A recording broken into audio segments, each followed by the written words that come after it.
e estão vendo um pouco melhor. Então, nesse sentido, a Constituição deu certo para elevar as expectativas de vida e de qualidade de vida mesmo, né? Nesse sentido, ela deu certo. Mas,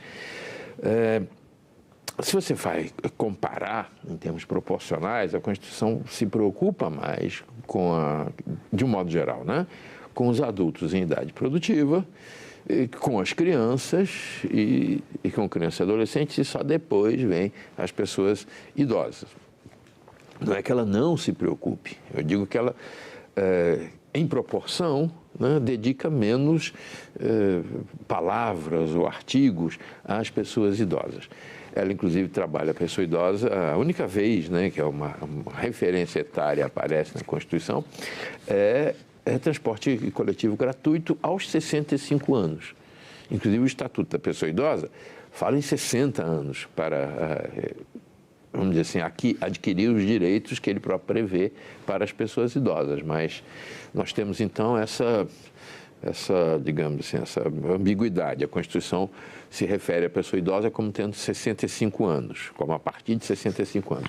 E o Estatuto do Idoso a partir de 60. Não é uma contradição, mas, digamos assim, indica, né, que as pessoas idosas poderiam ser mais especificamente olhadas na Constituição. Se as pessoas, se considerarmos o conceito a partir dos 60 anos, no ano 2000, esse contingente correspondia a 8% da população brasileira. Hoje já são 15%. No ano 2050 serão 37%. Seremos não, porque a gente não chega lá, né, professor? Mas, enfim, e o que acontece? Mas, ao mesmo tempo, o idoso que antes era aquela pessoa que ficava, até nos ícones que chama a atenção, placa de idoso, é aquela pessoa com a bengalinha. O idoso não é mais esse tipo de gente, ele quer ser integrado. Mas, ao mesmo tempo, nós não vemos nenhuma campanha, não há nenhum grupo mobilizando. O idoso não é minoria, mas todos os grupos que buscam respeito por sua orientação sexual, por sua origem, por sua cor de pele, todos esses têm movimentos, e o idoso não tem. Por que isso? Bom, a primeira razão é porque a pessoa idosa é mais idosa, né? Ela é mais, digamos assim, cansada, menos mobilizável. Mas, fora essa coisa mais humorística, uma novidade para a sociedade lidar com tantas pessoas idosas assim. Os costumes sociais, eles se relacionam com as leis, mas nem sempre no sentido das leis chancelarem os costumes. É muito frequente, ao contrário, que as leis confrontem os costumes na medida em que a sociedade se desenvolve, avança, e os velhos costumes sociais não funcionam mais como boa normatividade para o que a sociedade, digamos assim, para o futuro, em direção ao qual a sociedade ruma. Então, as leis, às vezes, contraditam os costumes. Por exemplo, leis sobre violência doméstica, leis sobre violência contra crianças. A sociedade, costumeiramente, né, é mais violenta. Então, você não podia esperar dos costumes que a violência cessasse. Você precisa, então, vir com a lei se contrapõe ao costume. E diz assim, o costume você está errado, aqui valho eu. Nesse sentido, a sociedade brasileira não é que tivesse, digamos assim, maus costumes, todos maus costumes com relação às pessoas idosas, mas os costumes, no caso, refletiam, né, o modo como a sociedade vê as pessoas idosas, que é o modo de quem vai se apagando. E não, como o senhor estava dizendo, as pessoas idosas hoje querem se integrar, querem participar, ou mesmo trabalhar, ou estudar, né? Ou seja, mudou, e esses costumes que, no certo sentido, chancelavam o apagamento da pessoa idosa, como minha mãe dizia, uma velhinha que vai se apagando, até que, apaga, né? Esse costume que apenas, digamos assim, acompanhavam isso e não se incomodavam com aí o uso da pessoa idosa, porque aí aparece violência, aparece digamos assim, a manipulação patrimonial, aparece a manipulação da dificuldade cognitiva das pessoas idosas. Os costumes aí, no caso, precisavam ser contraditados, e é o que a lei faz.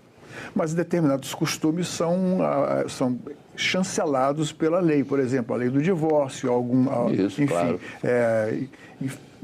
Pode ser até a aceitação do idoso, num certo sentido, deveria ser até maior quando a inspiração da lei é tornar a todos os cidadãos sem diferenças, igualmente privilegiados. Mas o próprio Estatuto foi criado em 2002, 2003, o Estatuto não era da pessoa idosa, era do Estatuto do Idoso, que agora o termo, depois de 10 anos, foi substituído, mas o Estatuto foi criado porque, em tese, a Constituição não detalhava ou não cumpria, não era tão abrangente assim. E esse Estatuto cumpre com as finalidades e acompanha toda essa evolução da tecnologia, as limitações que isso cria para as pessoas idosas? Olha, cumpre, mas sempre com esse detalhe, né? Cumpre, mas ele afronta costumes. Como assim? Cumpre, mas com esse aspecto. Olha, toda lei é sinal de que tem alguém querendo fazer o contrário. A gente nunca viu uma lei proibindo as pessoas de porem a mão no fogo, porque elas não querem fazer isso. Então não precisa de lei. Então, toda lei significa que há algo que você precisa deter e que está indo na outra direção. Então, quando você tem uma lei afirmando que todas as pessoas idosas têm direitos, significa que isso não é fato na vida social. É fato na vida normativa. A sociedade decidiu-se, por política, emitir leis que atribuem direitos iguais, ou como for, né, às pessoas assim ou assado, idosas, crianças e coisa e tal, né? Mas significa que o costume não está funcionando para isso. Então, a lei vem e especifica isso. Nesse sentido que a Constituição de 88 produziu não só o Estatuto da Pessoa Idosa, mas a Lei Maria da Penha, o Estatuto da Pessoa com Deficiência, o Estatuto da Criança e do Adolescente. Eles têm muito mais visibilidade, inclusive até na mídia, do que o Estatuto do Idoso. O idoso continua, num certo sentido, sendo aquela pessoa que você quer esquecer, ela deixando no canto da casa, identificada ainda com aquela velha figura da cadeira de balanço, será? Olha, eu prefiro acreditar que não. Acho que as pessoas idosas estão sendo progressivamente, né, assimiladas, trazidas ou integradas à sociedade, porque não cessa de chegar a esse parlamento essa demanda. Eu trabalho com isso e vejo que as pessoas idosas estão progressivamente mais associadas, mais capazes de se comunicar, mais capazes de fazer esse parlamento escutar os seus interesses. Eu tenho assistido isso diariamente. Que exemplo o senhor daria, então, assim, dentro da legislação do que está sendo criado ultimamente? Por exemplo, né, pessoas idosas têm feito chegar a esse parlamento a demanda de não serem afogadas em meios digitais. São meios com os quais elas não lidaram no passado, não aprenderam, não foram socializadas dentro disso, né?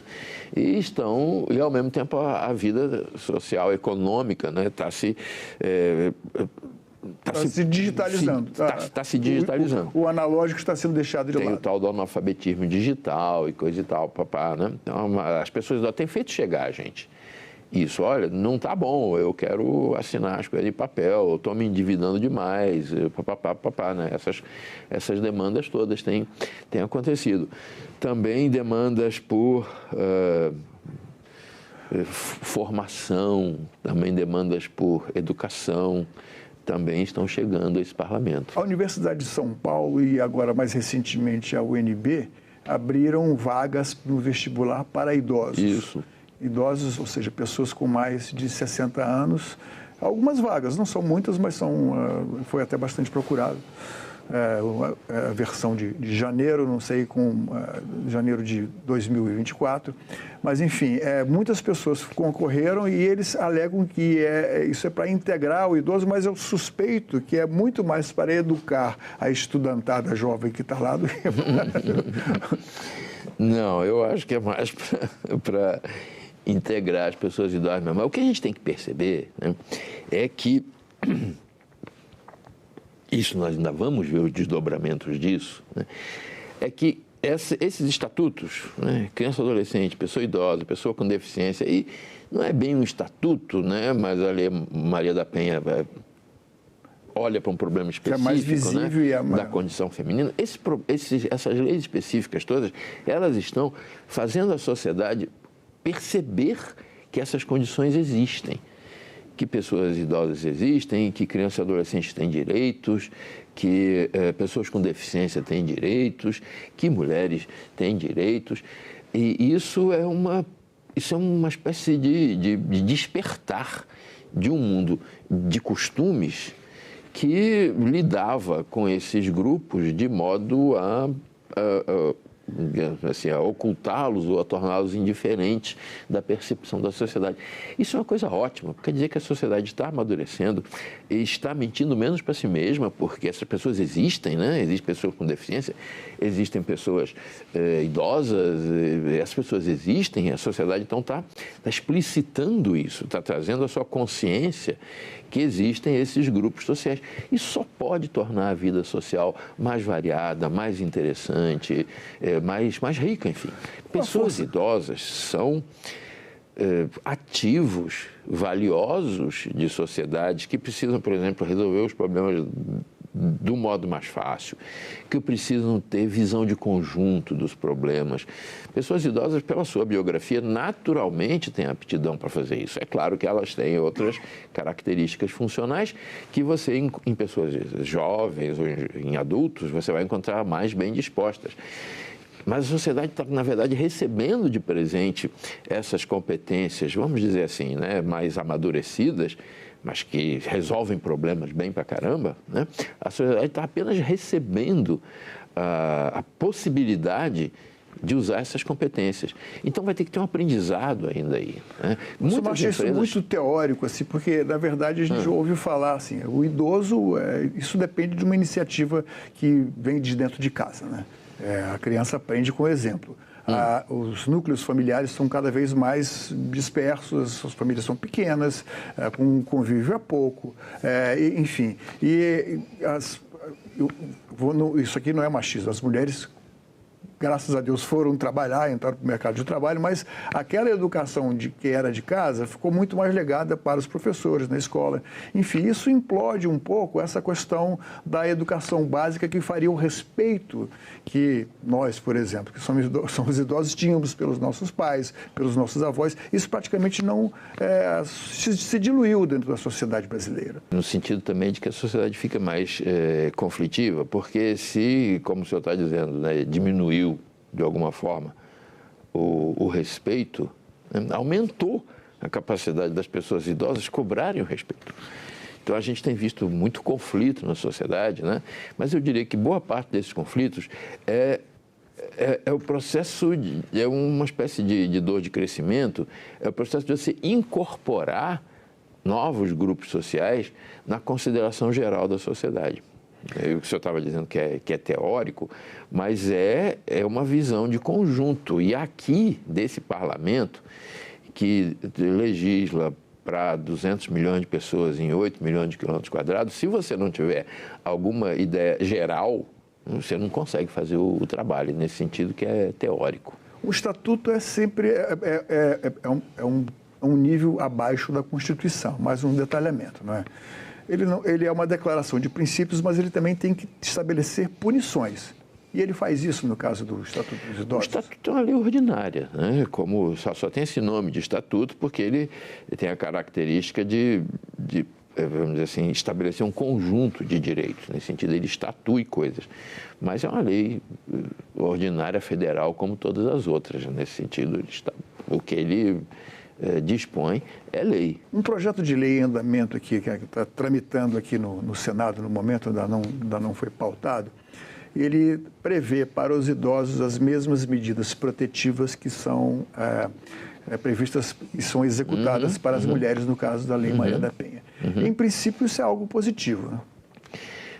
É sim, no sentido de estender a mão a quem está penando, né? Mas também é um sinal de que está havendo esse problema na sociedade. É um sinal de que as pessoas estão sofrendo, né? Violência, no caso, os idosos, violência também sofrem violência física, violência patrimonial, violência no âmbito familiar, principalmente, porque são, segundo as estatísticas, 72% das agressões contra idosos se dão no âmbito familiar. E os principais causadores são filhos e filhas, né? Aí que entra o problema, como denunciar? Quem, na sua opinião, deveria estar apto a denunciar? A lei já diz, né, que todo cidadão tem a obrigação de fazer isso, né?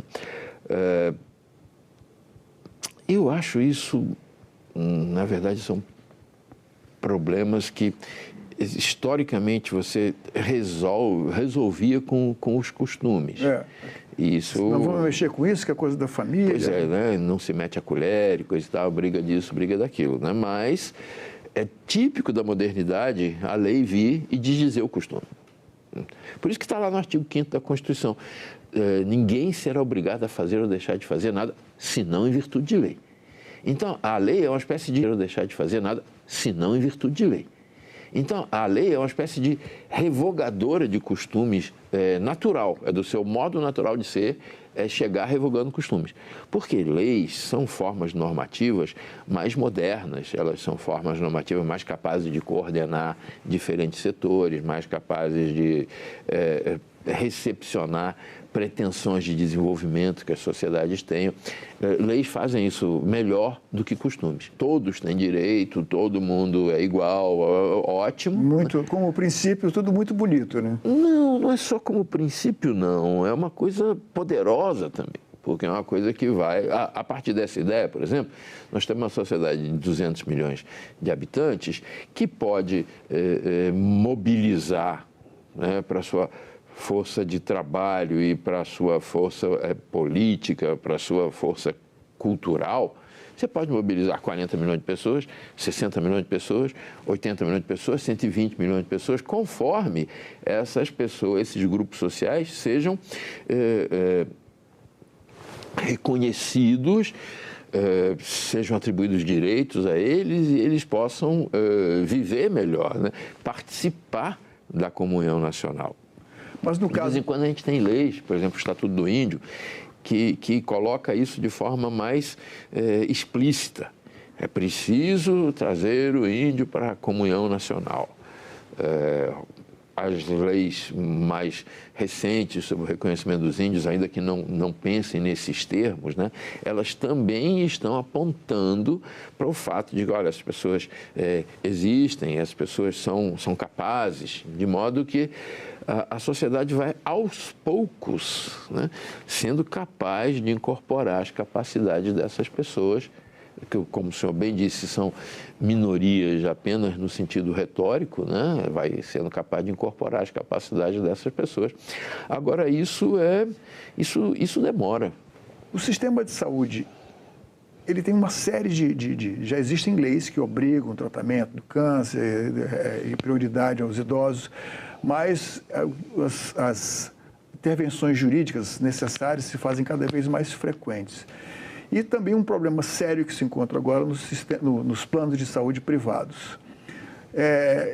O país tem condições de suportar isso, nessa briga interna de orçamento, receitas, despesas? Essa é uma ótima pergunta, porque a Constituição de 88, ela comanda, né, o progressivo reconhecimento de diversos setores que, pelos costumes anteriores, nem estavam em linha de conta na sociedade, né? Mulheres, pessoas negras, pessoas com deficiência, né? Pessoas idosas, no sentido pejorativo de velhos, né? A Constituição comandou o reconhecimento de todo esse povo. Os estatutos, que vêm depois e desdobram esses comandos da Constituição, que são comandos gerais, tipo, é dever da família, da sociedade, do Estado, cuidar da pessoa idosa, né? Isso é um comando geral.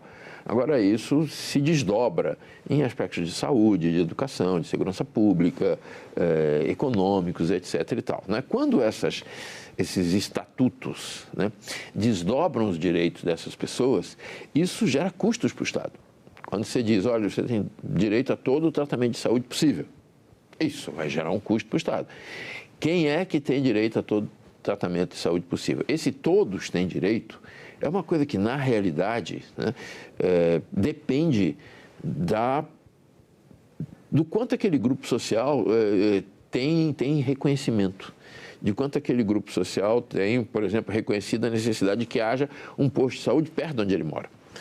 Porque senão ele vai ficar só no genérico. Eu tenho direito ao posto de saúde, mas o posto de saúde está daqui a 40 quilômetros e eu trabalho o dia inteiro. Então, na verdade, não vou ter o posto de saúde. Eu tenho direito, mas não tenho o posto de saúde. Na medida em que aumenta em que o reconhecimento dessas populações, idosos, indígenas, pessoas com deficiência e assim sucessivamente, na medida que aumenta o reconhecimento dessas populações, aumenta a demanda dela sobrecarga por esses direitos que estão abstratamente previstos na Constituição. Aí isso tem que virar, de fato, primeiro, contratação de serviços públicos para cuidar, para medicar, para educar, para assistir, né?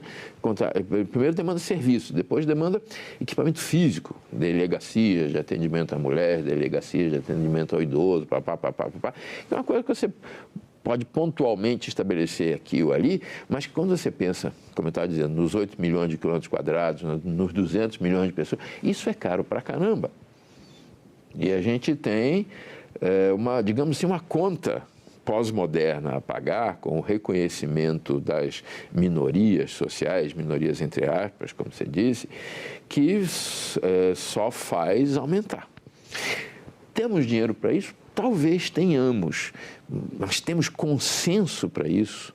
Temos consenso social entre, por exemplo, os representantes eleitos, né, de gastar muito dinheiro com saúde de pessoas idosas, um dinheiro que poderia rivalizar, por exemplo, com manter estradas asfaltadas, com manter serviços públicos para a grande maioria que é adulta, não idosa, né? Temos dinheiro para isso. Então, quando nós digamos assim, misturamos as questões pós-modernas de reconhecimento de grupos específicos com a questão moderna de atribuição de direitos iguais para todos, né? Nós fomos capazes de mexer com as leis e os textos racionais, mas isso antecipou um consenso político suficientemente rico para nós dedicarmos verba para fazer todas essas coisas. As pessoas com deficiência, por exemplo, né? Elas têm problemas, são oferecidos cursos para elas. Eu conheço isso. Mas os cursos ficam vazios. Você sabe por quê? Basicamente por quê?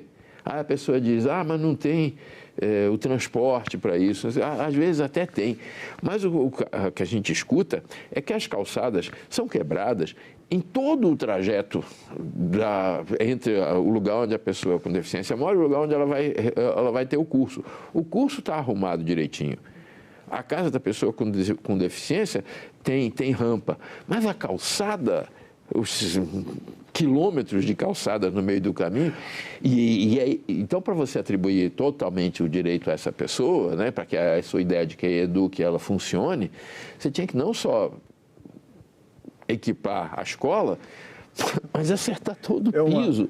Uma série de providências. Um orçamento não cabe. Professor, muito obrigado pela sua presença aqui, aprendemos muito.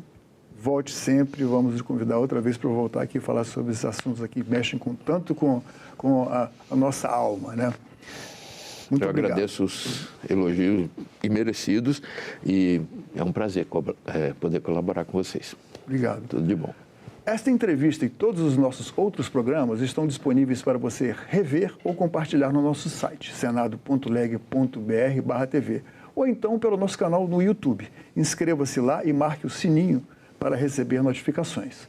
Obrigado pela companhia e até o próximo Cidadania.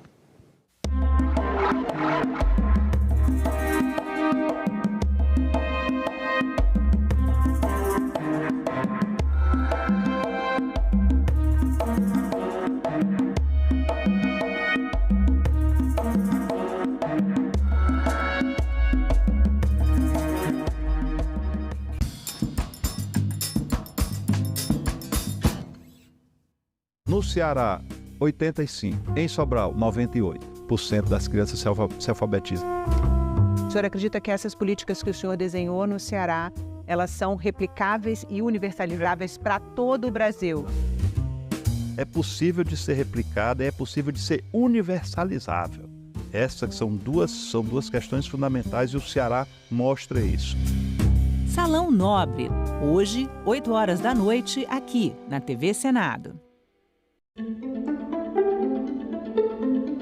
Esses gols que passaram, o senhor acredita que esses gols foram normais ou foram gols realmente estranhos que possibilitou uma investigação da Polícia Federal? Eu acredito que o primeiro e o terceiro, como eu disse, eu não vi pessoalmente, vi por imagem. Eu acho que são estranhos para quem está no meio do futebol. Deixar bem claro que o Clube Atlético Patrocinense, um clube de 70 anos, não tem nada a ver com essa investigação. E o que for preciso ele fazer para que seja inocentado o seu nome, ele fará. Hoje nós tivemos a certeza de que o caso envolvendo o time mineiro da Patrocinense não tem nenhuma dúvida. Ele merecerá condenação. O relatório final pedirá à Justiça a condenação dos envolvidos, jogadores e um dirigente. E ontem chegou mais uma informação oficial. Nós temos outras 200 partidas de 2020 até hoje com suspeitas de manipulação. A gente vai até o final do ano, até o recesso natalino. Essa é a nossa posição, porque além do que chegou hoje da Receita Federal e do que chegou hoje para nós da Polícia Federal, tudo muito grave, temos 109 partidas que trouxeram a confirmação de manipulação de resultados através da empresa Esporte Radar contratada pela CBF. Então, de 109, agora fomos para 309 partidas. E aí eu creio que está justificado o pedido de prorrogação desta CPI.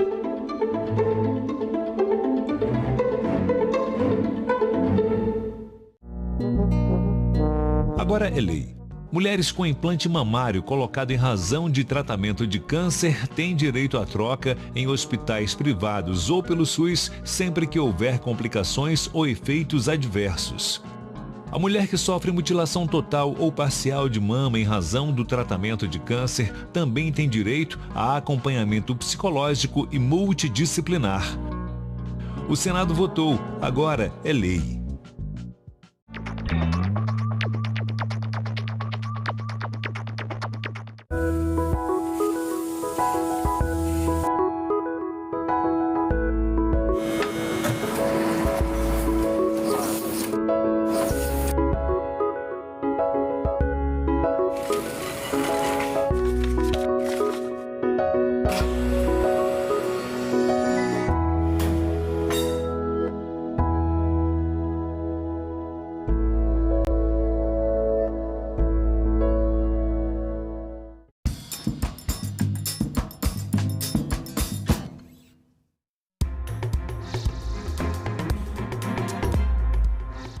Bom dia, hoje é quarta-feira, 7 de agosto. O Senado Notícias está no ar. O presidente do Senado, Rodrigo Pacheco, informou nesta terça-feira que a desoneração da folha de pagamento, a reforma tributária e uma solução para as dívidas dos estados com a União são temas prioritários para o Senado neste segundo semestre. Entre as pautas prioritárias apontadas pelo presidente do Senado está a desoneração da folha de pagamento de 17 setores da economia e pequenos municípios. Rodrigo Pacheco se reuniu nesta terça-feira com o ministro das Relações Institucionais e com os líderes do governo no Senado e no Congresso para discutir o assunto. Os termos da reoneração já estão definidos. A questão agora são as fontes de compensação. O Supremo Tribunal Federal definiu que o Executivo e o Legislativo têm até 11 de setembro para chegar a um acordo. A alternativa apresentada pelo governo federal, pelo Ministério da Fazenda, de aumento da contribuição social sobre o lucro líquido, primeiro que ela se daria, se houvesse, somente a partir de 2025. Então é perfeitamente possível adotar as fontes de compensação que o Senado está apresentando e, se elas eventualmente forem insuficientes, aí sim se discutir em algum incremento que envolva algo dessa natureza.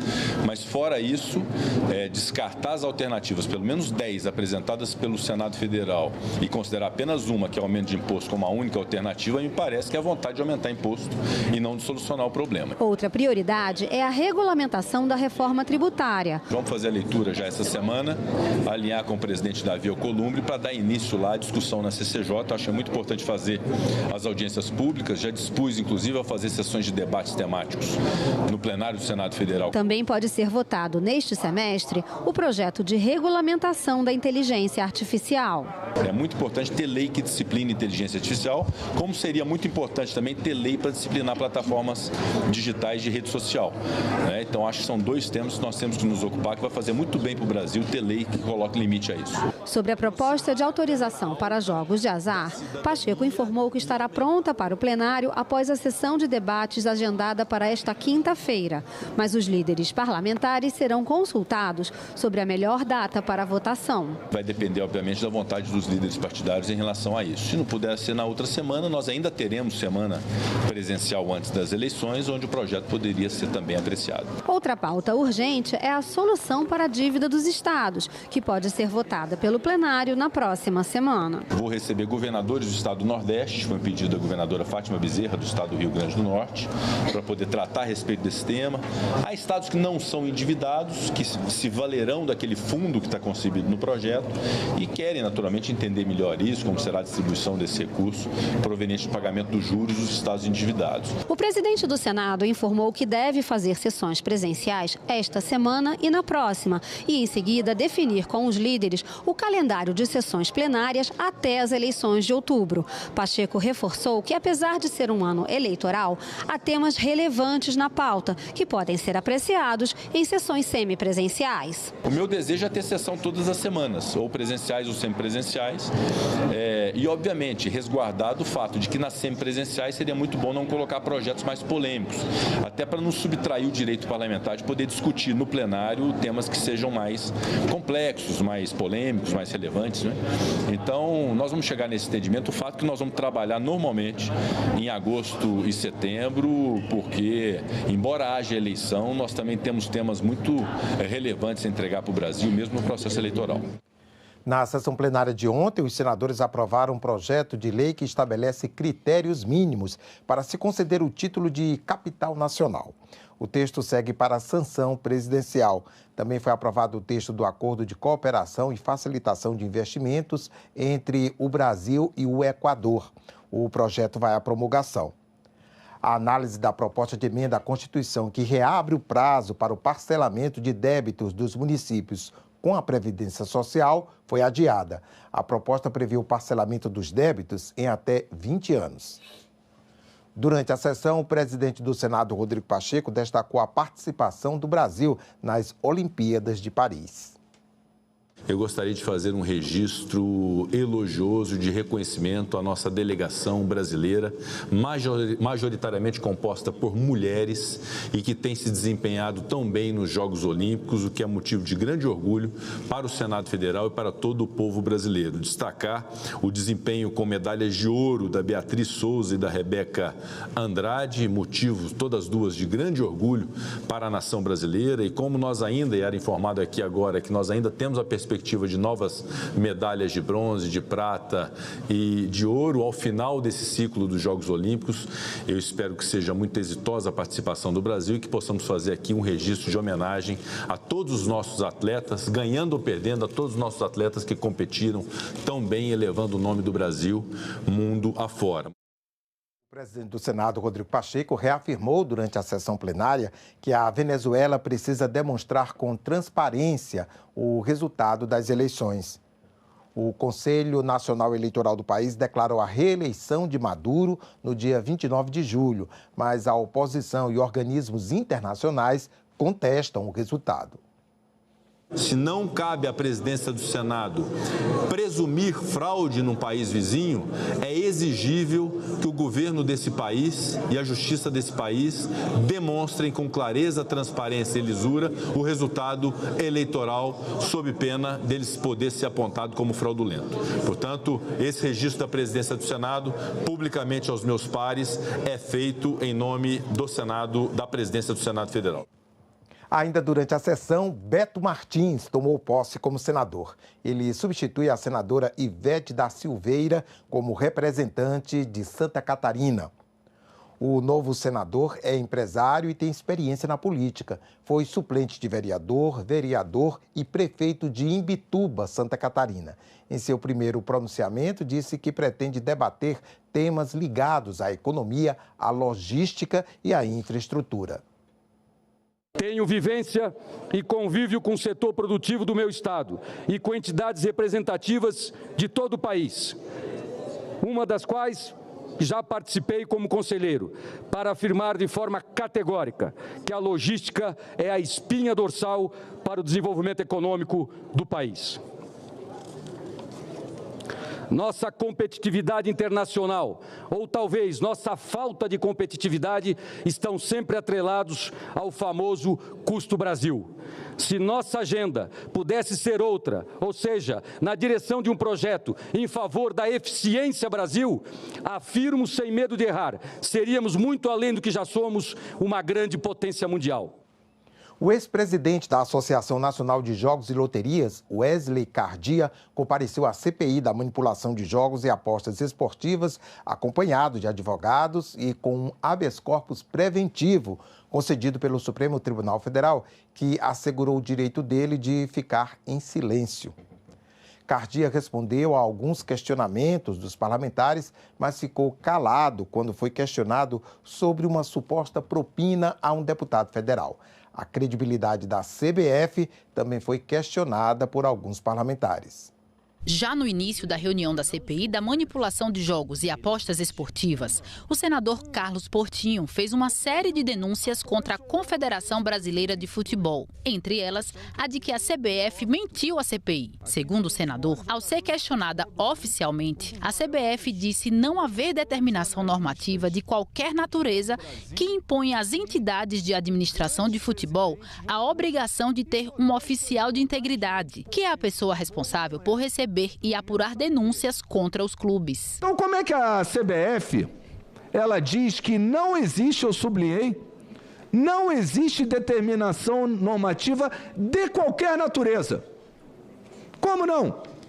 E essa circular de 2014, circular 1424 da FIFA, que determina que seja informado a ela o nome de um oficial de integridade, que é a pessoa com quem as empresas, a Sport Radar, que é contratada da FIFA, da CBF, mas através da FIFA, vai se comunicar. Conclusão 1. Do período após o senhor Rômulo Reis, em 2022 até 2024, com o senhor Gussen, quando entrou pelo menos, não houve oficial de integridade e pelo menos 109 alertas foram enviados pela Sport Radar, acusando possível manipulação em partidas que a gente já viu da Série B, Série C e Série D do futebol brasileiro. Iniciada a parte dos depoimentos, foi ouvido o ex-presidente da Associação Nacional de Jogos e Loterias, Wesley Cardia, na condição de testemunha. Ele chegou acompanhado de advogados e com um habeas corpus preventivo concedido pelo Supremo Tribunal Federal, assegurando o direito de ficar em silêncio. Mas Cardia respondeu às perguntas dos parlamentares até o momento em que foi questionado sobre o suposto pedido de vantagem financeira feito por deputado federal à associação, em troca de proteção na CPI das apostas esportivas da Câmara dos Deputados, noticiado pela imprensa. Eu vou permanecer calado sobre as perguntas que não façam parte do assunto manipulação de resultados, porque elas não serão respondidas. Para reforçar a minha decisão de me ater apenas ao tema dessa CPI, o eminente doutor André Calegari e a doutora Marília Fontenelle, que estão aqui ao meu lado, impetraram um habeas corpus preventivo concedido pelo egrégio Supremo Tribunal Federal. O fato do senhor ficar em silêncio, o senhor não entende que que o senhor pode estar prejudicando um inocente ou acobertando um culpado? Também sobre essa pergunta eu vou permanecer em silêncio. O segundo ouvido na condição de testemunha pela CPI foi Anderson Ibrahim, representante da empresa Air Golden, antiga gestora do Atlético Patrocinense. Ele foi questionado por suposta manipulação em uma das partidas de futebol da Série D do Campeonato Brasileiro, contra o Inter de Limeira. A Polícia Federal investiga a partida diante de movimentação suspeita em casas de apostas. Na sua concepção, então, os gols foram por decisões erradas e equivocadas dos jogadores de Patrocinense. Na sua ideia de futebol? Não, na minha ideia, assim, do que eu acompanhei do bastidor e sabendo que tinha jogadores jogando em posições que não eram a deles de origem, numa situação onde a gente não tinha um banco, onde jogando contra o então líder, que é um adversário que a gente tinha que respeitar demais, porque estava invicto na competição, você errar contra jogadores tecnicamente melhores, você está fatal a tomar gol, isso faz parte da bola, né? E como você disse, a Série D, infelizmente, o nível técnico é muito baixo. São jogadores que jogam... Não disse Série D não, disse futebol em geral. O futebol em geral, a Série A também. Sim, mas se na Série A a gente vê lances às vezes até grotescos de qualidade técnica, de tomada de decisões erradas, imagine numa divisão como a Série D. Então, assim, infelizmente, eu não quero passar pano para nenhuma tomada de decisão errada de quem quer que seja, mas eu não posso acreditar que houve uma falha em conjunto dessa maneira. No fim da reunião, foi apresentado pedido de quebra de sigilos bancário, fiscal, telefônico e telemático de Wesley Cardia, além da solicitação para que ele passe a figurar como investigado pela CPI. O presidente da comissão, senador Jorge Cajuru, disse que este pedido vai ser votado na reunião de hoje à tarde do colegiado. 6 reuniões de comissões e sessão deliberativa no plenário do Senado. Confira a agenda prevista para esta quarta-feira. Daqui a pouco, às 9h30, a Comissão de Comunicação e Direito Digital deve se reunir para examinar projetos de concessão ou renovação de funcionamento de emissoras de FM em municípios do Espírito Santo e Minas Gerais, de rádio e TV em município do Paraná e de rádios comunitárias em municípios da Bahia, Sergipe, Maranhão, Minas Gerais, Mato Grosso do Sul e Paraná. Às 10 horas, a Comissão de Assuntos Sociais deve se reunir para examinar projetos. Um deles é o que prevê um dia de folga para o empregado ou servidor que comprovar a vacinação de filho ou dependente menor. Também às 10 desta quarta, a Comissão de Constituição e Justiça tem reunião marcada. Um dos projetos na pauta é o que torna mais rígido o controle de violência nos estádios e imediações. Às 11 horas está prevista a reunião da Comissão de Ciência e Tecnologia. O primeiro item da pauta é um projeto que regula a destinação de recursos a programas, projetos e pesquisas de imunobiológicos para desenvolver a autonomia brasileira na produção de vacinas. Imunobiológicos são medicamentos desenvolvidos de substâncias biológicas, como anticorpos e proteínas. Eles atuam no sistema de proteção corporal, modulando respostas e reduzindo situações de alergia. Também às 11, a Comissão de Direitos Humanos deve se reunir para examinar projetos. Um deles é o que trata da responsabilidade penal das empresas pela prática de racismo. E como vimos há pouco, logo mais às 2 da tarde, a CPI, que investiga a manipulação de jogos e apostas esportivas, deve se reunir para tomar os depoimentos de Hugo Jorge Bravo, presidente do Vila Nova Futebol Clube, que é um time do Campeonato Goiano, Emanuel Medeiros, presidente da Siga Leite na América, organização internacional que trabalha pela integridade no meio esportivo, e Ricardo Gonçalves, presidente do Conselho Administrativo da Santa Casa Global Brasil, entidade que opera loterias e jogos de apostas. Também às 14 horas está prevista a sessão deliberativa no plenário do Senado. Na ordem do dia, entre outros, o projeto de decreto legislativo que aprova o texto do acordo sobre serviços aéreos entre Brasil e Ruanda, assinado em Kigali, capital de Ruanda, em agosto de 2019. A Comissão de Assuntos Econômicos aprovou, nesta terça-feira, projeto que concede isenção do FGTS e da contribuição previdenciária para aposentados que voltem a trabalhar. O texto seguiu para votação no plenário do Senado. O texto estabelece que trabalhadores já aposentados e as empresas contratantes estarão isentos do recolhimento do FGTS e da contribuição previdenciária. A relatora senadora Margarete Busetti fez ajustes no texto para limitar o número de contratações isentas. Ela fica limitada a 5% do total de funcionários das empresas. As que têm 10 empregados, por exemplo, poderão contratar uma pessoa aposentada e obter a isenção fiscal.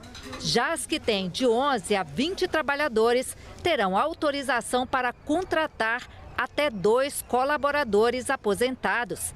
As empresas precisam manifestar a opção de aderir ao programa.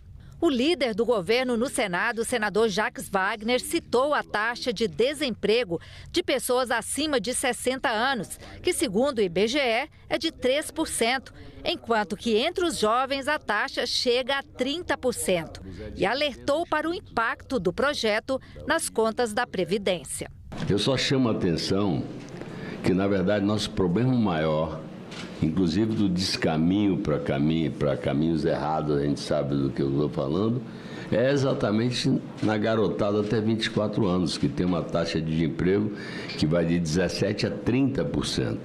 Eu sei que a pessoa vai dizer, não, mas ele já está aposentado. Ok, mas na medida que ele toma o lugar de um que não estaria aposentado e estaria contribuindo com a Previdência. O jovem até 17 anos, que o senhor falou, que é o que tem a maior taxa de desemprego, ele está desempregado porque ele não quer trabalhar. Essa é a verdade.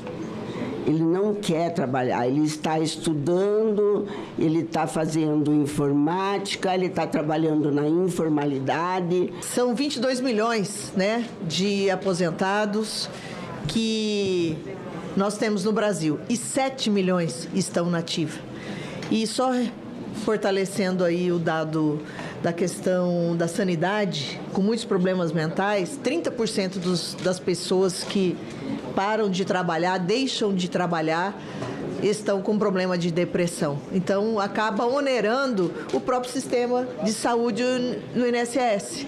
O senador Fernando Farias apelou para o adiamento da proposta até que o governo encaminhe à comissão o estudo sobre o impacto na Previdência. Mas não adiantou. O texto foi colocado em votação e aprovado e será analisado agora em plenário. A Comissão de Assuntos Econômicos aprovou também a proposta que prevê reajuste anual nos valores destinados à merenda escolar. O projeto vai ser analisado pela Comissão de Assuntos Sociais. O projeto apresentado pelo senador Jader Barbalho estabelece que os recursos repassados pelo Programa Nacional de Alimentação Escolar, o PNAE, aos estados e municípios deverão ser reajustados anualmente pelo INPC, Índice Nacional de Preços ao Consumidor. O texto também estabelece reajuste anual do valor máximo para a compra de produtos de agricultores familiares e empreendedores rurais para a merenda. Não há como garantir uma alimentação saudável universal aos estudantes sem a preservação do poder de compra dos valores per capita repassados pela União aos estados, Distrito Federal e municípios. Sendo assim, a presente proposição fundamental para que as diretrizes estabelecidas pela Lei 11.947 de 2009 sejam preservadas. A inscrição do nome do poeta e compositor Patativa do Assaré no livro dos Heróis e Heroínas da Pátria foi aprovada nesta terça-feira pela Comissão de Educação e Cultura. Patativa do Assaré é como ficou conhecido o poeta Antônio Gonçalves da Silva. Cearense de Assaré, onde nasceu em 1909, ele é o autor de Triste Partida, poema que narra a saga dos retirantes nordestinos e que foi musicado por Luiz Gonzaga na década de 1960. O poeta obteve 5 títulos de doutor honoris causa e é considerado um ícone da cultura nordestina. Trovador do sertão, Patativa capturou a alma do Nordeste ao tecer seus versos com a sensibilidade dos grandes sábios. Sua obra é um tecido ricamente bordado com as cores da resistência e da resiliência, descrevendo a vida do povo nordestino por meio de uma lente que valoriza tanto a sua luta quanto a festa, tanto o pranto quanto a risada. O poeta mestre das rimas também era um semeador de consciências, criticando as desigualdades sociais com a força de quem conhece a opressão. Seus versos, como farpas fincadas contra a injustiça, são um chamado ao combate pela dignidade. Patativa versava não apenas para denunciar, mas para congregar e fortalecer. Aprovado em decisão final da comissão, o projeto segue agora para a deliberação dos deputados. Também nesta reunião, os senadores aprovaram um projeto que trata da aceleração de estudos para alunos com altas habilidades ou superdotação.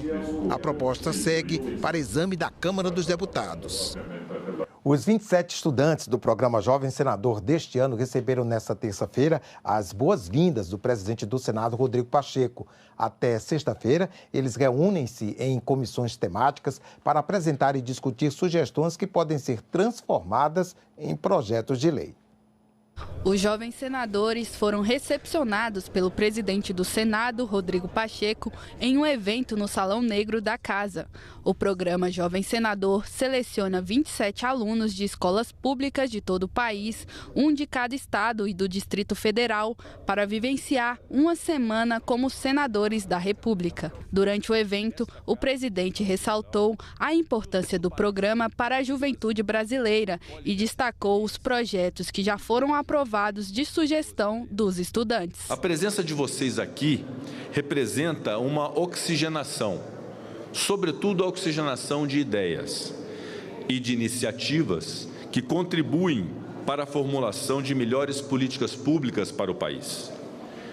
Neste ano, por exemplo, o Senado Federal aprovou projeto que se originou de ideia de jovens senadores. São regras para o ensino em tempo integral na educação básica, com a determinação de que o aluno deve permanecer em atividade na escola por pelo menos 7 horas diárias. A edição do programa Jovem Senador deste ano tem um caráter especial, a comemoração dos 200 anos do Senado Federal. A data foi tema da redação. Os estudantes debateram sobre os 200 anos do Senado e os desafios para o futuro da democracia. O que eu coloquei na minha redação como argumento foi a lacuna educacional. Porque eu peguei o meu próprio exemplo de que eu peguei o tema e não sabia escrever, eu não sabia qual era o papel do Senado. Isso me impactou, eu fiquei, caraca, como que a gente vai exercer a cidadania se a gente não sabe o básico? É fazer com que as pessoas tenham o letramento político, fazer com que elas consigam ter o interesse de entender o que é política de verdade, o que é política pública e qual a necessidade e a realidade da população brasileira. É participação da população, realmente é pesquisar, se aprofundar, compreender o que o seu representante está fazendo e o que a oposição também do seu representante faz. Os jovens senadores escolhidos para ocupar os cargos de presidência e vice-presidência nesta semana de vivência legislativa destacaram como o programa contribui para o exercício da cidadania. Pode contribuir muito para eu desenvolver mais a minha liderança, né? E também mais o meu altruísmo, né? Eu gosto muito de ouvir as pessoas, de ouvir o que eles têm a dizer e agora eu posso dar voz aos meus colegas para que eles possam contribuir nesse nosso trabalho, né? Hoje é o segundo dia, porém já estamos com uma bagagem bem pesada, carregada e eu tenho certeza que durante o decorrer da semana aprenderemos muito mais coisas. A jovem senadora representante do Rio Grande do Sul falou sobre o simbolismo de estar no Senado depois das enchentes que afetaram o estado. Porque é uma forma de mostrar que a gente vai se reconstruir e voltar a ser como era antes. A diretora da Secretaria de Comunicação Social do Senado explicou como funciona o programa. Para participar do Jovem Senador tem que estar no ensino médio da escola pública até os 19 anos. Então são pré-requisitos, né, que já estão fechados e participar participar do concurso de redação nas escolas. Todo ano a gente faz um comunicado para as escolas, tem direitinho divulgado, inclusive no site do Jovem Senador, as datas, são públicas, abertas, todo mundo pode acompanhar ali o processo, desde quando a gente lança o tema da redação até a comissão que escolhe as melhores redações e convoca para a semana de vivência legislativa aqui no Senado Federal. Ficamos por aqui. Você pode rever as reportagens desta edição na nossa página na internet, senado.leg.br/TV. Obrigado pela companhia e vamos encerrar com imagens deste segundo dia de atividades dos nossos jovens senadores.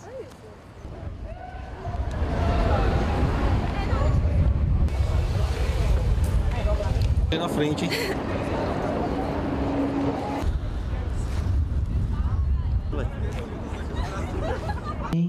Para chegar aqui competindo com um grupo de outras 100.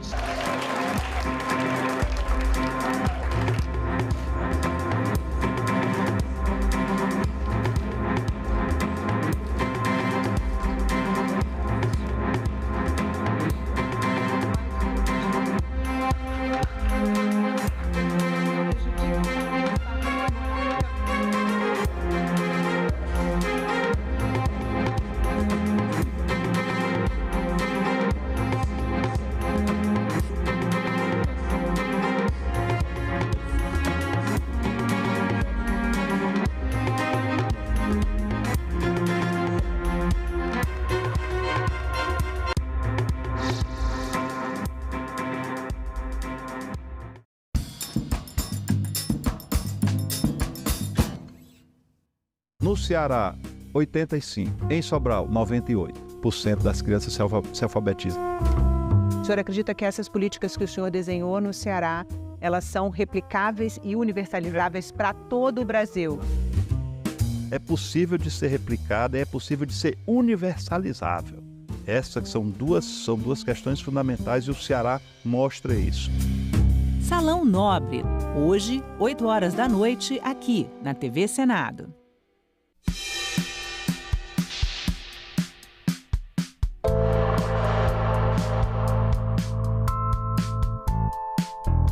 Nós deveremos ter um semestre com uma atividade menos intensa do que o anterior, especialmente porque nós estamos diante da realização das eleições municipais, mas certamente nós vamos debater a elaboração do orçamento do próximo ano, que será fundamental, será o terceiro ano do governo do presidente Lula. Temos ainda questões relativas à reforma tributária que deverão ser objeto de discussão e de votação aqui no Congresso Nacional e alguns projetos que são muito relevantes, muito polêmicos e que devem fazer com que o Senado Federal também tenha um semestre razoavelmente agitado. Agora é lei. Tem direito ao novo programa Bolsa Família as famílias cuja renda per capita seja igual ou inferior a R$ 218 mensais ou que estejam inscritas no CAD único. A família receberá R$ 142 para cada integrante. A família que tem menores de 7 anos terá direito a mais R$ 150 para cada criança. O Senado votou, agora é lei. Peixes contaminados com minério. O impacto do rompimento da barragem de Mariana ainda é sentido no Espírito Santo. Parlamentos de Mato Grosso e de Barretos investem na comunicação com pessoas surdas. Pequenos agricultores de Minas Gerais ganham renda extra com usinas solares. Tudo isso você vê no Parlamento Brasil. Parlamento Brasil, toda sexta, 8 horas da noite, aqui na TV Senado.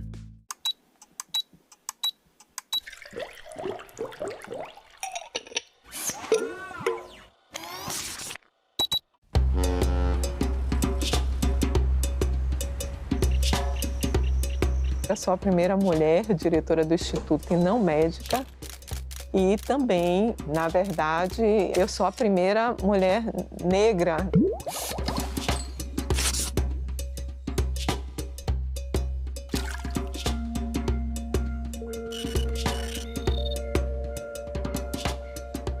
E eu sempre fui muito fascinada pelos mecanismos, a fisiopatologia da doença falciforme e as questões sociais. Ela não tem uma cura, mas o indivíduo, por ter uma doença sistêmica, ele precisa de um tratamento que envolve diferentes especialidades. E aí é que entra a questão social. Nós trabalhamos há muito tempo com os pacientes, com as famílias, com os clínicos e nós conseguimos mudar alguns aspectos no acompanhamento do paciente e também com relação a políticas públicas.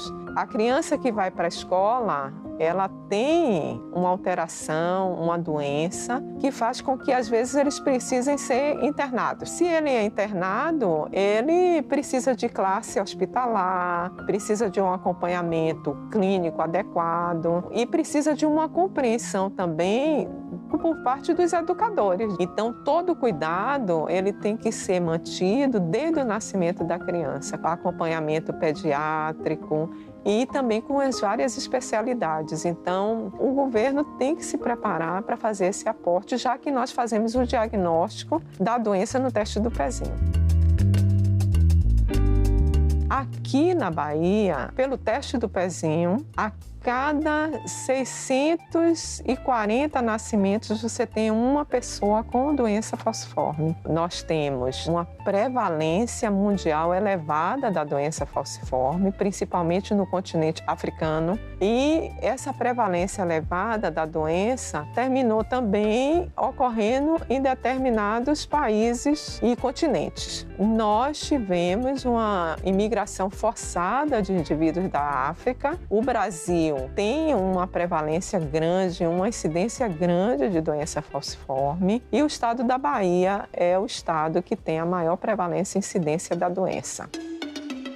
A doença falciforme é uma doença genética, ela é decorrente da presença da hemoglobina S, que ocorre devido a uma alteração no gene da globina. E o aspecto mais grave da doença é quando o indivíduo herda os dois genes para a hemoglobina S. O que acontece é o seguinte, a hemoglobina ela é uma proteína que está no interior do glóbulo vermelho, do eritrócito, e ela fixa o oxigênio. Então, ela é responsável pelo transporte do oxigênio. Como a hemoglobina ela tem uma alteração na cadeia de globina, ela tem uma dificuldade nesse transporte do oxigênio. Devido a essa deprivação de oxigênio, a hemoglobina ela tende a polimerizar. A polimerização da hemoglobina no interior do eritrócito muda a forma do eritrócito. Então, o eritrócito termina assumindo uma forma alongada. E isso dificulta a passagem do eritrócito. Apesar da doença falciforme ser uma doença genética, é uma doença que tem repercussões hematológicas, inflamatórias e uma repercussão sistêmica. O indivíduo ele tem alterações de infecção, ele tem alterações oftalmológicas. É muito frequente o acidente vascular cerebral em crianças, principalmente até os 5 anos de idade, retinopatia, alterações ósseas e um aspecto muito frequente da doença são as crises de dor e também as crises que nós chamamos crises vaso-oclusivas. Gosto muito de história, então é a história da doença falciforme, a história da nossa Bahia, os países africanos e toda essa história sempre me encantou. Também eu considero que é uma área em que eu consigo trazer diversidade para o laboratório, Tem um projeto com a África, países africanos. É importante, esse projeto foi financiado pelo CNPq. Nós trouxemos 16 alunos de pós-graduação do Benin e da Nigéria, com bolsa de pós-graduação, no estudo para desenvolver teses e dissertações no tema doença falciforme, que tenha uma doença falciforme que é caracterizada por uma alteração com a presença da hemoglobina S.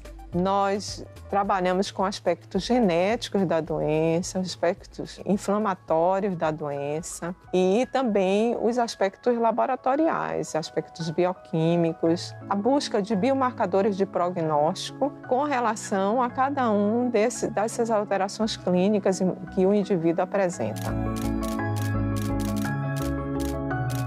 Agora nós estamos desenvolvendo um estudo mais da qualidade de vida da família e dos pacientes, porque a gente sabe que você tem uma criança doente, você mexe com toda a estrutura familiar. E é importante porque, como ela é uma doença grave, é uma doença que precisa de um cuidado especial, de uma equipe multiprofissional, é importante essa interação da gente com toda a família, né, com o paciente, com a equipe clínica que cuida do paciente. É um trabalho que tem várias nuances, do social, do histórico e o aspecto humano também, de estar com a família, de acompanhar e não só tratar como um número, como um indivíduo que vai fazer parte de um estudo, mas que também ele vai ser beneficiado com os resultados que nós obtivemos. E a gente tem feito isso.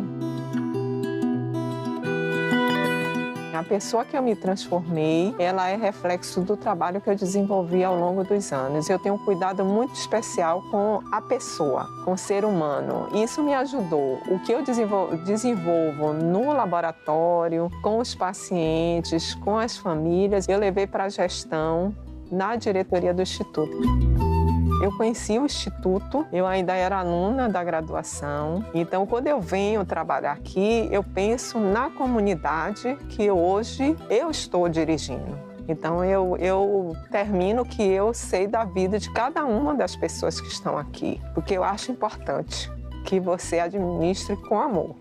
Eu digo isso e eu penso isso todo dia. Eu digo, gente, eu tenho o poder de estar aqui tomando decisões que vão afetar a vida de cada uma das pessoas. Então, eu acho que as pessoas hoje que estão no poder, elas têm que ser humanas, porque estar no poder afeta a vida das pessoas diretamente. Em cada decisão que eu tomo, eu penso primeiro na pessoa e no quanto que isso pode afetar a vida daquela pessoa, que eu acho super importante. O poder, ele tem que ser usado para o bem e não para o mal. Então, é isso.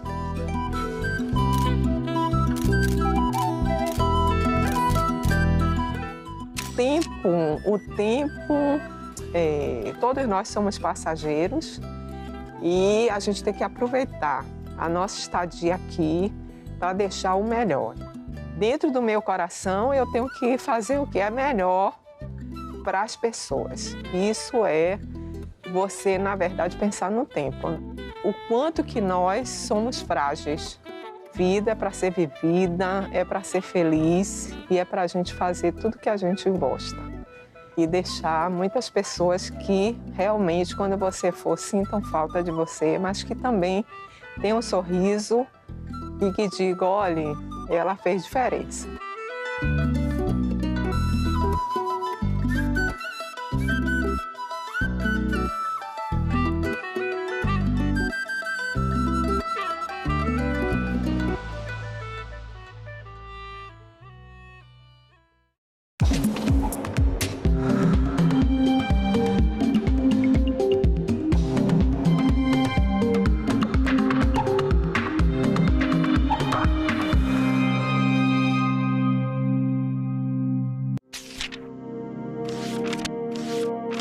Há 200 anos, o Brasil dava seu primeiro passo na criação do Senado.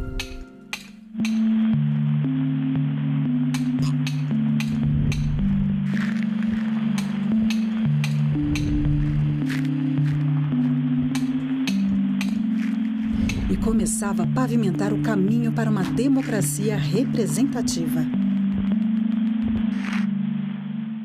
O Senado teve um papel decisivo para a manutenção da estabilidade política da maior parte do período monárquico do Império Brasileiro. O maior desafio do Brasil era a manutenção da integridade territorial do país. Ao longo de 2 séculos, em 3 endereços diferentes, o Senado foi palco de discussões que definiram os rumos do país. O Senado está presente em todas as decisões que culminam com a aprovação de leis que vão ser decisivas para o andamento da vida brasileira ao longo do século XIX. O Senado participou dos debates e da votação das chamadas leis abolicionistas, E o Senado teve muita importância na resolução de conflitos. Ao longo de toda a República, todas as grandes crises políticas que aconteceram no Brasil foram resolvidas no parlamento. E quando o parlamento não conseguiu resolvê-las, houve a ruptura. Fundamental para a estabilidade política do Brasil, o Senado promoveu o debate, aprovou leis transformadoras, aboliu injustiças, conquistou direitos, atravessou crises, foi calado, fiscalizou, investigou, julgou, reformou, inovou. O conceito de democracia que nós temos hoje não existia no século XIX. Nas últimas décadas, o Senado começa a se transformar, porque ele passa a contar com pessoas que estão mais diretamente ligadas às condições gerais da população brasileira. Ela não deixa de ser representativa, mas vai tentando ser cada vez mais participativa. Quanto mais o tempo avança e se amplia a participação política da sociedade brasileira, mais o Senado se aproxima da real fisionomia da sociedade brasileira. Casa da Pluralidade Política. Espaço de diálogo. Berço de leis que expandiram os horizontes do Brasil. Guardião da democracia.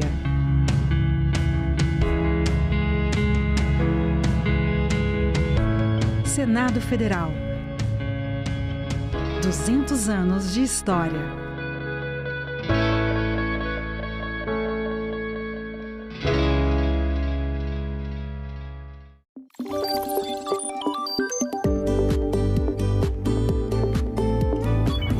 A partir de 30 de junho, quem pretende concorrer a algum cargo nas eleições deste ano não pode mais apresentar ou ser comentarista de programas de rádio ou televisão.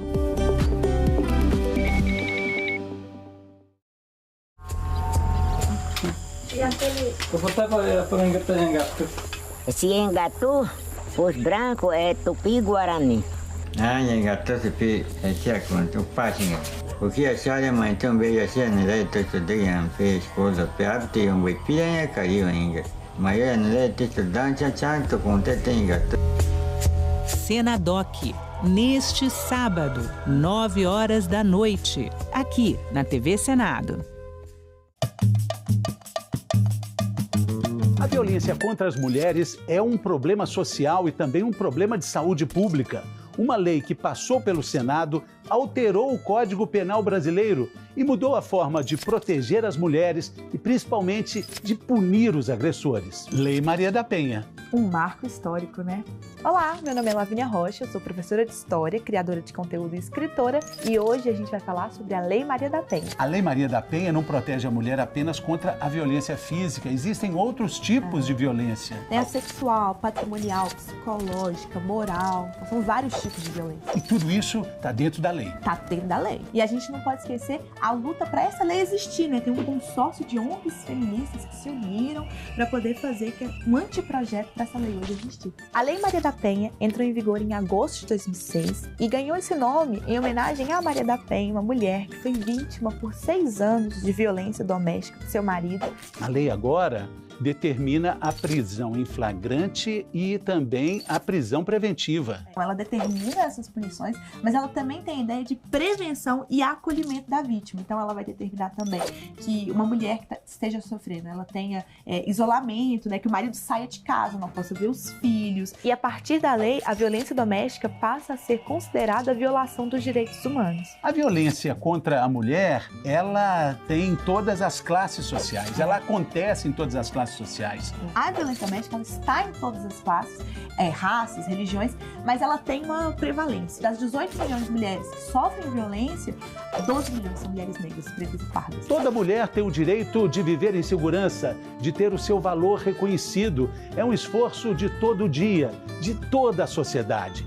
É uma jornada que teve e continua tendo a participação dos senadores. Senado, 200 anos.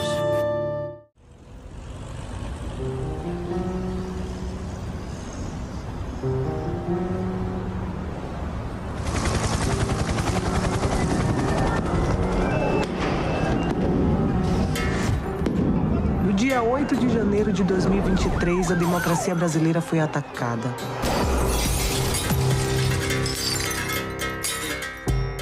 Mas democracia é uma ideia, um regime político. Você não pega a democracia na mão. Fisicamente, a democracia não existe. Então, quem realmente foi atacado nesse dia? Na democracia, o poder nasce aqui, com a população votando. Quando a gente vota, a gente escolhe quem faz as leis e quem governa. De modo simples, o voto é o mecanismo inicial e, ao mesmo tempo, o mais importante fundamento da tão falada democracia. Que ela é muito importante, fala-se muito. Mas por que mesmo ela é tão importante para nós? Na democracia, você tem a possibilidade de falar, ser ouvido, né, e mudar as coisas. Porque a democracia, ela pressupõe a ideia de pluralidade, a ideia de povo reunido. Uma definição muito antiga da democracia, uma definição que vem da Grécia, democracia é o governo do povo, para o povo e pelo povo. A ideia de demos, de povo. Então, significa que você tem a possibilidade de que todas as pessoas tenham voz e possam, através da sua voz, pensar qual é o melhor arranjo político, pensar como elas fazem as leis. Então, isso não fica sendo uma coisa, assim, de um grupo na sociedade, não fica sendo de uma família, né? Isso é uma escolha que a humanidade faz, ou por gosto, eu faço por gosto, ou por exclusão. Não há melhor, como se diz em espanhol. A democracia é uma palavra pomposa, que flui na boca ao ser dita, que talvez nem todos tenham conhecimento do seu significado, mas sem ela não existiria a cidadania. Sem a democracia, o Senado também não existiria. A força da democracia, inclusive, se revela no fato de se autoconfessar imperfeita. Ela não é um regime perfeito, mas ela é melhor que todos os outros. Porque, diferentemente dos regimes totalitários, ela se apregoa imperfeita. O regime totalitário, normalmente, ele diz que é perfeito, que é capaz de resolver todos os problemas, mas, na verdade, isso é um pretexto para poder se revelar irresponsável. Numa situação que você tem só um grupo mandando, fazendo as leis, dando as ordens, a discordância pode ser fortemente punida. Eu acho que a democracia, ela não é o melhor regime porque ela leva ao consenso. Ela é o melhor regime porque ela permite o dissenso. Se é ruim com democracia, é muito pior sem ela. Aqui funciona o coração e o cérebro da democracia brasileira. Isso aqui tudo é o Congresso. Aqui, a Câmara dos Deputados. Aqui é o Senado. Ali, o Palácio do Planalto, onde trabalha o presidente da República.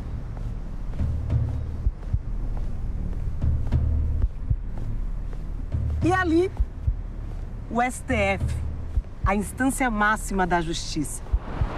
Em março de 2024, o Senado brasileiro faz 200 anos. Então vale perguntar, afinal, qual é a importância do Senado na história do Brasil e no dia a dia dos brasileiros? Para saber essa resposta, a gente precisa entender o que acontece aqui, dentro dessa famosa abóbora.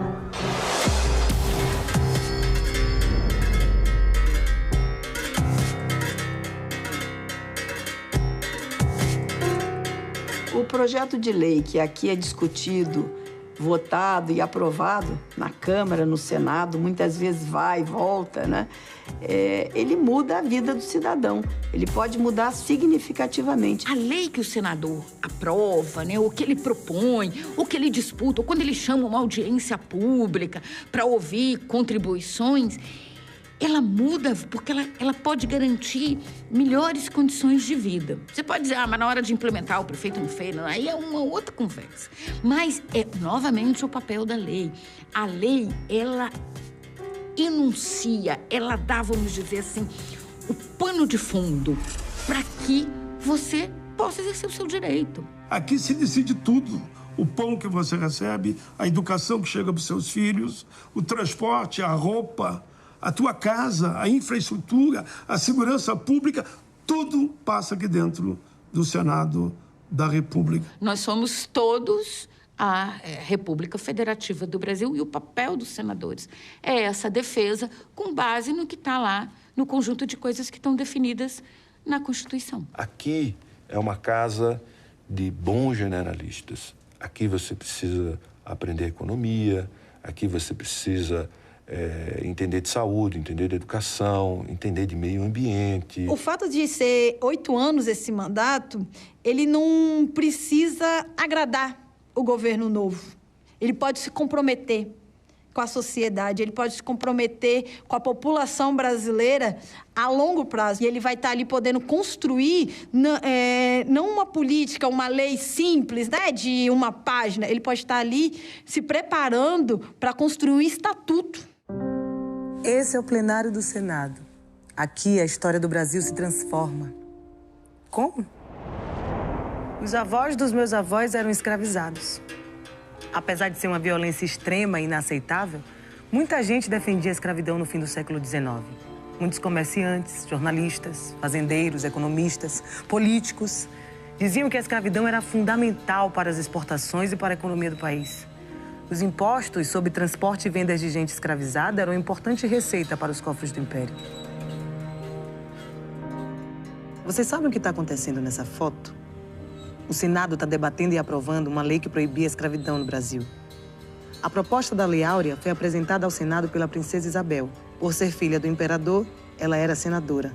Da parte da princesa Isabel, o que acontece é uma pressão que ficou muito maior internamente ali nos seus últimos 50 anos e uma pressão externa, né, de que já não tinha mais condições, a forma econômica já tinha mudado, a escravidão ela já não estava gerando mais o lucro que gerava antes, e o mundo já estava mudando, o resto do mundo inteiro já tinha findado, né, a escravidão, e só faltava o Brasil. Então, de benevolência não teve nada, o que teve foi muita resistência, o que teve foram anos e anos de construção política, ideológica, de tecnologia, de trocas de informação, de ensino, para se conseguir essa abolição. O processo de abolição da escravidão no Brasil era complexo, sinuoso, e muito risco havia para todos, né? Ela diz nos seus textos autobiográficos que ela temia pelo bem do país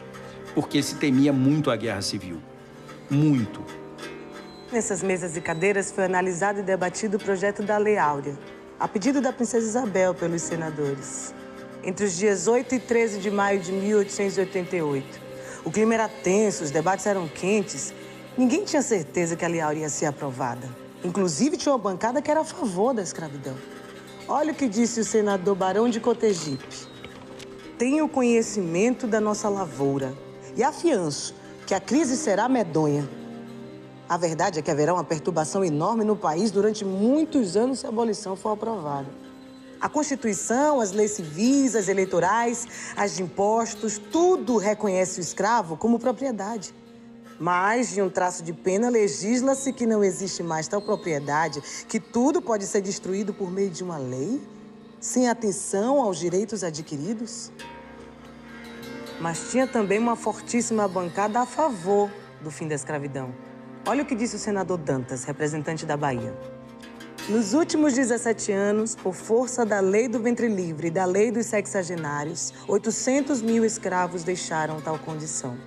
É justamente nesse período que se nota a maior riqueza no país, grande aumento de trabalho e produção e, como consequência, considerável elevação da renda pública. Se foram essas as consequências da diminuição do trabalho escravo em mais da metade, o que se deve esperar é que o desaparecimento de 600 mil criaturas escravas não produzirá a nossa ruína. Antes, aumentará a nossa prosperidade, graças ao trabalho livre e nobilitado. E tinha também uma bancada que era conservadora, mas que era a favor do fim da escravidão, que era o caso do senador João Alfredo de Pernambuco. Olha o que ele falou. Muito infeliz foi o Brasil herdando a escravatura. Porém, mais infeliz será se a sua extinção não for conseguida mediante sábias cautelas e previsões. Ninguém aspira à extinção com mais ardentes votos do que eu, mas desejo a reforma com espírito e processo conservadores. Depois de muita discussão, os senadores votaram. A decisão não foi unânime. 5 senadores votaram pela continuidade da escravidão. Mas a imensa maioria decidiu pelo fim da escravidão no país. A decisão do Senado naquele dia mudou meu destino, o destino de muitos de nós e o futuro do Brasil.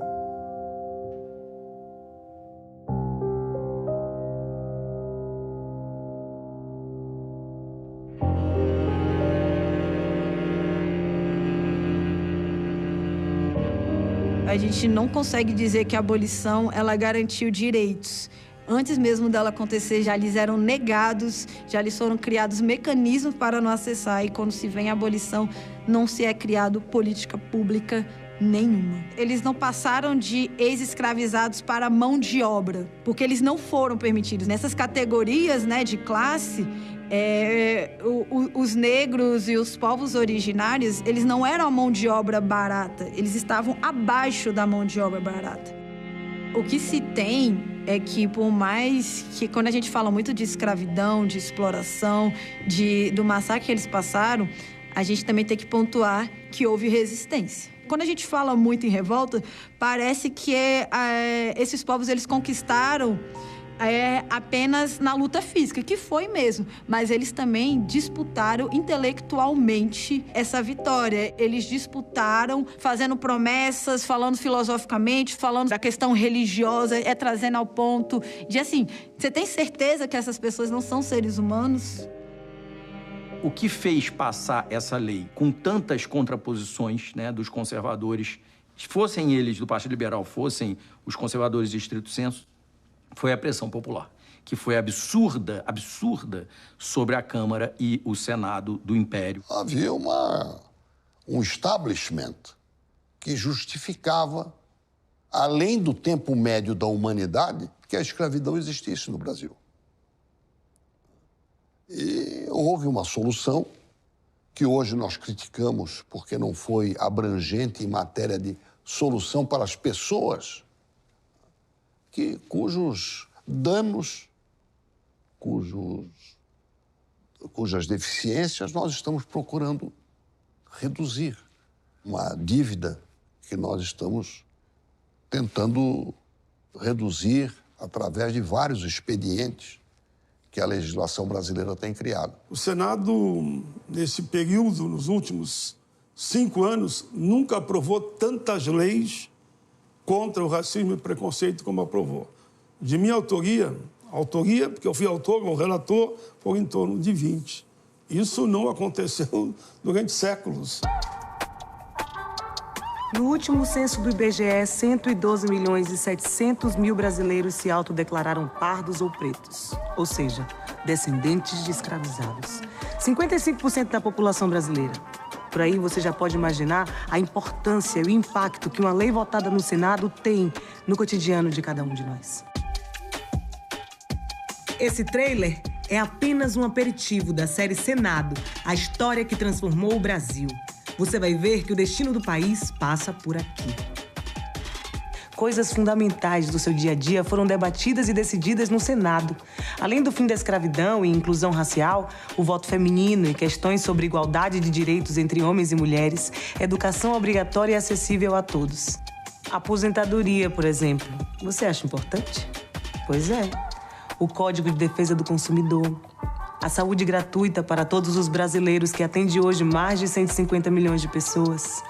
A Lei Maria da Penha, que protege mulheres da violência. O Estatuto da Criança e do Adolescente. E o Bolsa Família. Aguardem! Vem aí a série Senado. A história que transformou o Brasil.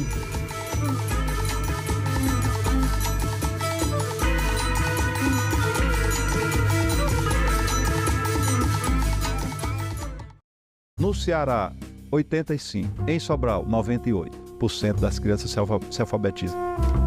O senhor acredita que essas políticas que o senhor desenhou no Ceará, elas são replicáveis e universalizáveis para todo o Brasil? É possível de ser replicada, é possível de ser universalizável. Essas são duas questões fundamentais e o Ceará mostra isso. Salão Nobre, hoje, 8 horas da noite, aqui na TV Senado.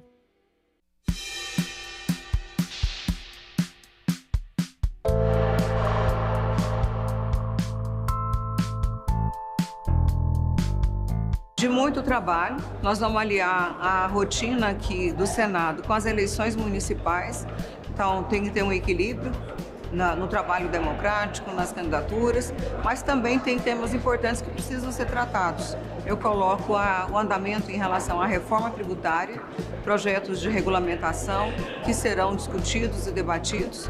No caso da educação, nossa meta é finalizar o debate em relação ao Sistema Nacional de Educação e o PNE, o Plano Nacional de Educação, que a nossa ideia, enquanto Senado, é começar, paralelamente à Câmara, a análise, a discussão e o debate em relação ao Plano Nacional. Lembrando que o orçamento, LDO e todas as diretrizes vão ser tratadas também nesse semestre. Agora é lei. Mulheres com implante mamário colocado em razão de tratamento de câncer têm direito à troca em hospitais privados ou pelo SUS sempre que houver complicações ou efeitos adversos. A mulher que sofre mutilação total ou parcial de mama em razão do tratamento de câncer também tem direito a acompanhamento psicológico e multidisciplinar. O Senado votou, agora é lei. Peixes contaminados com minério. O impacto do rompimento da barragem de Mariana ainda é sentido no Espírito Santo. Parlamentos de Mato Grosso e de Barretos investem na comunicação com pessoas surdas. Pequenos agricultores de Minas Gerais ganham renda extra com usinas solares. Tudo isso você vê no Parlamento Brasil. Parlamento Brasil, toda sexta, 8 horas da noite, aqui na TV Senado. Os títulos da nobreza eram a maioria absoluta na primeira composição do Senado brasileiro. Os senadores eram nomeados pelo imperador e ficavam no cargo por toda a vida. Qual era a representatividade desse primeiro Senado, professor? A representatividade era feita por barões, viscondes, duques. O que a gente tinha nesse período, na verdade, era uma elite agrária muito forte no Brasil. E aí, gente, tudo bem? Eu sou o Pedro Renó, professor, youtuber, e hoje a gente vai falar sobre a criação do Senado. Aí chega um momento nessa história de criação do Senado que Dom Pedro I vai embora do Brasil. E o Senado ganha poder. O Senado ganha força através de um período que a gente chama de período regencial. Então ali a gente tem a regência trina provisória, 3 regentes, geralmente eles eram parlamentares, a regência trina permanente, e depois a gente tem um senador que foi ministro da Justiça também, que era o padre Antônio Feijó, liberal, mas ele também já cai, ele teve que renunciar. E depois a gente tem um conservador, que é o Pedro de Araújo Lima, né? Todos senadores. Esse período é um período de muita instabilidade política na história do Brasil, justamente por conta da oposição entre liberais e conservadores, ou federalistas e unitaristas. Nessa época, o Brasil era uma verdadeira panela de pressão, né? Todo o território brasileiro, né? Da 57ª legislatura. A presente reunião é destinada à deliberação de projetos de decreto legislativo que serão apreciados em votação nominal. Comunico que foi apresentado à comissão o seguinte documento: ofício número 55/2024, da Câmara Municipal de Araraquara, muito obrigado, que encaminha moção de apoio ao projeto de lei número 8.889 de 2017, que dispõe sobre a provisão de conteúdo audiovisual por demanda e dá outras providências. O referido projeto, de autoria do deputado federal Paulo Teixeira, encontra-se em tramitação na Câmara dos Deputados.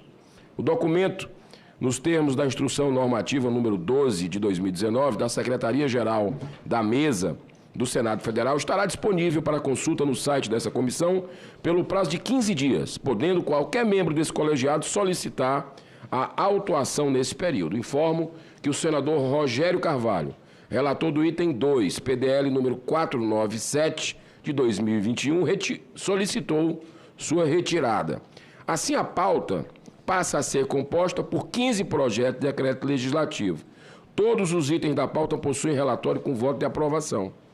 Questiono a Vossas Excelências se, por uma questão de racionalização dos trabalhos, podemos manter aberto o painel para a votação em globo das matérias, enquanto procedemos à leitura e à discussão dos relatórios.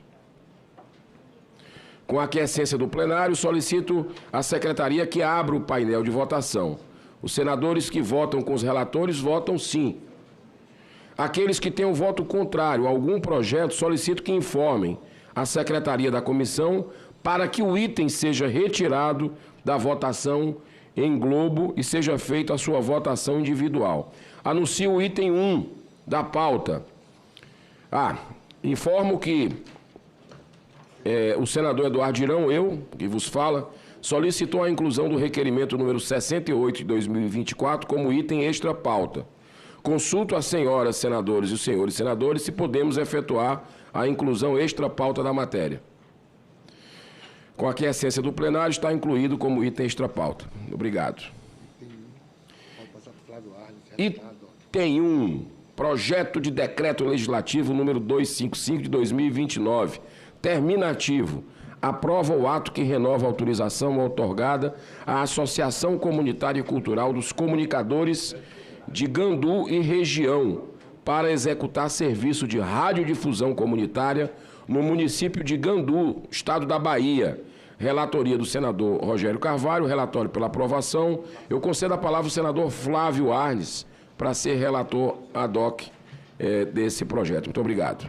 Agradeço a Vossa Excelência. Como os relatórios já foram distribuídos e são de conhecimento da comissão, se Vossa Excelência permitir, eu passo diretamente ao voto. Claro, senhor. Tendo em vista que o reexame da documentação que acompanha o PDL número 255 de 2019 não evidenciou violação da legislação pertinente, não havendo reparos quanto aos aspectos de constitucionalidade, juridicidade e técnica legislativa, opinamos pela aprovação do ato que renova a autorização outorgada à Associação Comunitária e Cultural dos Comunicadores de Gandu e região para executar serviço de radiodifusão comunitária no município de Gandu, estado da Bahia, na forma do projeto de decreto legislativo originário da Câmara dos Deputados. Esse é o voto, senhor presidente. Muitíssimo obrigado, senador Flávio Arnes. Vamos para o item 4 agora, projeto de decreto legislativo no 384 de 2019. Aprova o ato que renova a autorização outorgada à Associação Comunitária de Radiodifusão Dom Otto Mota para executar serviço de radiodifusão comunitária no município de Campanha, estado de Minas Gerais. Relatoria, senador Alessandro Vieira. Relatório pela aprovação. Então, eu concedo a palavra ao senador Flávio Arnes, como relator ad hoc, para a leitura do relatório do senador Alessandro. Com o mesmo argumento do projeto de lei que acabei de ler como relator ad hoc, passo diretamente ao voto. Tendo em vista que o exame da documentação que acompanha o PDL número 497 de 2021 não evidenciou violação da legislação pertinente, não havendo reparos quanto aos aspectos de constitucionalidade, juridicidade e técnica legislativa, opinamos pela aprovação do ato que renova a autorização outorgada à Associação Comunitária Sociocultural Hermes Fontes para executar serviço de radiodifusão comunitária no município de Boquim, estado de Sergipe, na forma do projeto de decreto legislativo originário da Câmara dos Deputados. Eu voto, senhor presidente. Muito obrigado, senador Flávio Arnes. Nós vamos agora para o item 5. Projeto de decreto legislativo número 440 de 2019, terminativo. Aprova o ato que renova a autorização outorgada à Associação Comunitária de Radiodifusão Varginhense para executar serviço de radiodifusão comunitária no município de Varginha, estado de Minas Gerais. A relatoria do senador Alessandro Vieira. O relatório é pela aprovação. Eu concedo a palavra ao senador Flávio Arnes para fazer a relatoria ad hoc, a leitura do relatório do senhor senador Alessandro Vieira. Muito obrigado, senador Flávio Arnes. Obrigado, senhor presidente. O relatório também já está disponível.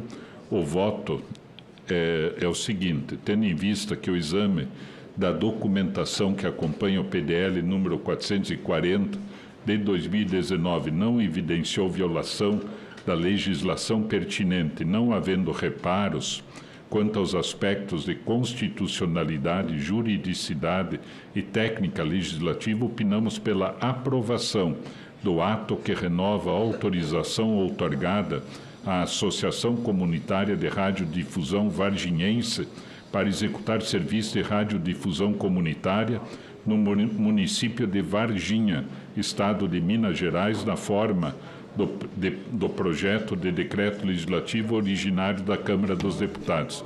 Eu voto, senhor presidente. Muito obrigado, senador Flávio Arnes. Só teve um pequeno equívoco, até nosso aqui também, de comunicação. O relatório, se o senhor puder ler novamente o relatório número 4, eu lhe agradeço. Se o senhor puder novamente ler. Isso, item 4. Item 4, já o voto, né? Item 2 foi retirado de pauta, perdão. E o senhor leu o item 2. O item 2 foi retirado de pauta e é o item 4 que eu peço para o senhor... Pois não. Obrigado. O relatório está... Todos os relatórios estão disponíveis para os membros da comissão, mas o item 4... O item 4, que foi o que eu li, né? Tendo em vista que o exame da documentação que acompanha o PDL 497 de 2021 não evidenciou violação da legislação pertinente e não havendo reparos quanto aos aspectos de constitucionalidade, juridicidade e técnica legislativa, opinamos pela aprovação do ato que renova a autorização outorgada à Associação Comunitária Sociocultural Hermes Fontes para executar serviço de radiodifusão comunitária no município de Boquim, estado de Sergipe, na forma do projeto de decreto legislativo originário da Câmara dos Deputados. Eu voto, senhor presidente. Muito obrigado, senador Flávio. Desculpa aí. Tem problema. Item 6. Antes do relatório do item 6, eu estou vendo aqui a acomodação chegando aqui na sala. Eu acho que são jovens senadores, não é isso? São jovens senadores do Brasil? Não? Quem são os visitantes que estão aqui hoje? Colégio Oswald de Andrade, São Paulo, em trabalho no sul do Brasil. Ah, perfeito. Colégio Oswald de Andrade, de São Paulo. Sejam muito bem-vindos aqui à nossa comissão. Estamos aqui numa sessão deliberativa, fazendo a leitura de relatórios. E daqui a pouco teremos algumas outras deliberações. Parabéns a vocês, parabéns à diretoria da escola, né, por essa visita aqui importante, que gera cidadania para o Brasil. Item 6, senador Flávio Arnes, aprova o ato que renova, que é o projeto de decreto legislativo número 783 de 2021, aprova o ato que renova a autorização outorgada à Associação Popular Passaquatrense para o desenvolvimento artístico e cultural, para executar o serviço de radiodifusão comunitário no município de Passa Quatro, estado de Minas Gerais. A relatoria do senador Alessandro Vieira, pela aprovação, concede a palavra ao senador Flávio Arnes, como relator ad hoc, para a leitura do relatório do senador Alessandro Vieira. Eu quero, da minha parte, só antes de ler o voto, porque o relatório já está distribuído, também cumprimentar os alunos, alunas do Colégio Oswald de Andrade, São Paulo, e dizer que nós estamos, entre outros aspectos, aprovando projetos de lei de rádios comunitárias, que é um instrumento muito forte, muito importante para o diálogo com a sociedade, com a comunidade, né? Como é comunitário, sem fins lucrativos também, e é algo que os jovens, principalmente, é uma área pela qual vocês podem e devem se interessar muito, né? Porque é um instrumento muito forte de construção de cidadania, se bem utilizado, né? Então, sejam muito bem-vindos e bem-vindas à comissão, conforme o nosso presidente, Eduardo Girão, já comentou. Mas passando ao item 6, tendo em vista que o exame da documentação que acompanha o PDL número 783 de 2021 não evidenciou violação da legislação pertinente, não havendo reparos quanto aos aspectos de constitucionalidade, juridicidade e técnica legislativa, opinamos pela aprovação do ato que renova a autorização outorgada à Associação Popular Passaquatrense para o Desenvolvimento Artístico e Cultural, para executar serviço de radiodifusão comunitária no município de Passa Quatro, Estado de Minas Gerais, na forma do projeto de decreto legislativo originário da Câmara dos Deputados. Eu voto, senhor presidente. Muito obrigado, senador Flávio Arnes. Vamos agora passar para o item 7. Projeto de decreto legislativo número 409 de 2022 aprova o ato que outorga permissão à Fundação Cultural Aparecida do Carmo da Silva para explorar o serviço de radiodifusão sonora em frequência modulada no município de Ipuiuna, no estado de Minas Gerais. Relatoria, senador Alessandro Vieira. Relatório pela aprovação. Concedo a palavra ao senador Flávio Arnes, que vai fazer a relatoria ad hoc para a leitura do relatório do senador Alessandro Vieira. O voto, senhor presidente, tendo em vista que o exame da documentação que acompanha o PDL número 409 de 2022 não evidenciou violação da legislação pertinente e não havendo reparos quanto aos aspectos de constitucionalidade, juridicidade e técnica legislativa, opinamos pela aprovação do ato que outorga permissão à Fundação Cultural Aparecida do Carmo da Silva para explorar serviço de radiodifusão sonora em frequência modulada com fins exclusivamente, chamando a atenção dos educandos aqui presentes, com fins exclusivamente educativos, no município de Ipuiuna, Estado de Minas Gerais, na forma do projeto de decreto legislativo originário da Câmara dos Deputados. Eu voto. Perfeito, senador Flávio Arnes, muito obrigado. Vamos agora passar ao item 8. O item 8, projeto de decreto legislativo número 910 de 2021, aprova o ato que renova a autorização outorgada à Associação Movimento Comunitário Rádio Comunitária FM, AM-CRC/FM, para executar serviço de radiodifusão comunitária no município de Taquarussu, estado de Mato Grosso do Sul. Relatoria do senador Exalci Lucas. Relatório é pela aprovação.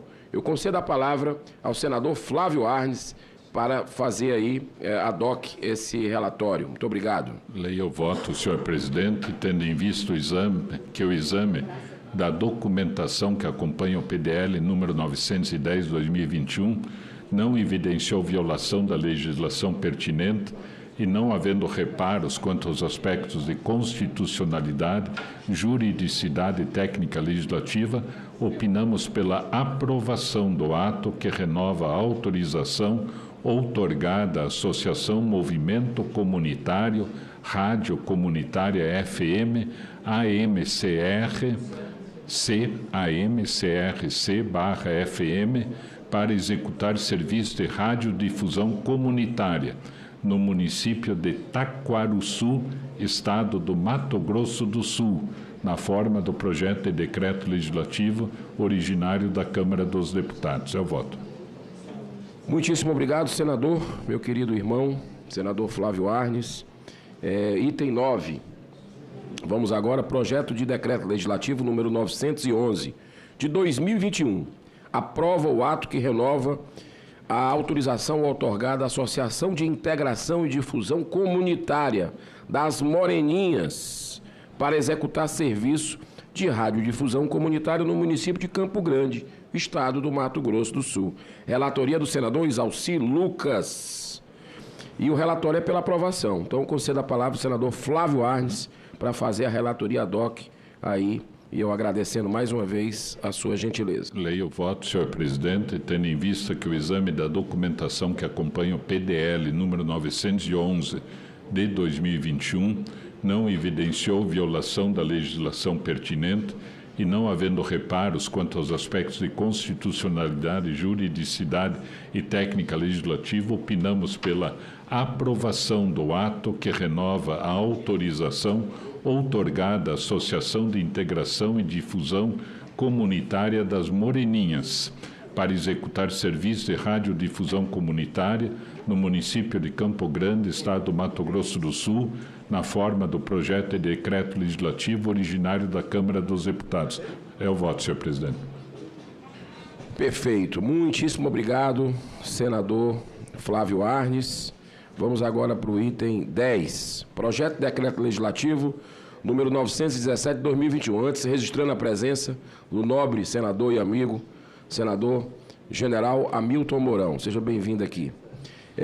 O item 10 é o seguinte: aprova o ato que renova a autorização outorgada à Associação Comunitária de Bodoquena, ACB, denominada FM Comunitária de Bodoquena, para executar o serviço de radiodifusão comunitária no município de Bodoquena, estado de Mato Grosso do Sul. A relatoria do senador Isalci Lucas. O relatório é pela aprovação. Eu concedo a palavra ao senador Flávio Arnes para fazer a relatoria ad hoc, já pedindo à nossa secretaria, se puder, depois, eu estou aqui abusando do nosso querido senador Flávio Arnes, se o senador Hamilton Mourão puder de alguma forma alternar, seria importante. Obrigado. Da minha parte não tem problema nenhum, mas eu quero cumprimentar o caro senador e amigo Hamilton Mourão, membro da Comissão de Educação e Cultura também. E só para dizer, senador Hamilton Mourão, que essa sessão está sendo acompanhada pelos alunos e alunas do Colégio Oswald Andrade de São Paulo. E a gente, inclusive, fez uma pequena explicação que há muitas rádios e televisões comunitárias, o que é importante para eles, né, trabalharem no sentido de articulação, divulgação, diálogo, construção, assim, do que interessa para a comunidade. E eu estou indo diretamente aos votos, porque os relatórios já foram distribuídos, estão acessíveis a quem quiser lê-los. Então, desculpe até pela explicação, senhor presidente. Tendo em vista que o exame da documentação que acompanha o PDL número 917/2021 não evidenciou violação da legislação pertinente e não havendo reparos quanto aos aspectos de constitucionalidade, juridicidade e técnica legislativa, opinamos pela aprovação do ato que renova a autorização outorgada à Associação Comunitária de Bodoquena, ACB, denominada FM Comunitária de Bodoquena, para executar serviço de radiodifusão comunitária no município de Bodoquena, estado do Mato Grosso do Sul, da forma do projeto de decreto legislativo originário da Câmara dos Deputados. Eu voto, senhor presidente. Muito obrigado, senador Flávio Arnes. Agora a gente vai para o item 12, projeto de decreto legislativo número 10.063. Aprova o ato que renova a autorização outorgada à Associação de Moradores Águas Cantantes de Ivaté para executar serviço de radiodifusão comunitária no município de Ivaté, estado do Paraná. A relatoria do senador Flávio Arnes. É o nosso titular agora. Relatório pela aprovação. Eu concedo a palavra ao senador Flávio Arnes para a leitura do seu relatório. Eu quero mandar também um grande abraço ao prefeito, vereadores, comunidade, para a PAI de Ivaté, com quem a gente falou no outro dia ainda, sobre o atendimento de fisioterapia, fonoaudiologia para os alunos e alunas que apresentam algum quadro de deficiência.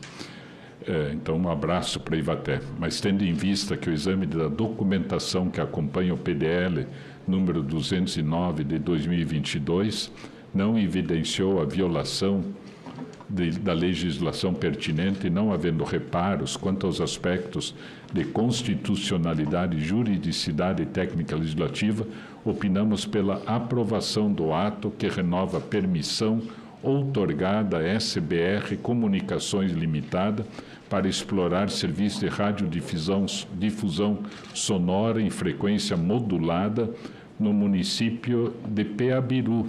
Aqui é Peabiru. Eu acho que houve algum... É porque sabe o que está acontecendo, o senador Flávio Arnes? O senhor está lendo o item 13. Eu acho que foi em homenagem aqui ao senador Fabiano, o senhor foi para o item 13. Sim. Pois é. Mas eu tô lendo... Nós estamos... É a leitura do 11 esse. Então, é a leitura do 11. Se Vossa Excelência me permitir... Claro. Eu tinha colocado 11, eu acho que equivocadamente, talvez eu tenha colocado aqui, mas relatório, só um minutinho, já... Tranquilo. Já chegamos ao ponto aqui, né? Item 11, Ivaté, né? Que estamos falando de Ivaté. Isso. Então, novamente, né? Eu quero mandar o abraço. Não, no item 11 é Peabiru.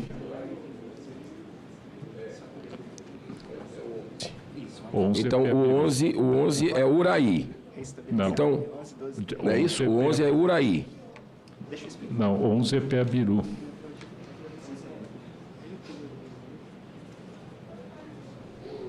Eu estou no item 11, olha.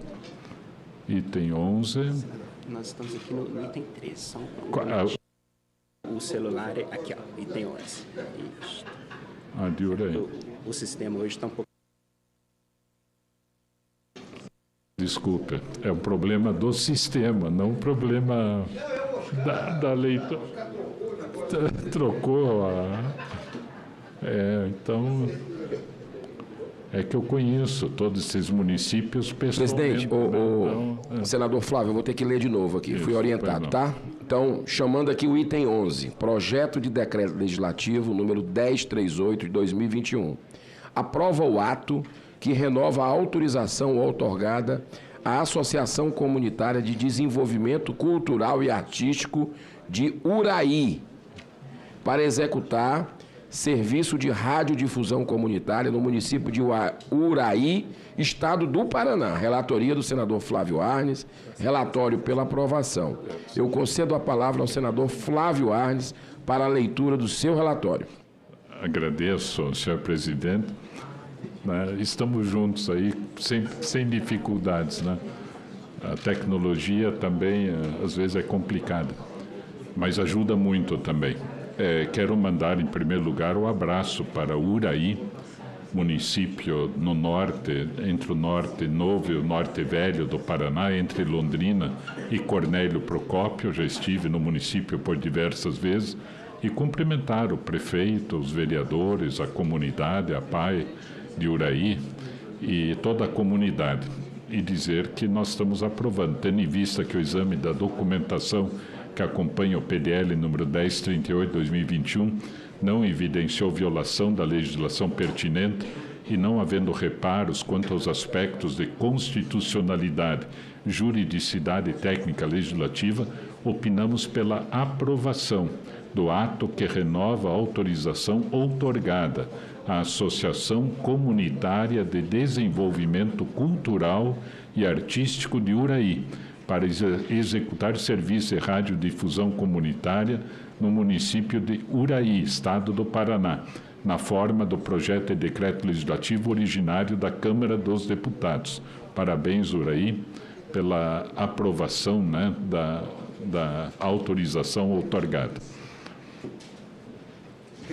Perfeito. Muito obrigado, senador Flávio Arnes. Vamos agora para o item 12. Agora sim, item 12. Aprova o ato que renova a autorização, que é o projeto de decreto legislativo número 1063 de 2021, que aprova o ato que renova a autorização outorgada à Associação de Moradores de Águas Cantantes de Ivaté para executar serviço de radiodifusão comunitária no município de Ivaté, estado do Paraná. Relatoria, senador Flávio Arnes. Relatório pela aprovação. Eu concedo a palavra ao senador Flávio Arnes para a leitura do seu relatório. Quero também enviar o abraço para todos e todas do querido município de Ivaté. Inclusive, no outro dia, estive conversando com a PAI de Ivaté, com a diretora, em função das necessidades junto ao Ministério da Saúde para propiciar o atendimento terapêutico adequado para alunos e alunas da PAI que necessitam de fisioterapia, fonoaudiologia, terapia ocupacional. Também para os vereadores, para a prefeitura e para a comunidade.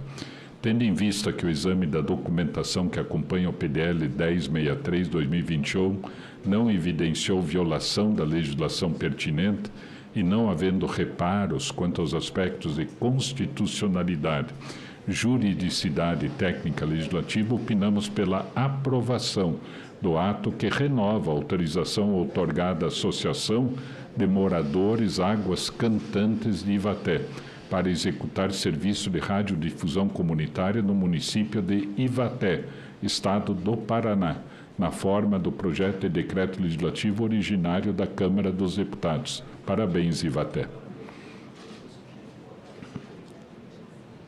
Muito obrigado, querido senador Flávio Arnes. Item 14.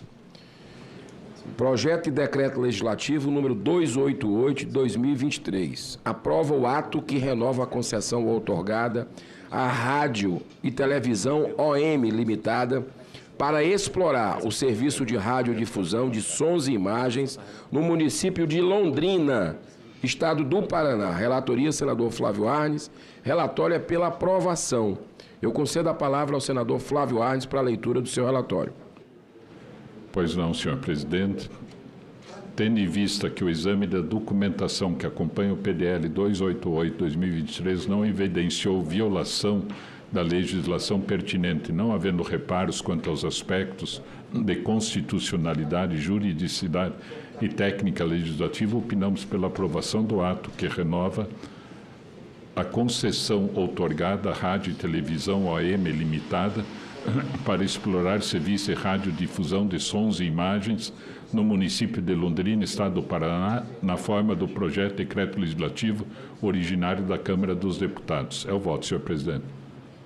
Obrigado, senador Flávio Arnes. Vamos agora para o item 15, senador Fabiano. Senador Fabiano, projeto de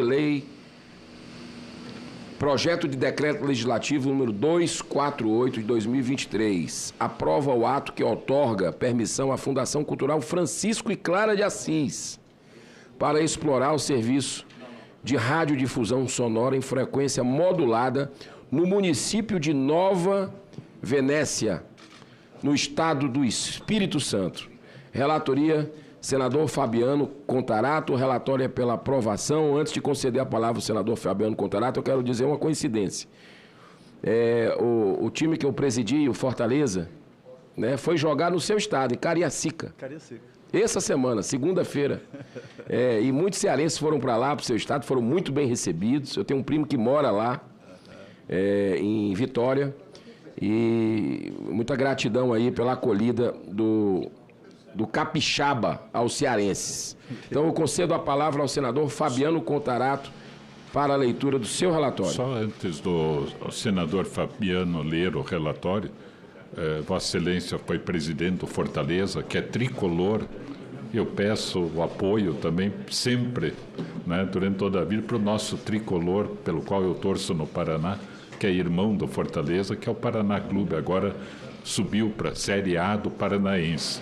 Então, tá bom. Parabéns, senador. Parabéns, senador Flávio Arnes. Eu admiro muito o Paraná e quero dizer para o senhor o seguinte, que, Espírito Santo dá sorte. O Fortaleza foi jogar lá contra o Cruzeiro segunda-feira, lá no Espírito Santo, na terra do senador Fabiano, e ganhou lá. Viu? Então tem que botar os Jogos do Paraná também para lá, porque dá sorte. Senhor presidente, mais uma vez eu quero parabenizar Vossa Excelência na presidência dessa tão importante comissão e enaltecer aqui e cumprimentar meus colegas senadores, Eduardo, Flávio Arnes, Mourão. Eu tenho muita alegria de fazer parte dessa legislatura com todos vocês, sempre dentro de um ambiente muito respeitoso, sempre dentro de um ambiente em que se luta, tenho certeza, na defesa intransigente da democracia e fortalecimento das instituições. E também, senador, para mim é uma alegria estar relatando esse PDL, porque eu nasci em Nova Venécia, eu sou filho de Nova Venécia, então essa fundação Clara e Francisco de Assis tem uma atuação muito importante. Aliás, essas outorgas sonora no município, em qualquer parte do país, ela transforma a vida da população que está lá. Os meios de comunicação, seja o rádio, por exemplo, ele tem um poder que é sedutor.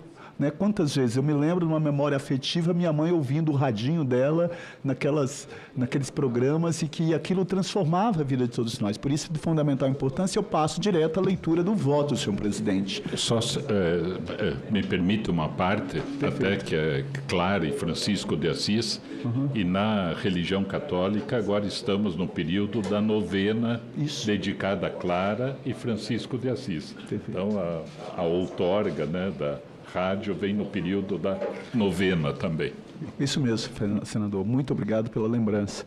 Então, eu passo, senhor presidente, a leitura diretamente do voto, tendo em vista que o exame da documentação que acompanha o PDL 248 não evidenciou violação da legislação pertinente e não havendo reparos quanto aos aspectos de constitucionalidade, juridicidade e técnica legislativa, opinamos pela aprovação do ato que outorga permissão à Fundação Cultural Francisco Clara de Assis para explorar o serviço de radiodifusão sonora em frequência modulada com fins exclusivamente educativos no município de Nova Venécia, no meu querido estado do Espírito Santo, na forma do PDL originário da Câmara dos Deputados. E mais uma vez quero mandar um abraço carinhoso a todos os munícipes de Nova Venécia, minha terra natal, que muito me orgulha e que tenho parentes lá e que sempre que posso retorno a esse município onde meus avós, vindo da Itália, ali constituiu família e ali que eu nasci.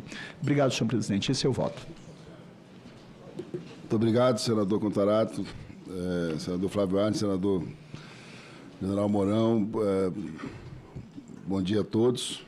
Nessa manhã olímpica, passamos ao item 16, projeto de decreto legislativo número 355 de 2023, terminativo, que aprova o ato que outorga a permissão da Fundação Cultural Conselheiro Pena para explorar o serviço de radiodifusão sonora em frequência modulada no município de Resplendor, estado de Minas Gerais. Relatoria do senador Fabiano Contarato.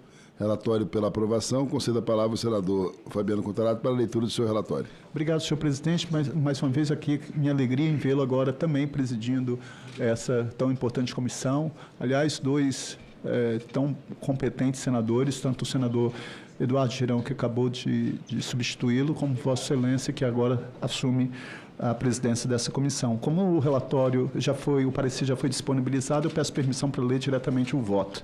Tendo em vista que o exame da documentação que acompanha o PDL 355 de 2023 não evidenciou violação da legislação pertinente e não havendo reparos quanto aos aspectos de constitucionalidade, juridicidade e técnica legislativa, opinamos pela aprovação do ato que outorga permissão à Fundação Cultural de Conselheiro Pena para explorar serviço de radiodifusão sonora em frequência modulada com fins exclusivamente educativos no município de Resplendor, estado de Minas Gerais, na forma do PDL originário da Câmara dos Deputados. Esse é o voto, senhor presidente. Muito obrigado, senador Fabiano Contarato. Passamos à leitura do item 3. Projeto de decreto legislativo número 871 de 2021, terminativo.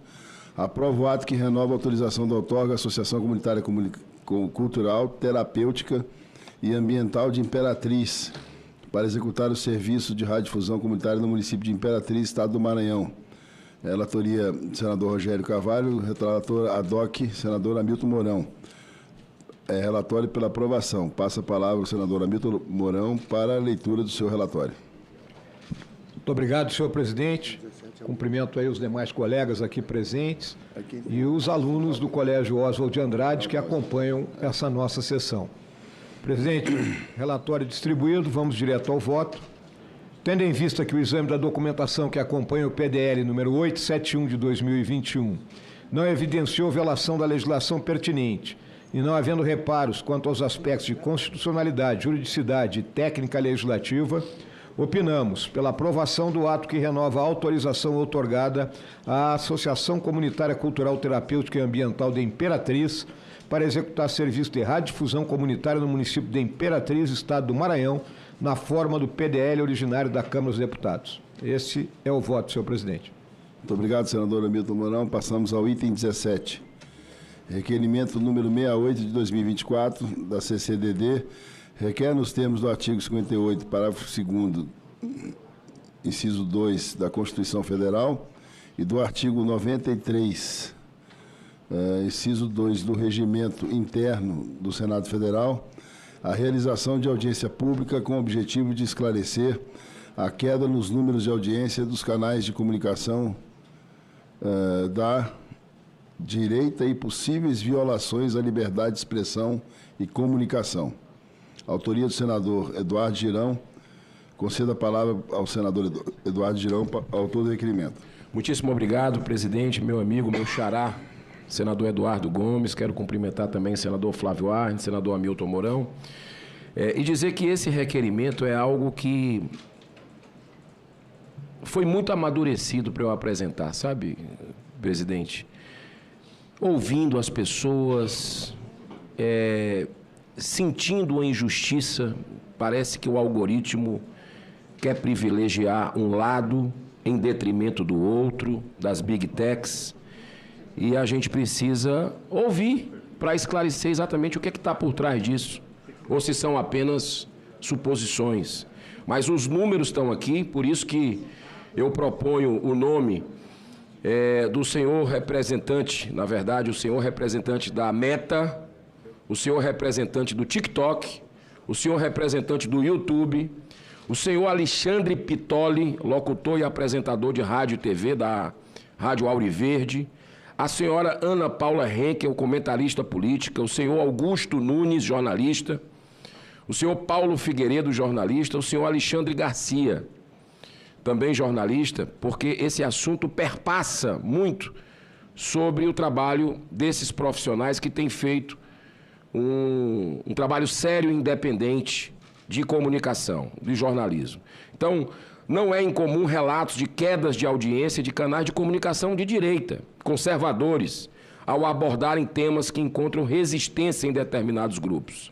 Esse fenômeno se manifesta em diversas formas, desde a desmonetização de conteúdos e a redução de alcance nas redes sociais, até a exclusão completa de canais de determinadas plataformas. O canal da Auriverde Brasil, por exemplo, conforme vídeo divulgado na plataforma do YouTube no dia 20 de junho de 2024, contava com audiência de 2.902.000 brasileiros em 25 de abril de 2024. Após a publicação de conteúdos abordando temas como vacinação da Covid e os tweet files, o canal enfrentou uma drástica redução de audiência, atingindo apenas 660.287 visualizações em 7 de maio de 2024. No dia 10 de junho, a audiência caiu ainda mais, para 116.941. Essa diminuição significativa não apenas afetou a visibilidade do conteúdo, mas também resultou em uma queda de mais de 90% do faturamento do canal, comprometendo sua sustentabilidade econômica e impactando a gestão dos funcionários empregados. Essa situação levanta questões cruciais sobre a liberdade de expressão e a transparência dos algoritmos das plataformas digitais. É essencial investigar se essa queda de audiência está relacionado a possíveis mecanismos de censura ou limitação de alcance, o que poderia violar o direito constitucional à liberdade de expressão. Ademais, é preciso esclarecer as políticas de transparência dos algoritmos, diante da interferência na visibilidade dos conteúdos e dos critérios de recomendação ou restrição de vídeos.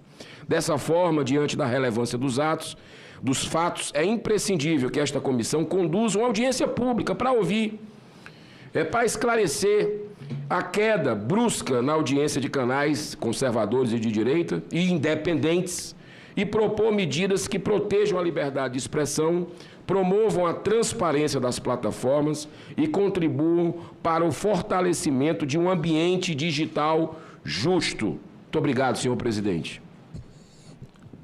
Obrigado, senador Eduardo Girão. A votação será simbólica.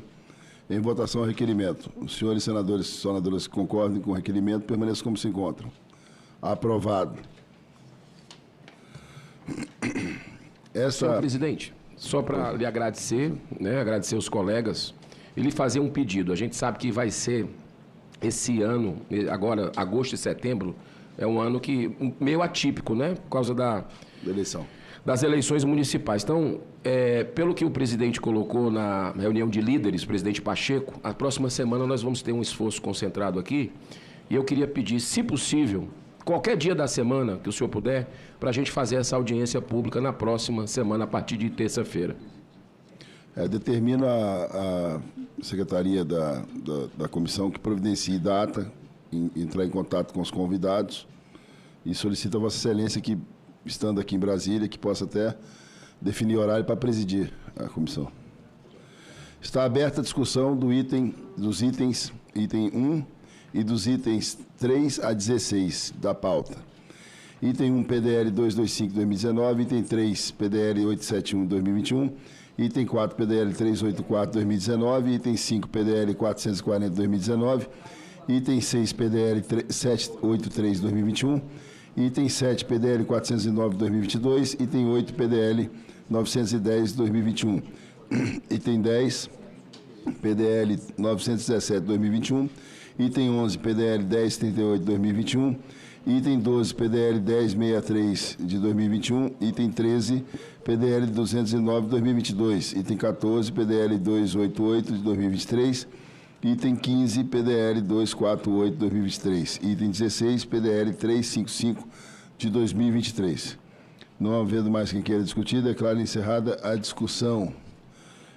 Reforço que o painel de votação já se encontra aberto para a votação em grupo do item 1 e dos itens 3 a 16 da pauta. Os senadores que votarem com o relator votarão sim. Relembro também aos senadores que desejarem manifestar voto contrário em algum projeto que informe a Secretaria da Comissão para que o item seja retirado de votação em globo e que seja feita a votação individual.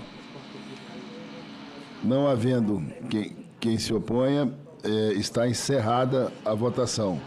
Determina a Secretaria da Comissão que apure o resultado. Aprovado, 9 votos sim, nenhum voto não e nenhuma abstenção. Obrigado. Estão aprovados os projetos nos termos dos seus respectivos pareceres. As matérias serão encaminhadas à Secretaria-Geral da Mesa para providências cabíveis. Antes de encerrarmos os nossos trabalhos, submeto a deliberação do plenário a dispensa da leitura da aprovação da ata da 16ª e 17ª reuniões desta comissão, realizadas no dia 9 e 10 de julho, respectivamente. Os senhores senadores e senhoras senadoras que aprovaram, permaneçam como se encontram. Aprovado. As atas estão aprovadas e serão publicadas no Diário do Senado Federal. Nada mais havendo a tratar, agradeço a presença de todos e declaro encerrada a presente reunião. Toda quarta eu vou fazer o papo.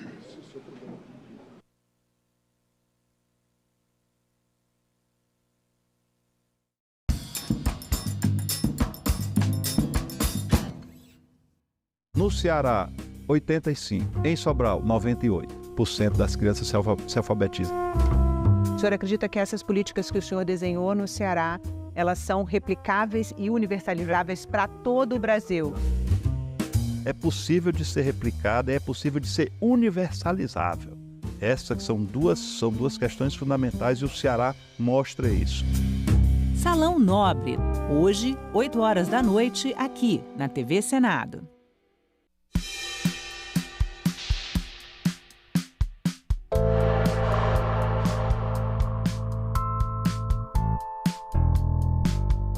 de muito trabalho. Nós vamos aliar a rotina aqui do Senado.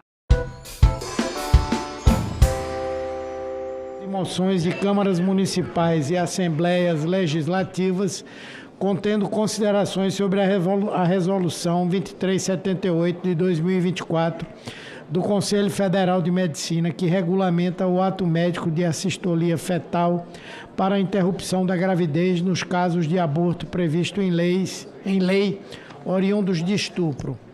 Cópias de ofícios e moções de câmaras municipais, assembleias legislativas, conselhos e entidades contendo considerações sobre questões trabalhistas, assistência social, previdência social e temas relacionados à saúde. Os expedientes se encontram à disposição na secretaria desta comissão e fica consignado o prazo de 15 dias para manifestação das senadoras e dos senadores, a fim de que sejam analisados pelo colegiado. Caso não haja manifestação, os documentos serão arquivados ao final do prazo. A presente reunião destina-se à deliberação de projetos, relatórios e requerimentos apresentados à comissão. A reunião contará com a possibilidade de as senadoras e os senadores votarem por meio do aplicativo Senado Digital nas deliberações nominais como nas matérias terminativas. Informo que o item 7, projeto de lei número 3206 de 2023, foi retirado de pauta a pedido do relator, senador Laércio Oliveira.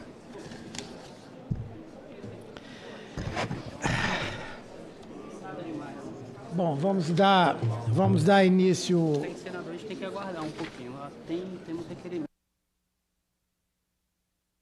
Quais são?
Cinco, 8, 10, 12.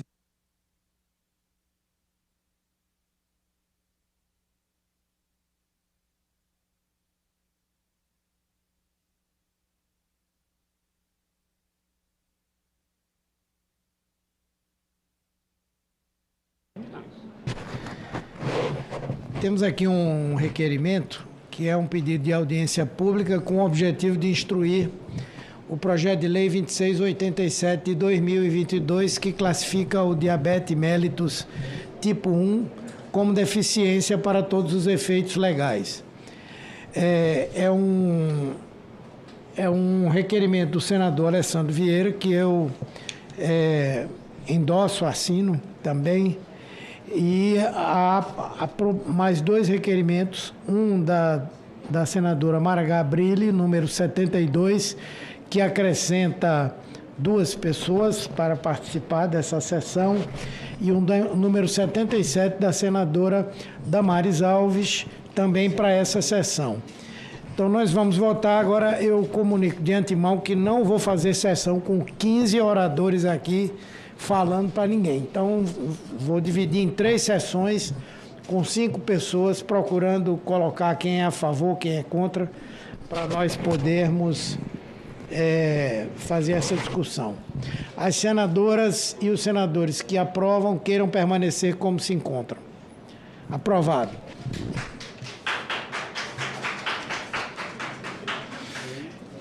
Ô, Júnior.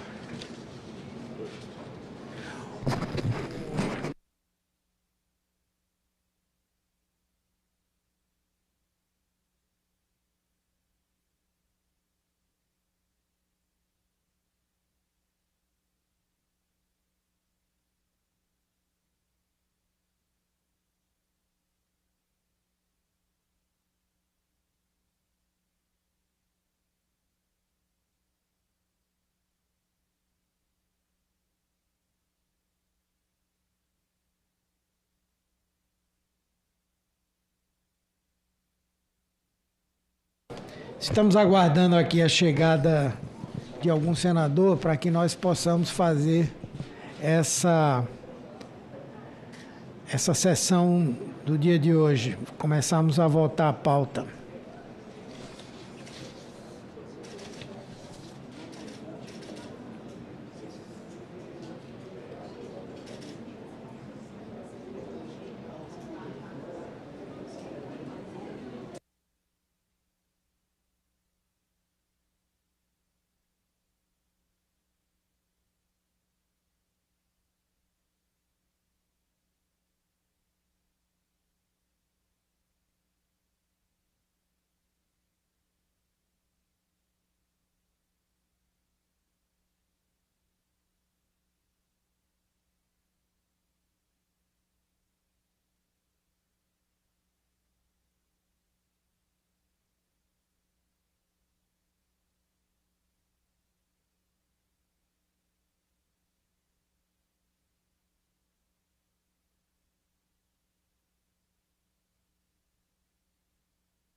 Peixes contaminados com minério. O impacto do rompimento da barragem de Mariana ainda é sentido no Espírito Santo.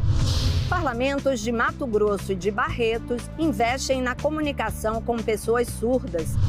Pequenos agricultores de Minas Gerais ganham renda extra com usinas solares. Tudo isso você vê no Parlamento Brasil. Parlamento Brasil, toda sexta, 8 horas da noite, aqui na TV Senado. Agora é lei. Mulheres com implante mamário colocado em razão de tratamento de câncer têm direito à troca em hospitais privados ou pelo SUS sempre que houver complicações ou efeitos adversos. A mulher que sofre mutilação total ou parcial de mama em razão do tratamento de câncer também tem direito a acompanhamento psicológico e multidisciplinar. O Senado votou, agora é lei. Os títulos da nobreza eram a maioria absoluta na primeira composição do Senado brasileiro. Os senadores eram nomeados pelo imperador e ficavam no cargo por toda a vida. Qual era a representatividade desse primeiro Senado, professor? A representatividade era feita por barões, viscondes, duques. O que a gente tinha nesse período, na verdade, era uma elite agrária muito forte no Brasil. E aí, gente, tudo bem? Eu sou o Pedro Renó, professor, youtuber, e hoje a gente vai falar sobre a criação do Senado. Aí chega um momento nessa história de criação do Senado que Dom Pedro I vai embora do Brasil. E o Senado ganha poder. O Senado ganha força através de um período que a gente chama de período regencial. Então ali a gente tem a regência trina provisória, 3 regentes, geralmente eles eram parlamentares, a regência trina permanente, e depois a gente tem um senador que foi ministro da Justiça também, que era o padre Antônio Feijó, liberal, mas ele também já cai, ele teve que renunciar. E depois a gente tem um conservador, que é o Pedro de Araújo Lima, né? Todos senadores. Esse período é um período de muita instabilidade política na história do Brasil, justamente por conta da oposição entre liberais e conservadores, ou federalistas e unitaristas. Nessa época, o Brasil era uma verdadeira panela de pressão, né? Todo o território brasileiro, né? Você tem muitas revoltas acontecendo, eclodiram revoltas no Rio Grande do Sul, Santa Catarina, Bahia, Maranhão, e nesse período é quando os liberais eles assumem uma postura de reduzir a maioridade do Dom Pedro II para estabelecer a ordem no Brasil. Aí a gente teve o golpe da maioridade. E desde 1824 tem sido assim. Os principais acontecimentos sociais, econômicos e políticos do Brasil continuam passando por essa casa. Senado, 200 anos.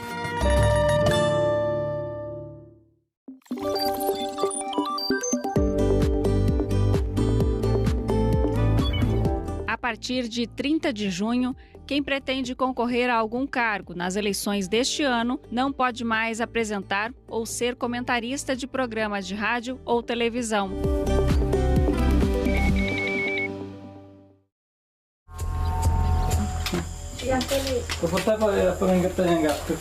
Se engatu, os brancos é tupi-guarani. Engatu tupi é tcheco, página. O que a senhora mãe também a senhora não estudando fez coisa pior tem piranha caiu ainda. Mas eu não estudando tanto com gato. Senadoc, neste sábado, 9 horas da noite, aqui na TV Senado. Número 5.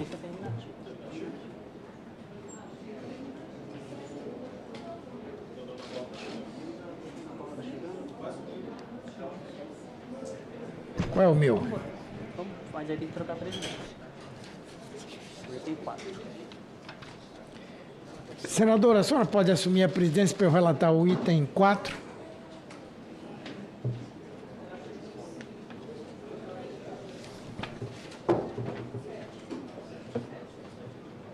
Está aqui o texto. Tudo bem?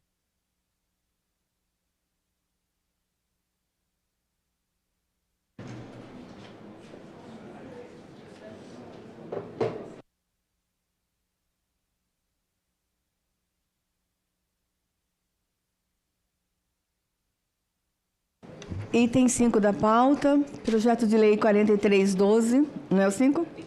4, desculpa. Item 4 da pauta, projeto de lei 2550 de 2022, não terminativo, altera a lei número 1455 de 76 para dispor sobre destinação preferencial de mercadorias abandonadas entregues à Fazenda Nacional ou objeto de pena de perdimento às vítimas de desastres naturais de grandes proporções reconhecidos pelo Poder Executivo Federal como estado de calamidade pública. Autoria, senador Guaraci Silveira, relatoria, senador Humberto Costa. Voto favorável. Matéria a ser apreciada pela Comissão de Constituição e Justiça, Cidadania e Decisão Terminativa. Concedo a palavra ao senador Humberto Costa para a leitura do relatório.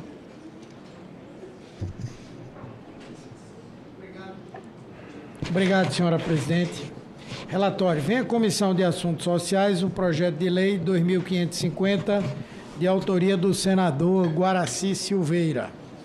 A proposição altera o decreto-lei número 1455, de abril de 76, para dispor sobre a destinação preferencial de mercadorias abandonadas entregues à Fazenda Nacional ou objeto de pena de perdimento às vítimas de desastres naturais de grandes proporções reconhecidos pelo Poder Executivo Federal como estado de calamidade pública. Nesse sentido, o artigo 1º do PL prevê que a destinação preferencial será realizada mediante doação dispensada à licitação. Estabelece ainda que a destinação preferencial deverá observar critérios definidos em regulamento. Finalmente, a proposição determina que a relação dos beneficiários seja divulgada em sítio eletrônico no prazo de 90 dias após a doação. O artigo 2º prevê vigência imediata para a lei resultante da proposição.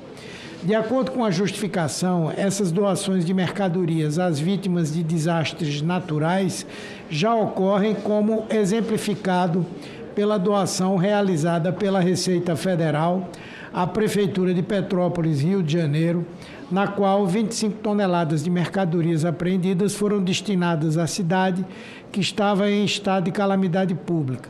Dessa forma, conforme destaca o autor, é necessário apenas a uniformização dessa prática para garantir segurança jurídica a essas doações. A proposição foi distribuída à Comissão de Assuntos Sociais, à Comissão de Constituição e Justiça em caráter terminativo. Não foram apresentadas emendas. Análise. Com fundamento no inciso 1 do artigo 100 do Regimento Interno do Senado Federal, este colegiado tem competência para examinar matérias relativas à assistência social. Dados recentes do Centro Nacional de Monitoramento e Alertas de Desastres Naturais, CEMADEM, revelam que no ano de 2023 foram registrados 1.341 eventos de origem hidrológica. 26ª reunião ordinária. As senadoras e os senadores que aprovam permaneçam como se encontram. O ato está aprovado e será publicado no Diário do Senado Federal. A presente reunião destina-se à deliberação dos itens de 1 a 6.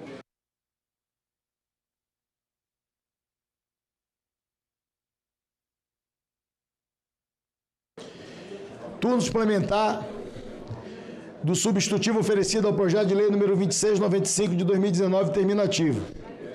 Emenda ao projeto de lei número 12.527 de 18 de novembro de 2011, Lei de Acesso à Informação, para dispor sobre acerca da disponibilização de documentos necessários à promoção da transparência no âmbito das despesas públicas. O autor do projeto é o senador Flávio Arnes. O relator do projeto é o líder Carlos Portinho. Até o momento não foram apresentadas emendas no turno suplementar. Em 10/7/24 foi aprovado o substitutivo oferecido ao PL 2695/19, ora submetido a turno suplementar nos termos do disposto do artigo 282, combinado com o artigo 92 do Regimento Interno do Senado Federal. Informo aos senadores que a votação deste, mesmo em turno suplementar, é necessário que seja nominal.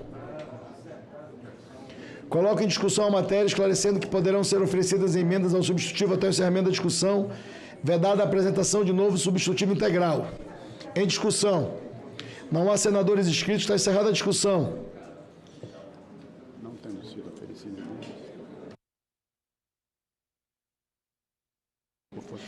Como não houve emendas ao projeto e não tendo sido oferecidas essas emendas ao substitutivo, é dado como definitivamente adotado sem a votação. Artigo 284 do Regimento Interno do Senado Federal. Será comunicada a decisão à comissão, desta comissão ao presidente do Senado Federal para a ciência do plenário e publicação no Diário do Senado Federal. Sérgio Moro está em viagem, pediu para o senhor adiar. O item 2, o relator da matéria está ausente e pediu para retirar de pauta. O item 6, o Jacques Wagner pediu também para adiar. O item 6, o relator da matéria é o líder Jacques Wagner. Ele está solicitando o adiamento da deliberação do projeto. Fica retirado de pauta.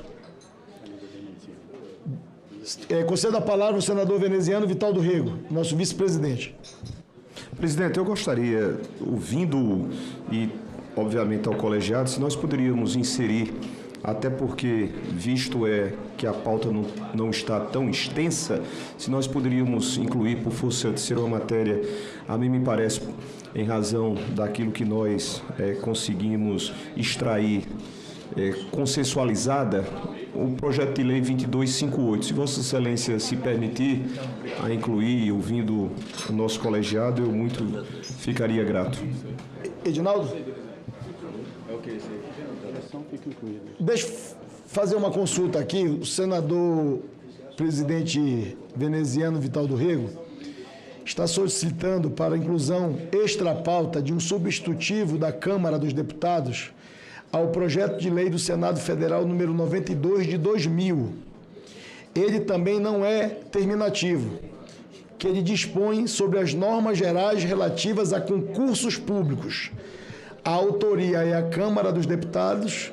Como foi dito, o relator da matéria é o nosso vice-presidente veneziano Vital do Rego. O relatório é pela aprovação do projeto com as emendas de redação. Eu consulto os senadores e as senadoras se eu posso incluir esse item extra-pauta a pedido do senador veneziano. Não havendo objeção, feita a inclusão do item extra-pauta. Nós não temos, os relatores não estão presentes aqui. Os relatores, o relator do item 3 da proposta de emenda constitucional, o senador Everton, não está presente, está retirado de pauta. O relator do item 4 do projeto de lei 1640 não está presente, o senador Alessandro Vieira, está retirado de pauta.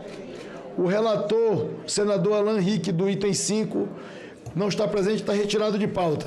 Deixa eu aproveitar aqui rapidamente, antes de votar esse projeto, deixa eu fazer uma colocação aqui, eu queria a atenção dos senadores e das senadoras. Tem uma demanda que foi solicitada pelos partidos políticos, que é uma questão relativa à questão de cotas em relação a multas e outros temas relacionados aos partidos políticos do Brasil.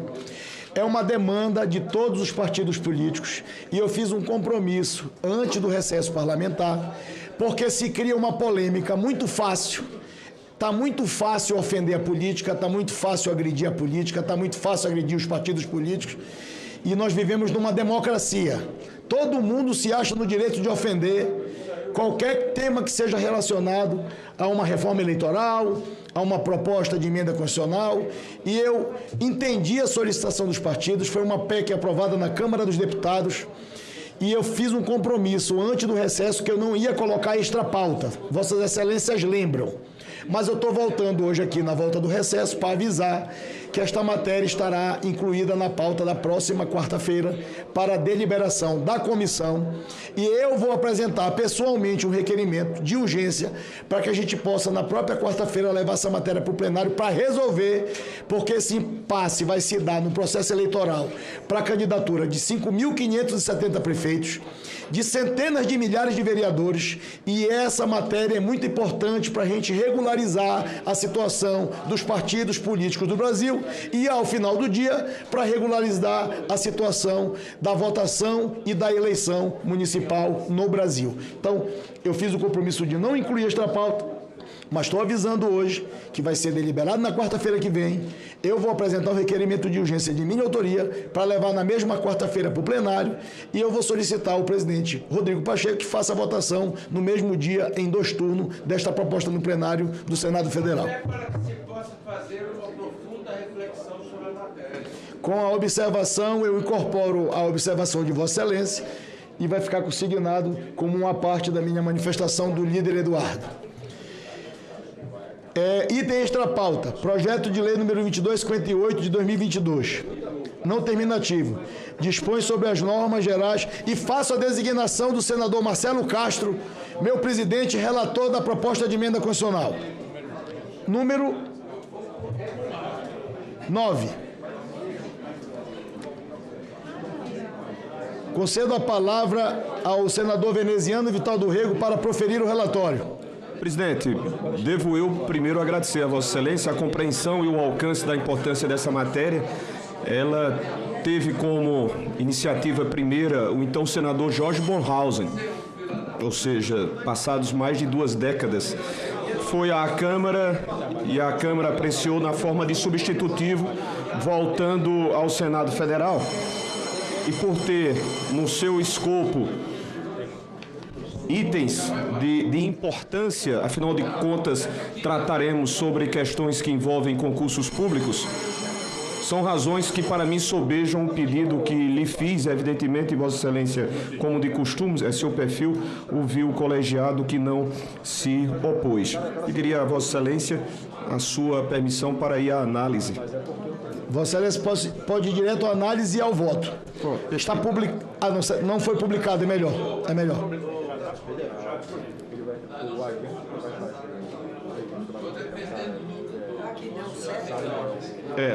É o 7º, o 2258.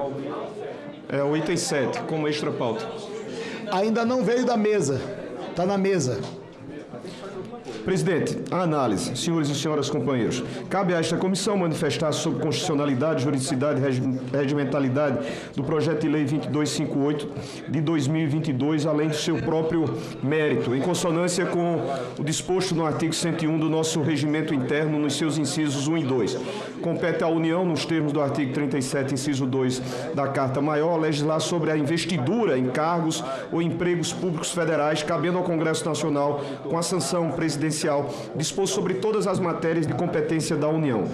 Leis que regulam concursos públicos não se submetem à reserva de iniciativa conferida ao Presidente da República pelo 61, artigo, parágrafo 1º da Carta Magna, de forma que a iniciativa parlamentar possui amparo constitucional. Nesse sentido, inclusive, nós trouxemos para registro enfático o entendimento firmado pelo Supremo Tribunal Federal no âmbito da ação direta de inconstitucionalidade, ADI, cujo número foi 1568. Vossas Excelências podem ter a oportunidade de fazer a leitura para que eu não precise alongar-me. Além de formalmente constitucional, a proposição também o é materialmente, na medida em que é dever do Estado regulamentar, mediante lei formal, os critérios para investidura em cargo ou emprego público, a qual depende de aprovação prévia em concursos públicos de provas ou de provas e títulos, de acordo com a natureza e a complexidade do cargo ou do próprio emprego. No tocante, senhores e senhoras, à juridicidade, igualmente não há objeções ao projeto, porquanto, 2 pontos, o meio eleito para o alcance dos objetivos pretendidos é o adequado. Segundo, a matéria nele vertida inova o ordenamento jurídico. Terceiro, possui o atributo da generalidade. Quarto, se a figura dotada de potencial coercitividade. Por último, quinto, se revela compatível com os princípios diretores do sistema de direito pátrio. De igual modo, não vislumbramos óbices regimentais à sua tramitação. Quanto ao mérito, senhor presidente Davi Alcolumbre, colegas e queridos que nos acompanham, a regulamentação dos concursos públicos é uma medida que se impõe, tendo em vista uma longa série de problemas verificados nos certames seletivos para acesso a cargos públicos em nosso país. O concurso público é um instrumento essencial para que asseguremos a isonomia no acesso a cargos e empregos públicos e constitui um notável avanço da Constituição Cidadã.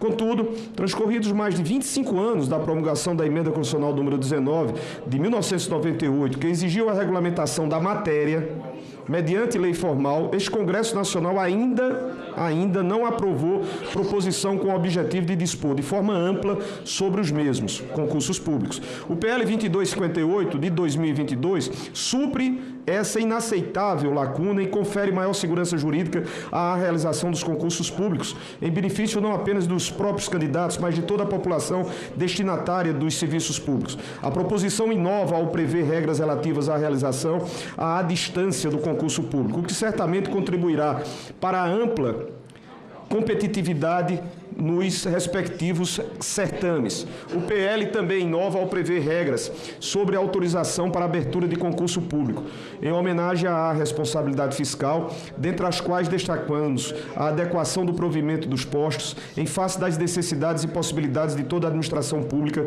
e a estimativa do impacto orçamentário e financeiro no exercício previsto para o provimento e nos 2 exercícios seguintes.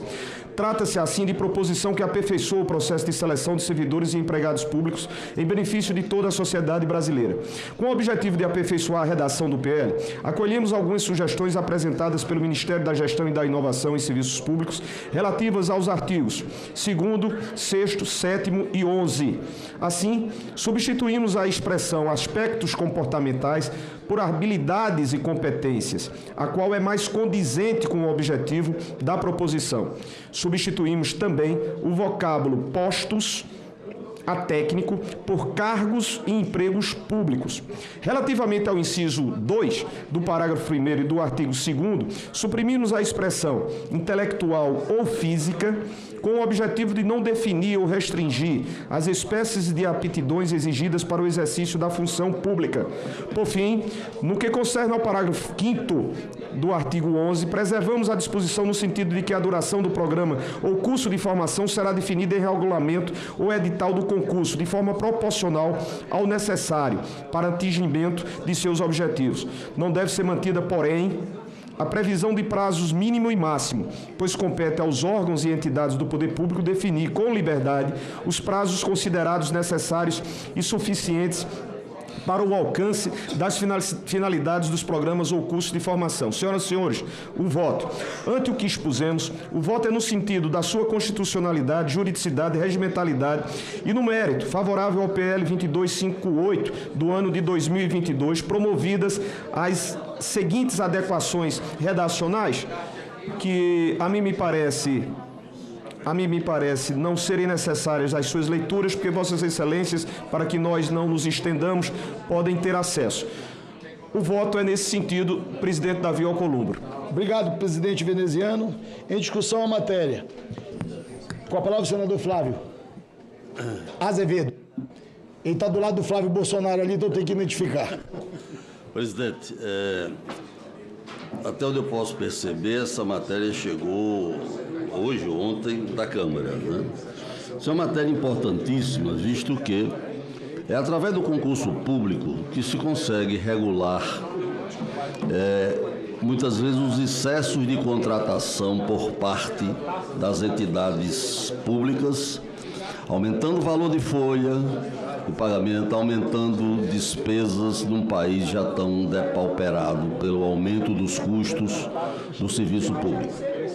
E eu gostaria de ter maior conhecimento sobre a matéria. É uma matéria que demorou tanto tempo para chegar aqui e chega assim de uma hora para outra. Eu me confesso que fico um pouco assustado. Então, eu peço a máxima vênia ao meu querido senador veneziano, mas eu me considero obrigado a pedir vista do processo, do projeto. Senador Flávio Bolsonaro. Presidente, já que há o pedido de vista também do senador Flávio, eu também gostaria de pedir vista pelo seguinte: estava até conversando com o relator aqui, eu já vi que o projeto, como foi incluído agora, estou olhando agora o projeto, senador veneziano, ele já traz algumas coisas importantes aqui para regulamentar e organizar e evitar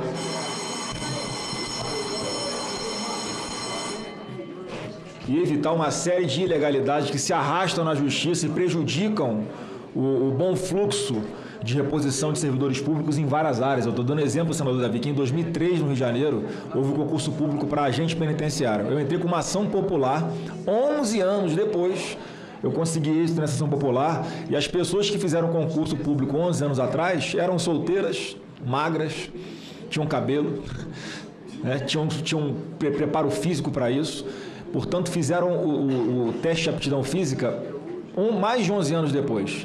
Teve que ter um teste, um TAF que chama, específico para essa turma, porque as exigências físicas já não eram as mesmas de mais de uma década atrás. Então acho que o projeto tem a sua importância, eu acho que é isso que ele quer regulamentar, dentre outras coisas. Eu queria também me aprofundar, porque é um tema importante, impacta. Eu sei que aqui está excluído já a magistratura, a Defensoria Pública, Forças Armadas, mas para analisar melhor, inclusive, eu não sei se há previsão de sanções administrativas para aqueles que atropelam simplesmente a Constituição, a lei, seja o que Deus quiser, e conta com a morosidade da Justiça para impor uma má gestão no serviço público no tocante à realização desses concursos. Então, a princípio, o projeto é meritório, mas eu queria também dar uma olhada mais específica, presidente. Com a palavra o nosso presidente Almazes. Eu acho que o tema concurso público é um tema que todos nós temos que nos debruçar, porque quem é gestor passa por dificuldades. Você tem uma dificuldade muito grande de fazer um concurso público. E tem concurseiros no Brasil todo. Veja, vou dar um exemplo aqui claro sobre concurso de polícia civil, que a pessoa tem que ser bacharel em direito. Ele vai, faz um concurso para delegado, o Estado paga, banca esse concurso. 6 meses depois tem um concurso para o Ministério Público, também a pessoa tem que ser bacharel ou para juiz. Ele passa nesse concurso e simplesmente tudo que o Estado investiu nele não é reposto, e você também não tem como repor esse delegado que foi treinado para ser delegado, mas ele encontra um concurso um pouco melhor. Eu tenho um projeto aqui, senador Flávio e senador veneziano, sobre reposição da Polícia Federal. A partir do momento que tiver a saída de 5% do contingente da Polícia Federal, se faria automaticamente concurso público. Por quê? Porque são serviços essenciais que não pode haver no serviço público a falta. A polícia é um serviço muito essencial, principalmente o que nós vivemos hoje. O que acontece? Você perde 5, 6%, ou por aposentadoria, ou porque fez um outro concurso, ou por uma razão qualquer, e aí fica dependendo da boa vontade do governo, e qualquer outro governo sempre for assim, de se fazer um concurso público para se repor esses servidores que são essenciais. Alguns serviços públicos de atividade fim são repostos por cooperativas na área médica, na educação por processo seletivo, mas na polícia não tem como repor se não houver um treinamento. E é um serviço que hoje, mais do que nunca, a população brasileira precisa. Então nós temos um momento ímpar, presidente, para discutir essa questão. Você tem como repor outros servidores públicos. Na área de saúde, se você precisar de um médico, você faz um processo seletivo ou contrata uma cooperativa. Se faltar professor, você pode fazer um processo. Na segurança pública é impossível se fazer isso. Então eu faço até um apelo para que o nosso relator dessa matéria possa analisar essa semana essa questão. Eu estou falando de polícia. É um serviço essencial, é uma atividade fim importante para a sociedade brasileira, em que não se repõe esse servidor através de processo seletivo ou cooperativa. Não tem como repor. É através de concurso público, é através... Passa 6 meses para a gente formar um delegado, presidente Davi.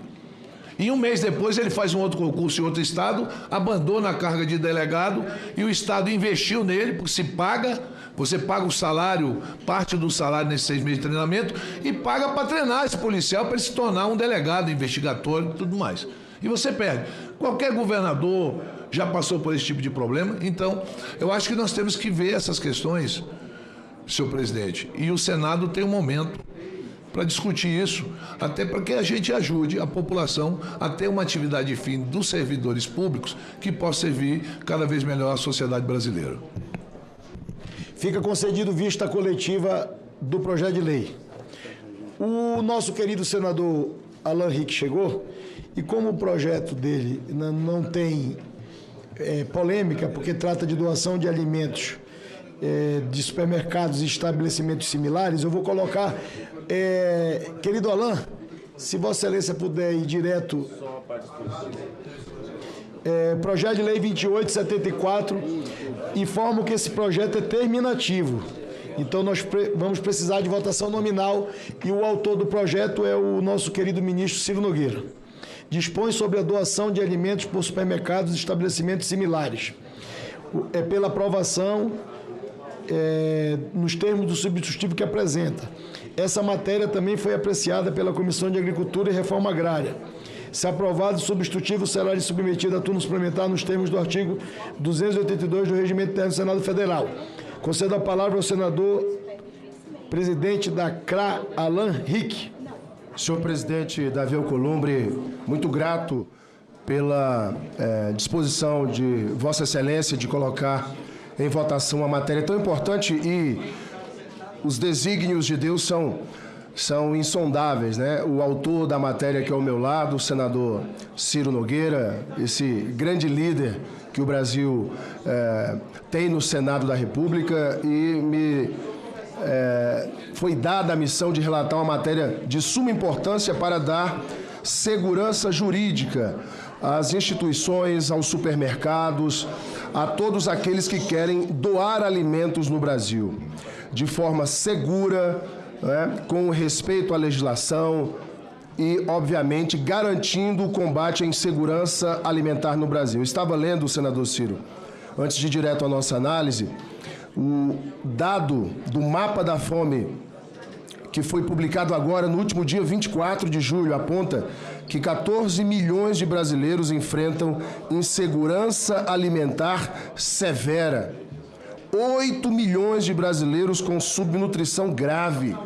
Daí a importância de nós termos uma matéria que incentiva a doação de alimentos de forma segura, de forma regulamentada e incentivando a doação de alimentos no nosso país. Vou direto à análise, senhor presidente.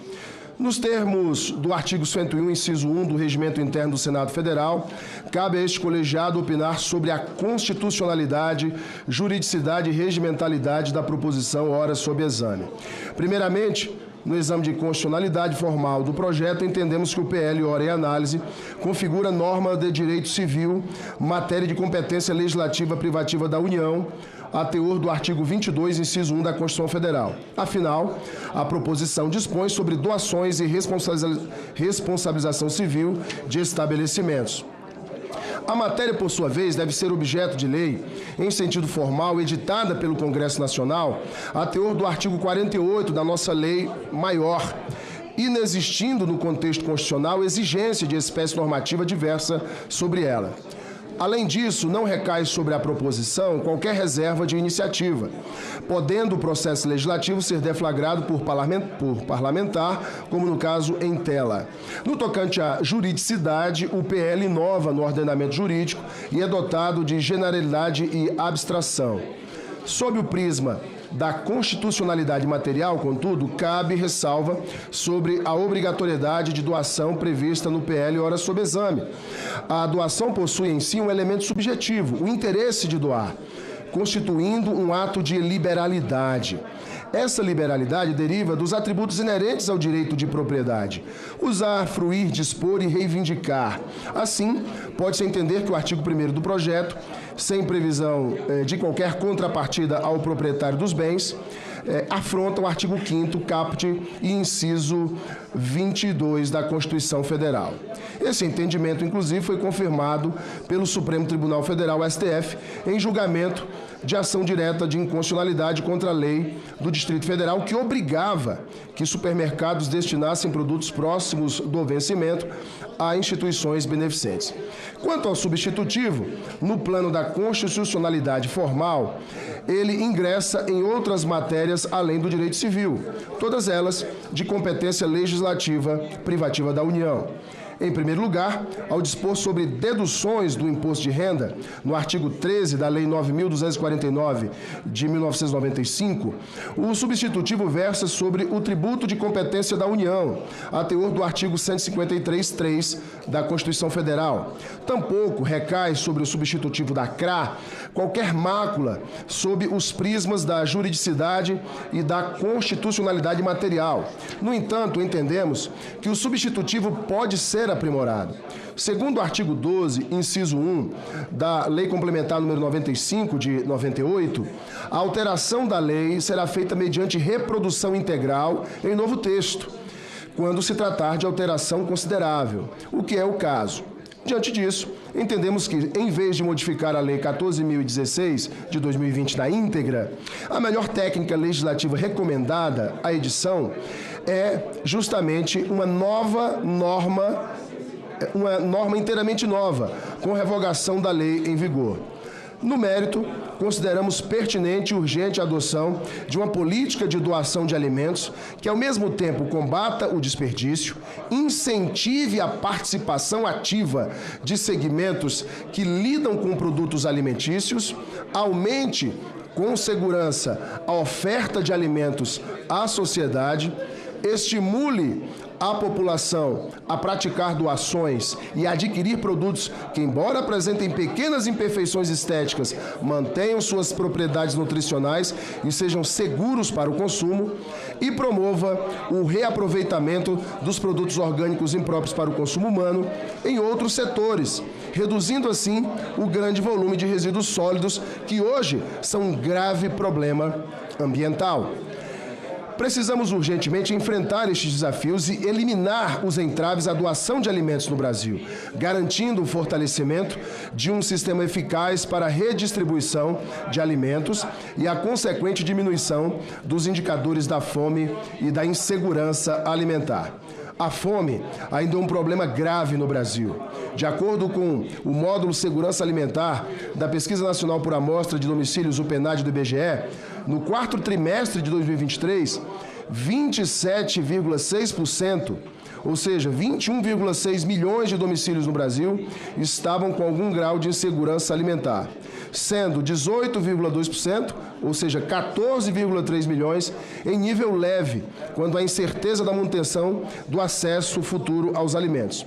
5,3%, 4,2 milhões no moderado, quando já existe redução da quantidade de alimentos entre os adultos da família, e 4,1%, 3,2 milhões no grave, quando se falta realmente comida para crianças e a qualidade dos alimentos cai para toda a família. Ou seja, alimentos bons acabam substituídos por alternativas mais baratas, mas pouco saudáveis e pobres em nutrientes. Aqui são dados de 2023, citei aqui a pesquisa da FAO, da ONU, registrada agora no último dia 24 de julho, que aponta 14 milhões de brasileiros em insegurança alimentar grave e 8 milhões de brasileiros subnutridos.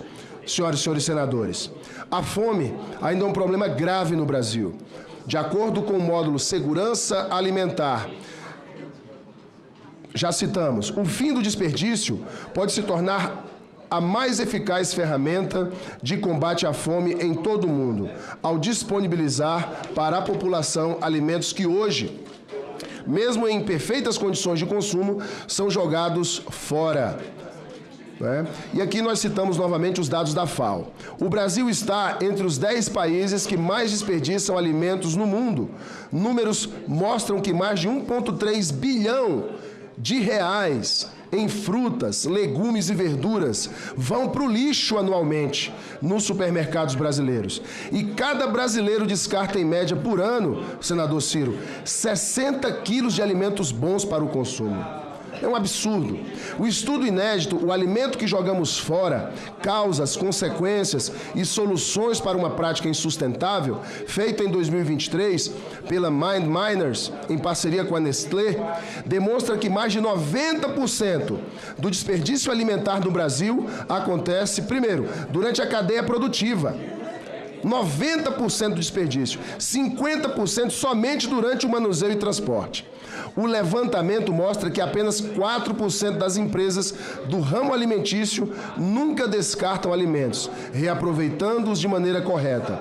Entre os 96% que afirmaram descartar comida, mais da metade, ou seja, 54%, diz realizar os descartes sempre ou frequentemente. Cabe ressaltar que muitos destes produtos desperdiçados são chamados alimentos imperfeitos. São especialmente vegetais que estão fora do padrão estético que estamos acostumados, como os comercialmente desejáveis, e muitas vezes nem chegam às gôndolas. São falhas da própria natureza, é como os vegetais se desenvolvem naturalmente em sua maioria. Há uma diferença clara entre esses alimentos imperfeitos e os estragados, impróprios para o consumo. Os alimentos imperfeitos têm aparência diferente, mas estão em perfeitas condições de consumo e têm as mesmas propriedades nutricionais e sabor que qualquer outro alimento, senadora Dorinha.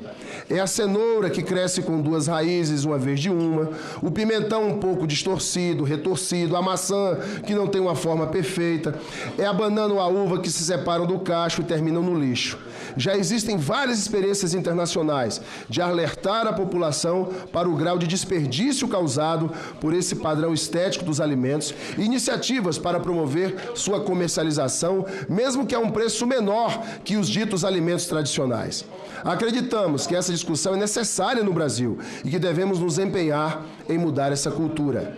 Em relação à participação ativa dos segmentos que lidam com produtos alimentícios na doação de alimentos e no combate ao desperdício, acreditamos que uma política de incentivos seria muito mais eficiente que a ideia original, baseada na obrigatoriedade da doação. Como afirmamos anteriormente, impor a doação acabaria por violar um direito de propriedade garantido pela Constituição. Além disso, muitos estabelecimentos já praticam doações voluntariamente, mesmo sem benefícios. E o reconhecimento deste compromisso tem o potencial de incentivar quem já doa a aumentar o volume de doações, além de agregar a participação de quem ainda não aderiu à prática de doar alimentos. Senador Jaime. Nesse sentido, concordamos com a proposta aprovada pela Comissão de Agricultura e Reforma Agrária de aumentar a dedução do imposto de renda de pessoas jurídicas, da apuração do lucro real e da base de cálculo da contribuição social sobre o lucro líquido de 2% para 5% para alimentos dentro do prazo de validade e de produtos in natura em condições de consumo seguro, conforme as normas sanitárias vigentes. Incluímos a dedução para as empresas que operam com lucro presumido para não excluir do benefício os estabelecimentos de menor porte, senador Exalci, que em sua maioria optam por esse regime tributário. Inclusive esse tema debatido na nossa frente parlamentar do Comércio e Serviços, exatamente para agregar o maior número de empresas doadoras de alimentos. Também abarcando no projeto as empresas que operam no lucro presumido.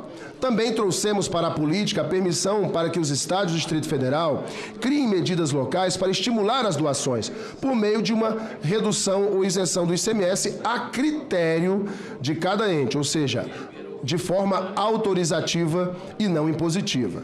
Consideramos oportuno, no entanto, conceder incentivos fiscais para a doação de alimentos fora do prazo de validade, como o substitutivo da CRAS propôs. De fato, como aponta o relatório da Comissão de Agricultura e Reforma Agrária, existe um debate sobre a diferenciação entre prazo de validade para venda e prazo de validade para consumo seguro. Este conceito, adotado por outros países como best before ou melhor se consumido até, que marca a data em que são garantidas as melhores características do produto, como sabor, cor, cheiro, textura ou valor nutricional. Mas isso não significa que, após esta data, o consumo não é seguro. Consideramos a discussão válida, porém, nosso marco legal atual não contempla esta possibilidade. Portanto, deixamos a permissão de doação de alimentos fora do prazo de validade para o futuro, após norma específica a respeito. A destinação dos alimentos vencidos ainda demanda atenção. No entanto, pois após o descarte, eles se tornam resíduos orgânicos que abarrotam os aterros sanitários e se tornam um problema ambiental. A proposta original e o parecer da ACRA vão no sentido de impor penalidade por descarte injustificado de alimentos. No entanto, na forma proposta pelo substitutivo da ACRA, remetendo à Lei 9.605, de 12 de fevereiro de 1998, a Lei dos Crimes Ambientais, a punição ficou demasiadamente ampla, sob pena de criminalizar pessoas físicas que eventualmente jogassem fora pequenas quantidades de alimentos nas suas casas. Consideramos uma alternativa que se coaduna melhor com a política de incentivos, além dos já citados incentivos para doações dos alimentos dentro da validade. Apontar caminhos para que os alimentos impróprios para o consumo humano possam ser aproveitados em outros setores. Deixamos, portanto, expressa na política a possibilidade de doação para a fabricação de ração animal, para compostagem e para a produção de biomassa para geração de energia. As regras de avaliação da qualidade para consumo animal e destinação a outras finalidades serão definidas na regulamentação. Já esclarecemos, no entanto, que a separação do alimento em função do destino deverá ser feita pelo doador, de forma que os bancos de alimentos e instituições receptoras se concentrem em sua área de atuação, que é a distribuição dos alimentos às pessoas em situação de vulnerabilidade. Mantivemos dispositivos da Lei 14.016, de 2020, que ora revogamos, como a permissão para doação direta, mediante colaboração com o setor público ou por meio de bancos de alimentos, instituições receptoras, entidades beneficentes da assistência social e entidades religiosas. Reafirmamos ainda que a doação não é considerada uma relação de consumo e que a responsabilização civil se dará apenas sob condições específicas e se caracterizado o dolo. A nossa política busca ainda incentivar pesquisas que identifiquem fontes de desperdício, capacitação e novas tecnologias na cadeia produtiva para evitar a perda de alimentos. Campanhas educativas de conscientização da população, inclusão da educação alimentar nas atividades escolares, a viabilização da microcoleta por meio de soluções como aplicativos e sites que aproximam quem quer doar de quem precisa receber alimentos. Já há, no Brasil, empresas tecnológicas que fazem valer essa intermediação entre empresas com um excedente de comida que vai ser descartado e as organizações sociais que precisam de doações para atender pessoas em situação de vulnerabilidade. Em menor escala, há iniciativas de aplicativos por onde pequenos estabelecimentos que trabalham com alimentos preparados ou perecíveis, como padarias, restaurantes e pequenos mercados, vendem o seu excedente a um preço quase simbólico. Essas ações merecem todos os elogios por seu esforço no combate ao desperdício e na oferta de comida gratuita ou barata e devem ser encorajadas. Por fim, propusemos a criação de um selo com o objetivo de incentivar a participação de estabelecimentos na política nacional de combate à perda e ao desperdício de alimentos. O selo Doador de Alimentos será concedido pelo Poder Executivo como forma de reconhecimento pelo compromisso com as doações e o combate ao desperdício, e terá validade de 2 anos, podendo ser usado na promoção da empresa e seus produtos. Voto.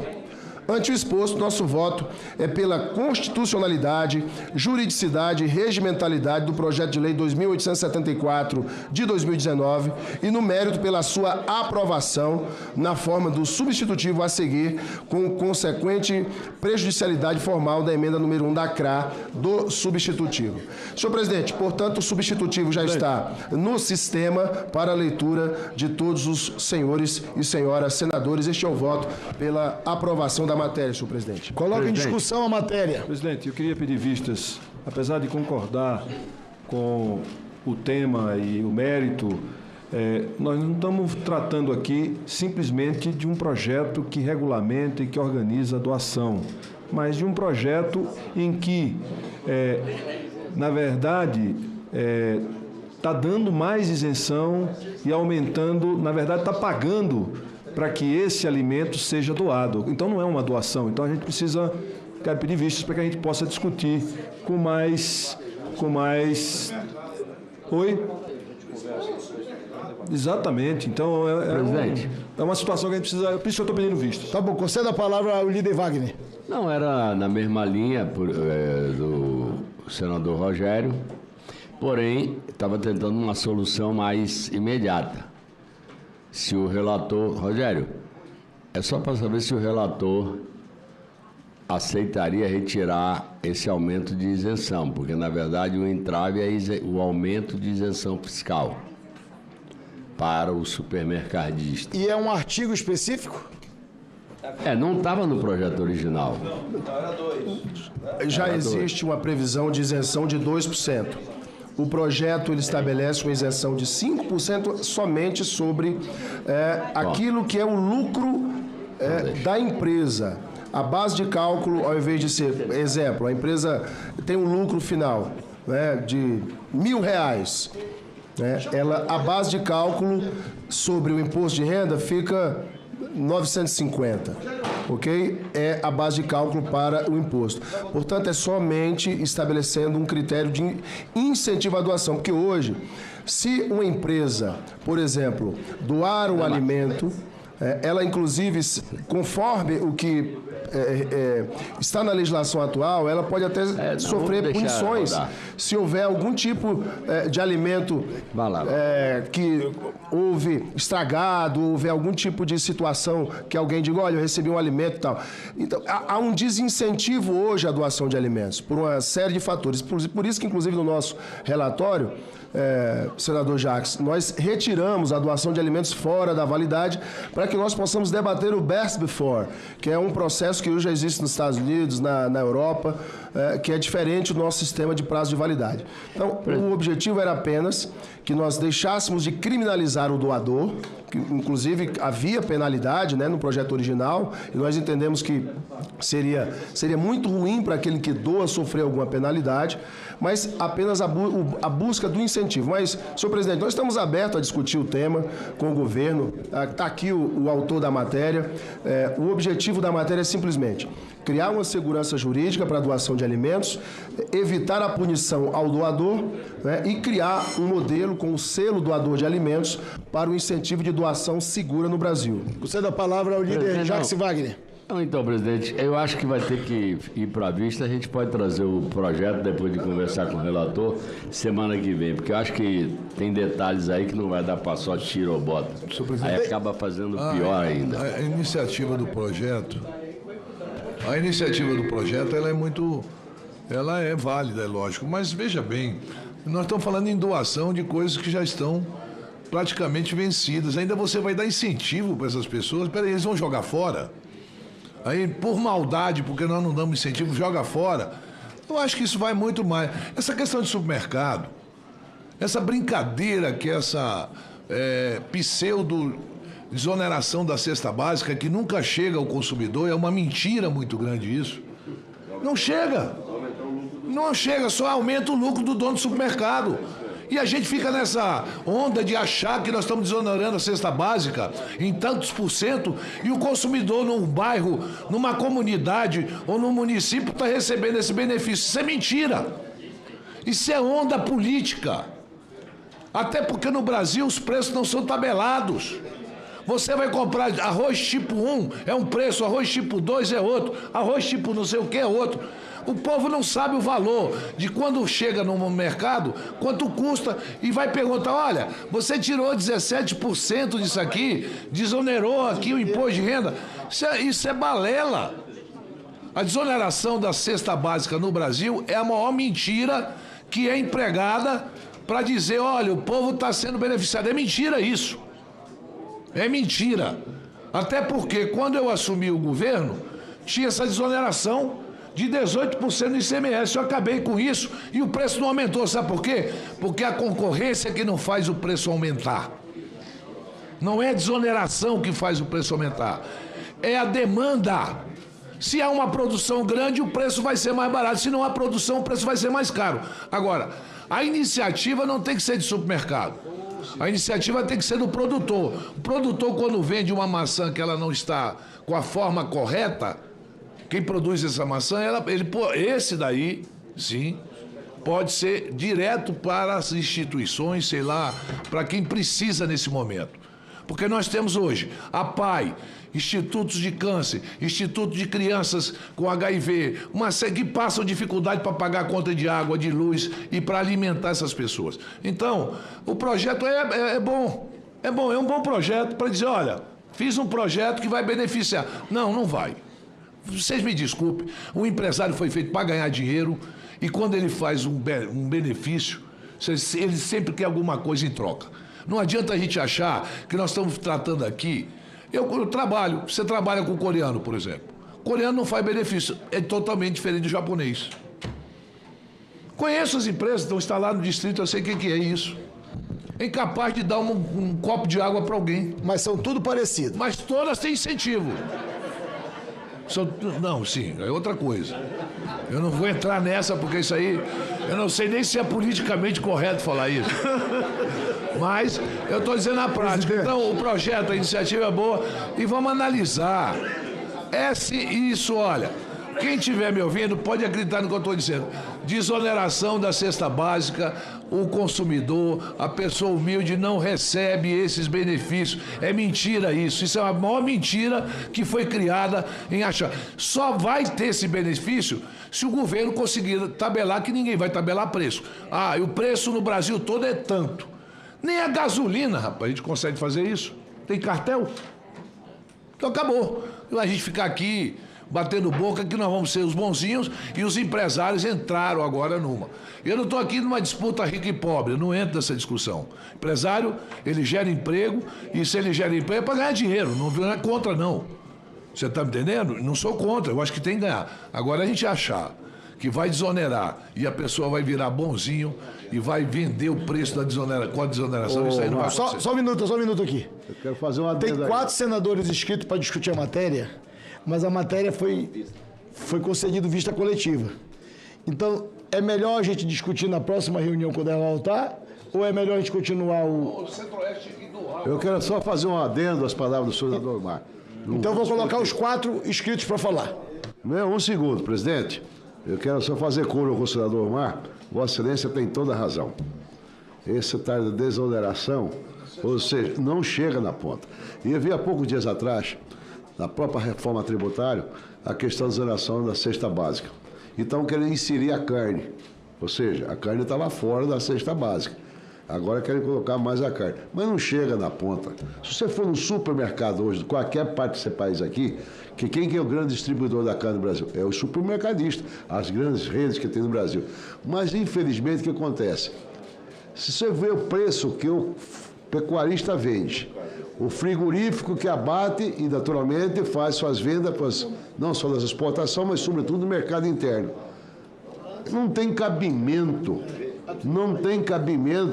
o que está sendo praticado no Brasil. E o que é o mais grave, presidente Davi Alcolumbre, não tem mecanismo para que possa, com certeza, nós sabemos de fato direito se essa desoneração está chegando na ponta. Então não tem qual instrumento, qual ferramenta que tem.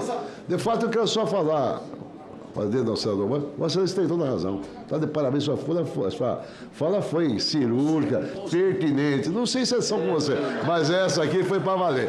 É só isso, aí tem razão. Vamos caçar outros meios, senador Henrique. Como que nós podemos fazer? O projeto é meritório? Eu acho meritório. Perfeito. Entretanto, temos que caçar o quê? Uma ferramenta, meios, para que possamos, de fato, ver se está acontecendo lá na ponta, o cidadão está sendo beneficiado. Concedo a palavra ao senador Bené Camacho. Presidente, eu realmente vejo como meritório a atitude do senador Ciro Gomes em dar um destino ao desperdício de alimentos, também Ciro Nogueira, obrigado, coisa do início do processo, também ao senador Alan Henrique, porque cria a política nacional de combate à perda, ao desperdício de alimentos e estabelece o selo doador de alimentos. O que eu vejo aqui é que o foco da discussão está na contrapartida e que diz respeito à questão de tributos.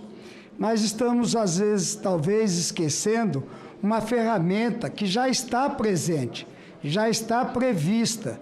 É a única ferramenta que o governo destina ao doador, tanto como pessoa física como pessoa jurídica, que é a parte do incentivo fiscal contido na lei que rege esses fundos e que permite a doação de até 6% da taxa tributária que você pode, e não é só do imposto a pagar, é inclusive da restituição. Então, nós temos o mérito e temos também já estabelecido na lei a maneira da contrapartida. O grande problema é a falta da publicidade desse instrumento que a maior parte de nós, como pessoas físicas, esquecemos. E já há essa previsão na lei. Eu creio que o que está havendo aqui é só recompor a contrapartida dentro de uma provisão que já está prevista em lei e que está aí ao alcance do projeto de lei aí apresentado nesse momento. Senador Davi. Senador Flávio Azevedo. Davi, depois você me dá a palavra.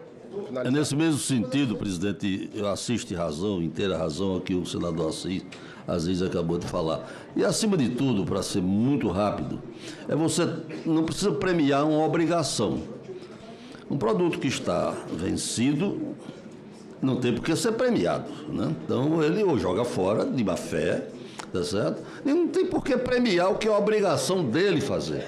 Então, eu acho que tem que ser revisto realmente e dar uma outra forma e retirar essa premiação da obrigação. Senadora Zenaide Maia. Senhor presidente, eu concordo aqui com o que foi falado e eu queria dizer que essa casa está debatendo a regulamentação da reforma tributária, gente. E a gente não pode estar aqui discutindo isenção fiscal. Você imagina que a alíquota de alimento, inclusive sobre imposto seletivo para produtos de alimentos ultraprocessados, assegurar essa isenção é gerar distorções. Nós estamos em plena reforma tributária. Então, não é para a gente estar discutindo aqui, fora da reforma tributária, isenções fiscais. E digo mais, concordo plenamente.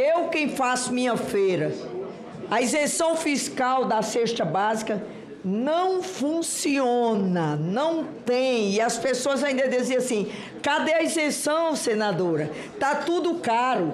E é como o Omar falou, aqui não tem taxa, o preço, cada um, que é correto, ninguém vai aqui botar preço. E outra coisa, é muito complicado mostrar à população que, por exemplo, um alimento que foi vencido, que a data está de vencimento e que pode ser consumido depois de analisado, você imagina um negócio desse? Vão dizer que a gente está querendo passar alimentos estragados para a população, gente. Então, por isso que eu acho que a gente tem que debater. É salutar, sim. É vergonhosa a quantidade de alimento que esse país desperdiça. E a gente vendo gente com fome. Mas não dessa maneira aqui. Senador... Senhor presidente. Presidente Alan Rick. Senhor presidente, ouvi com muito carinho e atenção as colocações dos nobres senadores, senador Omar, senador Jaime, minha querida senadora Zenaide, senador aqui no nosso lado, deixando claro o seguinte: o alimento, quando ele não é doado, senador Jaime, ele é jogado fora pelo supermercado, pela distribuidora, senador Marco Rogério. E ele é colocado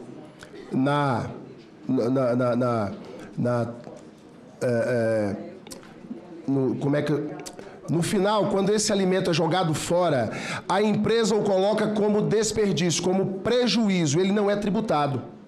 Ele não é tributado. O prejuízo não é tributado. Ou seja, a empresa deixa de doar o alimento porque ela prefere jogar fora e não tributar aquela perda, porque é o prejuízo da empresa, então ela não pode ser tributada em cima do prejuízo, e deixa de doar.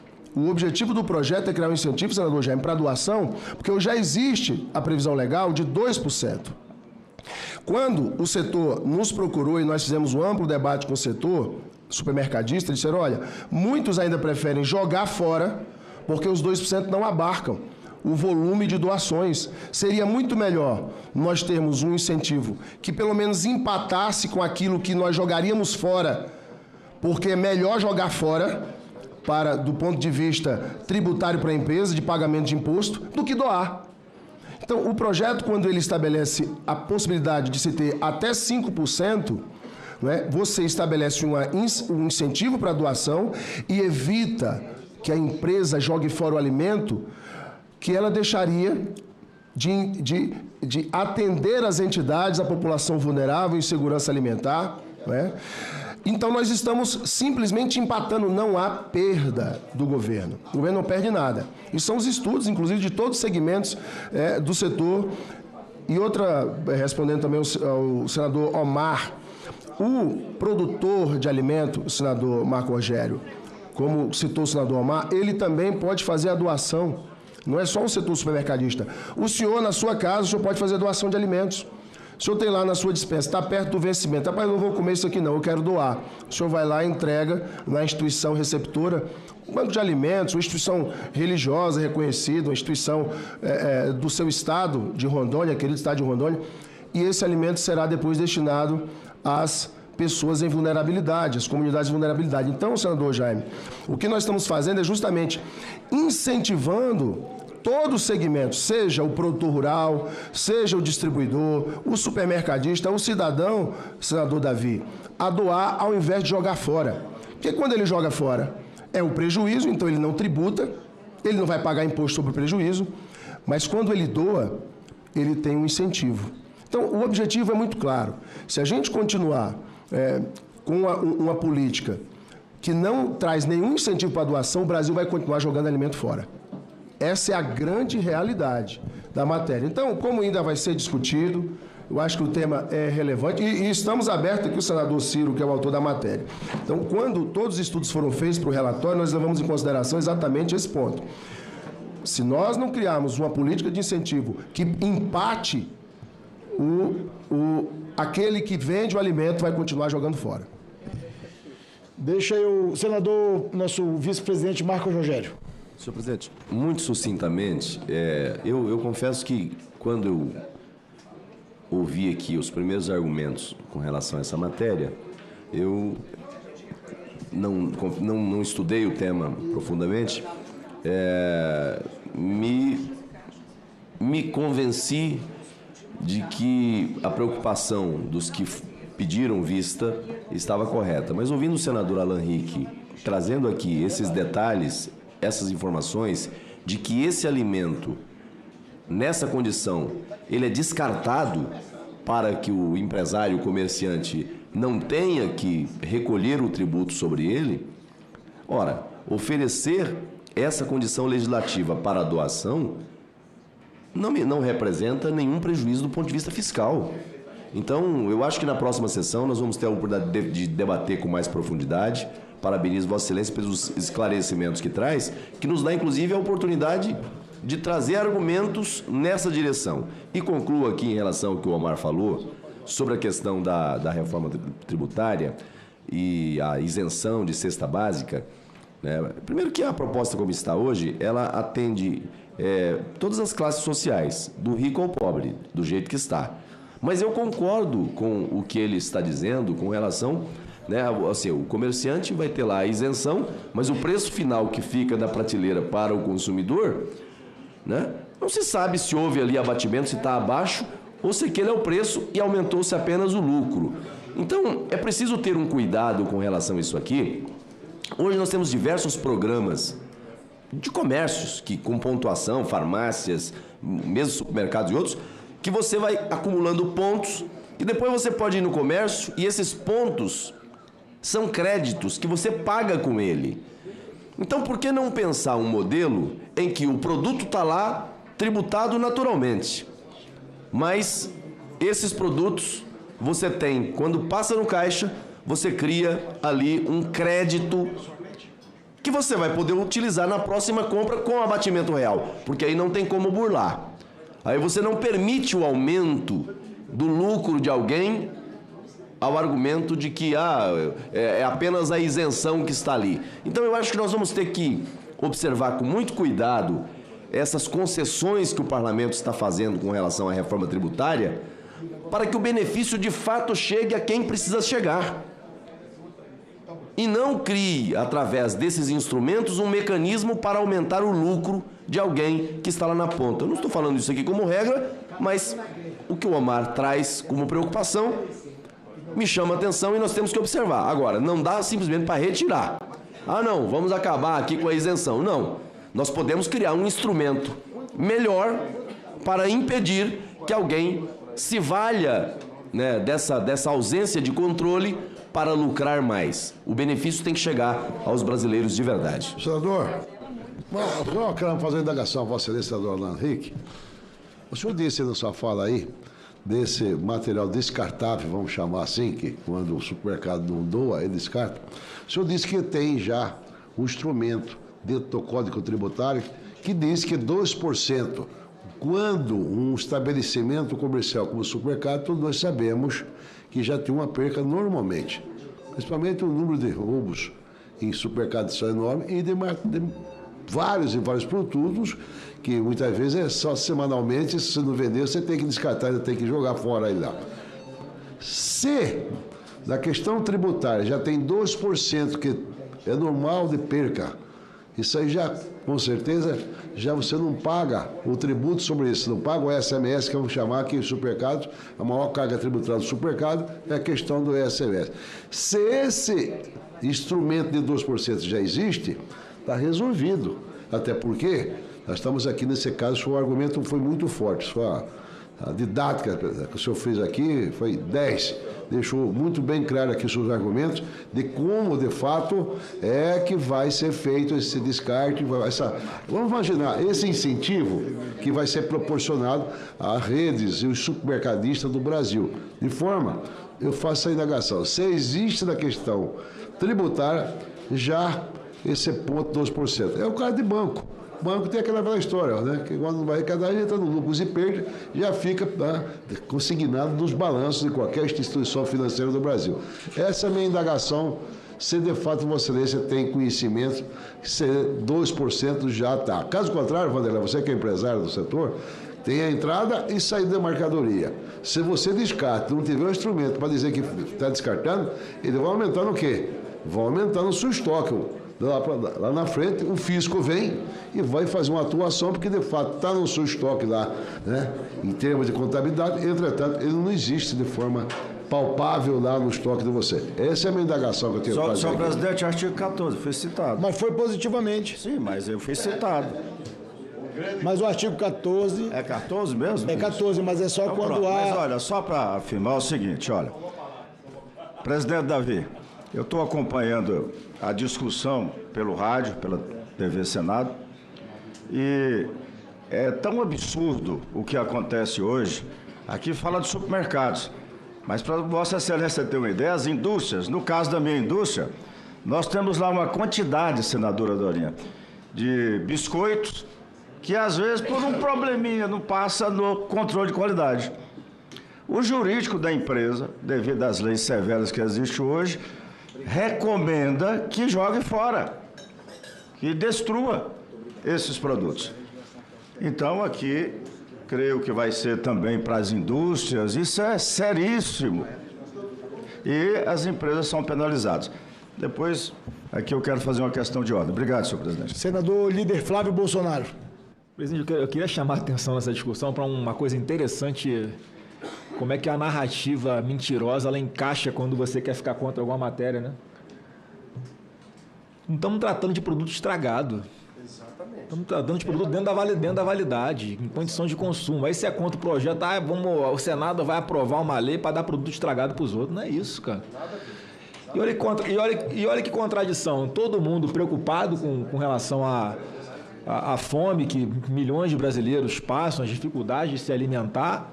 E um projeto como esse, que do meu ponto de vista, é até um pouco simples, né? Porque, assim, é uma coisa que vai para o lixo se ninguém consumir. Se está em condições de consumo, que nós aqui consumiríamos, apesar de estar ali, faltar uma semana, um mês para acabar a validade, não sei, qual o problema de se criar um mecanismo para dar segurança jurídica para quem vai descartar esse alimento? A minha preocupação, senador Jaime, era a seguinte, porque pelo menos eu sempre tive eu não sei se é mito ou verdade, senador Alan Rick, mas eu achava que a preocupação de alguém que tem lá, sei lá, um restaurante, aquilo, né, que tem um descarte diário de alimentos, a preocupação fosse ele ser processado, caso ele doasse o alimento para alguém e passar mal. O projeto trata disso. Exato, né? Seria exatamente bonito. Então, assim, você está ajudando as pessoas que não têm condições de pagar um prato de comida, de ter uma comida de graça. E aí já vai demonizar o projeto, porque está dizendo que está doando um alimento imprestável, que ele está doando alimento que é um lixo para as pessoas. Não é isso, não é isso. E se, mais uma vez, também não saber essa outra informação que o relator trouxe, se já não há impacto fiscal, porque o descarte é tratado como prejuízo no balanço da empresa, isso não é tributado, eu acho que é interessante dar algum tipo de incentivo, menor que seja, um incentivo pequeno, o impacto deve ser mínimo, mas... Olha o benefício que isso pode trazer para quem está em situação eu não sei qual é o termo exato, é insuficiência alimentar, né? Insegurança alimentar. Então, assim, a princípio eu acho que é um projeto meritório, mas vamos aqui discutir, obviamente, né? Se a gente está preocupado com a fome de verdade, esse é um projeto que deve ser analisado com muita seriedade e não adianta querer botar a culpa na desoneração pelo alimentar caro. O alimento da cesta básica não tem tributação, é isento de tributação, mas está caro. Então, não tributar a cesta básica não adiantou nada. Não. Se fosse tributar, ela está mais cara ainda.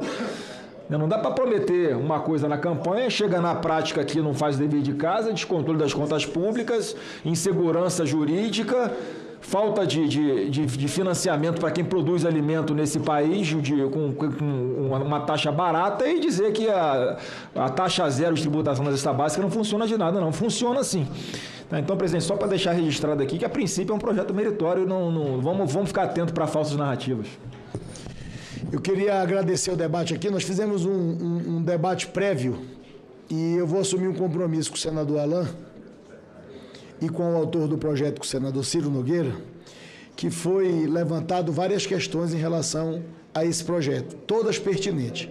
Essa fala do senador Flávio agora é muito importante ficar registrado e consignado. Não dá para desmerecer um projeto com essa envergadura. Talvez um projeto com essa envergadura possa diminuir o que todos os homens públicos do Brasil falam nas últimas décadas sobre a insegurança alimentar dos brasileiros. Então, não dá, eu apoio integralmente a fala do senador Flávio, porque ninguém está discutindo aqui doar produto estragado. Então, essa conversa tem que... Eu não sei se alguém falou isso aí, eu não confesso que eu não prestei atenção, mas eu queria que ficasse consignado na ata que, se alguém falou isso aqui hoje, a gente precisa mandar o texto desse projeto para a pessoa que falou, para que ela possa, na próxima reunião, falar que se equivocou, que compreendeu errado. Não está em nenhum lugar escrito que vai doar comida estragada para as pessoas carentes no Brasil. Perfeito. Ao contrário. Perfeito. Então, foi concedido vista coletiva. Presidente, eu queria lhe agradecer. Eu vou voltar na próxima quarta com o projeto. Para eu responder ao questionamento do senador Jaime, que ele me fez o questionamento, só para encerrar, presidente. Presidente, eu queria lhe agradecer pela fala de Vossa Excelência. Esse projeto nós estudamos, debatemos com os setores que doam alimentos, com instituições que são receptoras, ouvimos os supermercados, produtores de alimentos, a frente parlamentar. Eu queria aqui agradecer muitíssimo o senador Flávio Bolsonaro por trazer à luz exatamente um dos pontos cruciais, presidente Davi.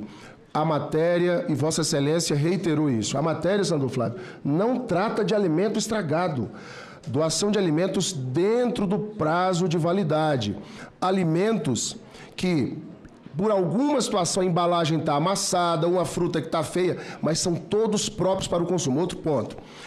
O alimento já produzido, por exemplo, restaurantes que doam esse alimento, cabe à instituição receptora ter um nutricionista, uma pessoa adequada, capacitada para fazer a avaliação se aquele alimento está adequado, aquele alimento já pronto para o consumo, e desta forma poder doar, não cabendo mais punição àquele que quer doar. Às vezes você doa o alimento buscando atender uma demanda da sociedade, de quem está passando fome, e uma vez ou outra pode acontecer de uma marmita estragar, então vai ter um nutricionista, uma pessoa adequada para fazer a devida análise do produto, enfim, um profissional adequado na entidade receptora, para que não seja nenhum tipo de alimento estragado chegue para as entidades ou a população em vulnerabilidade. Então, respondendo ao senador Jaime, a legislação do imposto de renda já prevê, senador Jaime, a isenção de 2%. O que acontece é que muitas empresas, muitos supermercados, distribuidores deixavam de fazer a doação porque não valia a pena ter a isenção de 2%. Era melhor ele jogar tudo fora, registrar como prejuízo e no balanço, na hora que eu estava falando me faltou essa palavra, o balanço, ele lançar como prejuízo e não tributar no seu imposto de renda. Então, senador Flávio, o projeto ele não traz nenhum prejuízo, ele não traz nada que onere, não é? Ou que retire recursos do governo. Na verdade, ele apenas incentiva que aqueles que jogam fora o alimento, eles possam doar, para que eles pelo menos empatem.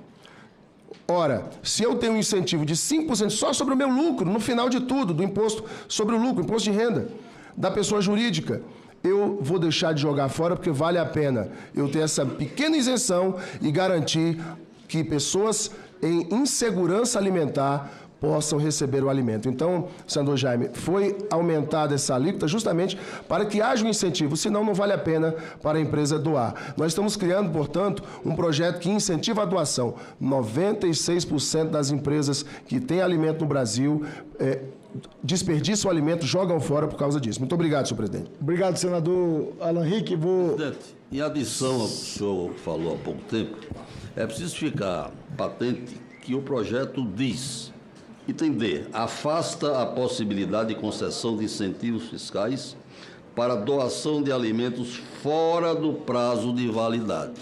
Ele não tem incentivo fiscal. Item E, inclui permissão para doação de alimentos fora do prazo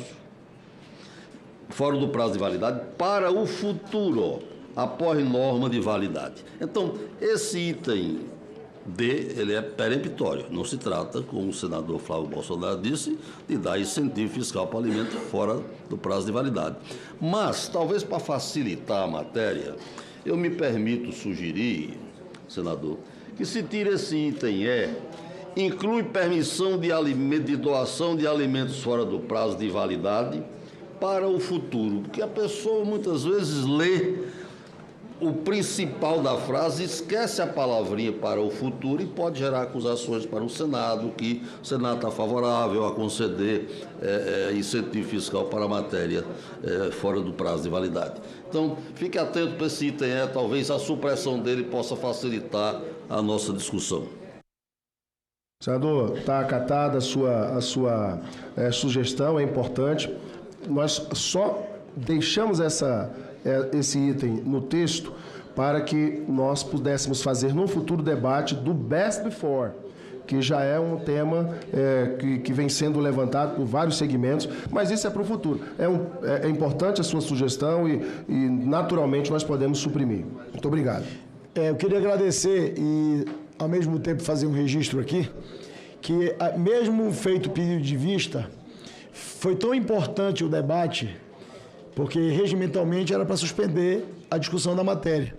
Inclusive, nós temos mais um projeto para votar e o relator do projeto está aguardando o início da deliberação deste projeto, desta proposta, mas o debate foi importante. Eu queria pedir compreensão ao líder Everton, que está aguardando com ansiosidade a deliberação do projeto de lei, do projeto que Vossa Excelência relata, mas foi importante esse debate hoje aqui, para a gente, quando a gente voltar na próxima quarta, a gente ter aprofundado a percepção de cada senador desta comissão com esse assunto. Parabéns, Alan, pela iniciativa. Senhor presidente, pela ordem, senhor presidente. Em questão de ordem, presidente Vanderlan. Senhor presidente,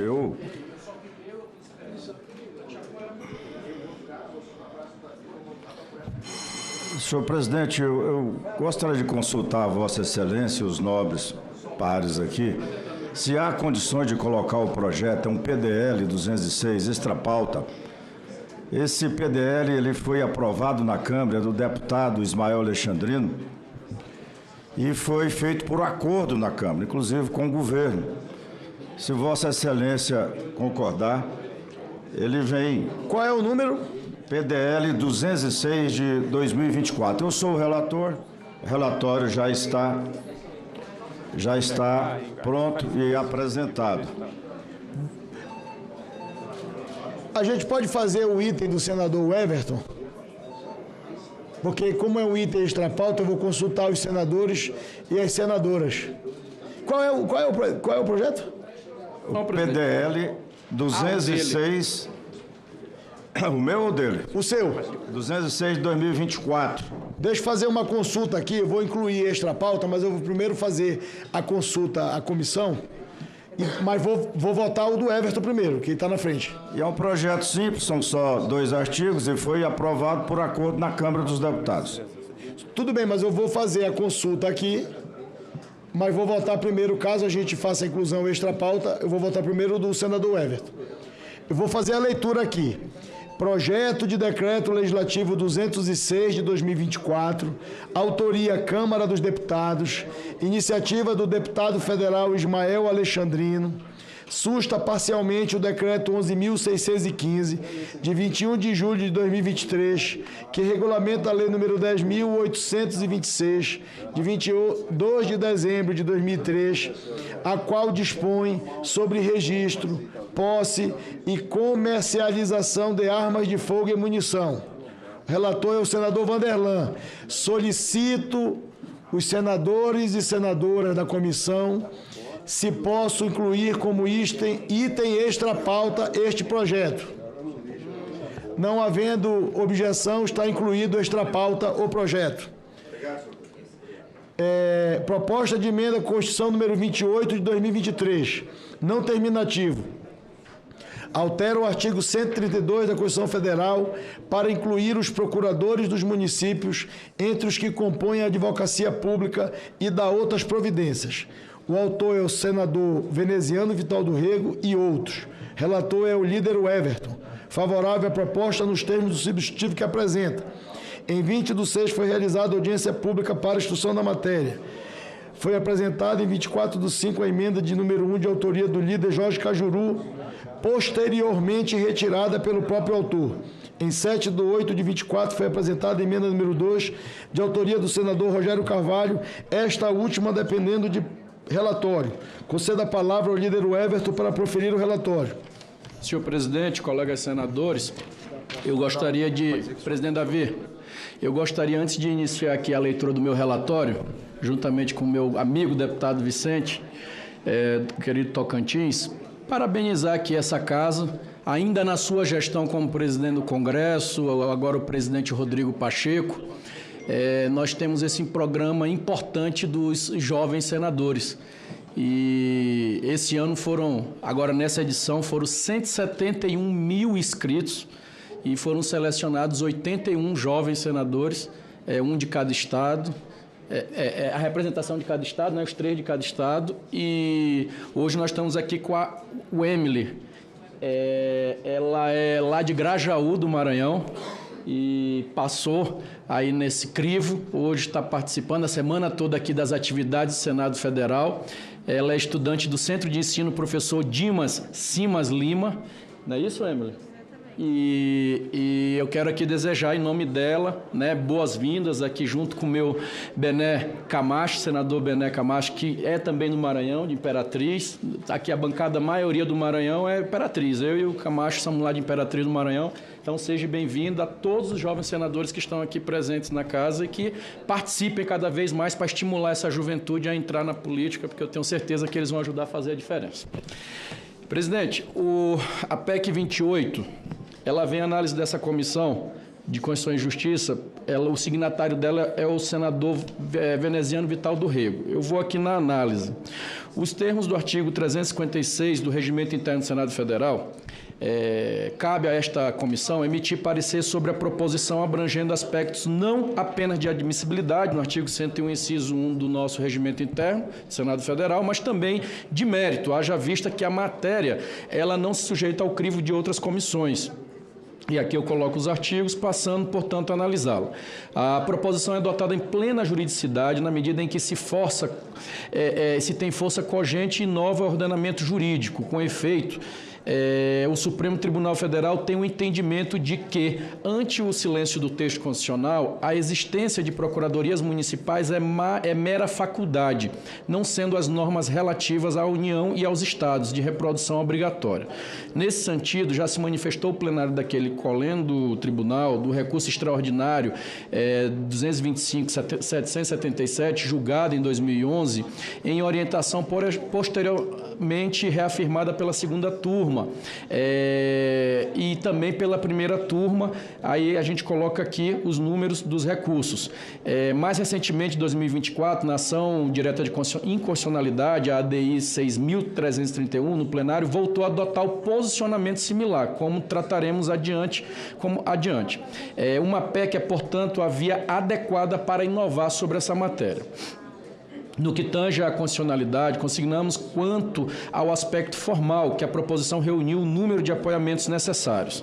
Não ofende igualmente a regra de irrepetibilidade, devendo-se destacar o arquivamento automático de proposta similar, que trataremos adiante. Não se confunde com a rejeição nem a declaração e a prejudicialidade de qualquer outra forma, como ocorreu na legislatura anterior.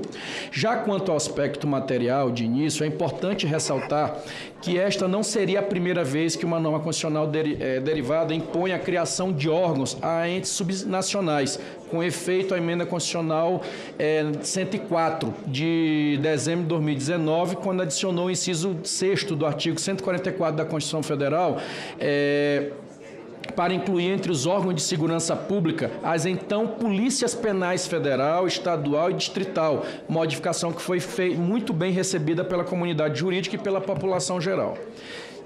Se à época não se questionou a constitucionalidade das polícias penais subnacionais, ainda menos razão para fazê-lo no caso das procuradorias municipais, porque aqui, já afastando implicitamente potenciais alegações de violação à autonomia federativa, o próprio Supremo, nos retromencionados precedentes, qualificou seu entendimento, fixando, em razão à ausência de norma constitucional, a expressa em sentido contrário, nos termos da mais recente ação direta de inconstitucionalidade, 6.331, por não haver fundamento constitucional direto. Parece-nos, portanto, que indiretamente já reconheceu que a norma poderia ser posteriormente estatuída. Ainda que assim não fosse, a Constituição proíbe, o que a Constituição proíbe é apenas a proposta tendente a abolir cláusulas pétreas. Nesse sentido, por exemplo, a ADI 2024, julgada por unanimidade no sentido, e cuja emendas consignou as limitações materiais ao poder constituinte de reforma, que o artigo 60 do parágrafo 4 da Lei Fundamental enumera, não significam a intangibilidade literal da respectiva disciplina da Constituição originária, mas apenas a proteção do núcleo essencial dos principais institutos de cuja preservação nelas se protege. Não se veda, portanto, toda e qualquer incursão na seara da autonomia municipal, mas apenas aquelas incursões particularmente gravosas, capazes de colocar em risco o próprio pacto federativo. A toda evidência, não é esse o caso presente. Na realidade, bem como trazido na justificação, a proposição visa justamente a consolidar a autonomia federativa em seu sentido material, ao garantir aos municípios paridade de armas com os demais entes federados.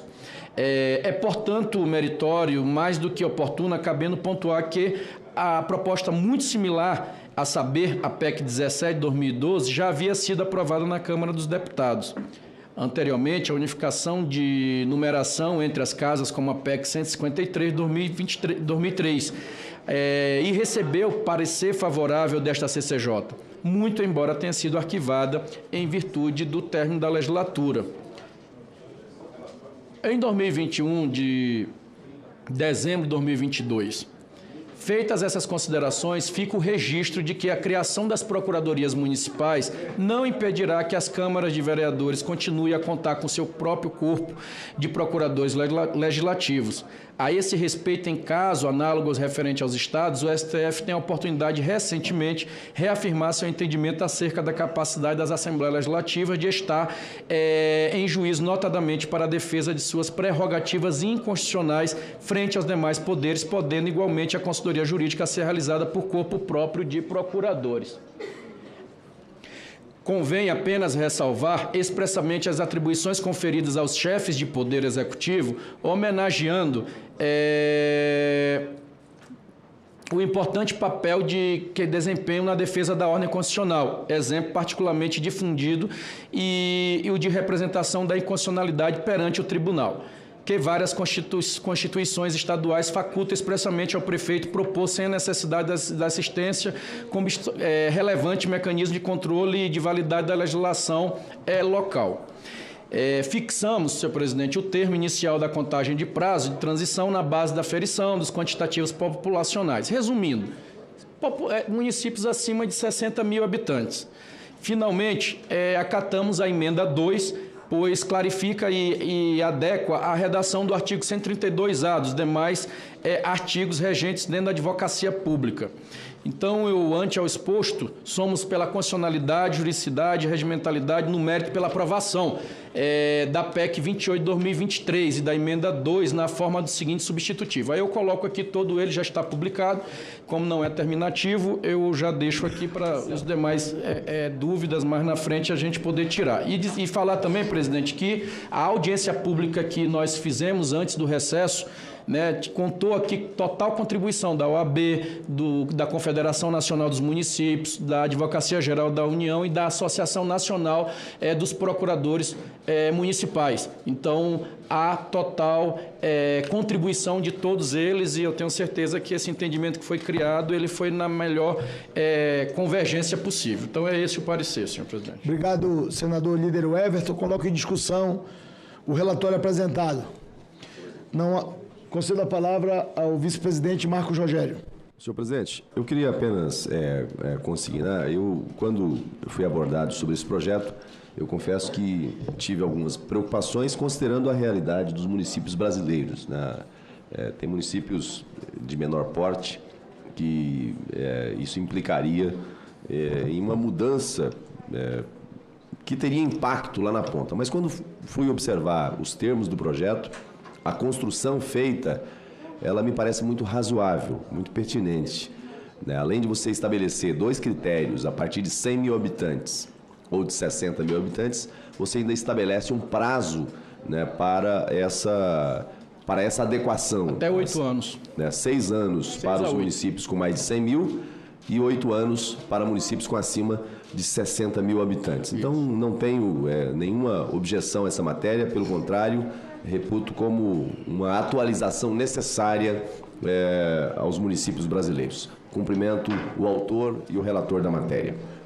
Continue a discussão a matéria. Não há senadores demais inscritos para discutir, está encerrada a discussão. As senadoras e os senadores que aprovam o relatório apresentado permaneçam como se encontram. Aprovado o relatório, o parecer da comissão favorável à proposta de emenda constitucional número 2, nos termos da emenda número 3 da CCJ, substitutivo. A matéria vai ao plenário do Senado Federal. Senhor presidente, pela ordem. Pela ordem. Essa urgência no envio... Em votação, a solicitação... PEC não pode deliberar de urgência, mas eu vou encaminhar para o plenário. Mas se Vossa Excelência falar aqui que é urgente, eu tenho certeza que o presidente vai levar. Diga assim, é urgente, para atender Vossa Excelência, é o calendário especial e é urgente. Muito bom. Projeto de decreto legislativo número 206 de 2024. Susta parcialmente. Já fiz a leitura. Concedo a palavra ao senador Vanderlan Cardoso para proferir o relatório. Senhor presidente, esse PDL, ele susta, como Vossa Excelência já leu, parcialmente, 2 artigos, ele tem 2 artigos, e que susta um decreto presidencial. E eu não vou pedir autorização aqui de Vossa Excelência para não ler o relatório. Eu acompanhei o relatório e foi feito e aprovado na Câmara dos Deputados da deputada Laura Carneiro, que, aliás, é desarmamentista, vice-presidente Rogério. E eu quero aqui só falar, senhor presidente, eu também nunca dei um tiro na vida, mas foi alguns excessos cometidos por esse decreto e que hoje a gente quer fazer essa correção. Então, eu queria pedir autorização de Vossa Excelência para ir direto ao voto. O voto é pela aprovação do projeto, da forma que veio pelo acordo feito na Câmara dos Deputados. Cumprimentar Vossa Excelência, senador Vanderlan, pela construção política. Muitos senadores estavam solicitando que a gente pudesse pautar esse projeto. Vossa Excelência, equilibrado, está cumprindo o acordo que foi feito com todas as lideranças políticas na Câmara dos Deputados. Ou seja, por se tratar de um assunto polêmico, mas importante, Vossa Excelência não mudou nada do acordo estabelecido na Câmara. Então, eu queria cumprimentar a capacidade de Vossa Excelência de construir um entendimento. Coloque em discussão o relatório. Não há senadores inscritos para discutir. Está encerrada a discussão. Não. Calma, presidente. Não é assim, não. Ele já acabou de ler o relatório. Já está. Então, eu estou pedindo vistas. Presidente. Eu já encerrei a discussão. Não, presidente. Já. Não, senhor, presidente. Está nas notas? Não, senhor, presidente. O senhor, antes de o senhor terminar, espera aí, eu estou pedindo vistas. Ué? Nós vamos mandar resgatar, se eu mandar encerrar a discussão. Veja, isso não é correto. Um pedido de vistas de uma semana para outra. É verdade, não vai mudar. Na próxima semana a gente vota. Pelo amor de Deus. Fica concedido visto, até porque, deixa eu fazer um registro aqui, foi incluído o item extra pauta. Para a gente não ser criticado ou cobrado na próxima semana, nós vamos deixar, mesmo tendo encerrado, agora eu vou pedir para Vossa Excelência, vou abrir uma concessão a Vossa Excelência, reconhecendo a complexidade do assunto. Mas eu tinha encerrado a discussão na matéria. Eu não tive nem tempo de levantar o olho, presidente. O senhor já encerrou. Eu quero aqui reforçar com o colega eu não sou contra. Senador Rogério, esse projeto ele foi debatido e foi feito acordo na Câmara dos Deputados.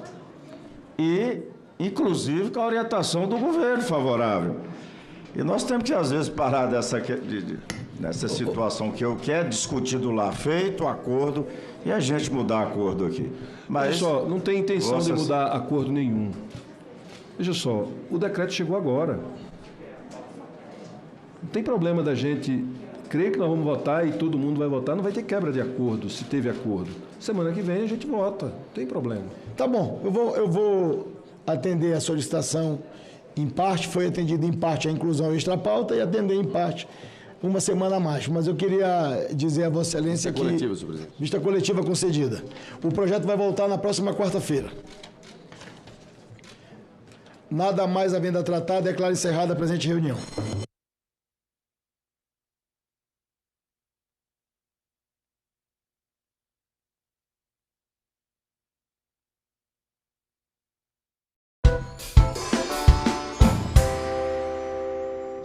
Quem faz isso ou não tem nenhuma informação ou não tem sensibilidade com as pessoas com deficiência.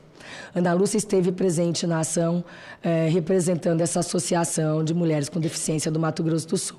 Portanto, é este o parecer, senhor presidente. Eu louvo a iniciativa da senadora Mara Gabrilli. Ela, mais do que ninguém, fala de cátedra, justamente pela sua condição. Então, quem somos nós, né, para falar, para tomar tal iniciativa? Então, o que nós fizemos foi acolher, e essa pequena modificação, ela realmente concordou, não foi isso? Então, é este o relatório, voto pela aprovação da CCJ. Tá, ainda depende da aprovação da CCJ. Não é terminativo aqui. Obrigada, presidente. Muito bem, senadora Soraya Tronic, pelo relatório. Em discussão a matéria, senador Flávio Arnes com a palavra. Eu quero cumprimentar, em primeiro lugar, a senadora Mara Gabrilli, que, como a senadora Soraya Tronic colocou, tem, assim, toda a condição de dizer o que é importante acontecer nessa área. Inclusive, existe aquela frase, né, bem conhecida no Brasil e no mundo: nada sobre nós sem nós. Então, as pessoas têm que dizer o que consideram importante e necessário. O relatório da senadora Soraya Tronic está perfeito também nesse sentido, né? E considero, assim, fundamental. E a explicação, além do relatório que foi dado em relação ao que acontece em Campo Grande, né, Mato Grosso do Sul, reflete a realidade do Brasil. É assim mesmo, não, só um pouquinho, já volto, tal, não sei o quê, né? E então, eu penso assim que isso aí tem que ter, e a senadora falou bem, é que nem as faixas aqui em Brasília, de pedestres, né? O pessoal estava no lado multando quem não obedecesse no início. Eu acho que é a única cidade do Brasil onde a faixa de pedestres é respeitada, que lá em Curitiba não é, né? Eu acho que em outros lugares também você pode ser atropelado na faixa de pedestres, né? Então tem que ter o aspecto educativo e cultural na carteira, né? Quer dizer, a carteira mudar a cultura da carteira de dinheiro, né? Mudar a cultura da pessoa. Então, não só concordo, como eu sugiro que a gente aprove, né, um requerimento de urgência para que esse projeto vá diretamente ao plenário, que eu tenho absoluta certeza que a CCJ vai concordar também. Senador Flávio Arnes, inclusive pela proposta que complementa o belo relatório da senadora Soraya Tronic e a autoria da senadora Mara Gabrilli.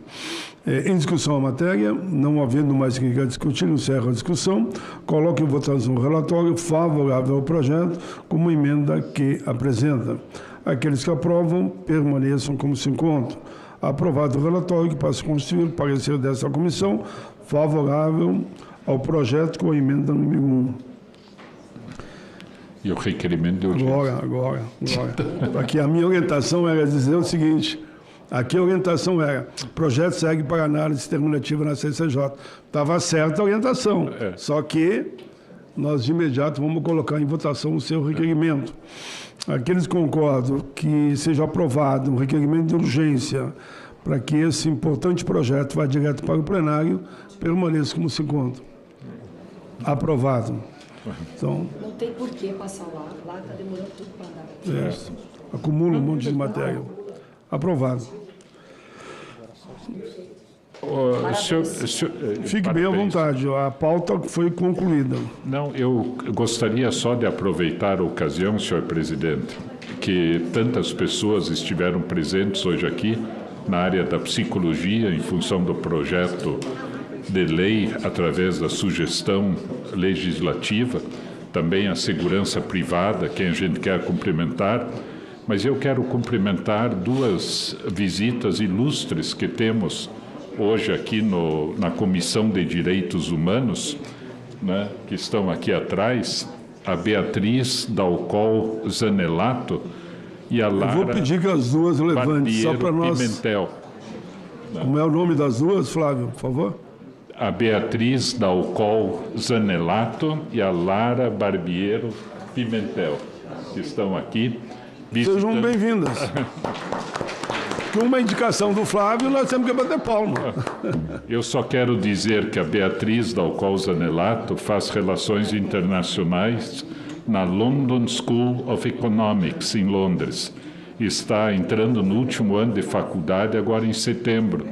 E passando um período curto aqui no Brasil, fizeram absoluta questão de vir aqui no Senado. E a Lara Barbiero Pimentel faz política, filosofia e economia na King's College, London, que está na metade do curso.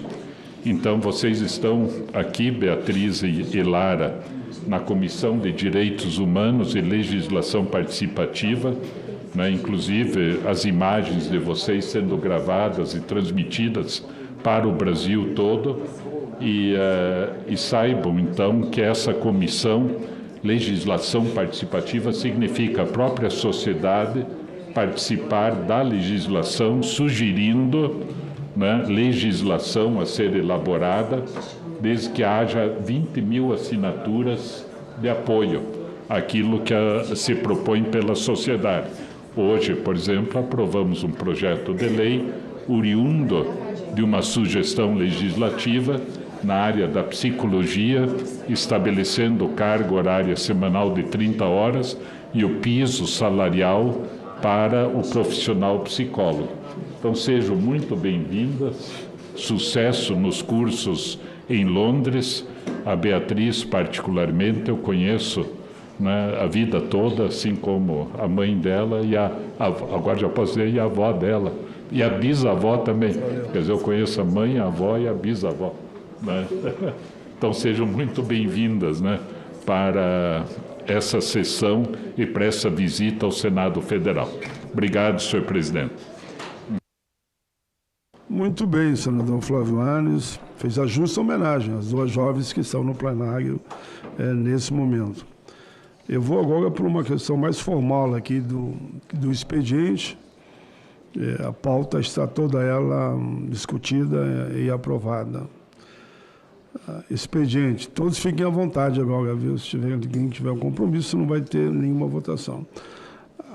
Vamos tirar as fotos, sim, com os senadores velho presente, com o pessoal dos vigilantes, né, que estão de plantão aí.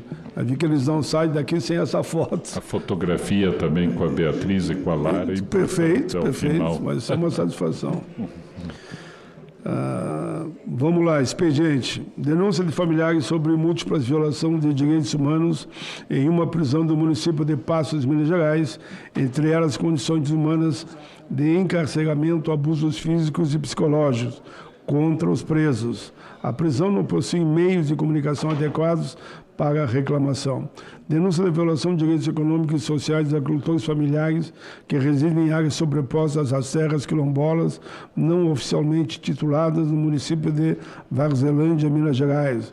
Resultado em restrição ao acesso ao crédito rural, impedimento para o exercício da atividade econômica, desinformação e falta de comunicação adequada sobre seus direitos de propriedade. Solicita urgente apuração ou abertura de processos relativos aos ataques e queimadas nas aldeias indígenas Guarani, Caiová, de Douratina, Mato Grosso do Sul. Do diretor de Tempos de Comunicação solicita a carta de apoio da presidência dessa comissão do Senado Federal, ressaltando a importância da série da TV Operação Condor. Do coordenador-geral da Comissão de Direitos Humanos, irmãos Naves, do coordenador, solicita a intervenção da Comissão de Direitos Humanos do Senado para que análise possível erros judiciários no caso Marielle. Do gabinete da vereadora Georgia Prates, Câmara Municipal de Curitiba, encaminha ofício para averiguação sobre denúncia de violação de direitos no estabelecimento prisional de Piraguará, Paraná.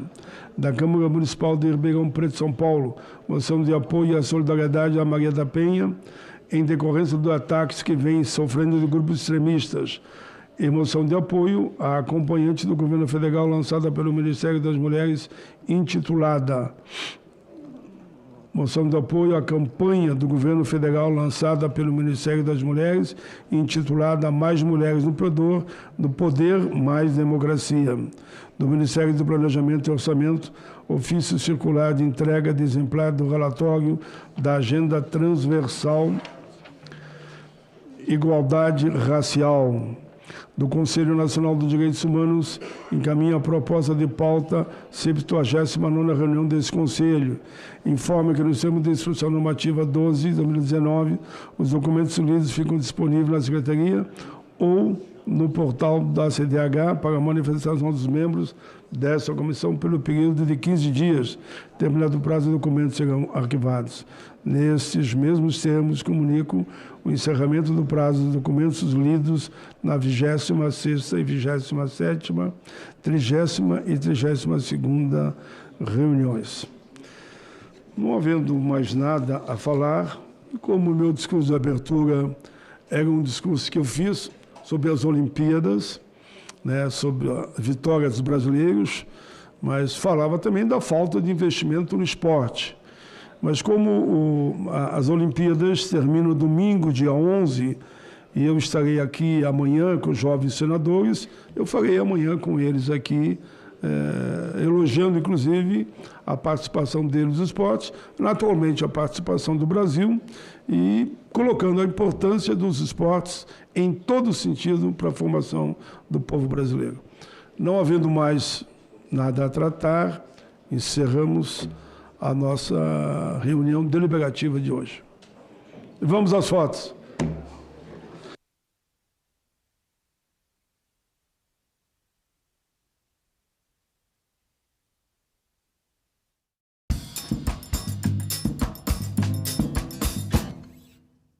Peixes contaminados com minério. O impacto do rompimento da barragem de Mariana ainda é sentido no Espírito Santo. Parlamentos de Mato Grosso e de Barretos investem na comunicação com pessoas surdas. Pequenos agricultores de Minas Gerais ganham renda extra com usinas solares. Tudo isso você vê no Parlamento Brasil. Parlamento Brasil, toda sexta, 8h da noite, aqui na TV Senado.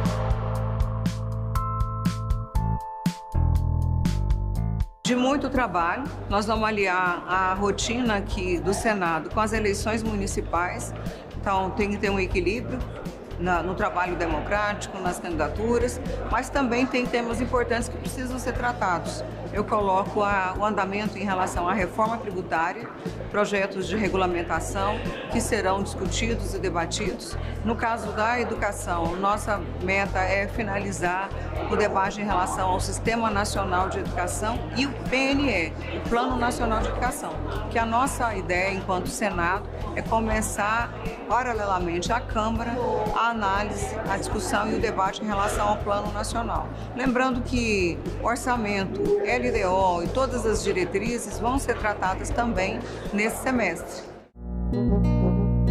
Agora é lei.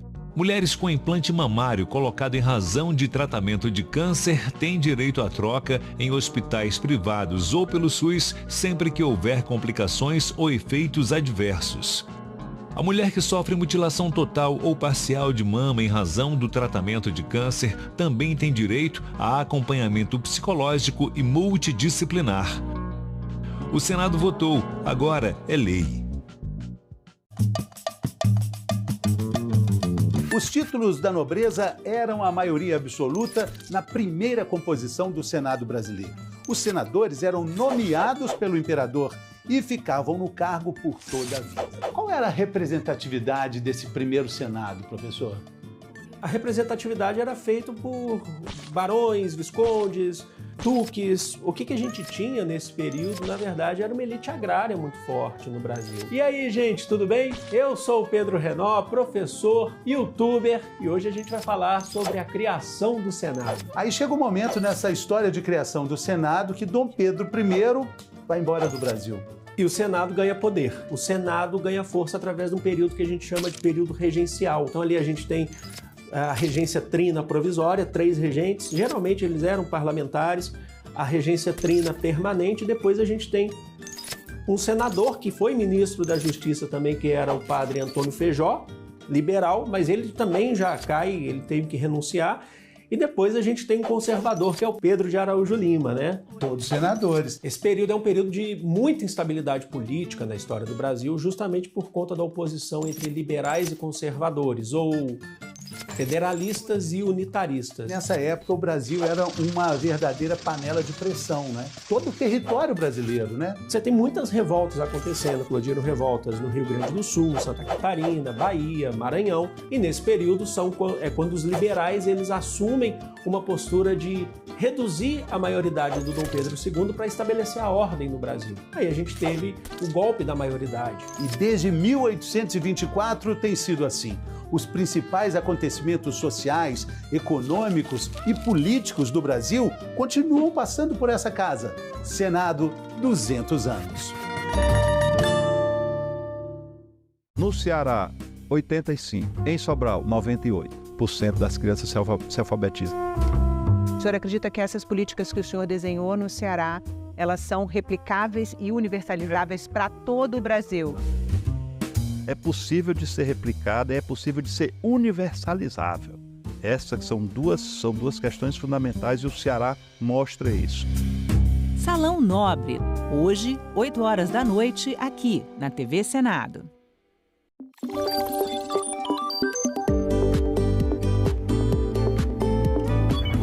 A partir de 30 de junho, quem pretende concorrer a algum cargo nas eleições deste ano não pode mais apresentar ou ser comentarista de programas de rádio ou televisão.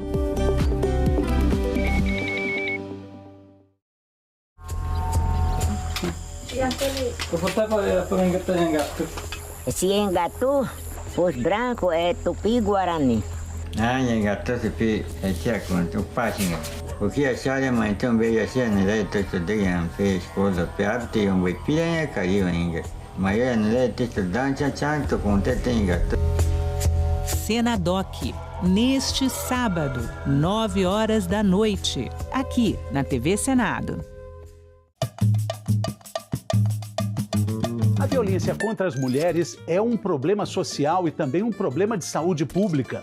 Uma lei que passou pelo Senado alterou o Código Penal brasileiro e mudou a forma de proteger as mulheres e, principalmente, de punir os agressores. Lei Maria da Penha. Um marco histórico, né? Olá, meu nome é Lavínia Rocha, eu sou professora de História, criadora de conteúdo e escritora, e hoje a gente vai falar sobre a Lei Maria da Penha. A Lei Maria da Penha não protege a mulher apenas contra a violência física, existem outros tipos de violência. É a sexual, patrimonial, psicológica, moral, são vários tipos de violência. E tudo isso está dentro da lei. Está dentro da lei. E a gente não pode esquecer a luta para essa lei existir, né? Tem um consórcio de ONGs feministas que se uniram para poder fazer um anteprojeto para essa lei hoje existir. A Lei Maria da Penha entrou em vigor em agosto de 2006 e ganhou esse nome em homenagem a Maria da Penha, uma mulher que foi vítima por 6 anos de violência doméstica do seu marido.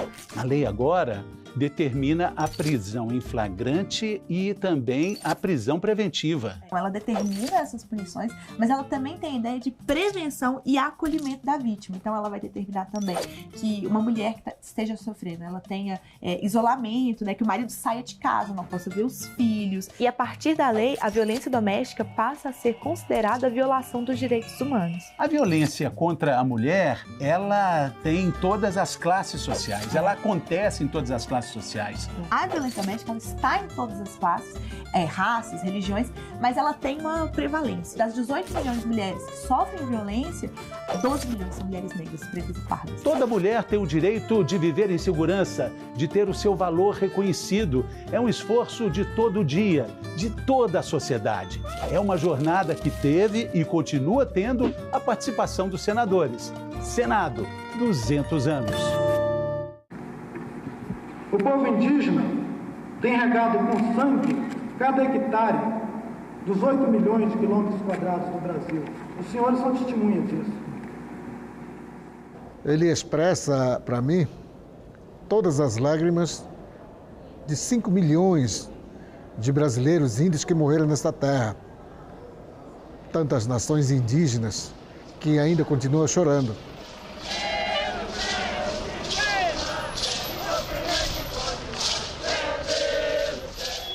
Hoje, eu acho que nós tínhamos que ter aqui dentro dessa casa, não os 10 minutos daquela defesa na Constituinte, mas 5 representantes nossos no Congresso para defender os direitos do nosso povo aqui dentro. Por que os povos indígenas não têm direito de ficar aqui dentro? E todo mundo pode passar aqui por dentro, inclusive aquelas pessoas que vêm para aqui para vender o Brasil.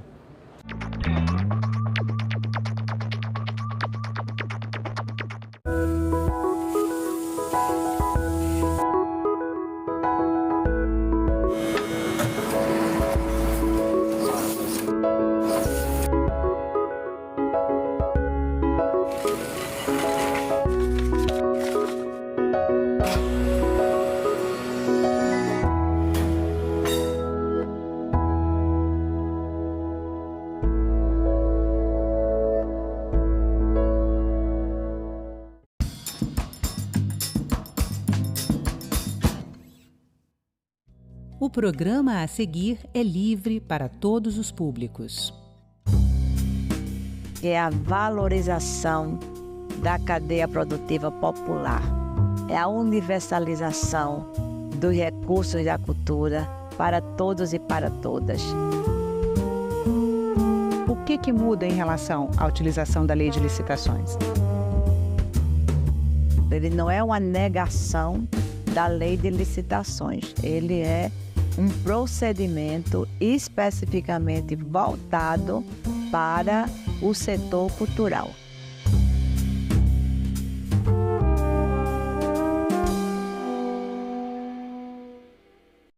Senadora Tereza Leitão, seja bem-vinda ao Salão Nobre. Obrigada pela presença. Eu que agradeço o convite. É sempre bom estar nesse ambiente tão bonito. Senadora, a senhora foi relatora do Marco Regulatório do Financiamento à Cultura, enviado já à sanção presidencial, né? A ministra Margarete Menezes, ela considera que essa legislação é uma revolução para a cultura brasileira. A senhora pode explicar o que é esse novo marco do financiamento à cultura? Ele fecha, eu acho que um ciclo virtuoso que vem ocorrendo desde a restauração do MINC. O MINC foi recriado, né? Ministério da Cultura. O Ministério da Cultura. Depois da recriação do Ministério da Cultura, houve a Conferência Nacional de Cultura, houve a aprovação do Sistema Nacional de Cultura. São coisas muito importantes que deram muita base de sustentação para um projeto que já tramitava, que é de iniciativa legislativa, que é o projeto do fomento. O que é que isso significa? Significa que todas as diretrizes da cultura, toda a democratização do acesso preconizada no sistema, ela agora vai poder chegar na ponta, nas pequenas cadeias produtivas, naqueles fazedores de cultura. E o que acontece é que os processos de acesso a plataformas, os processos de licitação, que são necessários e que não são esquecidos pela lei do fomento, eles precisam ter uma presença mais próxima de quem faz cultura, precisam ser desburocratizados.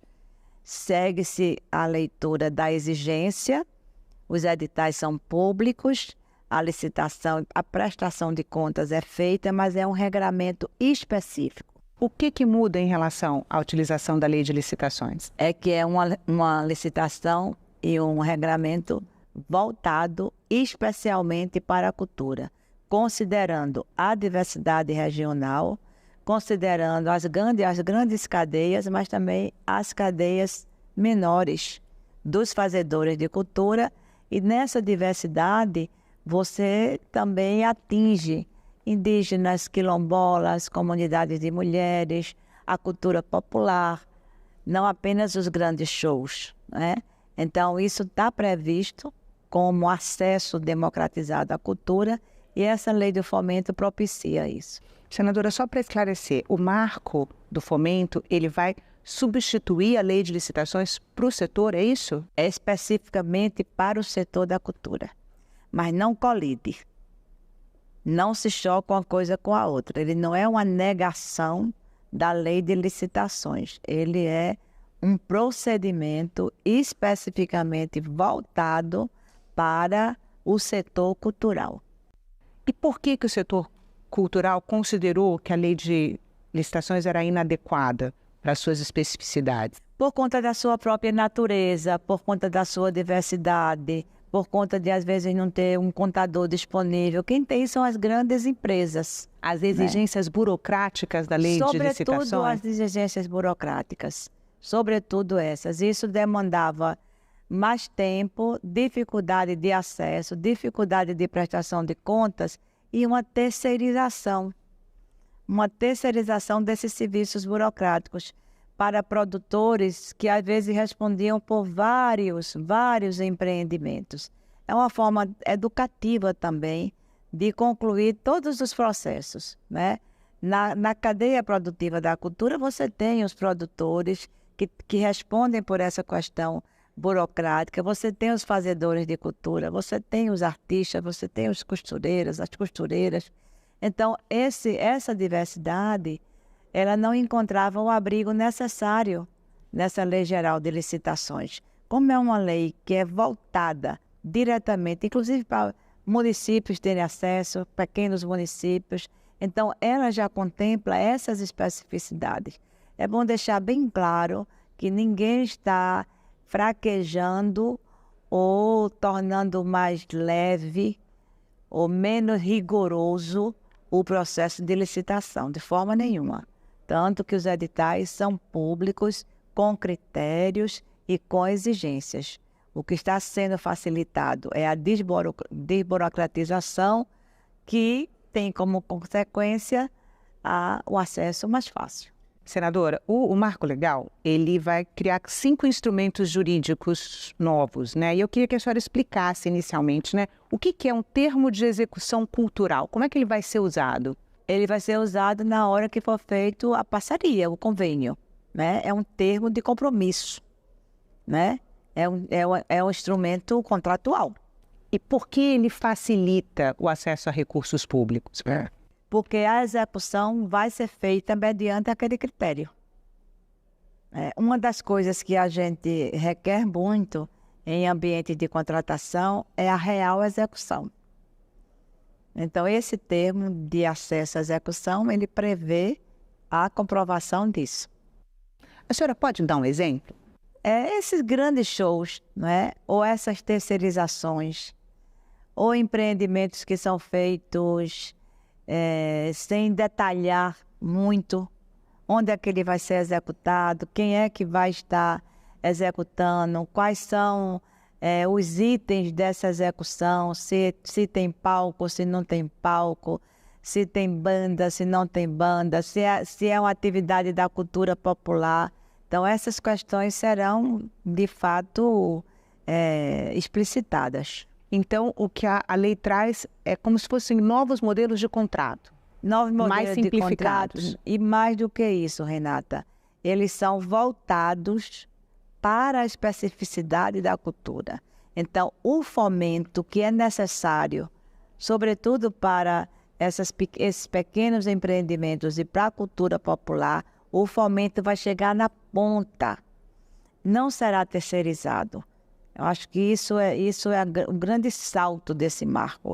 Mas acho que falta explicar como é que essa terceirização funciona. A gente tem o artista popular E para conseguir acesso ao recurso, ele precisava de um produtor que fosse cuidar da burocracia. Para responder pela burocracia.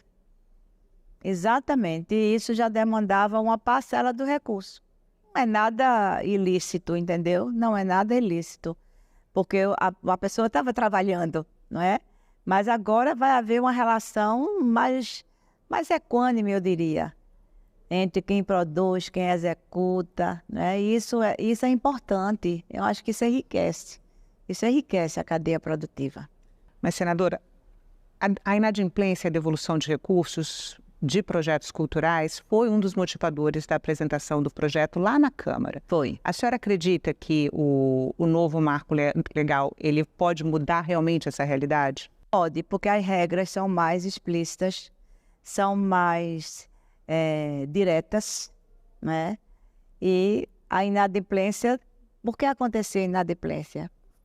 Às vezes falta de prestação de contas, às vezes um erro burocrático, né? Na papelada, na documentação. Então, dessa maneira que está sendo voltado, eu repito, especificamente para o setor cultural, a tendência é que esse fator, que foi um dos fatores que induziu a apresentação desse projeto de lei, ele seja superado. Outro instrumento que o Marco Legal cria é o termo de premiação cultural. A senhora pode explicar o que é? É estímulo. É um estímulo, não é?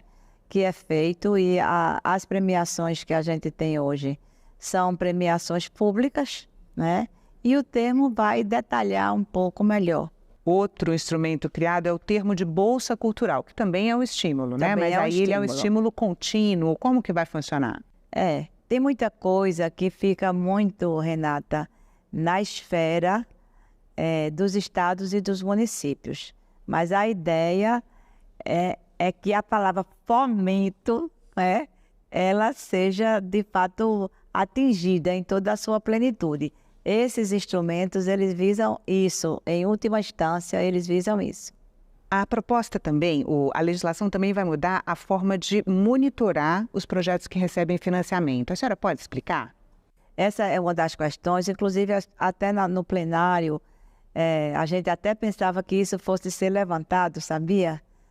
Porque será que a oposição, no caso, né, vai questionar o monitoramento? Mas não questionou. Nem questionou as licitações, porque o projeto é bem específico, nem questionou o monitoramento. O que a gente deseja também é que a fiscalização e o monitoramento de todas essas atividades passem pelos conselhos. Que a gente possa ter conselhos de cultura nos estados, conselhos de cultura nos municípios e que os agentes fiscalizadores tenham acesso também ao que é que eles vão fiscalizar, o que é que eles vão monitorar, né? Porque não é simplesmente o que hoje, o que a lei geral tem. É uma documentação que não chega, é um recurso que não está bem explicado. Então, o monitoramento ele se vincula também à forma como o processo vai se desenvolver. O projeto prevê que, em caso de falhas na execução dos projetos culturais, existe uma abordagem específica para lidar com o problema, em contraste com a criminalização dos fazedores de cultura, que é o que a gente vê no processo de prestação de contas atual. Né? E muitas vezes voltado com certo preconceito, né? Para os fazedores de cultura, para a cultura popular, porque não sabe, porque não fez, porque desviou. Então, a abordagem que eu acho que deve ser em todos os processos que a gente vive na sociedade, a não ser do crime, né? Quando é crime, mas quando é erro, a abordagem não deve ser de inicial uma abordagem punitiva. Precisa ser uma abordagem educativa. É isso que a lei diz. Você não foi um erro, não foi má fé, né? Foi um erro técnico. Então eu vou lhe ensinar, eu vou fazer uma abordagem para esse erro técnico ser corrigido. Isso até tribunais de contas fazem, com alguns gestores. Dão até oportunidade para alguns gestores corrigirem erros técnicos nas suas prestações de contas. Uma prestação de contas de um governador, de um prefeito, que é aprovada com ressalva, é o quê? Foram erros formais, erros técnicos, que precisam ser corrigidos que não podem ser recorrentes, né? Então, em relação a essa norma, a essa abordagem, é isso que a gente quer. A gente quer que as pessoas também ganhem uma competência, né, a partir dessas abordagens educativas, para fazerem correto. Mas não quem age de má fé. Quem age de má fé é diferente, né? Quem pratica um erro formal, essa abordagem vai ter a condição de corrigir. Senadora, mas muda quem fiscaliza ou vão ser os mesmos agentes que hoje fiscalizam? São os mesmos agentes, e mais com esse perfil voltado para o que é a própria lei. E como que o Marco da Cultura vai se relacionar com as leis de cultura que já existem hoje? Olha, tem leis de cultura que têm um acesso próprio e implementação própria, né? A gente tem a Lei Rouanet, tem a Lei Paulo Gustavo, tem outra lei que eu até anotei aqui, que é a Lei da Criatividade, né? É a lei do... Tem a Lei da Cultura Viva também. A Lei da Cultura Viva, a Lei do Audiovisual, né? Você tem... O projeto, ele mantém essas leis, né? Mantém a Lei Rouanet, mantém a Lei Cultura Viva, mantém a Lei do Audiovisual e a dos formatos nos estados e nos municípios. Então, como eu disse de início, não há um choque com essas leis.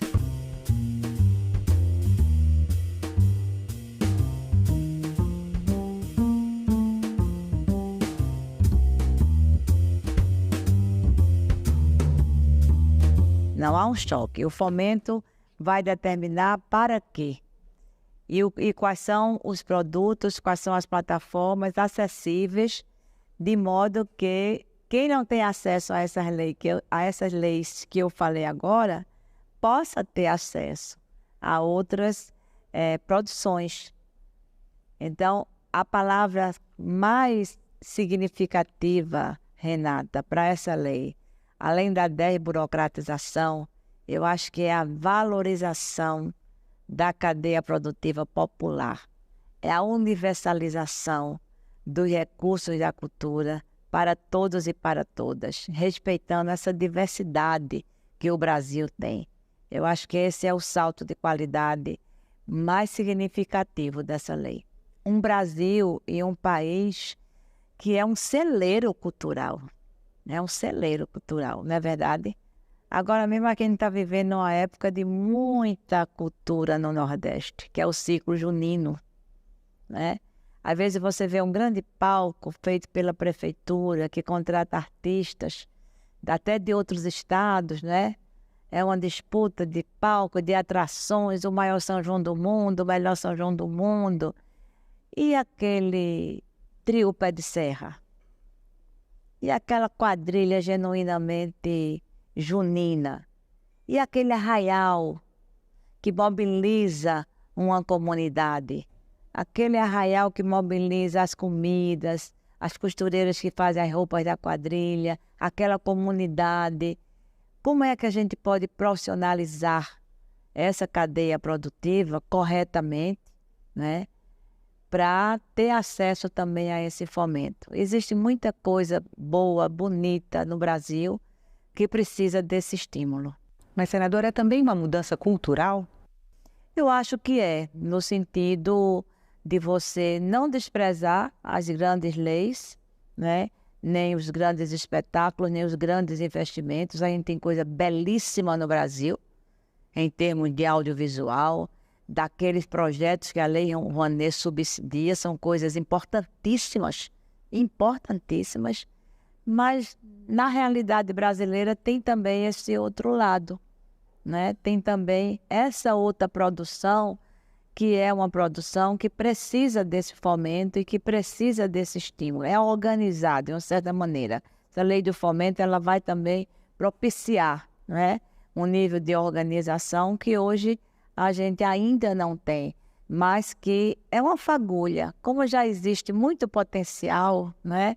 Como já existe muita realidade, o fomento certamente vai ser um estímulo para a organização e um acesso, sobretudo isso, um acesso democrático, transparente, para divulgação também, socialização desses bens culturais que são riqueza no nosso país.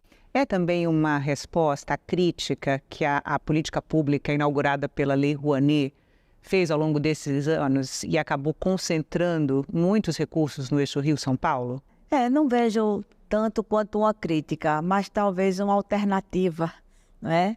Uma alternativa. A Lei Rouanet concentra no eixo Rio-São Paulo, como muitas coisas do Brasil são concentradas no eixo Rio-São Paulo, não especificamente a cultura, né? Eu acho que não é uma confrontação de forma nenhuma, é uma alternativa com esse objetivo de ampliação do acesso dessa maneira desburocratizado a todos os setores da cultura do Brasil. Senadora, o Marco da Cultura também vai mudar a dinâmica de transferência de recursos entre fundos, né? Do Fundo Nacional de Cultura para os fundos estaduais, do Distrito Federal e municipais, né? Como é que isso vai acontecer? Olha, vai acontecer da forma como acontece com os outros fundos, não é?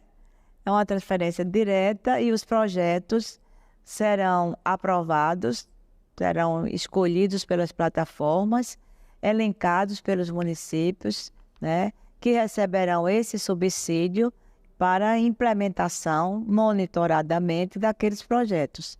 É o que já acontece em relação a outras realidades de fundos. Todo município vai poder concorrer, por exemplo? Se ele tiver as condições exigidas pela lei, sim. Mas tem que ter as condições exigidas. E que condições são essas? As condições de regularidade, né? As condições de ter um conselho, de ter quem monitore, de apresentar um projeto, de mostrar que tem quem vai desenvolver esse projeto. Que conselhos são esses, senadora? Olha, conselhos, a gente tem conselhos de todos os níveis para a cultura. Os conselhos municipais, eles não têm ainda uma cobertura total do país. Você tem o Conselho Nacional de Cultura, você tem os conselhos estaduais de cultura, há estados que dividem Conselho de Cultura e Conselho de Patrimônio, há estados que o Conselho responde, né, pelos dois setores. Nos municípios, sobretudo nos municípios pequenos, há presença de conselho, não apenas de cultura, mas de outros segmentos, Conselho de Saúde, Conselho de Educação. Porque há municípios que não têm sequer Conselho de Saúde e Educação, exatamente, né? Exatamente. Então, nesses municípios que a precariedade de participação é maior, pela própria composição do município, são municípios muito pequenos, há de se fazer o estudo e a presença, né? Se o município apresenta o projeto, por isso que é importante esse item que você falou, do monitoramento, e esse item que você falou do acompanhamento. Porque o Conselho tem essa tarefa, né? Todo o Conselho tem essa tarefa de monitorar e de fiscalizar. Se não tem Conselho, esse item responderá por isso. Os procedimentos elencados têm esse objetivo também, de responder a todas as realidades.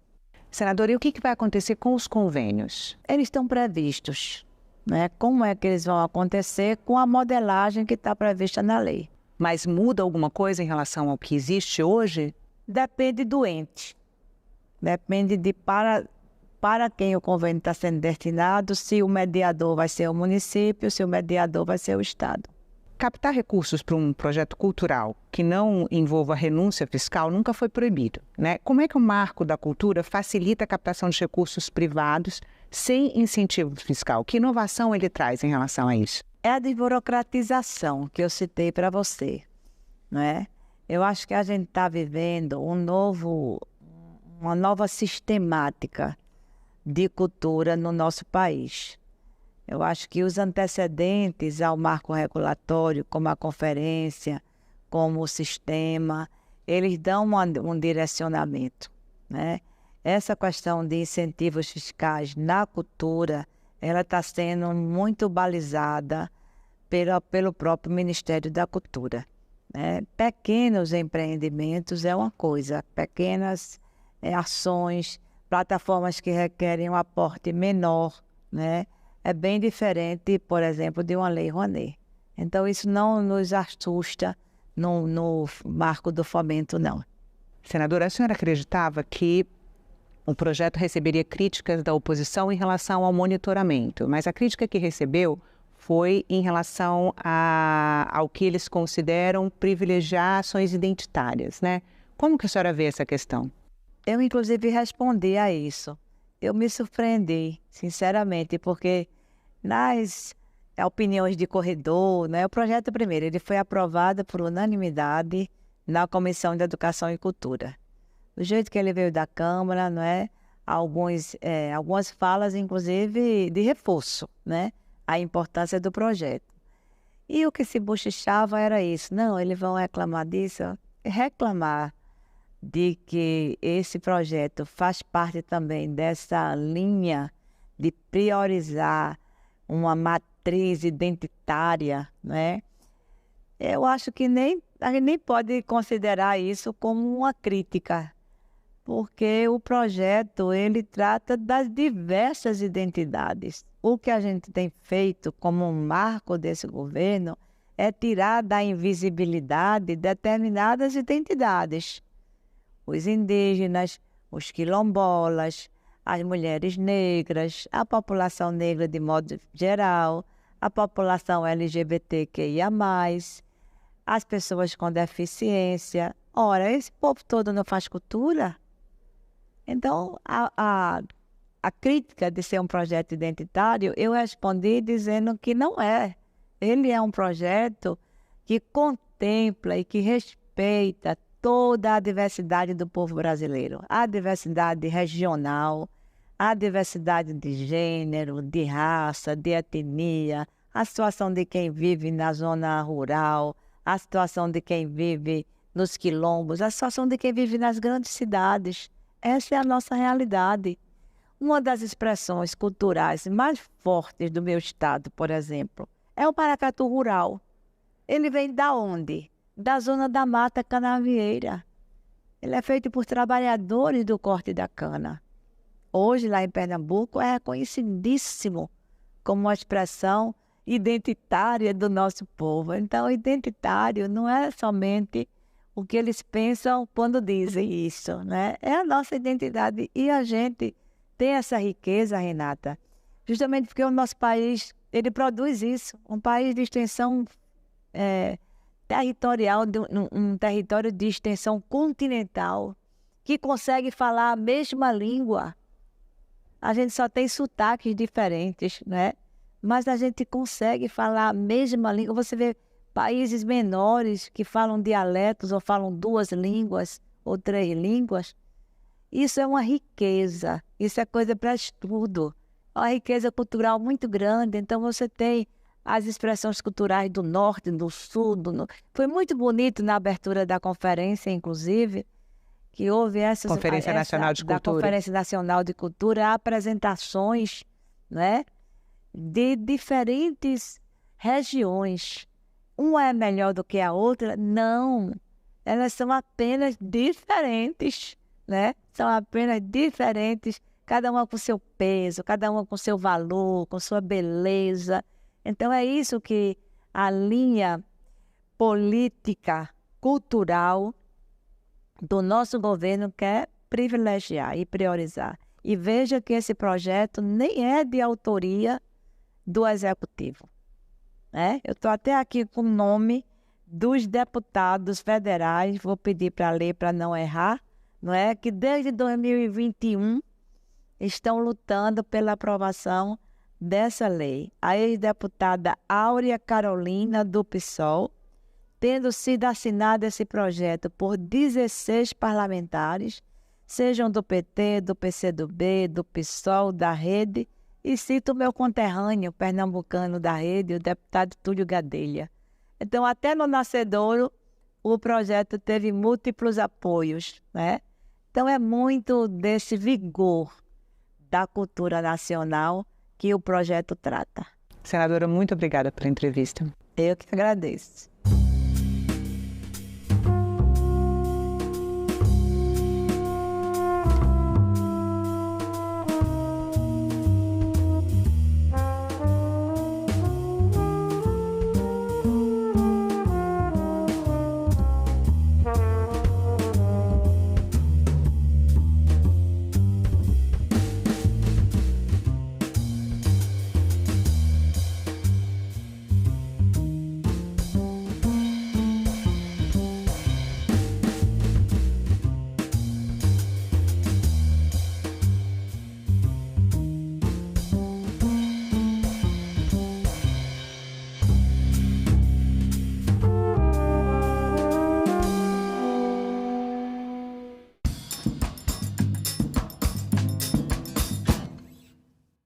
No Ceará, 85%. Em Sobral, 98% das crianças se alfabetizam. O senhor acredita que essas políticas que o senhor desenhou no Ceará, elas são replicáveis e universalizáveis para todo o Brasil? É possível de ser replicada, é possível de ser universalizável. Essas são duas questões fundamentais e o Ceará mostra isso. Salão Nobre, hoje, 8 horas da noite, aqui na TV Senado.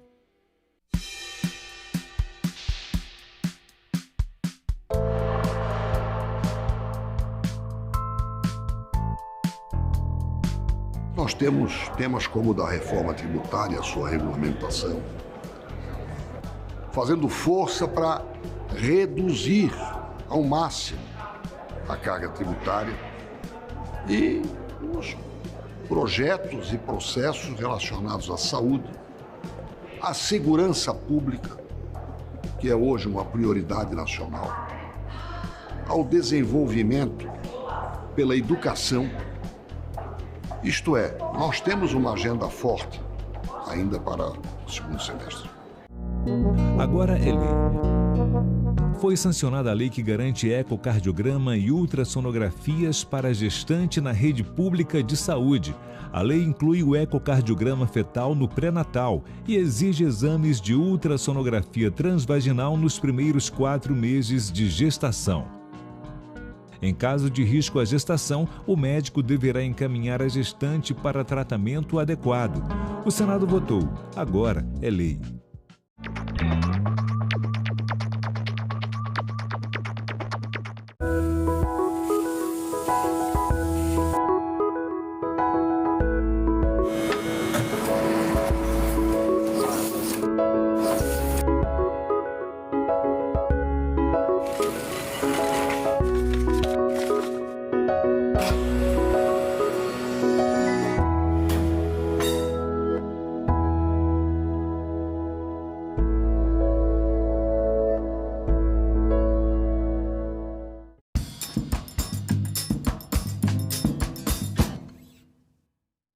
O programa a seguir é livre para todos os públicos.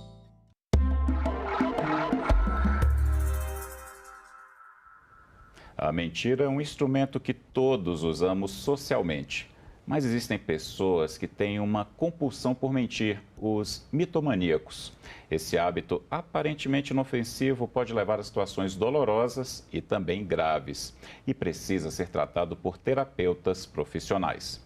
É sobre mitomania que eu converso agora com a psicóloga Keila Outeiral. Keila, muito obrigado por participar aqui do Cidadania. E eu tenho que fazer a pergunta mais básica, porque eu quero entender e eu quero que quem está em casa entenda. O que é, de fato, a mitomania? Vamos começar. Primeiramente, agradeço a oportunidade de estar aqui. Bom, mitomania é um tema muito importante, né? Quero destacar a importância da gente estar falando sobre isso. Mitomania é um sintoma. Então, é a mania de mentir. Seria o hábito de mentir. Todos nós mentimos, né? Estendendo um pouco mais a resposta, eu devo explicar que todos nós mentimos em algum grau, em algum nível, né? Tem as mentirinhas sociais, aquelas que você conta para se sair de uma situação ou para evitar a mágoa de alguém. E isso é considerado, vamos dizer assim, normal, né? Todos nós cometemos esse tipo de mentira em algum momento da vida. Então, mitomania é algo diferente disso. Mitomania é o hábito de mentir, de forma frequente e patológica. É uma compulsão por mentir? É uma compulsão. Assim, só para ficar mais claro para quem está em casa, você falou, tem as mentiras sociais, que é, por exemplo, você às vezes não está tão disposto a sair com amigos, aí você inventa uma desculpa que não está se sentindo bem. Mas é uma situação de exceção. De exceção. E sempre está motivada por alguma razão. Você quer gerar alguma consequência com aquele comportamento de mentir. Não é o caso da pessoa que tem essa compulsão, né, do mitômano. Não é o caso. Então, o mitomaníaco, ele tem esse hábito, ele desenvolveu esse hábito ao longo da história de vida e ele tem esse comportamento de forma frequente. Então, a diferença entre uma pessoa que mente socialmente e um mitomaníaco está na frequência e na intensidade. E aí eu vou, então, assim, para a gente tentar entender, é algum trauma que provoca? De onde vem isso? Essa é uma pergunta super interessante, porque assim, a gente entende mitomania, cientificamente falando, na literatura, como um sintoma, não como um transtorno. No entanto, a mitomania pode sim fazer parte de algum transtorno em saúde mental, mas ela não está catalogada no DSM. Então, a gente não considera a mitomania por si só um transtorno, mas ela é um sintoma de algum transtorno. Só para a gente que está em casa, não esquece que vai falar, por favor, o DSM é o quê, para a gente entender? É o catálogo de transtornos mentais. Maravilha. E ela não é um transtorno em si, então? Ela não é um transtorno em si. Ela é um sintoma. Então, muito frequentemente, pessoas acometidas, por exemplo, dos transtornos de personalidade, como os transtornos narcisistas, o borderline, o transtorno de personalidade histriônica, tem como sintoma a mitomania. Alguns transtornos de humor também, como o transtorno bipolar, também, transtornos depressivos. Então, ela é um sintoma, não necessariamente é o transtorno, ela não está catalogada no catálogo de transtornos mentais. Tratando o transtorno, a gente trata a mitomania junto, por exemplo? Sim, trata o sintoma, né? Porque os transtornos de personalidade, a gente não fala em cura para nenhum transtorno, na verdade, em saúde mental, né? Em saúde mental não se fala em cura, se fala em remissão de sintomas. Então, tratando o transtorno, a mitomania vai remitir, né? Aquela pessoa vai ficar sem o sintoma quando estiver em tratamento, e a intenção é que ao longo da vida, né? Você recebe muitos pacientes, você trata, você ajuda muitas pessoas que chegam com esse tipo de sintoma? Sim, ajudo sim. Como é que elas chegam? Então, essa é outra pergunta muito interessante, porque o mitomaníaco, geralmente, ele não se incomoda com esse comportamento. Ele não busca a terapia por ele mesmo, justamente por não ver necessidade.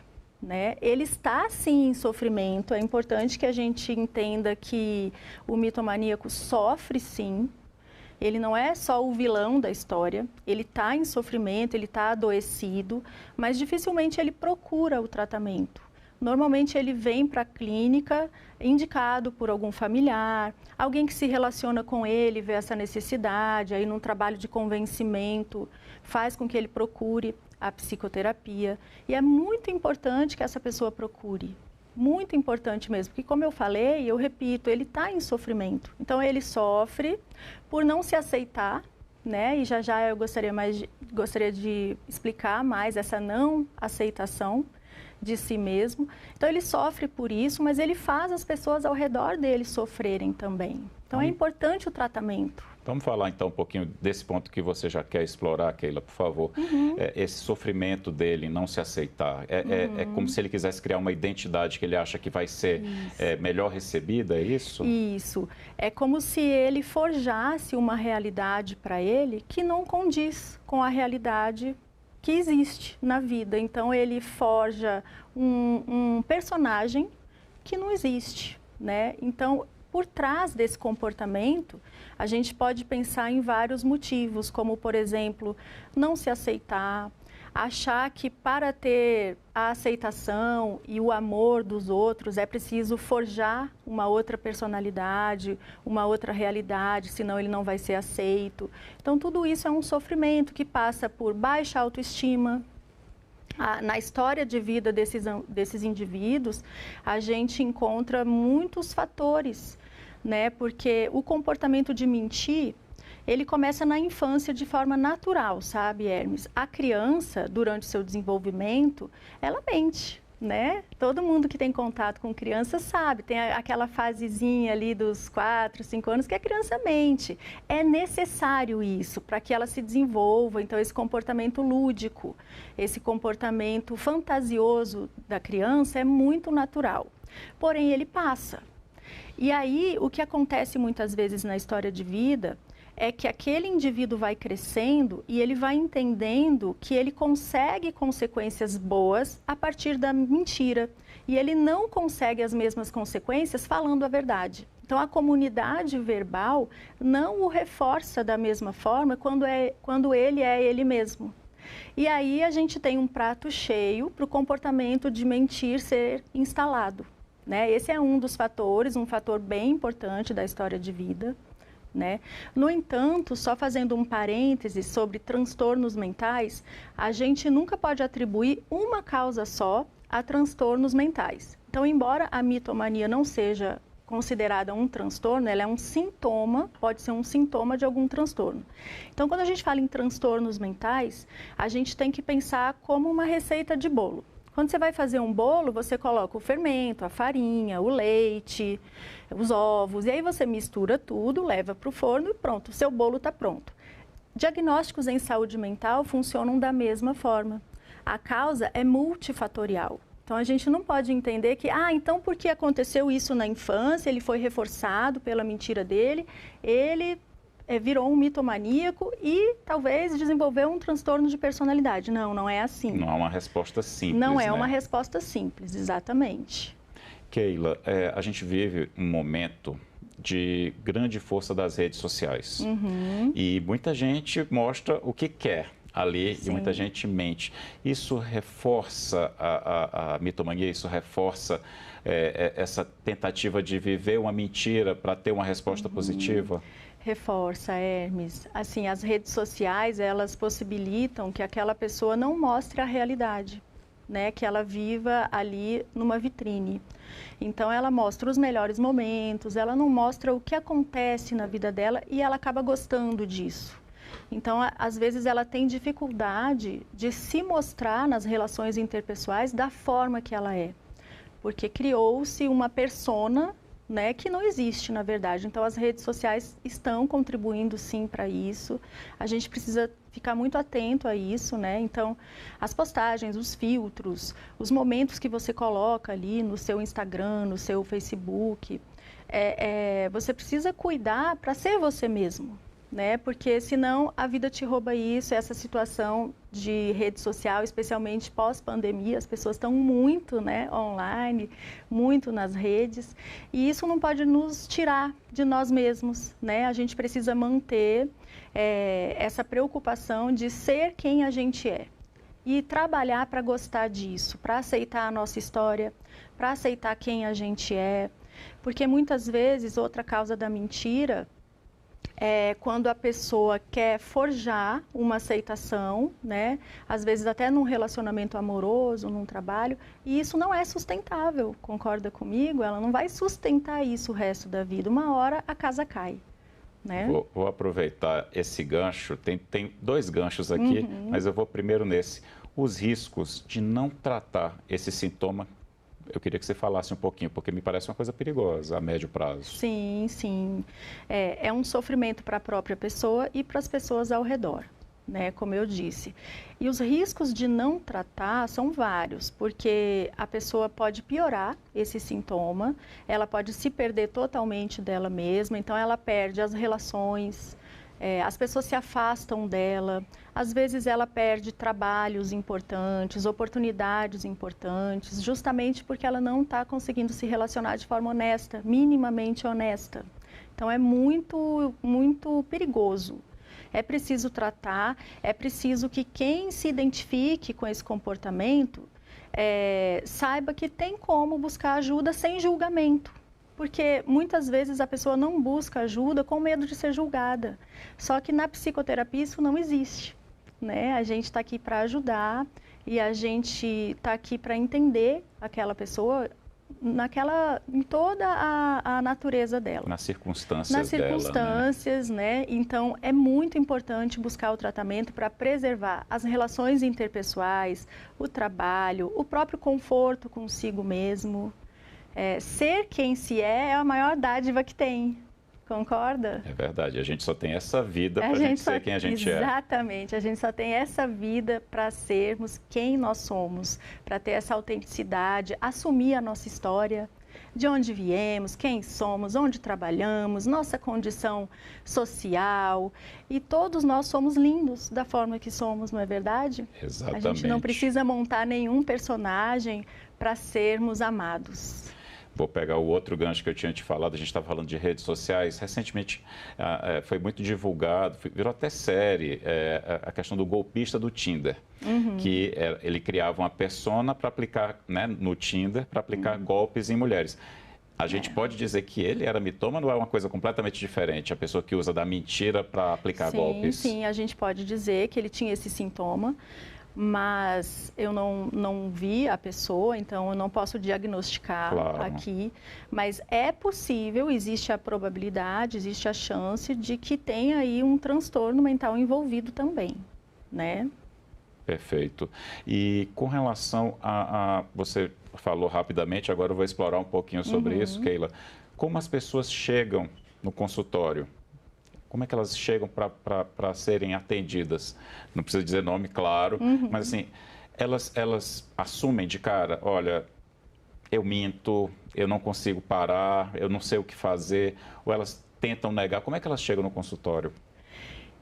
Em primeiro lugar, o mitomaníaco, ele quase não vem por ele mesmo, né? É difícil que ele procure ajuda por ele mesmo. Normalmente ele vem porque alguém levou, porque alguém pediu. Então, é difícil essa vulnerabilidade inicial.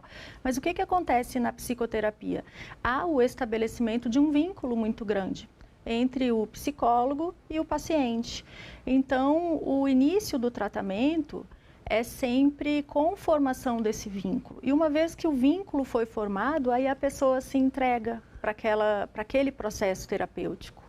Então, ele vem cheio de resistências, muitas vezes, mas o próprio processo terapêutico é um processo muito bacana, de aceitação, de encorajamento, e a própria pessoa gosta, sente falta e as mudanças são geradas. Claro que é um processo demorado, a gente não está falando aqui de uma coisa que acontece de uma hora para outra, mas é um processo totalmente possível. É importante que as pessoas saibam que é possível, né? Existem muitas pessoas que sofrem com esse quadro, tanto aquele que mente, que tem o hábito de mentir, quanto aquele que convive com as mentiras. É sofrimento para os dois lados. Então, é importante demais, repito, buscar ajuda profissional. Você falando da família, né? Ou de quem está perto também, amigos muito próximos, ou aquele colega de trabalho que convive muito. O que a pessoa precisa perceber para até ajudar, né, nessa primeira percepção ali, que eu não vou dizer diagnosticar, porque não é a palavra correta, mas aquela percepção de que está lidando com o mitomaníaco. Como saber, né, que eu estou diante de um mitomaníaco? Olha, ao longo da relação, do convívio, isso vai ficar bastante claro, né? A pessoa ela não vai ser quem ela vai se contradizer em algumas mentiras, ela vai contar coisas que depois ela não vai conseguir comprovar.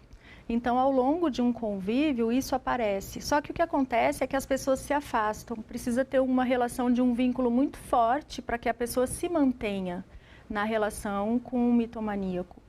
E o que tem que ser feito, se você quer ajudar uma pessoa assim, é você primeiro encorajar a pedir ajuda, né? A ajuda deve ser profissional. E o que acontece é que às vezes as pessoas julgam, você está mentindo de novo, nossa, mas você vira motivo de chacota, com o intuito de gerar mudança naquela pessoa. Infelizmente não vai gerar. O mitomaníaco ele vai se afastar daquelas relações e ele vai mentir em outro lugar, né? Não vai gerar esse efeito curativo que a gente quer.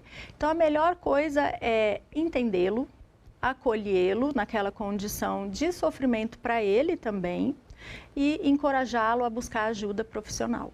Muito importante a ajuda profissional. Que é o que vai ajudar a resolver o sintoma e outras questões. E outras questões. Lá chegando em terapia, também é feita a avaliação de um possível transtorno mental, né? Como eu disse, é um sintoma, a mitomania, que provavelmente pode estar associada a um transtorno.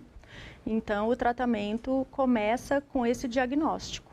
É mais comum em mulheres, em homens? Existe algum estudo nesse sentido? Olha, é mais comum em mulheres. Mas isso não quer dizer que não tenham muitos homens acometidos pela mitomania, né? Começa na infância normalmente ou é algo que surge na adolescência, na vida adulta?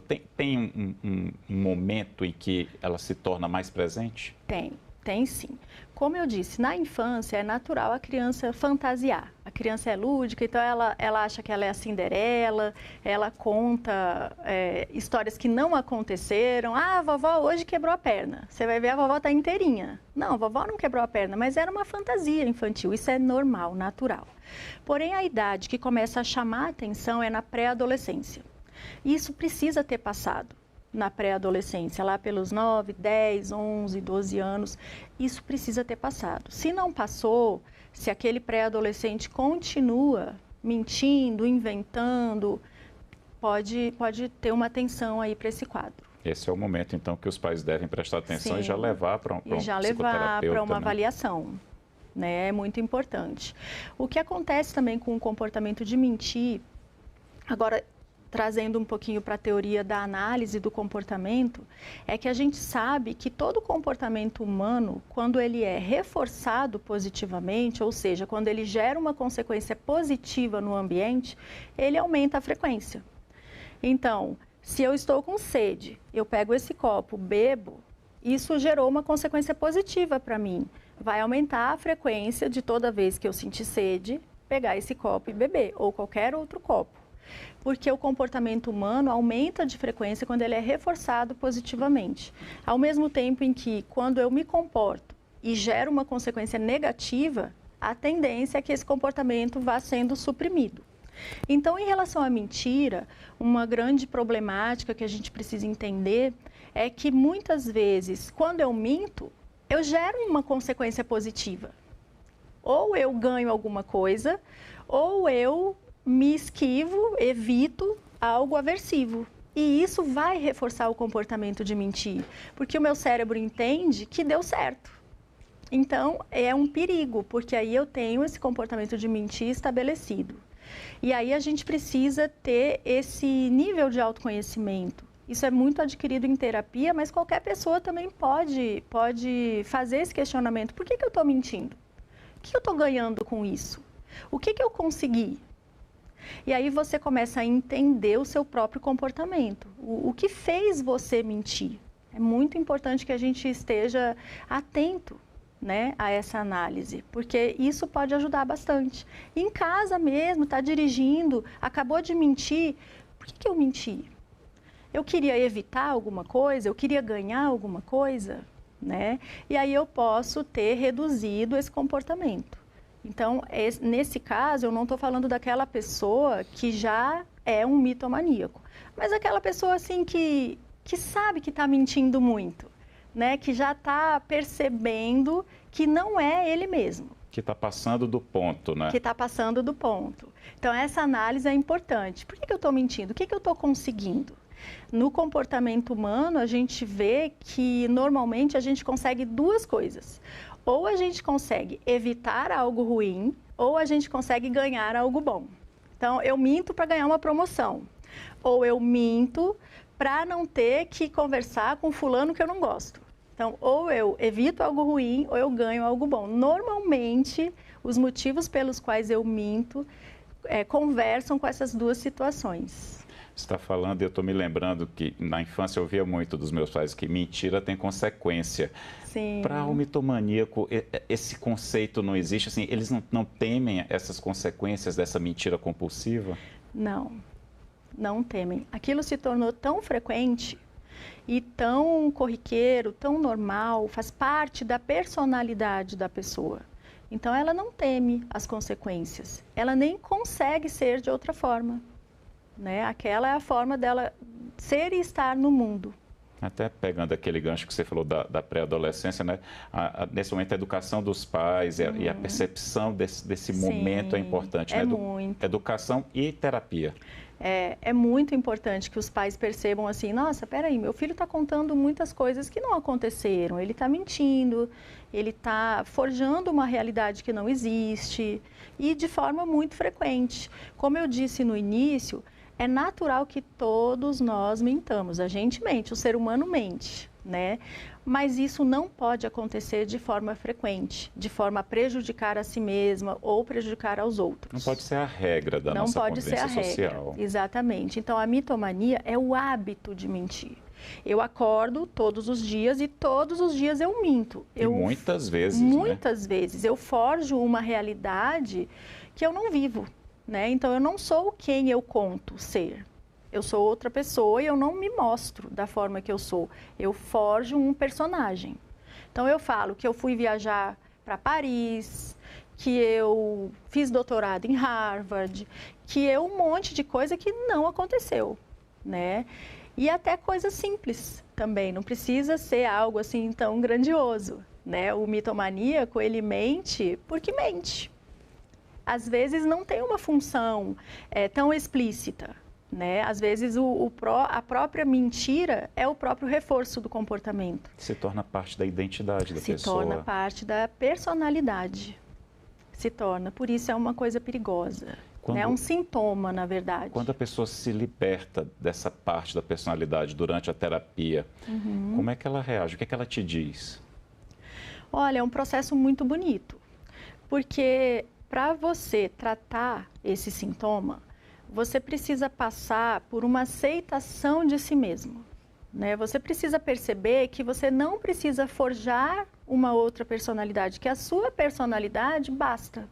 Que a sua personalidade é aceitável, é digna de ser amada, é digna de ser admirada, do jeitinho que é. E você não precisa forjar outra pessoa para ser aceito.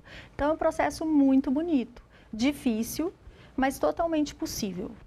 Como eu disse, se tiver um transtorno envolvido, não existe cura, existe remissão de sintomas. Então, a gente vai remitir o sintoma, que é a mitomania, né? Antes da gente encerrar, eu queria que você falasse para quem está assistindo a gente, seja pela TV, seja pelo canal da TV no YouTube, pela internet, o que você diria para um pai, uma mãe que está percebendo esse comportamento já fora da idade adequada, fora da idade lúdica, ou um marido ou uma esposa que está percebendo, o que você diria para essa pessoa ajudar quem está ali tão perto e que está desenvolvendo essa compulsão? Sim, eu diria em primeiro lugar que é uma situação preocupante, realmente não é à toa que você está preocupado, se é que você está passando por isso, é uma situação séria, é uma situação que merece atenção. Então, em primeiro lugar, é identificar, né, perceber, se for necessário até contabilizar quantas vezes essa pessoa mentiu, o que falou, quantas vezes na semana, para você ter assim um embasamento. E aí, se você realmente perceber que está com muita frequência, procura ajuda profissional, procura um psicólogo. Porque se houver necessidade, o psicólogo vai encaminhar para outros profissionais, como, por exemplo, o psiquiatra. Então, é muito importante procurar ajuda profissional. Procurar ajuda para não deixar com que essa relação se perca. Não deixar com que isso se agrave. Eu estou falando aqui de uma idade de pré-adolescência. Então, você imagina se isso se estende para a vida adulta. É uma situação que vai se complicando. Então, um pré-adolescente mitomaníaco é diferente de um adulto mitomaníaco. Então, procure ajuda profissional, observe direitinho. Uma outra sugestão que eu tenho é não julgue a pessoa. Porque a hora que a gente julga, a pessoa se afasta da gente e até começa a disfarçar, né? A pessoa se sente punida e ela não vai melhorar porque você a puniu. Ela vai se afastar de você e vai mentir em outro lugar. Então, é sem julgamento que a gente ajuda uma pessoa. Maravilha. Keila Otteral, muito obrigado pela entrevista. Eu que agradeço. E obrigado a você pela audiência. Esta entrevista já está disponível para você rever ou compartilhar em nossa página na internet, senado.leg.br/TV e em nosso canal no YouTube. Muito obrigado pela companhia. A gente se vê na próxima edição do Cidadania.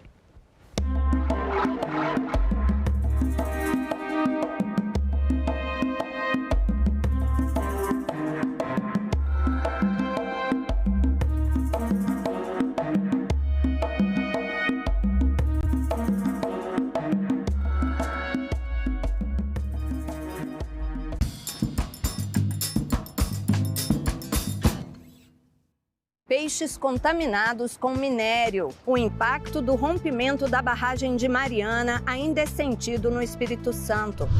Parlamentos de Mato Grosso e de Barretos investem na comunicação com pessoas surdas. Pequenos agricultores de Minas Gerais ganham renda extra com usinas solares. Tudo isso você vê no Parlamento Brasil. Parlamento Brasil, toda sexta, 8 horas da noite, aqui na TV Senado. E aí, eu sou Walter Sola, professor de História e Educomunicador. E hoje a gente vai falar sobre grandes epidemias no Brasil, a gripe espanhola e a Covid-19. Duas pandemias com muitas coincidências entre elas. E nas duas vezes o Brasil teve muito trabalho para poder, de alguma forma, proteger a população e prestar atenção com as informações vinculadas. A gripe espanhola começou em 1918, o último ano da Primeira Guerra Mundial. Ao todo, no mundo, 50 milhões de pessoas perderam suas vidas. Aqui no Brasil, entre 30 e 35 mil pessoas morreram. Só que a população da época era de 30 milhões, ou seja, muito menor que a de hoje. Surge uma figura muito importante que acaba organizando a questão da informação e da ação de combate à gripe espanhola. Carlos Chagas. Carlos Chagas instrui a população da época a evitar aglomerações. Lavar as mãos. Lavar as mãos também, sem dúvida. Ele pode ajudar a população numa época que não havia vacina e até o fim da gripe não houve vacina. Pouco mais de 100 anos depois da gripe espanhola, a gente tem uma outra epidemia no Brasil, a Covid-19. Dessa vez, são 38 milhões de infectados e mais de 700 mil mortos. Durante a pandemia da Covid-19, o Senado não fechou as portas. O Senado conseguiu manter as atividades graças a um sistema de deliberação remota, SDR. E as leis foram sendo aprovadas, o trabalho continuou de forma remota. Perfeitamente, e conseguiram investigar o próprio governo, onde o governo precisava atuar mais ou informar melhor a população. Foram tantas informações falsas que foi preciso abrir uma CPI no Senado para poder investigar as ações e as omissões no enfrentamento dessa pandemia. Pessoas envolvidas na aquisição de vacinas foram indiciadas por improbidade administrativa e corrupção passiva. A informação relevante sobre saúde é sempre um remédio poderoso em qualquer época. Esse desafio também passou por aqui. Senado, 200 anos.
Boa tarde, quarta-feira, 7 de agosto, o Senado Notícias está no ar.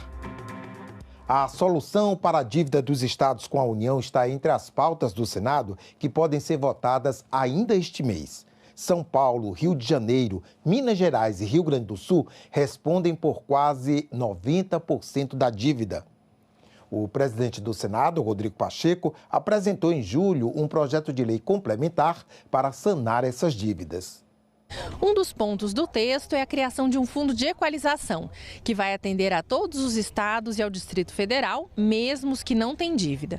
E a forma de distribuir esses recursos foi tema de uma reunião na manhã desta quarta com governadores da região Nordeste. É necessário que os estados menos endividados sejam também contemplados nesse processo de renegociação das dívidas, sob pena, se isso não acontecer, de agravar cada vez mais as desigualdades do ponto de vista regional, socioeconômico.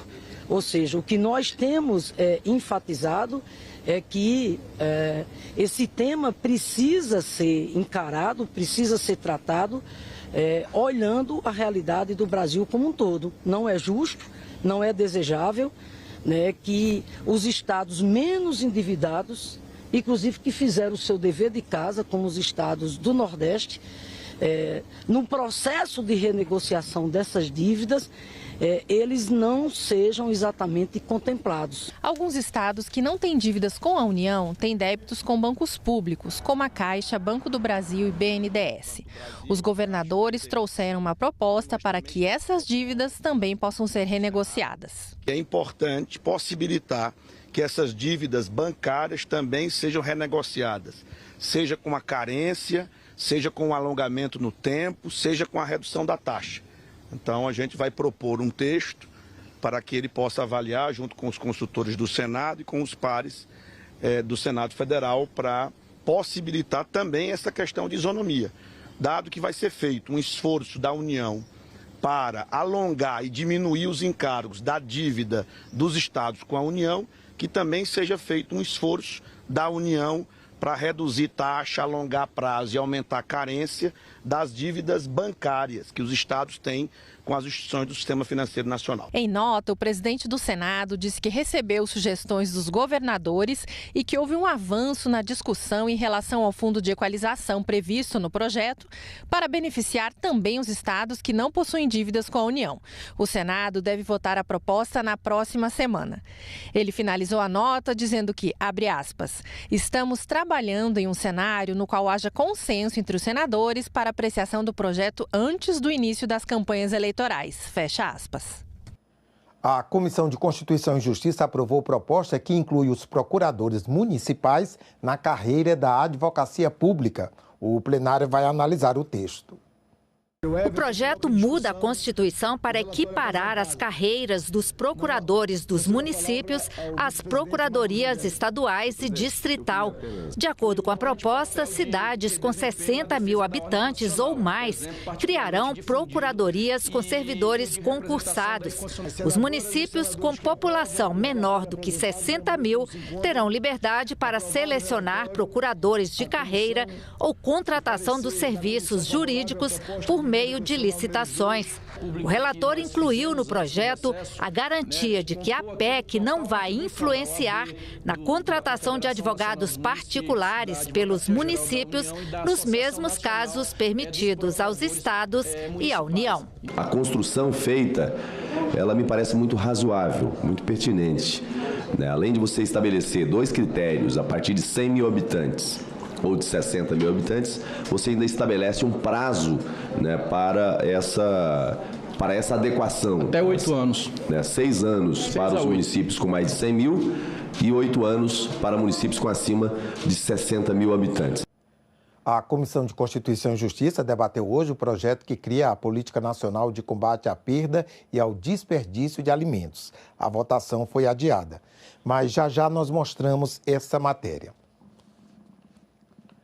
Em reunião na manhã desta quarta-feira, a Comissão de Ciência e Tecnologia aprovou a realização de audiências públicas para debater o impacto e a governança das ações do Fundo Nacional de Desenvolvimento Científico e Tecnológico, FNDCT, após a liberação total dos recursos, e o crescimento dos jogos de cassino online do tipo caça-níquel e seus impactos na sociedade. Também foi aprovado convite à ministra da Ciência, Tecnologia e Inovação, Luciana Santos, para falar sobre o plano de inteligência artificial do governo. As datas das reuniões ainda serão definidas. Desastres naturais fazem vítimas em todo o país e, quando isso acontece, a ajuda da população é essencial. Por isso, os senadores da Comissão de Assuntos Sociais aprovaram um projeto que prevê doação de mercadorias entregues à Fazenda Nacional sem necessidade da licitação. A Receita Federal já faz isso, mas a medida visa dar segurança jurídica. A matéria segue agora para a Comissão de Constituição e Justiça. Outro projeto mexe com os prazos da licença e do salário maternidade. Veja na reportagem. Segundo dados do Ministério da Saúde, são 330 mil nascimentos prematuros por ano, 11% do total de nascimentos no país, o que significa cuidados a mais para a mãe e o recém-nascido. A legislação garante licença maternidade de 120 dias e salário maternidade, mas é omissa em relação a prazos quando há complicações no parto. Os senadores da Comissão de Assuntos Sociais agora atualizam a CLT e os direitos previstos na Previdência Social para prorrogar os benefícios em casos de partos prematuros. Nesse sentido, a prorrogação da licença e do salário maternidade em casos de complicações do parto ou parto antecipado é medida que promove diretamente a promoção da maternidade e da infância, tendo em vista que permite que a mãe esteja presente durante todo o período de recuperação do bebê. Esse projeto, ampliando a licença maternidade, ele é mais que necessário. E a emenda que você acolhe, que no caso de recebeu alta, mas voltou para o hospital em decorrência do parto, eu acho que aí também está abrangendo as crianças com doenças crônicas que nascem e ficam muito tempo no hospital, não é só prematuro. Entendo que o projeto vai ajudar e ajuda muito essas mães que precisam deste apoio nesse momento tão difícil das suas vidas. Os senadores da CAIS também aprovaram mudanças no Programa Nacional de Microcrédito Produtivo. De 2008 a 2022, foram mais de 150 bilhões em empréstimos concedidos. O projeto, que agora será analisado na Comissão de Assuntos Econômicos, amplia as possibilidades de uso e estimula o aumento na oferta de microcrédito. Agora sim, a reportagem da Comissão de Constituição e Justiça sobre o projeto que cria a Política Nacional de Combate à Perda e ao Desperdício de Alimentos. Confira. O texto traz regras para a doação de alimentos, uma alternativa para diminuir o desperdício de produtos próprios para o consumo. De acordo com a proposta, mercadorias perecíveis ou não perecíveis, embaladas e dentro do prazo de validade e alimentos naturais ou preparados, respeitada a segurança para consumo humano e as normas sanitárias, poderão ser doados para bancos de alimentos, instituições receptoras e diretamente aos beneficiários. As doações feitas diretamente ao consumidor final deverão ser acompanhadas por profissional que ateste a qualidade dos produtos. O texto prevê incentivos fiscais para as empresas doadoras de alimentos, que poderão deduzir até 5% no imposto de renda. Um ponto polêmico na proposta. Apesar de concordar com o tema e o mérito, nós não estamos tratando aqui simplesmente de um projeto que regulamenta e que organiza a doação, mas de um projeto em que, na verdade, está dando mais isenção e aumentando, na verdade, está pagando para que esse alimento seja doado. Então não é uma doação. Estamos tratando de produto estragado. Exatamente. Estamos tratando de produto dentro da validade, em condições de consumo. Aí você conta o projeto, o Senado vai aprovar uma lei para dar produto estragado para os outros. Não é isso, cara. Eu queria dizer que essa casa está debatendo a regulamentação da reforma tributária, gente. E a gente não pode estar aqui discutindo isenção fiscal. Você imagina que a alíquota de alimento, inclusive sobre imposto seletivo para produtos de alimentos ultraprocessados. Assegurar essa isenção é gerar distorções. Nós estamos em plena reforma tributária. Então, não é para a gente estar discutindo aqui, fora da reforma tributária, isenções fiscais. O que acontece é que muitas empresas, muitos supermercados, distribuidores deixavam de fazer a doação porque não valia a pena ter a isenção de 2%. Era melhor ele jogar tudo fora, registrar como prejuízo e no balanço, na hora que eu estava falando, me faltou essa palavra, o balanço, ele lançar como prejuízo e não tributar no seu imposto de renda. Então, senador Flávio, o projeto ele não traz nenhum prejuízo, ele não traz nada que onere, não é? Ou que retire recursos do governo. Mas um pedido de vista adiou a votação. O presidente do Senado, Rodrigo Pacheco, informou nesta terça-feira que a desoneração da folha de pagamento e a reforma tributária são temas prioritários para o Senado neste segundo semestre. Entre as pautas prioritárias apontadas pelo presidente do Senado está a desoneração da folha de pagamento de 17 setores da economia e pequenos municípios. Rodrigo Pacheco se reuniu nesta terça-feira com o ministro das Relações Institucionais e com os líderes do governo no Senado e no Congresso para discutir o assunto. Os termos da reoneração já estão definidos. A questão agora são as fontes de compensação. O Supremo Tribunal Federal definiu que o Executivo e o Legislativo têm até 11 de setembro para chegar a um acordo. A alternativa apresentada pelo governo federal, pelo Ministério da Fazenda, de aumento da contribuição social sobre o lucro líquido, primeiro que ela se daria, se houvesse, somente a partir de 2025. Então é perfeitamente possível adotar as fontes de compensação que o Senado está apresentando e, se elas eventualmente forem insuficientes, aí sim se discutir algum incremento que envolva algo dessa natureza. Mas fora isso, descartar as alternativas, pelo menos 10 apresentadas pelo Senado Federal, e considerar apenas uma, que é o aumento de imposto, como a única alternativa, me parece que é a vontade de aumentar imposto e não de solucionar o problema. Outra prioridade é a regulamentação da reforma tributária. Vamos fazer a leitura já essa semana, alinhar com o presidente Davi Alcolumbre para dar início lá à discussão na CCJ. Acho muito importante fazer as audiências públicas, já dispus inclusive a fazer sessões de debates temáticos no plenário do Senado Federal. Também pode ser votado neste semestre o projeto de regulamentação da inteligência artificial. É muito importante ter lei que discipline inteligência artificial, como seria muito importante também ter lei para disciplinar plataformas digitais de rede social.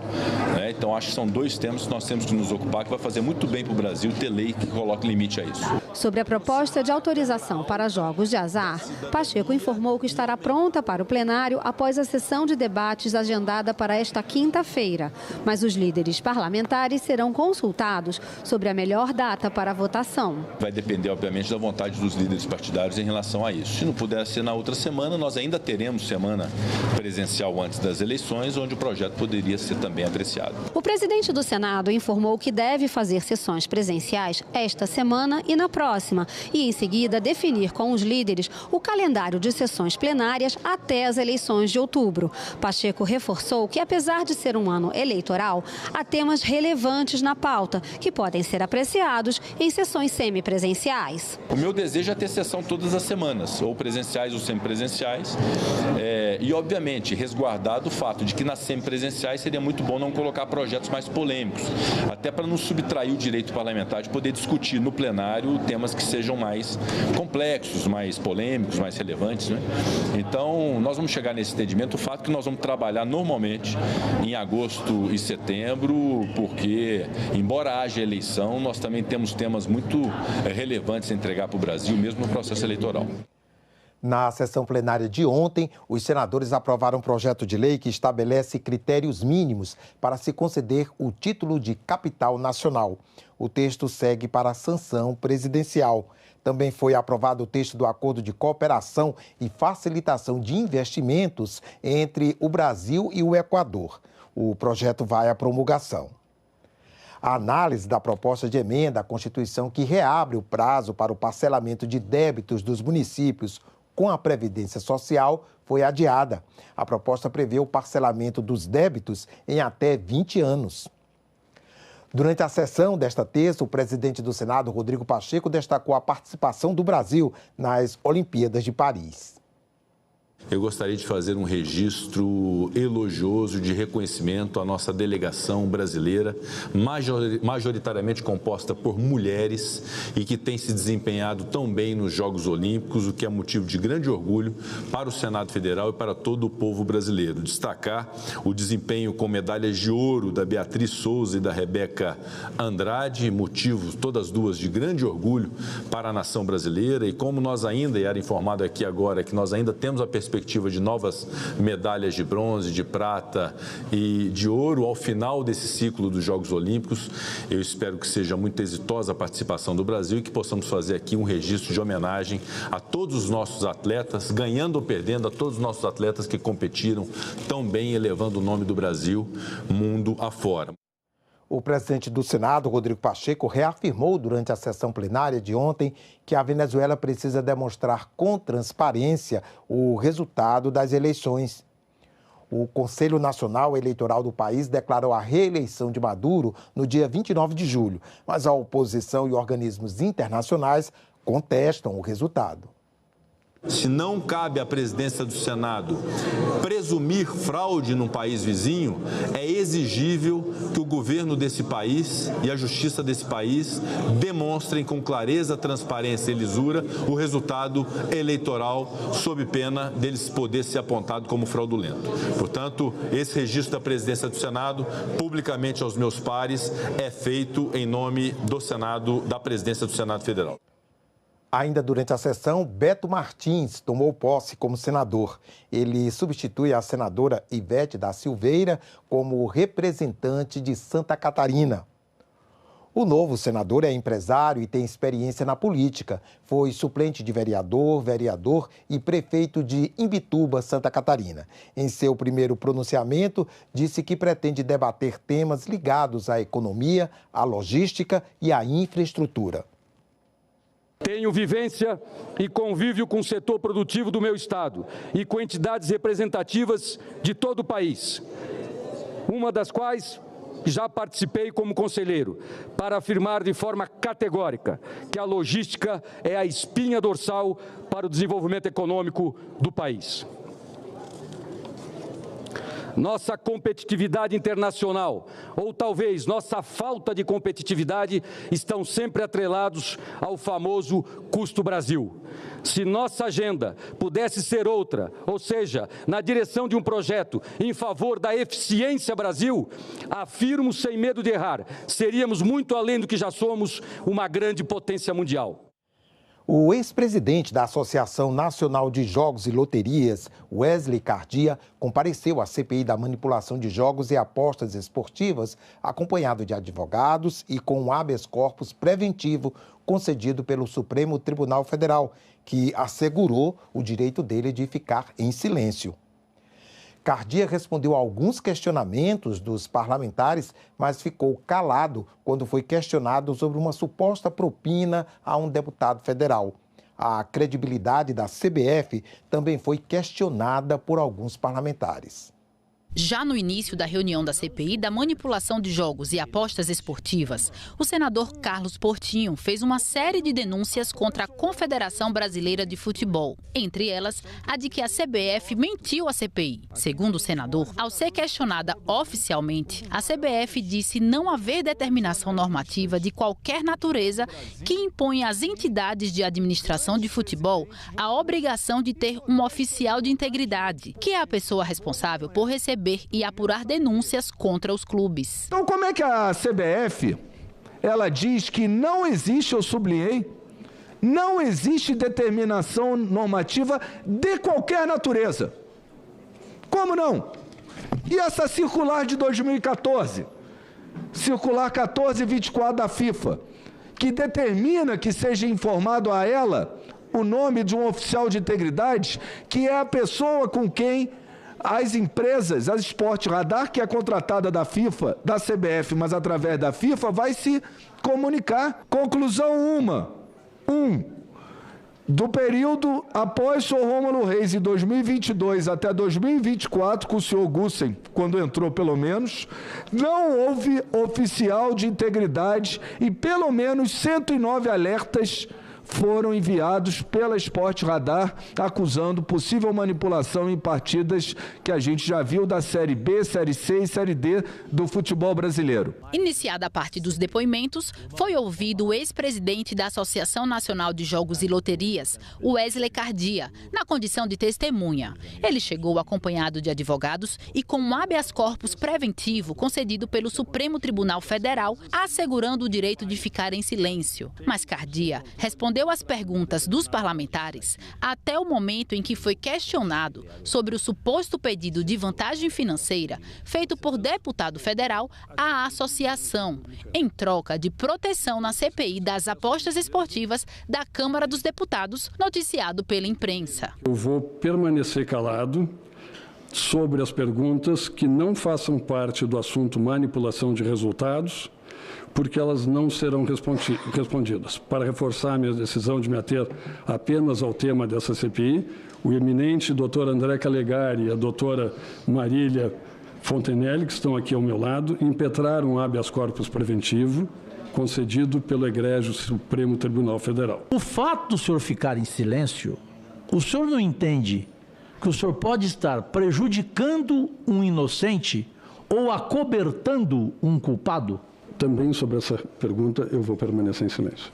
O segundo ouvido na condição de testemunha pela CPI foi Anderson Ibrahim, representante da empresa Air Golden, antiga gestora do Atlético Patrocinense.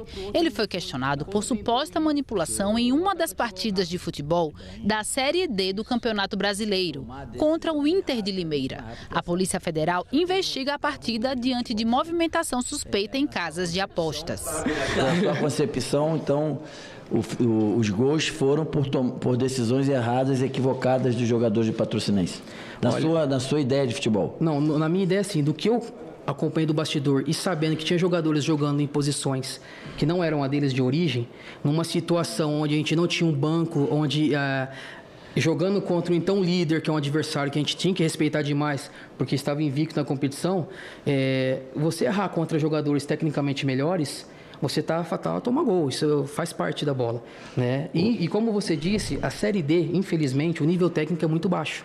São jogadores que jogam... Não disse Série D não, disse futebol em geral. O futebol em geral, Série A também. Sim, mas se na Série A a gente vê lances às vezes até grotescos de qualidade técnica, de tomar de decisões erradas, imagine numa divisão como a Série D. Então, assim, infelizmente, eu não quero passar pano para nenhuma tomada de decisão errada de quem quer que seja, mas eu não posso acreditar que houve uma falha em conjunto dessa maneira. Ao final da reunião, foi apresentado pedido de quebra dos sigilos bancário, fiscal, telefônico e telemático de Wesley Cardia, além da solicitação para que ele passe a figurar como investigado pela CPI. O presidente da comissão, senador Jorge Cajuru, disse que este pedido vai ser votado na reunião de hoje à tarde do colegiado. Ficamos por aqui. Você pode rever as reportagens desta edição na nossa página na internet, senado.leg.br/TV. Obrigado pela companhia e até a próxima.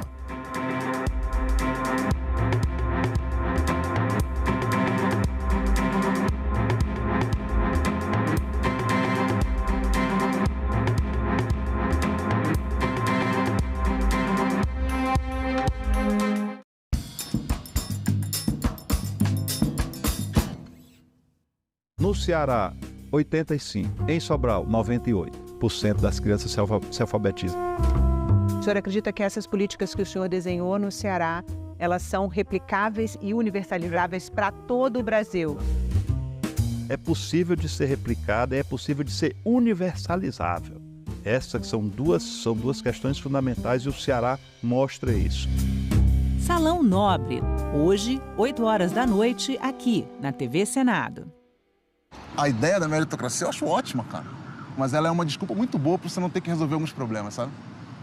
Fazer uma corrida para chegar no topo do prédio. Só que o cara tá largando do 5º andar e eu tô largando do subsolo. E ele vai de elevador. Qual jovem que tem capacidade, tem tempo para sonhar, né? Acordar e falar assim, hoje eu vou fazer isso. Não, hoje a vida tá dada para ele. É acordar, atravessar o rio e vir para a escola. Não faz sentido um Brasil tão desigual. Todas as dimensões foram esgarçadas com essa desigualdade.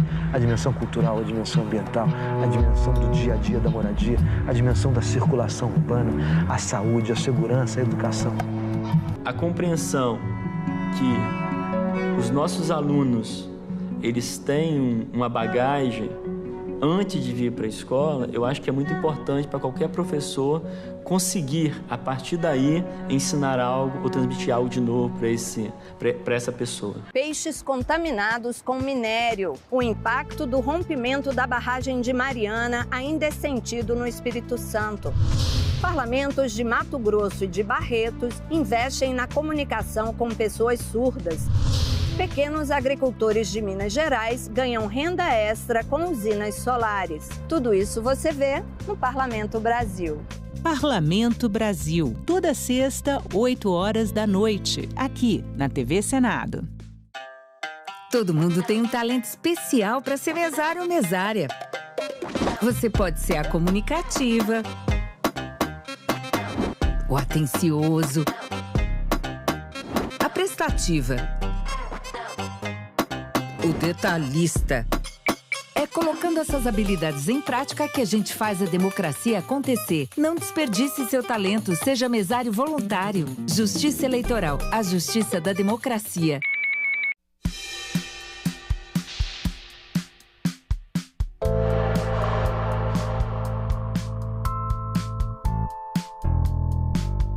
De muito trabalho, nós vamos aliar a rotina aqui do Senado com as eleições municipais.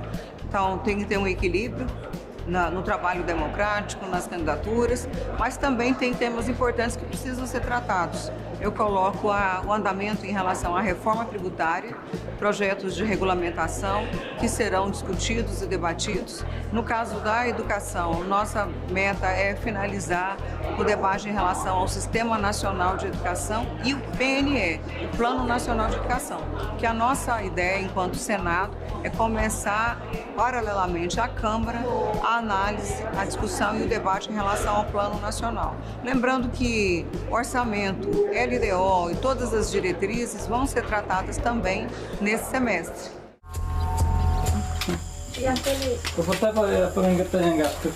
Esse engatu, os brancos, é tupi-guarani. Engatu, tupi, é tcheco, o página. O que a senhora mãe também a senhora não é estudante, fez escola, perto e um bipinha caiu ainda. Mas ela não é estudante, a chanto com tetinga. Senadoc, neste sábado, 9 horas da noite, aqui na TV Senado. Agora é lei. Tem direito ao novo programa Bolsa Família as famílias cuja renda per capita seja igual ou inferior a R$ 218 mensais ou que estejam inscritas no CAD único. A família receberá R$ 142 para cada integrante. A família que tem menores de 7 anos terá direito a mais R$ 150 para cada criança. O Senado votou, agora é lei. A violência contra as mulheres é um problema social e também um problema de saúde pública. Uma lei que passou pelo Senado alterou o Código Penal brasileiro e mudou a forma de proteger as mulheres e principalmente de punir os agressores. Lei Maria da Penha. Um marco histórico, né?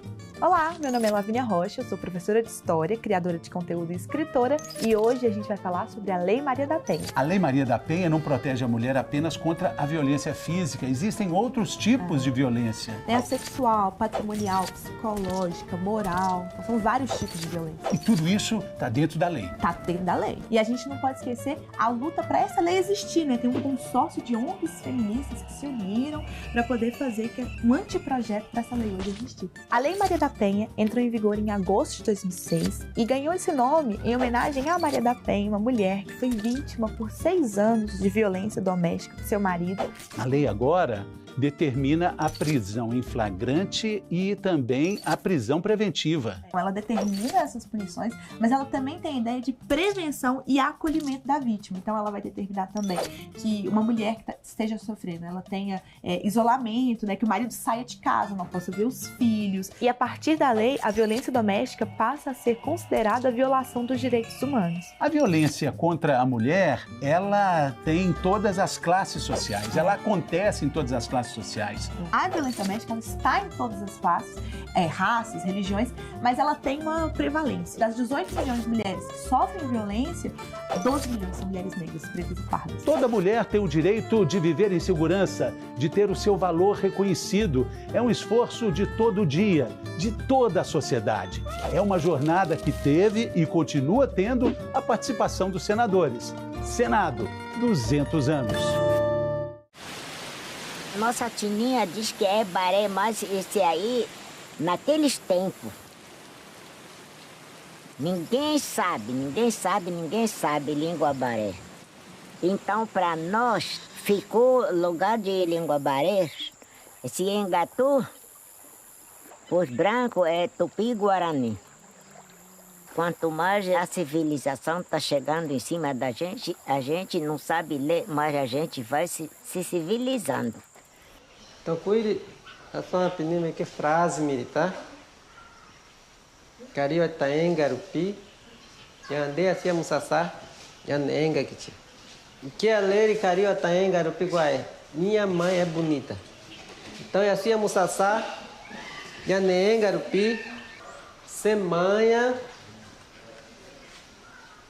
Aé Puranga.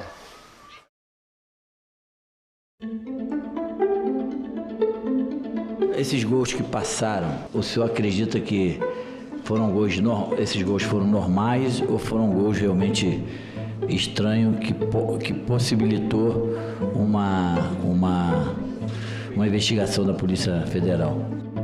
Eu acredito que o primeiro e o segundo e o terceiro, como eu disse, eu não vi pessoalmente, vi por imagem. Eu acho que são estranhos para quem está no meio do futebol. Deixar bem claro que o Clube Atlético Patrocinense, um clube de 70 anos, não tem nada a ver com essa investigação. E o que for preciso ele fazer para que seja inocentado o seu nome, ele fará. Hoje nós tivemos a certeza de que o caso envolvendo o time mineiro da Patrocinense não tem nenhuma dúvida. Ele merecerá condenação. O relatório final pedirá à justiça a condenação dos envolvidos, jogadores e um dirigente. E ontem chegou mais uma informação oficial. Nós temos outras 200 partidas de 2020 até hoje com suspeitas de manipulação. A gente vai até o final do ano, até o recesso natalino.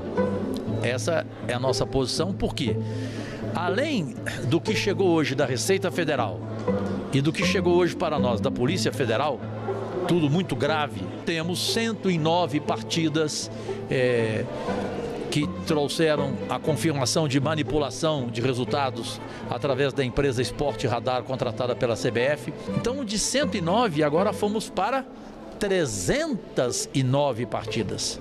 E aí eu creio que está justificado o pedido de prorrogação desta CPI.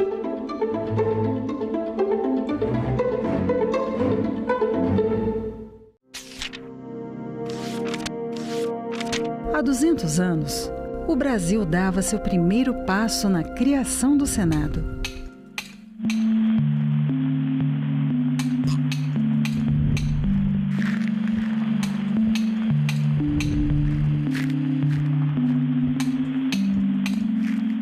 E começava a pavimentar o caminho para uma democracia representativa. O Senado teve um papel decisivo para a manutenção da estabilidade política da maior parte do período monárquico do Império Brasileiro. O maior desafio do Brasil era a manutenção da integridade territorial do país. Ao longo de 2 séculos, em 3 endereços diferentes, o Senado foi palco de discussões que definiram os rumos do país. O Senado está presente em todas as decisões que culminam com a aprovação de leis que vão ser decisivas para o andamento da vida brasileira ao longo do século XIX. O Senado participou dos debates e da votação das chamadas leis abolicionistas. E o Senado teve muita importância na resolução de conflitos. Ao longo de toda a República, todas as grandes crises políticas que aconteceram no Brasil foram resolvidas no Parlamento. E quando o Parlamento não conseguiu resolvê-las, houve a ruptura. Fundamental para a estabilidade política do Brasil, o Senado promoveu o debate, aprovou leis transformadoras, aboliu injustiças, conquistou direitos, atravessou crises, foi calado, fiscalizou, investigou, julgou, reformou, inovou. O conceito de democracia que nós temos hoje não existia no século XIX. Nas últimas décadas, o Senado começa a se transformar, porque ele passa a contar com pessoas que estão mais diretamente ligadas às condições gerais da população brasileira. Ela não deixa de ser representativa, mas vai tentando ser cada vez mais participativa. Quanto mais o tempo avança e se amplia a participação política da sociedade brasileira, mais o Senado se aproxima da real fisionomia da sociedade brasileira. Casa da Pluralidade Política. Espaço de diálogo. Berço de leis que expandiram os horizontes do Brasil. Guardião da democracia.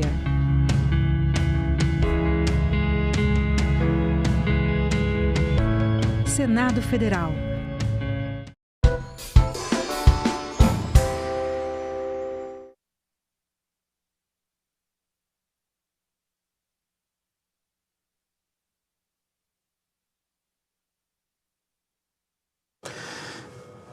A número regimental, declaro aberta a sessão. Sobre a proteção de Deus, iniciamos nossos trabalhos.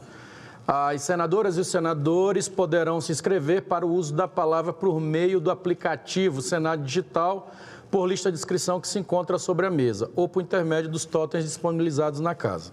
A presente sessão deliberativa ordinária é destinada à apreciação das seguintes matérias já disponibilizadas em avulsos eletrônicos e na ordem eletrônica, na ordem do dia eletrônica de hoje. Projeto de Lei 1847/2024, senador Efraim. Projeto de Decreto Legislativo número 464/2022, 84/2023, de iniciativa da Comissão de Relações Exteriores e de Defesa Nacional da Câmara dos Deputados. Passamos aos oradores inscritos, que terão prazo de 10 minutos para o uso da palavra.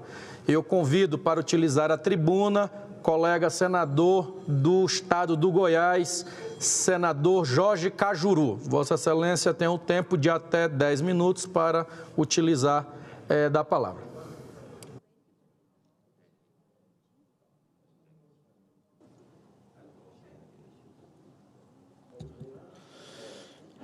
Alegria, voz consagrada do nosso amado Maranhão, senador Everton, sempre pontual, quando preside as sessões desta nossa casa maior. Brasileiras e brasileiros, minhas únicas vossas excelências, mais um assunto para a frase Alá Cajuru, ou seja, vespeiro. Para entrar nele é preciso ter coragem. Na tribuna hoje, o tema é o momento relacionado às nossas atividades aqui no Congresso Nacional. A destinação de recursos do Orçamento da União para as bases eleitorais através das emendas parlamentares.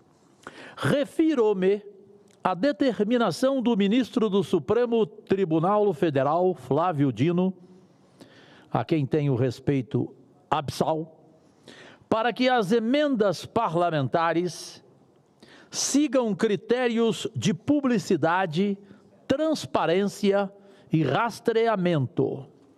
Pela decisão do ministro Dino, que precisa ainda ser analisada pelo conjunto do Supremo Tribunal Federal, o parlamentar e o gestor que vai receber a emenda terão de divulgar informações detalhadas sobre para onde vai o dinheiro da emenda, com a devida classificação orçamentária. No caso específico da saúde, as emendas precisam estar alinhadas com a governança do SUS. O ministro Dino ainda determinou a auditoria de emendas do Congresso Nacional, liberadas desde 2020, escanteando as emendas em que parlamentares não prestaram conta do dinheiro liberado. o fato ensejou a ida ao STF de representantes do Legislativo, Câmara e Senado, início de um diálogo que substitui a intenção inicial de disputa jurídica sobre o tema. Eu, Cajuru, sou a favor, pátria amada, da solução negociada, dialogada, que deveria incluir também o Executivo. Sem que isso signifique, senhoras e senhores, insulto ao cidadão que paga imposto, ou seja, a defesa do encaminhamento de recursos para as prefeituras e governos estaduais sem as necessárias justificativas e prestações de contas. Orçamento e parlamento rimam também com problemas, não é de agora. Basta lembrar, por exemplo, o famoso caso dos anões do orçamento no início dos anos 1990. Mas hoje não tenho nenhuma dúvida de que a maioria dos brasileiros exige, como aliás o Supremo Tribunal Federal decidiu no fim de 2022, o fim de todo e qualquer resquício do famigerado e criminoso e nojento orçamento secreto, que Bolsonaro sabe que eu não aceitei nenhum centavo. E a mim foi oferecido o valor de 200 milhões pelo então líder do governo Bolsonaro, meu amigo pessoal, Eduardo Gomes. Não briguei com ele porque gosto dele, porque senão faria um escândalo. Mas ele sabe que eu não aceitei nenhum centavo. E a proposta, presidente Everton, foi de 200 milhões para Goiás.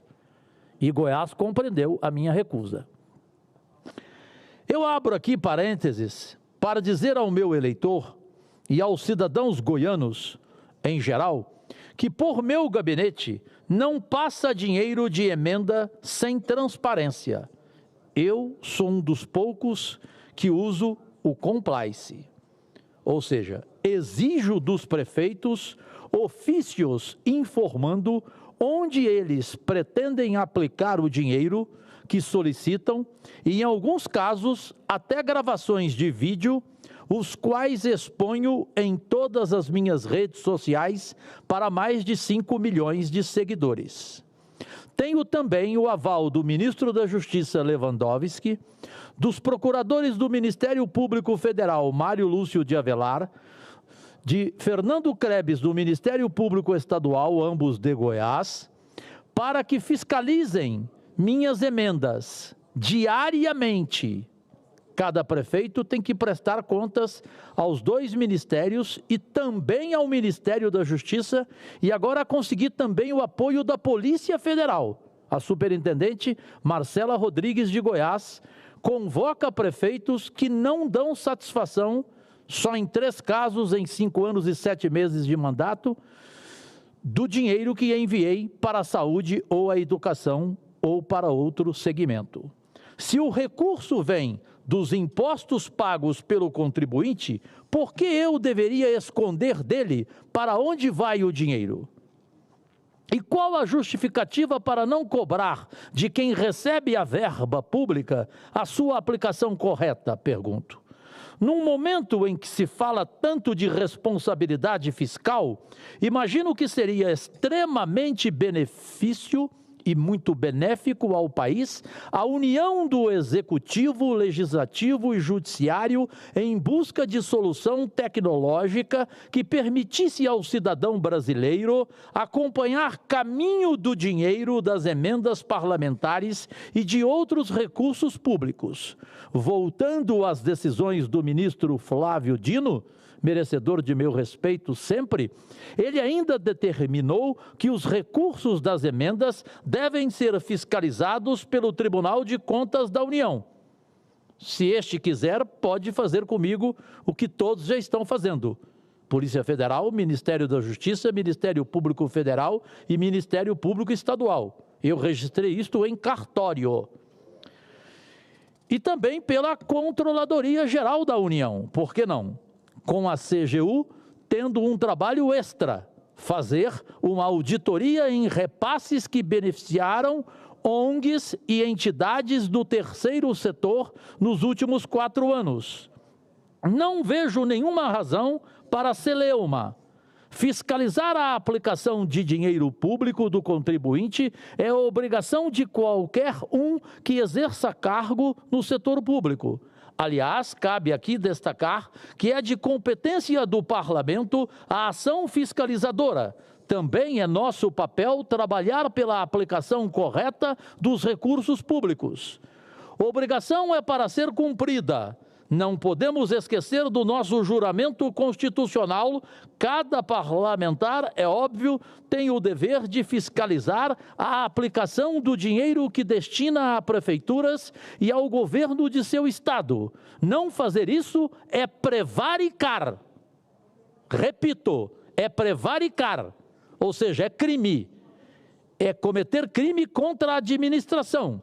É desrespeitar o seu eleitor e os cidadãos brasileiros. Me inclua fora dessa, agradecidíssimo, Deus e saúde, pátria amada, e aos funcionários desta casa, o maior patrimônio do Senado Federal. Senador Cajuru, você me concede uma parte rapidamente, já que temos 1 minuto ainda. Porque nós temos CPI, mas eu com prazer quero te ouvir, cearense. Para lhe cumprimentar pelo seu discurso, e eu estava conversando aqui com o senador Exalci e dizer, poxa, que bacana. Por que o ministro Flávio Dino também, ou a gente aqui, não pede que o Tribunal de Contas fiscalize o próprio Supremo Tribunal Federal também? Né? O senhor mesmo trouxe aqui em alguns momentos lagostas, vinhos. O senador Cleitinho sempre traz licitações aqui altíssimas de lá. Por que o Tribunal de Contas também não fiscaliza? É uma boa ideia. E sobre orçamento, que eu sempre votei contra orçamento secreto, o senhor sabe disso também, e denuncio. É importante que a gente possa perceber, quem sabe, uma parceria institucionalizada entre os mandatos de senadores com o Ministério Público Federal e o Ministério Público Estadual. Eu fiz isso no meu gabinete logo no começo. Fiz uma parceria, um convênio com o Ministério Público do Estado do Ceará e o Ministério Público Federal para cada centavo ser fiscalizado. Realmente é algo que é um desvio de função de senador, do meu modo de entender. A gente tem que fiscalizar e fazer leis e não se perpetuar no poder com emendas que não era papel de Congresso, não. Muito obrigado. Lembra o seu assessor.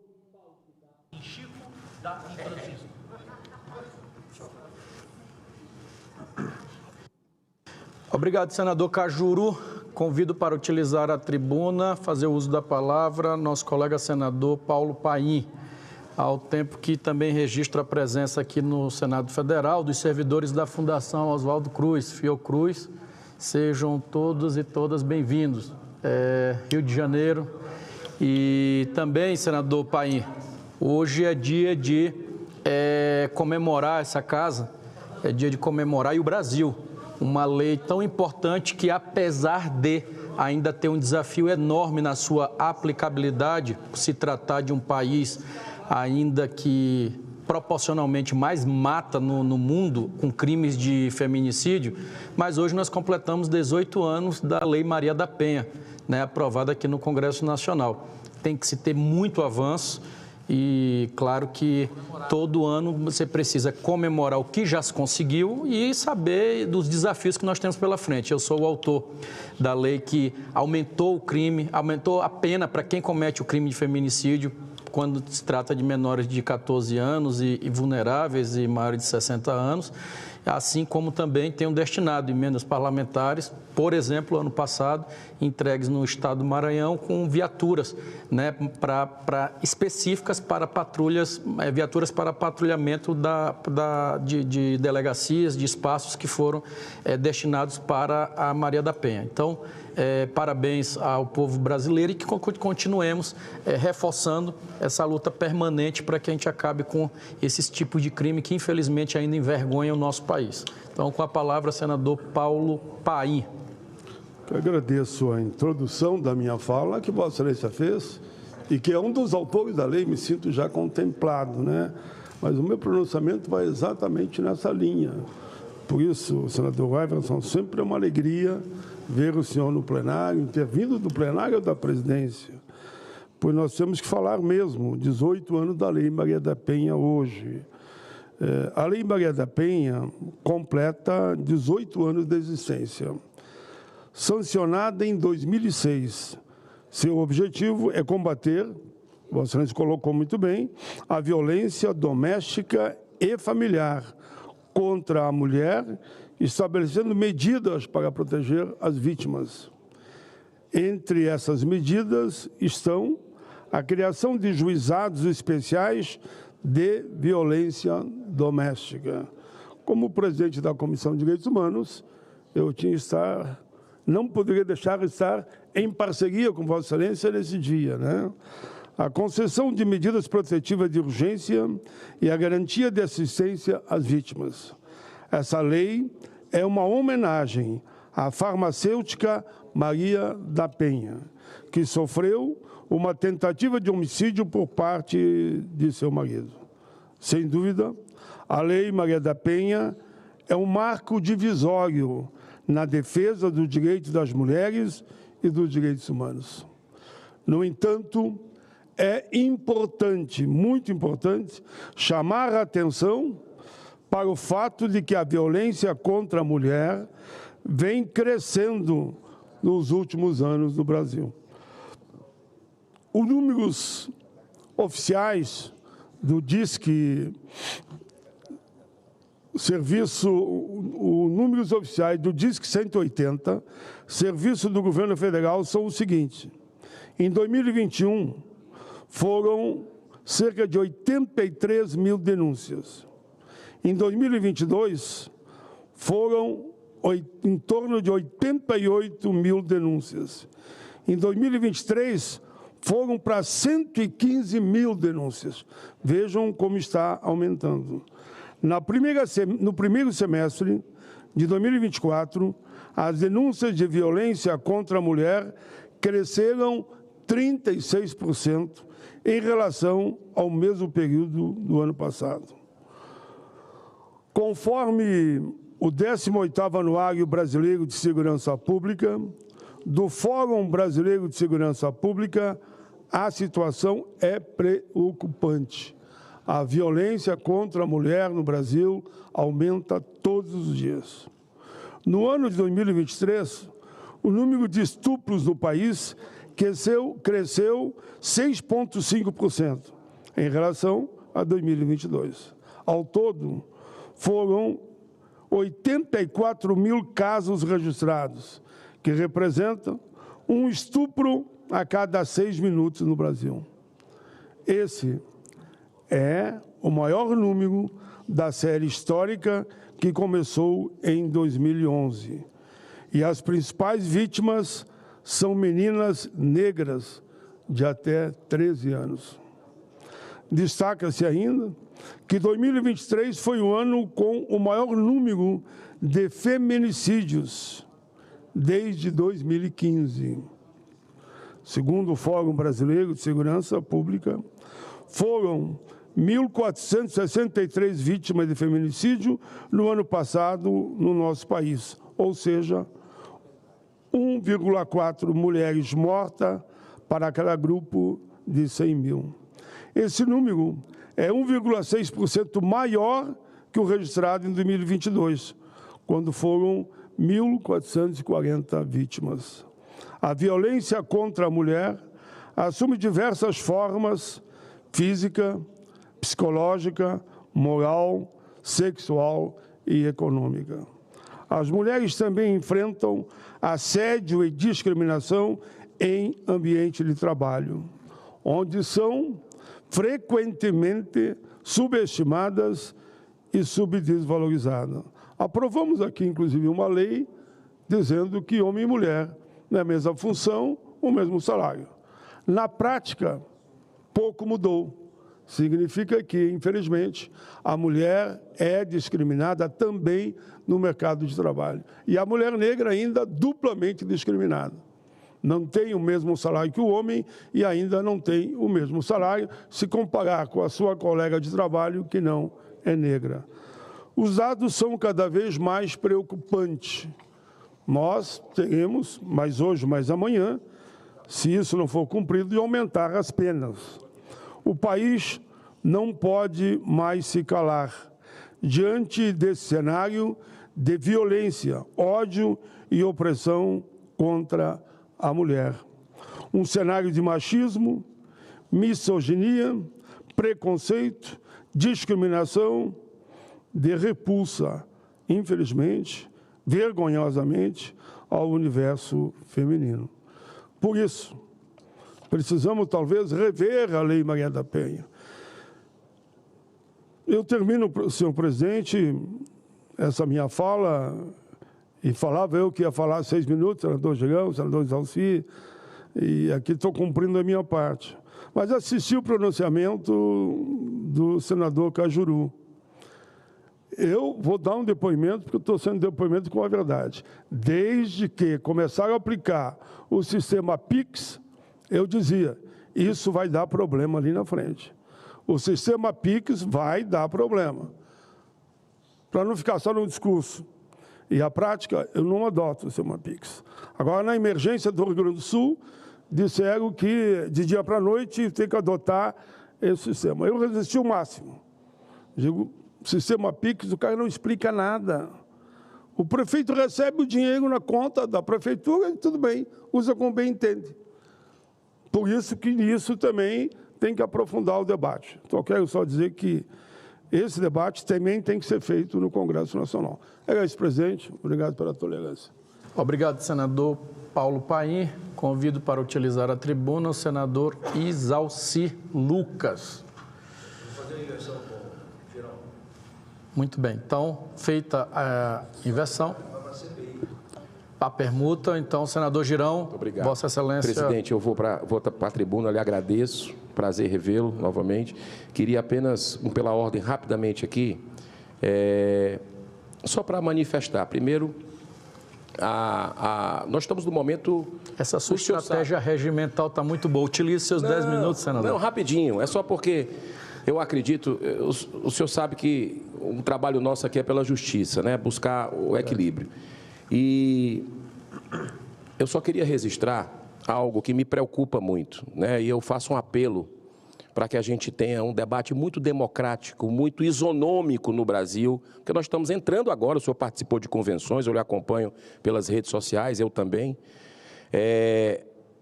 Nós vamos ter eleições e vão ter debates em TVs, em rádios. Então, é muito importante a isonomia.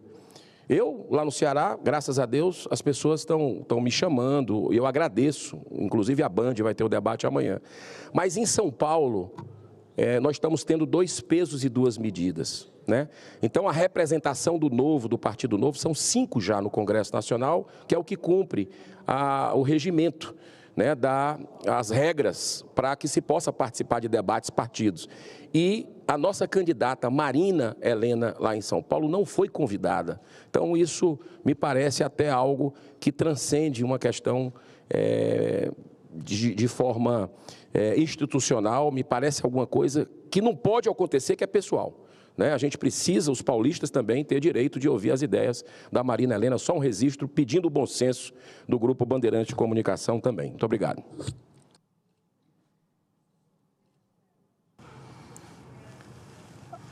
Agradeço, senador Girão. Já descontei aqui no seu tempo regimental. Vossa Excelência tem até 8 minutos para fazer uso da palavra. Paz e bem, meu querido irmão, senador Everton, aqui, senador Cleitinho, senador Isalci, obrigado pela possibilidade que eu pudesse falar antes dos senhores. Funcionários dessa casa, assessores, senhoras senadoras, outros senadores que nos acompanham dos seus gabinetes, e você, brasileira, brasileiro, que nos acompanha pelo trabalho muito atencioso da TV Senado, Rádio Senado e Agência Senado. Inclusive, presidente, aconteceu um fato ontem, e eu quero parabenizar o presidente Rodrigo Pacheco. Acho que foi um erro de informação. Eu fui, essa eu vou querer desconto também, viu? Eu fui, naturalmente, sobre os temas que o senhor sabe que eu participo, são as causas da minha vida, eu não estou em todas as causas, só em algumas, que eu estudei, e ontem eu fui impedido de falar, aqui na casa. Não, o senhor é pré-candidato, o senhor é candidato a prefeito de Fortaleza, não pode, pelas regras do TSE. Eu disse, como é que é? Eu vou ser um candidato zumbi? você é um senador zumbi aqui, que eu não sou candidato, eu não estou falando de assuntos de prefeitura de Fortaleza, estou falando de Senado. Não, mas é uma regra, disse, ó, está errado. Falei com meus advogados, não, isso aí não tem nada a ver, você vai falar sobre pautas do Brasil, pautas, causas que você defende, que nós vamos ter votações. Aí o presidente, eu vim aqui no presidente Pacheco ontem, ele foi muito bacana, muito justo, quero cumprimentar, por favor, leve meu cumprimento a ele, já agradeci, e ele falou com a assessoria da advocacia do Senado e imediatamente fizeram uma nota. Foi apenas um dia que eu tive mordaça, mas eu acho que isso já foi superado. Eu quero, senhor presidente, dizer que um simples pedido de visita ao diretor-geral da Polícia Rodoviária Federal, Silvinei Vasques, preso desde agosto de 2023, só foi autorizado, atenção, brasileiros e brasileiras, só foi autorizado pelo ministro Alexandre de Moraes depois de 7 meses de cobrança. Apoiado por mais de 20 senadores, fizemos um outro pedido de visita, dessa vez a Felipe Martins, no dia 2 de julho. Mas até agora, nenhuma resposta sobre esse preso político. Trata-se do assessor especial para assuntos internacionais do governo anterior, que foi acusado de participar de uma trama golpista.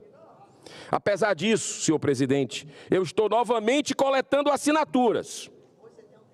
Olha só que papel nós, senadores, estamos fazendo, respeitando o Supremo, já que não deliberamos pedido de impeachment, porque somos minoria ainda, mas fazendo os trâmites, pedindo para visitar senadores da República.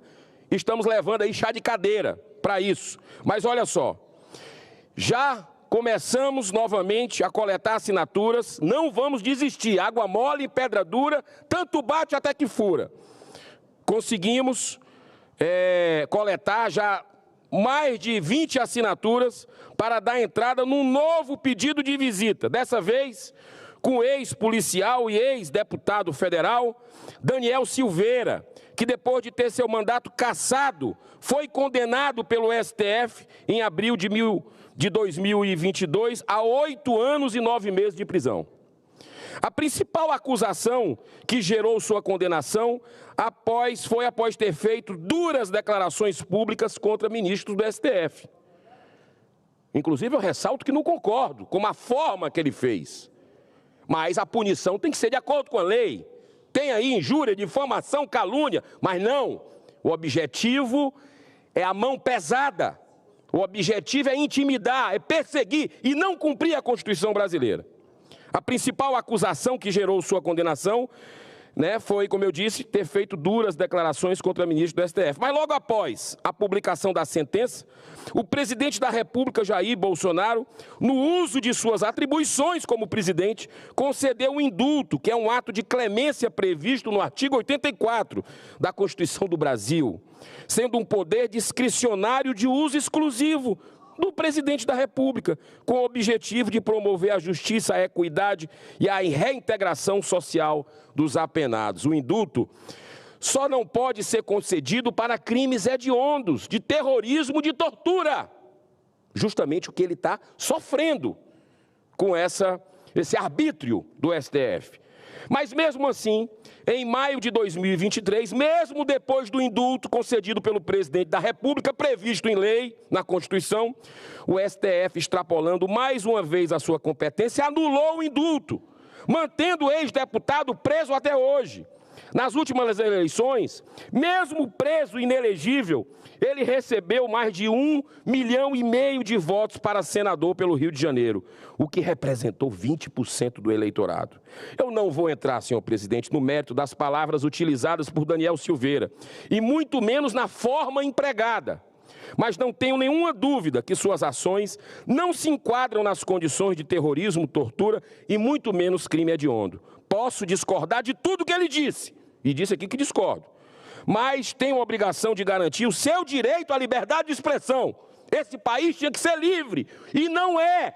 Vivemos sob ditadura. Temos presos políticos. Quando é que nós vamos acordar para isso?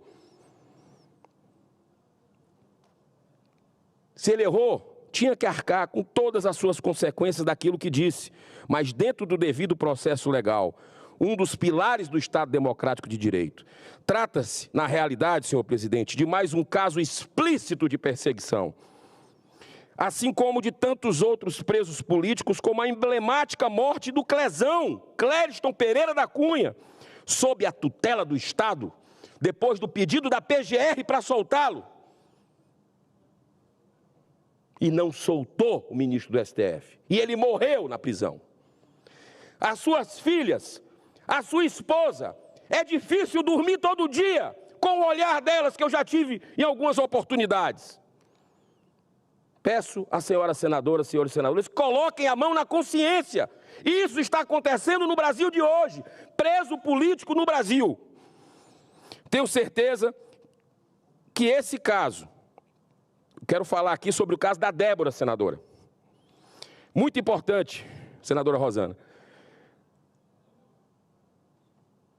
Débora Rodrigues, o da cabeleireira, que pichou. Errou, pichou. Mas está lá pegando 15 anos de prisão, com as filhinhas pedindo pelo amor de Deus. E você vê corruptos que não tiveram as suas esposas, as suas famílias, esse tipo de tratamento. Aí estão curtindo as suas missões, as suas mansões pelo Brasil. Tenho certeza que esse caso da Débora ainda terá repercussão mundial pelos níveis de crueldade praticados por decisões de ministro do STF. Ela pichou com batom uma estátua de fronte ao STF com os dizeres: perdeu o mané, lembra? Perdeu o mané? Que hoje o presidente do STF falou lá em Nova York, se eu não me engano, para as pessoas que estavam criticando: não, perdeu o mané. Foi aquele mesmo presidente, o Barroso, que disse: nós derrotamos o bolsonarismo. Isso é um ativismo explícito, uma posição de militante político ideológico, e não de ministro do STF. Mas olha aí o troco para essa brasileira, para essa cidadã. Ela está lá, condenada, apesar de mãe de 2 crianças, senadora, pequenas, com 9 e 6 anos de idade. Ela se encontra ilegalmente presa há 1 ano e 4 meses. E o pior, julgada pelos seguintes crimes: associação criminosa armada, batom, abolição violenta do Estado Democrático de Direito, golpe de Estado, batom, dano qualificado pela violência e grave ameaça com deteriorização do patrimônio público da União, batom. Todas essas arbitrariedades e abusos de autoridade cometidos por ministro do STF só acontecem em função da omissão covarde do Senado da República, que não cumpre seu dever constitucional de abrir processo de impeachment. Está se ajoelhando em subserviência a uma verdadeira ditadura do judiciário. Mesmo assim, sendo ainda parte dessa minoria aqui no Senado, eu vou continuar cumprindo o meu dever de forma responsável, possível, mas com coragem, porque eu quero colocar a cabeça no travesseiro e dormir. Nos próximos dias, farei mais pronunciamentos até que a gente resolva essa situação de injustiça no Brasil. Eu quero dizer, presidente, se eu me der mais 1 minuto, eu prometo encerrar, convidar as senadoras e os senadores que ainda não assinaram esse pedido de visita ao Daniel Silveira, já temos mais de 20, que assinem até a próxima semana, porque nós vamos dar entrada, pedindo para visitar mais esse preso político. Está aberto para todos os senadores e senadoras que, por algum motivo, tocarem as suas consciências nessa questão, se julgarem que isso é injusto, que assinem, para que a gente possa visitar. Eu encerro hoje com um profundo pensamento do escritor judeu Elie Wiesel, sobrevivente dos campos de concentração nazistas, autor de 57 livros e Prêmio Nobel da Paz em 86. Pode haver momentos em que somos impotentes para evitar uma injustiça, mas nunca deve haver um momento em que deixemos de protestar. Que Deus abençoe a nossa nação. Muito obrigado. Obrigado, senador Girão.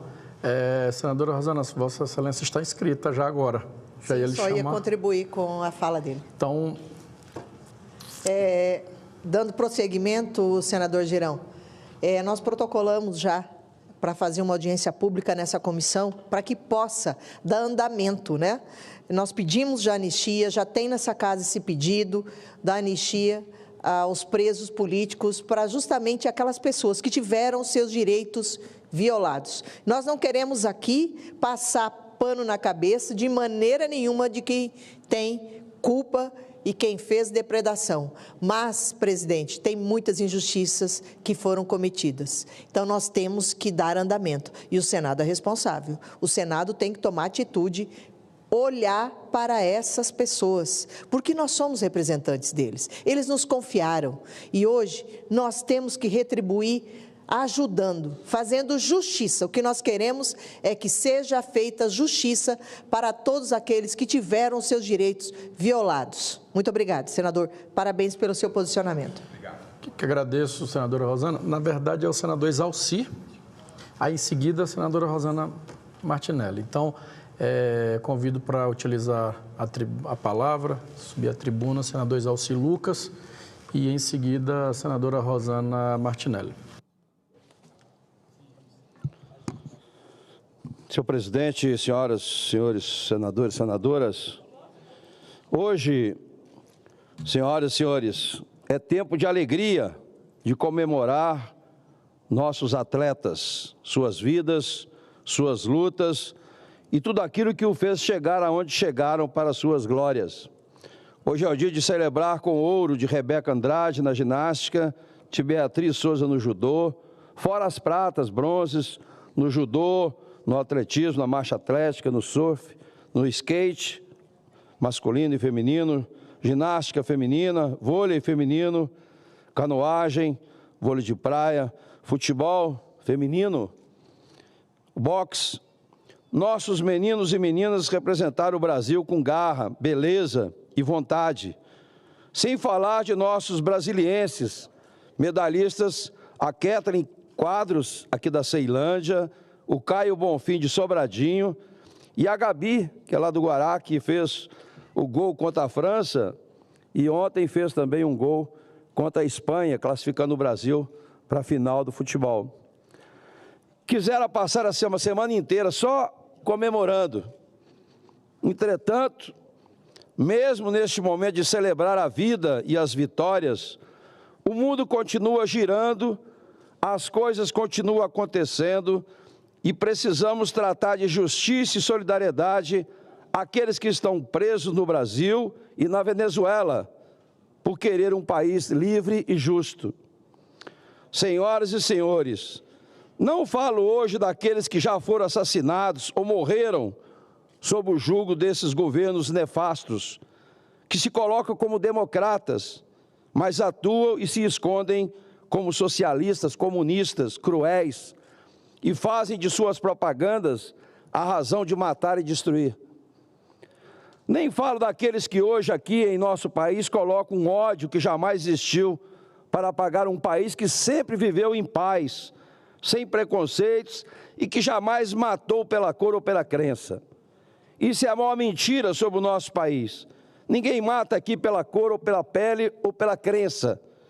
Bandidos e homens maus existem aqui e em qualquer lugar, no mundo, de qualquer raça ou crença, movidos principalmente pela droga e sua entrada nas comunidades e famílias. As drogas que esses socialistas comunistas defendem a todo custo. A violência do aborto, que também defendem com a morte de bebês pelo aborto, bebês que já se movimentam, sentem e até sorriem. Senhoras e senhores, aqui não vamos nos calar por morte, seja de bebês ou de nossas mulheres, e jamais queremos que o nosso país se transforme num celeiro de cativos e sanguinários. Embora o presidente em exercício, o presidente Lula, Considere que a violência é relativa, assim como a democracia que ele propaga. Brasileiros de cada canto desse país não consideram a violência e a democracia algo relativo. O crime existe, é claro, onde o governo Lula é conivente, amigo e parceiro. Mata-se em Cuba, na Venezuela, mata-se e expulsa os cristãos também na Nicarágua. Aqui não os permitiremos. Mas é aqui onde você que agora me ouve não pode se calar na sua cidade, no seu grupo de amigos. Você também sabe que a gente só ganha quando lutamos juntos pelo bem. Quem luta pelo dinheiro do bolso será sempre escravo e cativeiro dos poderosos. Vai ter que obedecê-los até matar seu próprio filho. Deu para entender? É isso que você quer para a sua cidade? Observe os venezuelanos que para cá fugiram. Veja como os cubanos que aqui vivem. Vejam todos vocês, brasileiros, que querem fazer de seus filhos brasileiros de bem. Hoje, senhoras e senhores, eu quero aqui pedir a todos os brasileiros e brasileiras dessa nossa nação rica em solo e mais rica ainda em gente e coração, que fiquem alertas, pois o tempo urge e é preciso que a gente se una e dê ao mundo esse exemplo de amor, terra e coração.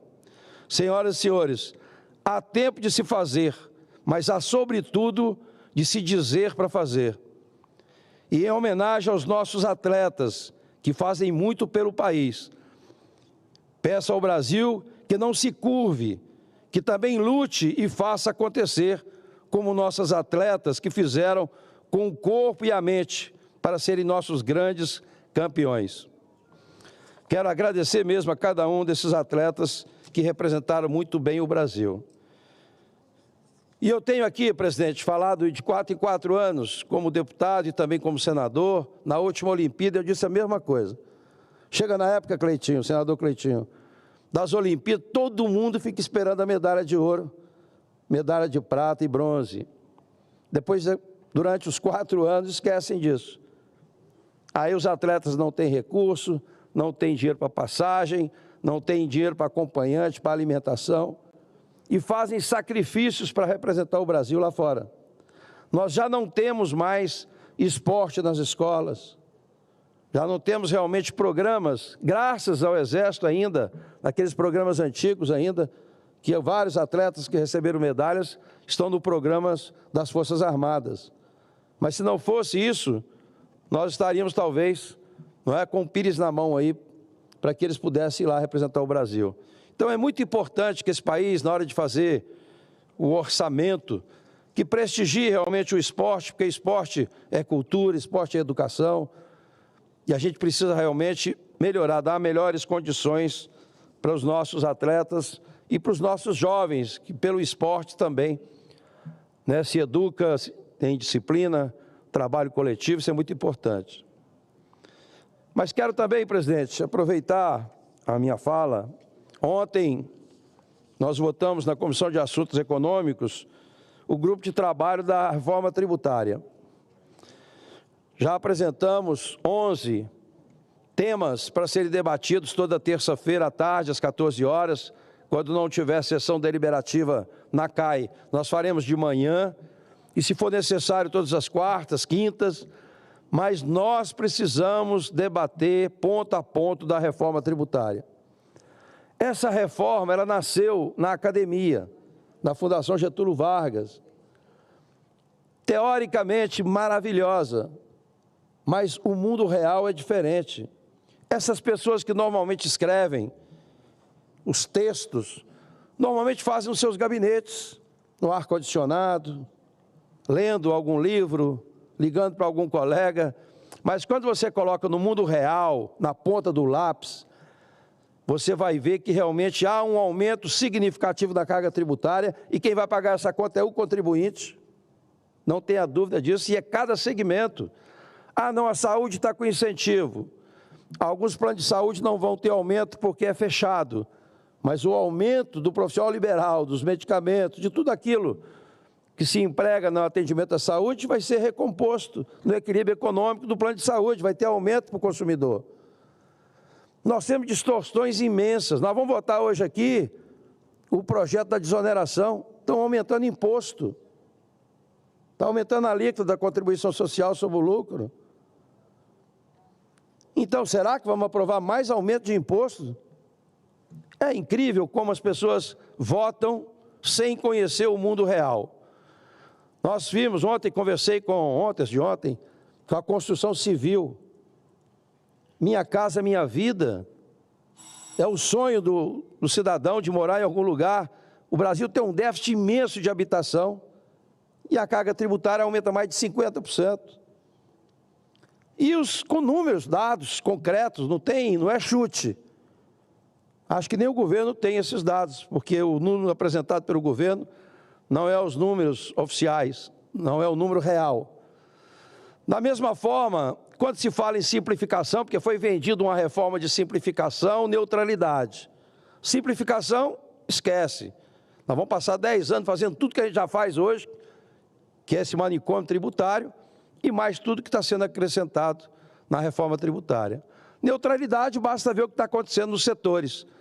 Acho que agora, e para concluir, presidente, só um minuto para concluir, eu acho que agora as pessoas começaram a ler o projeto e fazer conta, porque, de fato, o aumento em vários setores é bastante significativo. Então, qual é a nossa proposta do grupo de trabalho? Ninguém é contra a reforma. Eu mesmo, como deputado, fiquei lá 8 anos na Comissão de Tributação discutindo reforma tributária e depois aqui também no Senado. Mas o que somos contra é o texto, porque, de fato, nós temos ali muita insegurança jurídica no texto, nós temos ali responsabilização do contribuinte de fiscalizar se o fornecedor pagou ou não para compensar o crédito, nós temos aumentos muito elevados em determinadas categorias que vão comprometer realmente a geração de emprego e a economia. Essa desoneração que está na pauta de hoje são 17 setores. Qual é o impacto de cada um deles? O governo apresentou isso? Não, eu quero saber e pedir isso para a Receita. A desoneração de cada setor para a gente realmente não jogar todo mundo na mesma vala e querer realmente socializar. Obrigado, senador Exalci. Convido para utilizar a tribuna, fazer uso da palavra, a senadora Rosana Martinelli. Ok. Senador Cleitinho, a senadora Rosana está fazendo a permuta com o senador Cleitinho. Vossa Excelência.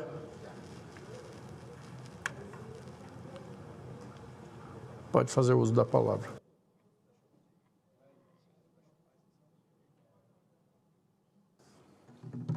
Senhor presidente, muito obrigado, boa tarde aos senadores e senadoras, à população que acompanha a gente pela TV Senado, aos servidores dessa casa, e de uma forma aqui poder clarear a mente da população brasileira, de uma forma bem respeitosa, toda essa polêmica da questão das premiações das medalhas, eu quero que só te clarear a sua mente. Porque é o seguinte, Cleitinho, você está propondo agora a isenção dessas premiações, mas por que você não fez isso antes? Porque eu não era senador, eu não tinha competência para isso. Quando eu era deputado estadual, quando teve a última Olimpíadas em 2020, eu era deputado estadual, então não tinha competência para fazer isso. Mas o Bolsonaro também, na época dele também, não isentou. Não foi só o Bolsonaro não, gente. O Temer, a Dilma antes, o Lula também, nenhum fez isso. Qual que é o problema de fazer isso agora? Se vocês cobram mesmo dos políticos para poder dar incentivo aos atletas, isso cabe a nós, não adianta a gente trazer eles aqui só também e fazer homenagem para eles, não. Isso não vai encher a barriga deles, não. O que eles precisam mesmo é de estrutura para poder, em 4 anos, poder dar orgulho para a população brasileira, como eles estão dando. Então, eu propus isso agora, porque eu virei senador agora, simples. Por que outros senadores ou deputados federais também, na época que era oposição do Bolsonaro também, não propôs? Da época do Temer, da época da Dilma. O importante é fazer. O importante é valorizar os atletas, e para mim a melhor maneira de valorizar os atletas é dessa forma. E eu vou falar uma coisa para vocês aqui, só para deixar bem claro para vocês aqui, para ver se vocês conseguem entender o que eu vou mostrar para vocês aqui. De uma vez por todas. Tenta entender o que eu vou mostrar para vocês aqui. Olha aqui, ó. Viagem de Janja em comitiva aos Jogos Olímpicos de Paris custou mais de 200 mil. Pode estar ido lá, beleza, é a primeira dama, né? Custou 200 mil reais. Passagem de Janja à Olimpíada de Paris custaram 84 mil reais. Agora deixa eu mostrar uma coisa para vocês aqui. Aqui, eu vou repetir novamente, ó. Passagem de Janja à Olimpíada de Paris custaram 84 mil. Aí eu quero mostrar aqui a Raíssa, né? Aqui, ó, a Raíssa Leal. Ela ganhou uma medalha de bronze, para vocês entenderem. A premiação dela seria de 140 mil reais. Com essa taxação, ela perdeu 38 mil reais. Caiu para 100. Vou fazer um comparativo para vocês aqui. A Raíssa, que foi lá ganhar uma medalha, que é uma das maiores atletas que tem aqui no Brasil, aqui hoje, que é orgulho mundial, ela representa não só o Brasil, o mundo. Ela, numa medalha de bronze, que ela poderia ter ganhado aqui nessa premiação, 140 mil, ela foi taxada, ela perdeu 38 mil reais. Então caiu para 100 mil reais. Só a Janja, na viagem dela aqui, só as passagens, custou 84 mil. Sabe quem está pagando isso aqui? A Raíssa, com os impostos. Sabe quem está pagando isso aqui? Você. Então faço uma pergunta para você, que é o patrão. Não seria melhor investir na Raíssa ou na Janja? O que a Janja fez lá, nesses, não sei lá, 5, 10 dias que ela ficou lá? O que ela trouxe de útil para o Brasil? Faço uma pergunta com todo respeito. Agora a Raíssa não, ela levou o nome do Brasil para o mundo inteiro. Aí eu vou repetir, para clarear a mente de vocês. Esquece a ideologia, gente. Esquece. Entenda que você é o patrão, independente do governo que está aqui. E quando a gente... Cleitinho, mas peraí, se tem para os atletas redução de impostos também, tem que ter para nós também, tem que ter para todo o povo brasileiro. Se pegar todas as minhas ações aqui dentro do Senado, aqui, vai ver que a maioria dos projetos que eu faço é para reduzir imposto, é para você, o custo de vida seu diminuir. E qual que é o problema agora de eu fazer isso também para os atletas olímpicos? Eu faço é para todos. É para todos. Então eu vou repetir aqui para você entender. Raíssa Leal, ela na medalha de bronze, a premiação dela seria 140 mil. Com a taxação, ela perdeu 38, 102 mil. Só, aqui ó, viagem de Janja comitiva aos Jogos Olímpicos de Paris custou 200 mil. Da Janja ficou em 200 mil, que o governo teve que pagar para ela. Agora o governo vai pagar para a Raíssa nessa medalha 102 mil reais. Aí não é o governo que paga não, tá? Vamos falar a verdade, quem paga isso é você. Aí eu jogo a pergunta para você. Você queria pagar o quê? Os 140 mil sem imposto aqui para a Raíssa e não pagar nada para a Janja? O que você acha melhor investir? Na Raíssa ou na Janja? Só essa pergunta para você. Isso aqui poderia ser a Janja, não, poderia ter sido a esposa do Ciro, se o Ciro tivesse ganhado. Qualquer outra primeira-dama. Vocês estão entendendo o que eu quero mostrar para vocês aqui? Tenta clarear a mente. O que eu estou fazendo aqui, todos os dias aqui, é para reduzir impostos. E não é só para quem me votou em mim, não. Não é só porque eu sou de direita, não. É para todos. É para o coletivo. É para a direita, é para a esquerda, é para o centro, é para quem detesta a política. Quando a gente faz esse tipo de projeto aqui, é para todos, é para o coletivo, é para o Brasil. Porque eu sei que todos vocês pagam meu salário. Eu tenho muito respeito com isso, por todos. Até aquele que não gosta de mim. Eu tenho maior respeito por você e vou estar sempre trabalhando para você. Então, gente, eu propus aqui, eu vou repetir novamente, porque tem alguns oportunistas usando meu vídeo e dizendo, cadê você, Cleitinho, antes? Eu não estava aqui, ué. Estava lá na Assembleia, eu não tinha competência para fazer isso, não. Sou senador e tenho competência para fazer isso agora. Ah, mas se fosse o Bolsonaro também, fazeria, inclusive... Né? Com certeza eu seria base do governo dele, eu iria até o Bolsonaro aqui, vamos olhar isso aqui, vamos ser justos, vamos poder isentar isso todos aqui, os atletas, porque é de 4 em 4 anos, é uma medalha de ouro, uma medalha de prata, uma medalha de bronze que leva o Brasil para o mundo inteiro. Olha o orgulho que a Rebeca fez para a gente aqui, a própria Raíssa e todos os atletas que ganharam medalhas. Olha a seleção feminina, que foi para a final, com um jogo histórico que ganhou da Espanha de 4-2, vai disputar a final olímpica agora e pode trazer medalha de ouro para nós, pela primeira vez no futebol feminino. Então, o maior incentivo que você dá para os atletas, gente, não é vir aqui depois no Senado fazer homenagem para eles, não. Eles querem mesmo a estrutura. Eles querem trabalhar durante os 4 anos, eles tendo estrutura, para voltar depois na próxima Olimpíada e trazer mais medalha. E isso aqui não vai encher a barriga, não, gente.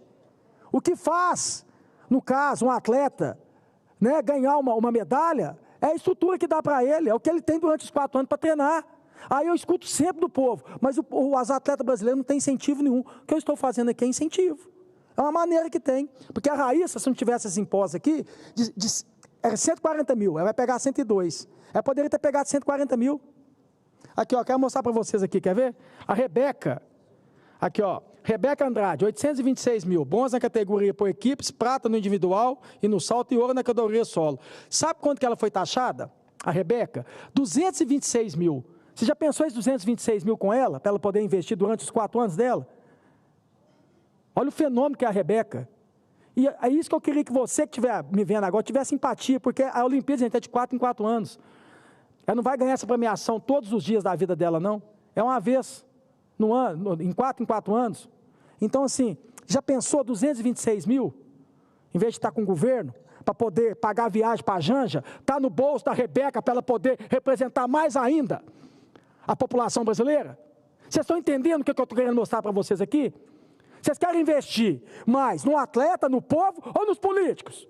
Eu acredito que vocês querem investir o suor do imposto que vocês pagam nos atletas, no povo, e não no político. É simples. É simples. Você quer uma parte, senadora? Fica à vontade. Eu quero te parabenizar pela excelência, né? Estar esclarecendo para a população de todo o nosso Brasil, porque é muito importante.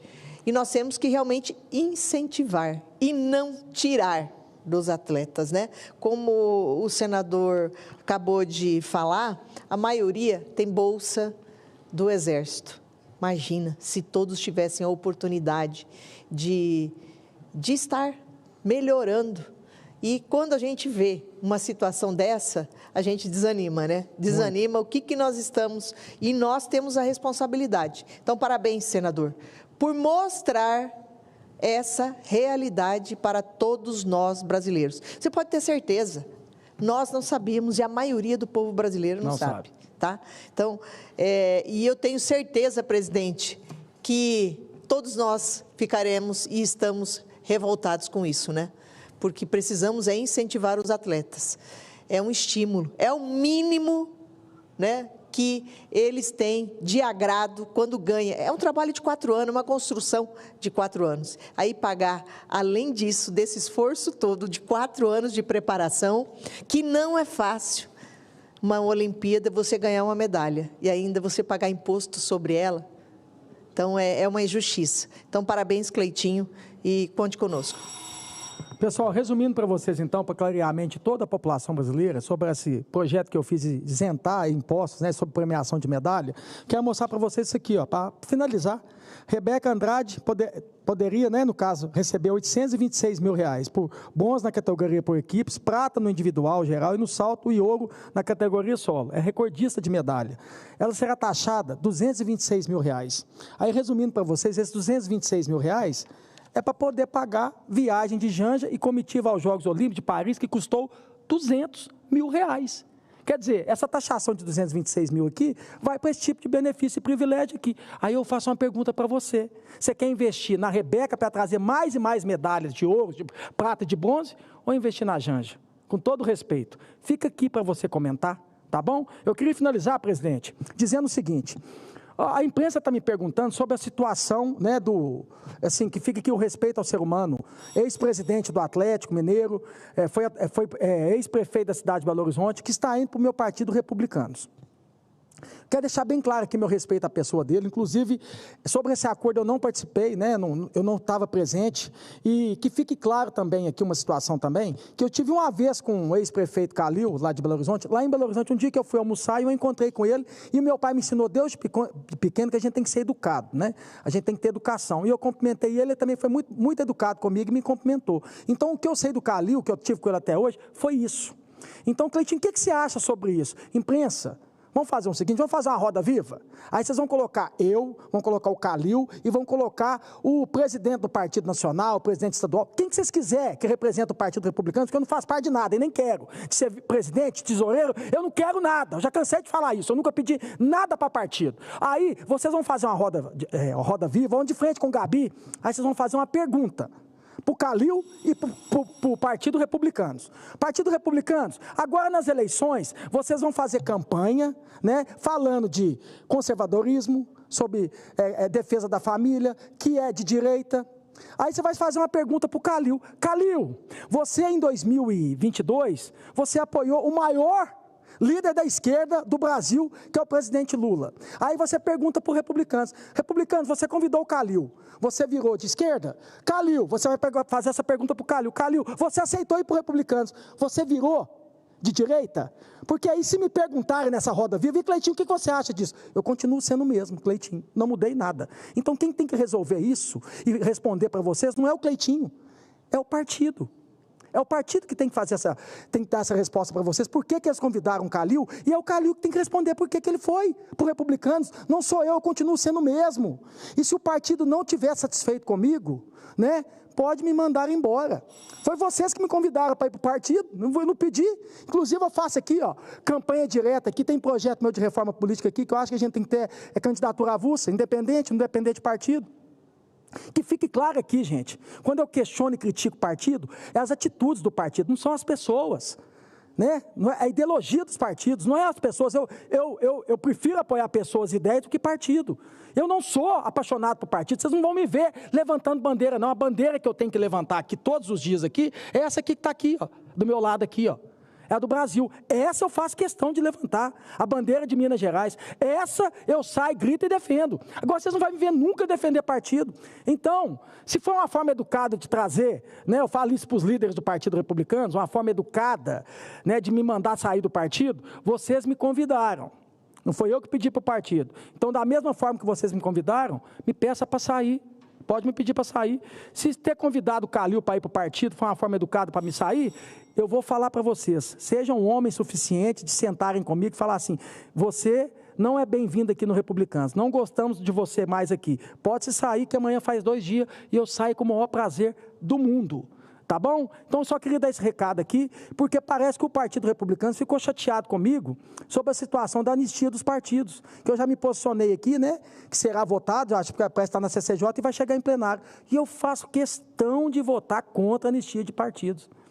O dia que tiver anistia para o povo não precisar de pagar IPVA, IPTU, não pagar nada, aí tudo bem. Mas o povo tem que pagar tudo e se não pagar ainda é penalizado. Aí os partidos fazem rolo, faz bagunça, faz isso, faz aquilo, tem que pagar, tem que devolver dinheiro para o povo, e aí quer perdão? Vocês estão achando que eu vou ficar do lado de vocês?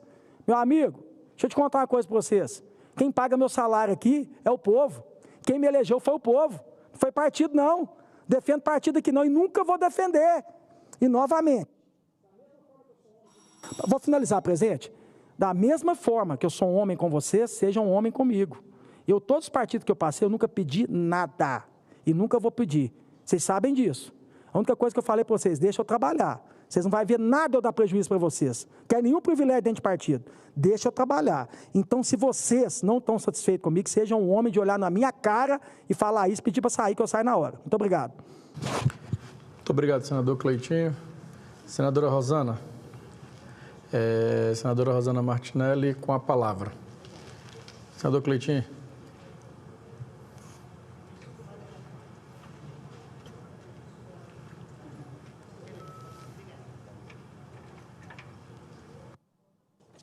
Boa tarde, presidente. Boa tarde, senhoras e senhores, senadoras, senadores e todos os nossos telespectadores. Eu quero também parabenizar os nossos atletas, né, matogrossenses que estão e que nos representaram lá nas Olimpíadas, como a Caroline Santos, que é de Água Boa, que no Taekwondo, o Wagner Junto, que é do Nortão, lá da cidade de Guarantã do Norte, que está disputando o caiaque, a Ana Sátila, que foi do caiaque cross, a Ana Vitória, que é de Rondonópolis, representando e participando do futebol. E eu quero parabenizar principalmente as mulheres, que estão dando um show, presidente. As mulheres estão de parabéns, porque, na verdade, as mulheres são empenhadas, né? São polivalentes e, quando se propõem a fazer algo, vão de corpo e alma. Então, parabéns, parabéns todas as nossas atletas brasileiras e especialmente as nossas matogrossenses que estão nos representando lá na França. Mas, presidente, eu estou aqui para falar de um evento muito importante que está acontecendo em Rondonópolis, que está sediando nesta semana, a 50ª Exposição Agropecuária, uma das maiores feiras do Centro-Oeste e que chega a essa edição confirmando sua importância no desenvolvimento de toda a região sudeste de Mato Grosso. A cinquentona Exposul começou acanhada, lá no início da década de 1960, quando nasceu com o objetivo de reunir os pequenos agricultores para a troca de experiências no campo.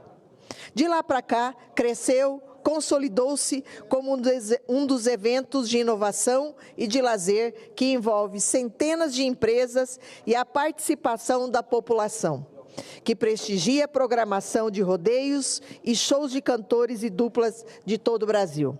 Mas para chegar aos 50 anos, a Exposul não deixou de enfrentar percalços e chegou a ficar parada por alguns anos. Foi então que um jovem veterinário, que já despontava como liderança na cidade, foi convocado para a retomada dessa feira agropecuária. E aqui eu falo de Wellington Fagundes, que comandou a edição da feira em 1984, quando presidia a Associação Comercial e Industrial de Rondonópolis. A experiência impulsionou a carreira política e, anos mais tarde, ele se tornaria deputado federal, conquistando 6 mandatos e hoje está em segundo mandato como senador por Mato Grosso. E aqui eu falo, muito me honra de ser suplente e estar no seu licenciamento, estar assumindo essa cadeira e estar aqui junto com os colegas senadores.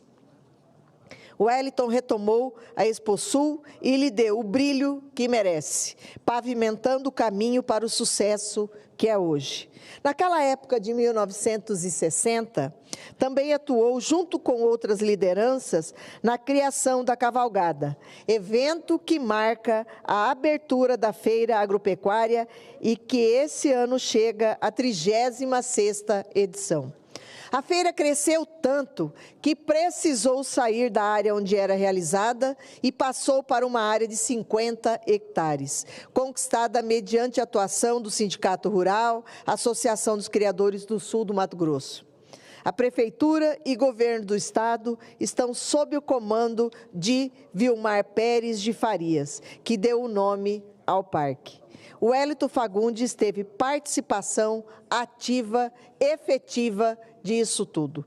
Quero aqui dar os parabéns ao atual presidente do Sindicato Rural, Lucindo Zamboni Júnior, que está no comando da maior festa de Rondonópolis. Ele que dá um novo ritmo ao evento, atraindo a participação da população de toda a região sudeste de Mato Grosso e movimentando a economia local. Então, quero parabenizar também toda a população de Rondonópolis que prestigia e realmente é merecida. A Exposul é um dos maiores eventos do nosso estado de Mato Grosso. Então, parabéns, parabéns a todos e principalmente à diretoria.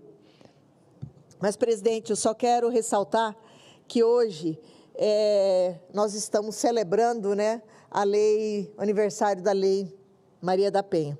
E ontem, na tribuna, eu falei sobre os homicídios e eu quero reiterar aqui a nossa indignação de tudo que está acontecendo com as mulheres do Brasil. E dizer que o Mato Grosso tem uma iniciativa fantástica, que é o botão do pânico. Está funcionando.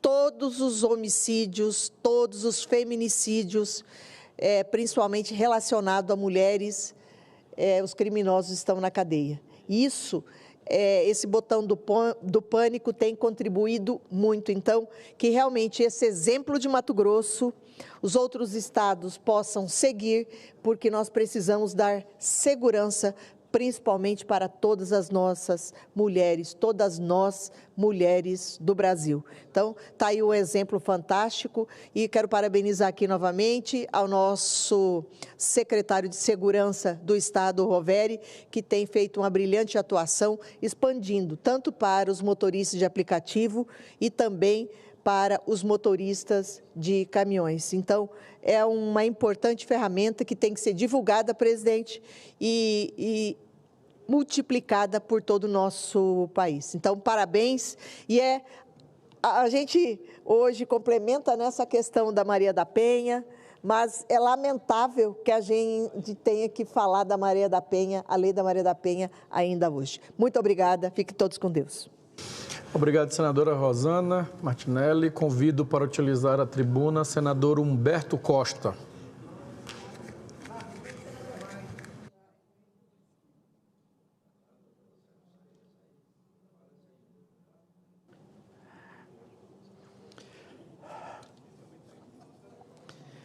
Senhor presidente, senhoras senadoras, senhores senadores, as pessoas que nos acompanham pela TV Senado, pela Rádio Senado e pelas redes sociais. Senhor presidente, o Nordeste brasileiro está voltando a experimentar um extraordinário crescimento econômico. Mais uma vez, sob Lula, a região passa a integrar equilibradamente o potencial da nossa federação e mostrar a sua singular capacidade. Uma série de investimentos públicos e privados da ordem de 720 bilhões de reais deverá turbinar o Produto Interno Bruto nordestino pelos próximos 10 anos, com crescimento estimado em 3,4%, bem acima das outras regiões e dos 2,5% esperados para o Brasil neste período, segundo algumas consultorias. São ganhos de tração com exploração de gás natural e petróleo, energia eólica, indústria criativa e novas tecnologias, bem como parcerias substantivas entre o poder público e a iniciativa privada. No Nordeste estão 30% da população do país, cerca de 60 milhões de brasileiros e brasileiras que, desde o golpe contra a ex-presidente Dilma, voltaram a ser expoliados e ignorados pelo poder central, como fizeram Temer e Bolsonaro, levando os índices de desemprego, perda de renda, desinvestimento e pobreza galoparem. Alguns dias atrás, Bolsonaro repetiu aquilo que é especialista em dizer, sem qualquer pudor, que o Nordeste é a pior região do Brasil em todos os sentidos, segundo as palavras dele. Não se conforma em ter sido derrotado em 2018, em 2022 e em tantas vezes quanto eles e seus candidatos quiserem tentar. O fato é que voltamos a ser tratados com a dignidade que merecemos, graças ao presidente Lula. E quero, nesse sentido, destacar a espetacular articulação e o fantástico papel que os bancos públicos estão tendo nesse esforço republicano. Somente o BNDES aumentou em 196% a aprovação de crédito para a região Nordeste no primeiro semestre deste ano.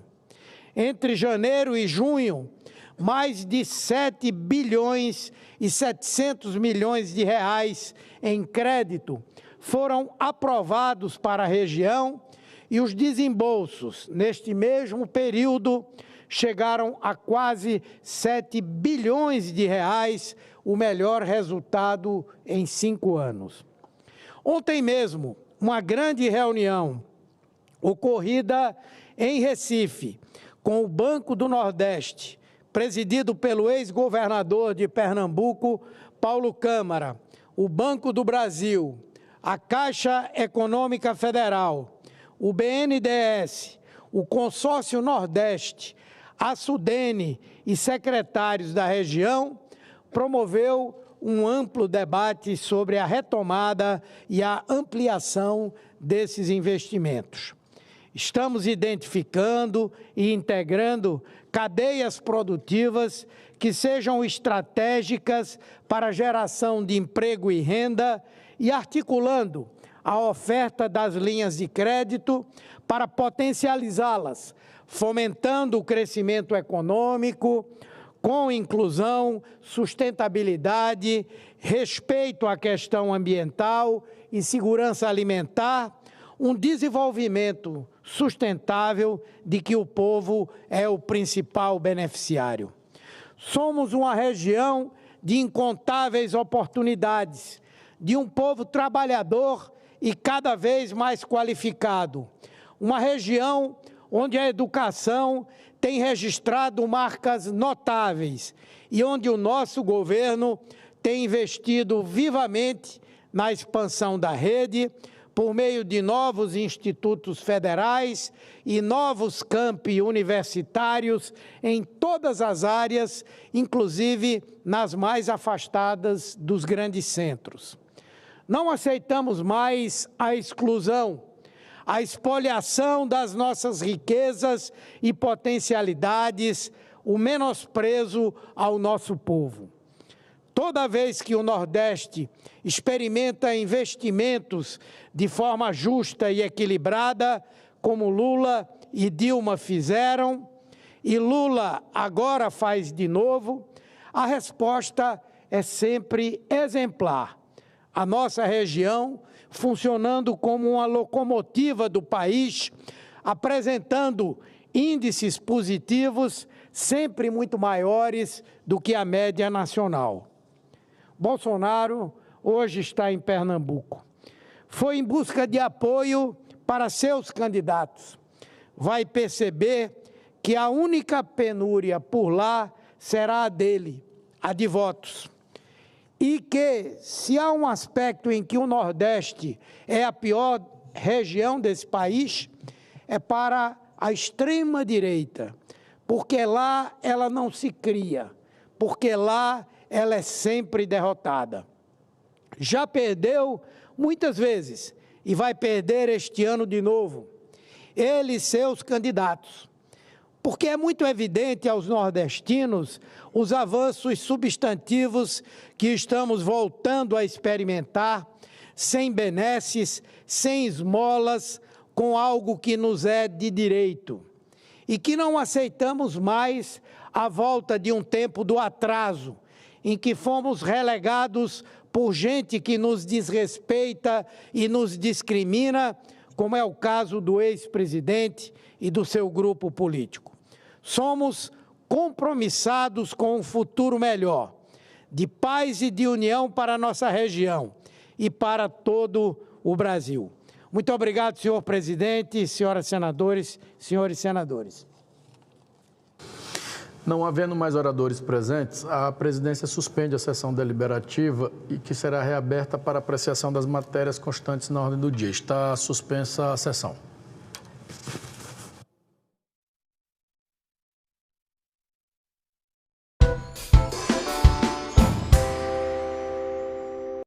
Era um indício, vamos dizer assim, não tinha prova. Nesse, sabendo que dessa vez, eu falei, por isso que dessa vez eu falei, rapaz, agora caiu no meu colo.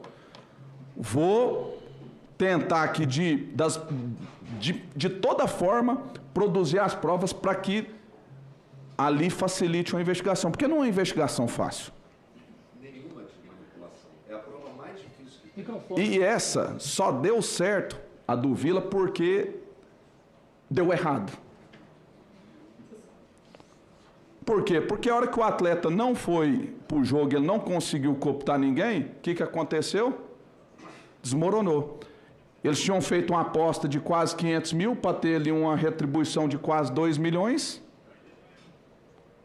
E aí o apostador se sentiu prejudicado e começou a ameaçar o nosso atleta. E ele queria ali uma compensação pelo prejuízo que ele teve. Por quê? Ele foi em vários jogadores de 3 times, no caso do Vila, do Sampaio Correia e da Tombense, e ali ele pagou o sinal para os atletas e fez as apostas. Ele gastou quase R$500 mil em todo esse processo. Por essa razão, como não aconteceu, e aí foi quando a conversa... Porque se tivesse dado certo, senhor presidente, nós não estávamos sentados aqui. Então, infelizmente, a situação é essa e muito difícil. Então, senhor senador, na época, como não tínhamos muita consistência, nós só falamos para determinadas pessoas, falamos assim, ó, apura lá e ficou dessa forma. Então, esse jogo, se vocês forem voltar no tempo, podem procurar saber. Esse jogo aí, o atleta não participou, lá o pessoal afastou ele por devido envolvimento, de acordo com as informações repassadas na época a nós. E esse jogador estava ali naquele Não, não quadro? estava. Não tem nada a ver. Esse jogador, isso aí foi antes. Foi uma... O senhor recebeu ameaças pelas denúncias que foram feitas? Se sim, poderia nos dizer que tipo de ameaça ou de que forma? Não, primeiro, até cometi uma gafe aqui hoje gigante. Porque tudo que eu faço da minha vida, primeiro eu agradeço a Deus. Eu passei batido e em tempo, agradecer a Deus a oportunidade de estarmos aqui falando. E dizer que, primeiro, a proteção vem de Deus. Segundo, senhor senador, eu vivo num estado no qual nós temos um governador, que, se Deus quiser, vai ser o próximo presidente da República, chamado Ronaldo Caiado, no qual, no nosso estado, não se romantiza vagabundo. Lá, vagabundo é tratado como vagabundo. Lá, polícia é polícia. Lá, a polícia é a última barreira entre o bem e o mal. Então, lá, podem até tentar tramar alguma coisa contra mim, mas não vai ser em ameaça. E se porventura vier a fazer alguma coisa, eu posso dizer para o senhor, como diz um ex-comandante meu lá, o Coronel Câmara, se a gente é capaz de colocar nossa vida em risco para proteger pessoas que a gente nem conhece no nosso estado, imagina o que somos capazes de fazer pelos nossos amigos. E o que eu posso dizer para o senhor é que eu tenho bons amigos.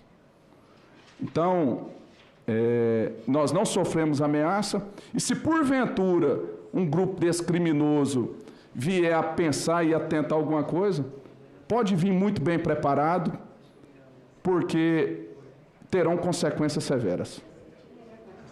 Muito bem. Como dirigente e alguém que viu de perto o crime acontecer, quais seriam as suas sugestões, tanto no âmbito esportivo quanto legal, para combatermos a manipulação de resultado? O senhor entende que as autoridades investigativas estão preparadas para enfrentar a questão? E a CBF, os dirigentes de clube de futebol, têm debatido sobre esse tema? Olha, os dirigentes do clube de futebol nunca debateu isso aí numa mesa redonda. Nunca debateu, a verdade tem que ser dita. Mesmo porque é um tema que muita gente se esconde, né, Cajuru? Muita gente ali, ó. Eu tenho certeza que um ou outro já escutou alguma coisinha de atletas. Com certeza. Por exemplo, e aqui eu falo, o próprio presidente do Náutico, naquele ano de 2021, o Náutico foi rebaixado. Ele, para mim, falou que ele suspeitava de algumas situações que aconteceram no time dele, que possivelmente resultaram até no rebaixamento do clube. Então, não se discute. Talvez eu tenha o privilégio de morar, como eu disse, num estado onde polícia ainda é polícia, e a gente tem uma formação, e isso, às vezes, proporciona também a gente ter uma habilidade de conduzir isso de uma forma melhor. Mas não tem essa discussão. O que eu proponho, senhor senador? Primeira coisa, nós estamos falando aqui, para a gente coibir e prevenir novos atos, primeiro nós temos que punir quem faz, para ter o efeito pedagógico. Para o cara ali, ele fazer o custo-benefício dele. Será que vale a pena eu colocar minha carreira no ralo por uma aposta? E a gente está vendo ali, pelos resultados ali, que o caminho não foi esse. Outra situação, nós temos que tentar regulamentar ali algo que proíba as apostas de cunho que pode ser desenvolvidas num jogo decorrente de uma ação individual. Por exemplo, um pênalti. Você pode cooptar um atleta e o atleta ir lá e fazer um pênalti. Eu acho que esse tipo de parâmetro de aposta, ele não pode existir. Você tentar direcionar os parâmetros de aposta sempre para algo que vai resultar no coletivo, que envolva mais de uma pessoa. Por exemplo, o time está perdendo o primeiro tempo, vai terminar empatando o primeiro, porque você não, vamos dizer assim, não direciona ali para uma pessoa. Então, quando você envolve mais pessoas, é possível você ter ali um controle maior, a chance de você cooptar mais pessoas, ela é mais reduzida. Então, A punição ela é importante, essa questão do controle das apostas. Esses programas, igual a CBF tem contratado aí com a Esportes Radar, o desenvolvimento de tecnologia, de inteligência artificial, que vai ali detectar as apostas suspeitas, porque as apostas suspeitas são todas elas que fogem da normalidade. Às vezes uma aposta muito alta numa determinada situação, é possível fazer isso através de inteligência artificial. E eu acredito que as autoridades, por exemplo, delegados, são pessoas que têm competência técnica para estar conduzindo esse tipo de investigação. O que é importante é o quê? Esse fluxo da informação chegar neles e que realmente tenha delegacias específicas, igual tem em São Paulo, para estar acompanhando essa questão de manipulação.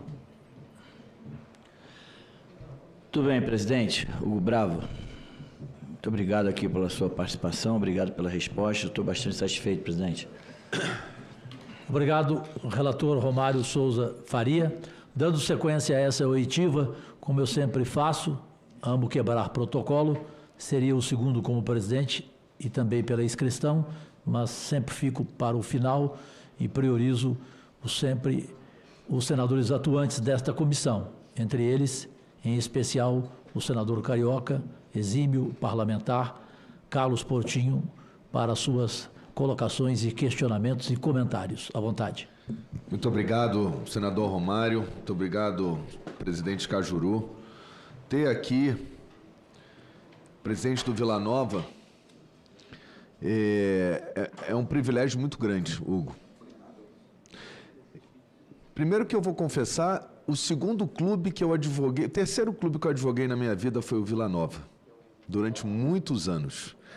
Fui vice-jurídico do Flamengo, depois, quando acabou minha missão, meu segundo clube que eu advoguei foi o Santa Cruz, saudoso Santa Cruz, e o meu terceiro clube foi o Vila Nova. E fiz com muito carinho. Você lembra quem que era o presidente, Portinho? Deve ter sido em 2003, 2004. Paulo Diniz. Por aí. E tive lá no Vila Nova, no clube, né?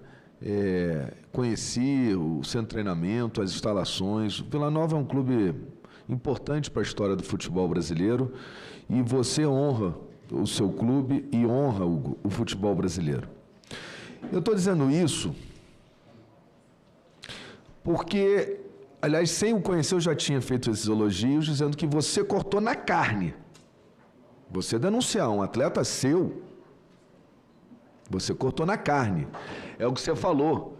Enquanto muitos clubes, a maioria deles, se recusam a sentar numa mesa e tratar com seriedade esse assunto, quando a gente vê a presidente do Palmeiras vir aqui e diz que não precisa fazer nada, que ela está mais preocupada com fair play financeiro, que manipulação, está tudo ótimo. Quando a gente vê aqui, senador Cajuru, que a CBF, órgão maior do futebol brasileiro, não tem um canal de comunicação das denúncias, insisto. O que obriga você, presidente, a achar os meios para jogar luz num problema de manipulação que estava acontecendo e colocar o seu na reta. Eu fico imaginando se o irmão desse atleta quisesse denunciar o irmão, ele faria o mesmo? Ele teria um canal na CBF onde ele poderia denunciar o irmão dele, que estava sendo cooptado, mas mantendo a sua identidade preservada? E é por isso, presidente, que pode não ter sido da melhor forma, mas hoje a gente está aqui porque o presidente do Botafogo, o CEO do Botafogo, John Textor, teve que botar a boca no trombone. Senão essa CPI aqui não aconteceria. O senhor não estaria sentado aí, porque a gente está levando a sério isso aqui. A CBF não tem um canal de comunicação. A CBF, a gente viu ontem, durante mais de um ano, ficou vaga o seu oficial de integridade. Obrigado. Quando houve aquelas 109 denúncias em 2023, Não tinha um oficial de integridade. O último tinha acabado o trabalho dele na CBF, o senhor Rômulo Reis esteve aqui, em 2022. E só em 2024, em meados, em março desse ano, é que o senhor Gussen entrou para ser o diretor. Mas o que a FIFA, a gente provou aqui, exige, é que tenha um oficial de integridade, que é justamente quem vai receber essas denúncias. Por isso que talvez o Júlio Avelar tenha recebido como diretor de competições. Não era a função dele, mas não tinha ninguém. Não tinha oficial de integridade. Em 2023. Quando a gente vê que a CBF também não tem, em muitas partidas, quality manager dentro da cabine do VAR, e a gente provou ontem aqui, em 2 partidas denunciadas pelo John Textor, só havia o observador, o senhor Juliano Bolzano. Não havia quality manager. Então, se a gente continuar negando, como muitos clubes fazem, se recusam a sentar numa mesa, a discutir manipulação, a discutir protocolos para o uso do VAR, que está acabando, porque não tem protocolo. Não sabe, a gente não sabe nem o torcedor quando é que o VAR tem o direito de interferir ou não. E veio aqui o Manuel Serapião, pai do VAR, ex-árbitro, FIFA, e disse, são só em lances óbvios. O que são lances óbvios? A Inglaterra conseguiu definir, a CBF não fez. Se a gente continuar negando que está errado tudo isso que a gente falou aqui nessa minha introdução, a gente está com uma porta escancarada para manipulação. E aí, quando você mostra, e fez muito bem de trazer, porque eu confesso, eu assumi aqui o meu mandato e me afastei da advocacia por opção. Separei o público do privado. Não advogo já, desde que eu assumi o mandato, há 3 anos, 4, no STJD, e realmente não acompanhei pelo jornal. Podia voltar ali com aquelas... Por isso que eu perguntei, Hugo, se esses processos foram julgados após a investigação do Ministério Público. Porque o STJD, que está lá com 109 alertas de manipulação, não sabe nem o que fazer, ele não tem instrumento para isso, porque ele não tem poder de polícia. Ele é um órgão, ele é um departamento da CBF, isso ficou estabelecido no caso Dodô, julgado na Corte Arbitral do Esporte na Suíça. Ele é só um departamento. É como a separação dos poderes, tem o executivo, o legislativo e o judiciário. É um departamento judiciário da CBF. Não é um órgão público, não é como o sistema esportivo se constitui, né?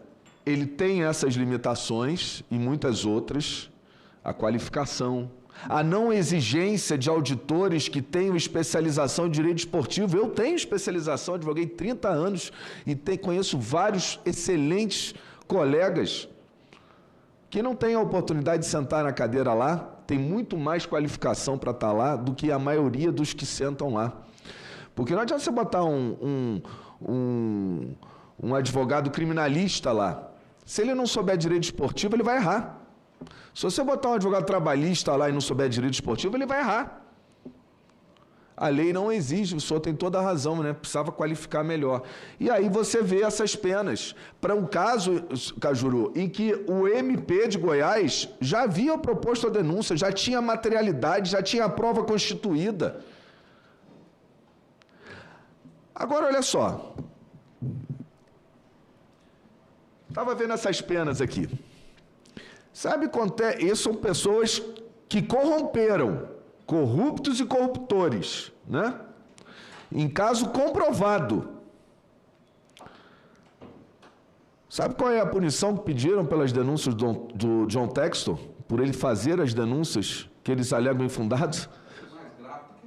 6 anos e 2 milhões de reais.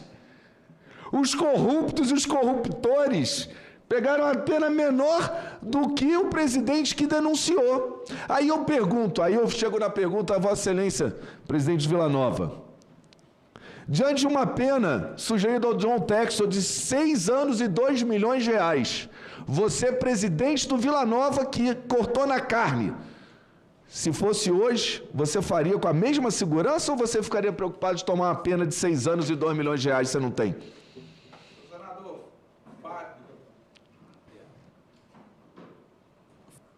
Faria da mesma forma. E eu vou falar uma coisa para o senhor. Minha esposa ia pedir, pelo amor de Deus, para eu ser condenado 6 anos. Mas você vê... Mas assim, agora deixando a brincadeira à parte, isso aí é o problema do país, chefe. Me desculpa que eu não tenho compromisso com ninguém. Com ninguém. Não tenho compromisso com Deus, com a minha família. Isso é o problema do país. Nós só estamos vendo ele se desenvolvendo numa das faces, que é o futebol. Onde está tudo errado. Nós vivemos num país da inversão dos valores, da podridão moral. Então, assim, a gente olha para a cabeça do nosso país e dali a gente vê muita coisa que a gente pode tirar a conclusão. Está tudo errado. Está tudo errado, gente. Está tudo errado. Vou ser bem sincero. Nosso país é uma várzea, trazendo para o contexto do futebol. Está tudo errado. Está aí o exemplo que o senhor falou, mais uma vez. Mas isso aí a gente vê em vários segmentos. Então, é isso aí. Então, presidente, você vê que, como eu sempre falei, a pena sugerida ao John Textor, ele pode, eu já falei com a Ju, pode estar 99% errado. A gente já viu que teve uma imagem aí que suprimiram do árbitro de campo. Né? Pode estar só esse 1% certo. Porque também não tem obrigação de trazer prova, né? Pode repetir, por favor. Assim, uma coisa que tem que ficar claro, né? Ele não tem obrigação de trazer a prova, né? Ele trouxe os indícios. É isso. Entendeu? É isso, e é isso que é importante, porque se você inibir as pessoas de levar os indícios, se você não tem um canal para que as pessoas encaminhem os indícios, você está deixando a porta escancarada. Exatamente. E se você ainda pune com a pena maior aquele que fez a denúncia para que fosse investigada do que o próprio corrupto e o corruptor, é a inversão de valores, como você disse, Hugo. Eu não sabia dessa questão dos 6 anos, só me desculpa. Não, Dá vontade da gargalhada. Isso é verdade. Isso é piada. Isso foi revoltante, né? Ô, Portinho, só aproveitar, me permita. Lógico. Ele é do Rio de Janeiro, você já deve ter lido ele. Um dos meus heróis, meu amigo pessoal. Eu vivia com ele, com Vinícius de Moraes, ali no Leme, naquele restaurante fantástico, que você conhece bem, no finalzinho ali do Leme, o Fiorentina. Milor Fernandes, que escreveu aquele livro Bíblia do Caos, Milor Definitivo. Ele dizia algo que reforça essa sua tese brilhante, essa sua postura irretocável, que era o seguinte: uma vez ele chamou um político de São Paulo, tido como ladrão por todo mundo, vocês já devem saber quem. Foi governador, que fazia muita obra, libanês, preciso dizer o nome. Mas fazia. Isso. Aquele que tinha. E o povo acha certo. Que tinha aquela frase, rouba mais fácil. Isso não é certo não, hein? Deixar claro. Não, mas o povo acha que é certo, o povo é carente. Aí o Milor o chamou de corrupto até na medula. Ele processou e pediu para o Milor provar. O Milor falou assim: gente, há casos que você não precisa nem de provar. Então isso reforça a questão do Textor, né? Tem coisa que ele falou que eu não precisa nem provar, que a gente viu, né? Aqueles gols que a gente viu, por exemplo, né? Aqui naquela reunião secreta. Só essa observação só.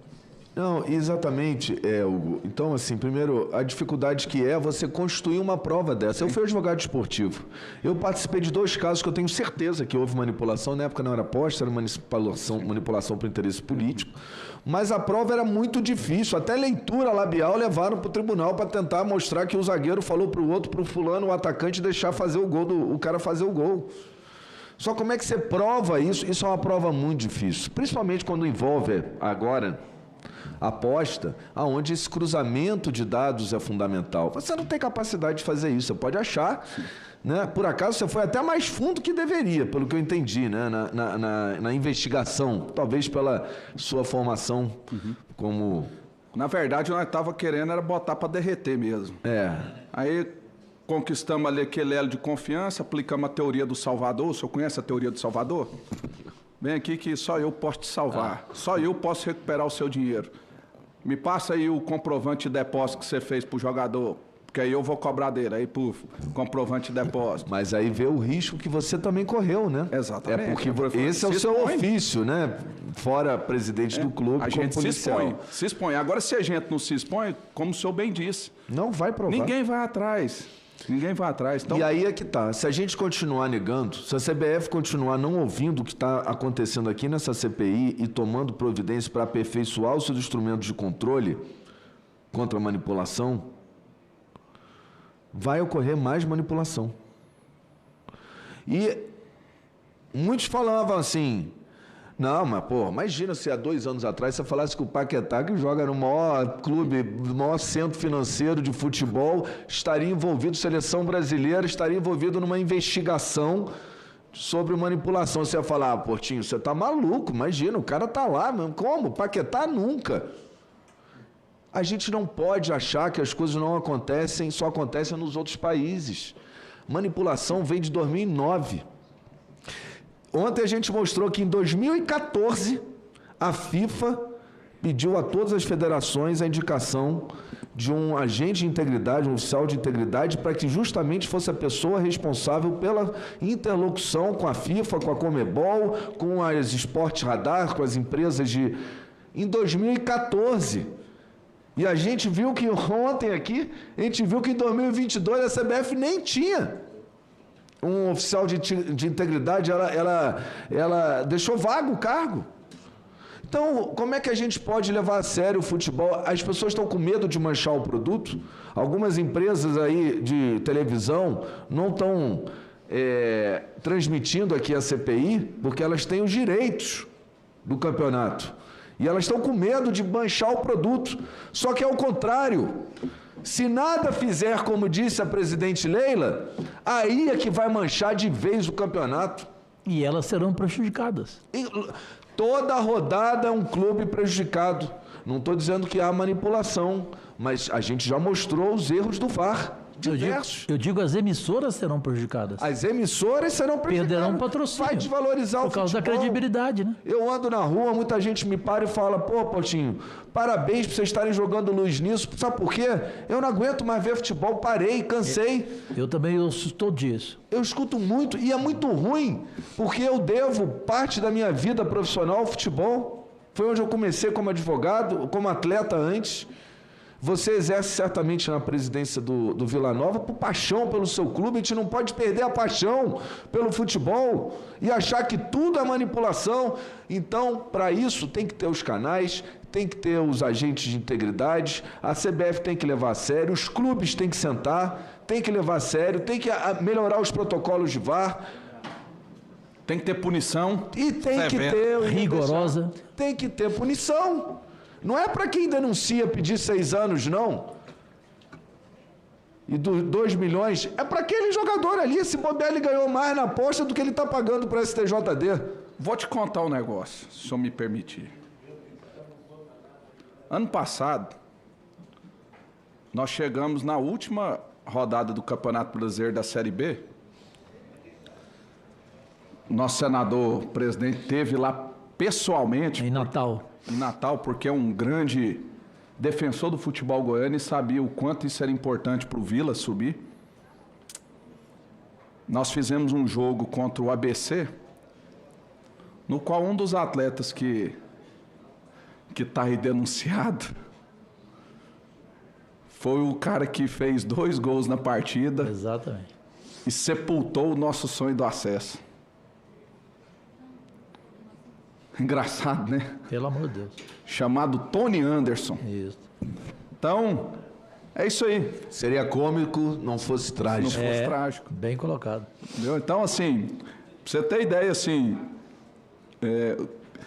E será que ele não jogou muito mais? Porque sempre foi um bom jogador. Sempre foi um bom jogador. Será que ele não fez um extra ali para arrebentar aquele presidente que, por causa dele, também... ele foi denunciado, ele perdeu a oportunidade de estar jogando no Red Bull. E o senhor se lembra que eu fiz a denúncia lá. Sim, lembro. Eu, para sair da cidade, eu tive que usar a proteção policial. Eu denunciei lá, porque eu tomei conhecimento e provei que os jogadores do ABC receberam R$150 mil de presente de Natal, porque o dirigente do Atlético Goianiense contou para mim, um ex-deputado federal, que você sabe quem é. Mala branca. Sempre existiu a manipulação para a gente saber, né? Sempre houve. Não é por aposta, não. Pode ser por outro interesse. Mala branca. Mala branca.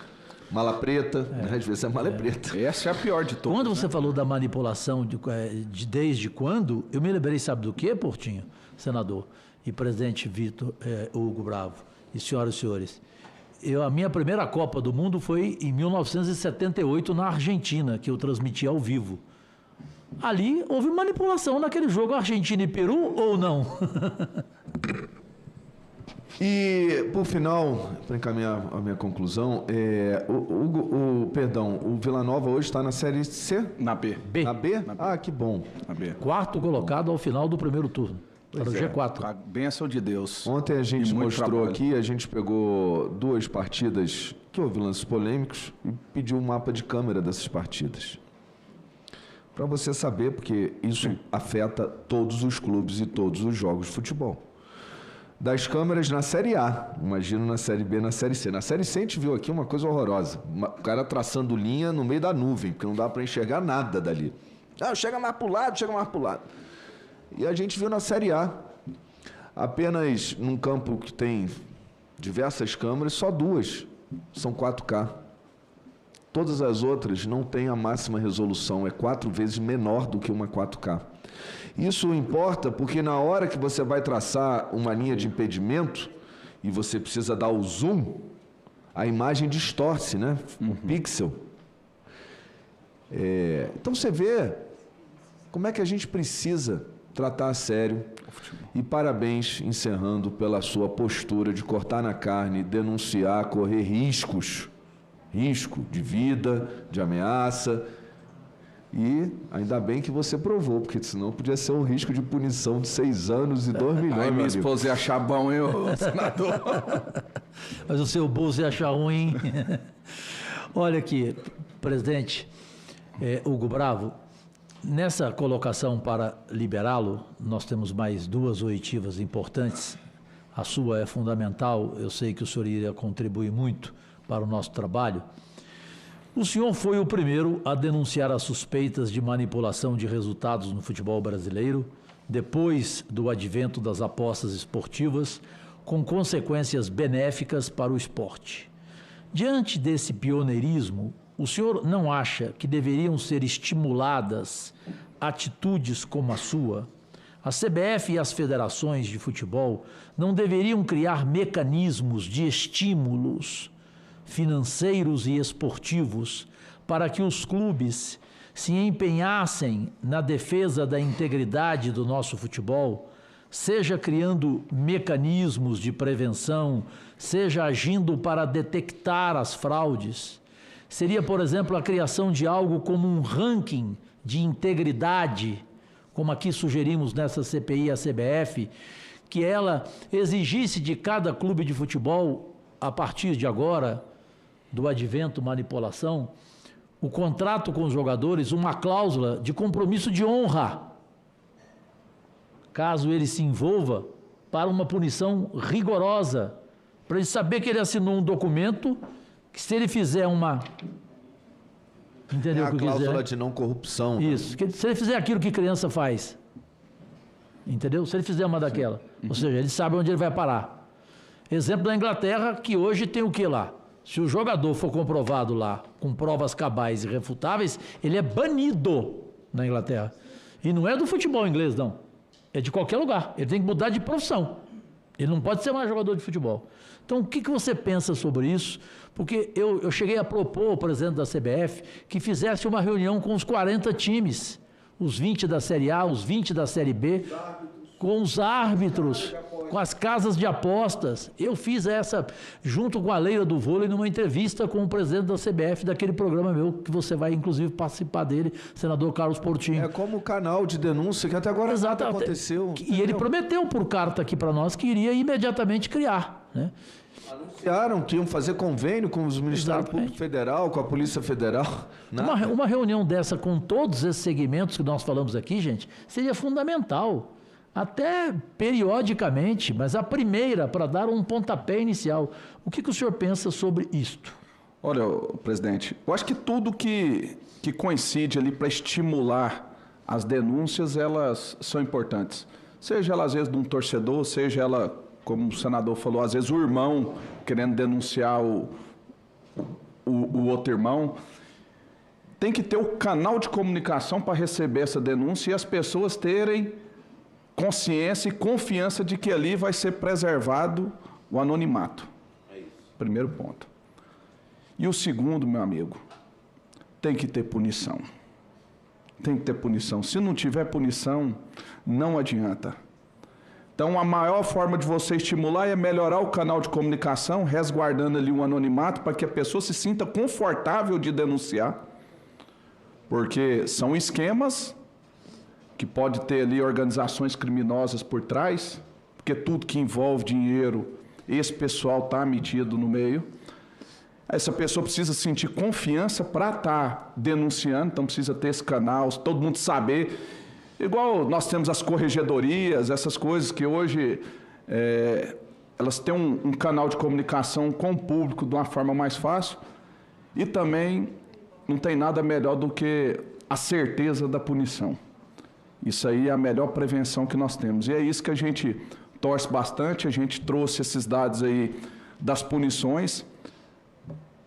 Agradeço demais ao senador, essa do John Textor aí, essa aí... Que você não sabia? Não sabia. Até deixa eu só acrescentar com relação aos canais, ninguém vai inventar nada novo, não. A FIFA, se entrar no aplicativo do seu celular e baixar o FIFA Integrity, é o canal oficial da FIFA. Qualquer pessoa, ela pode juntar foto, ela pode botar gravação telefônica, ela pode instruir um processo todo, a sua denúncia, preservando o seu anonimato. É um mínimo, né? E já existe há muitos anos.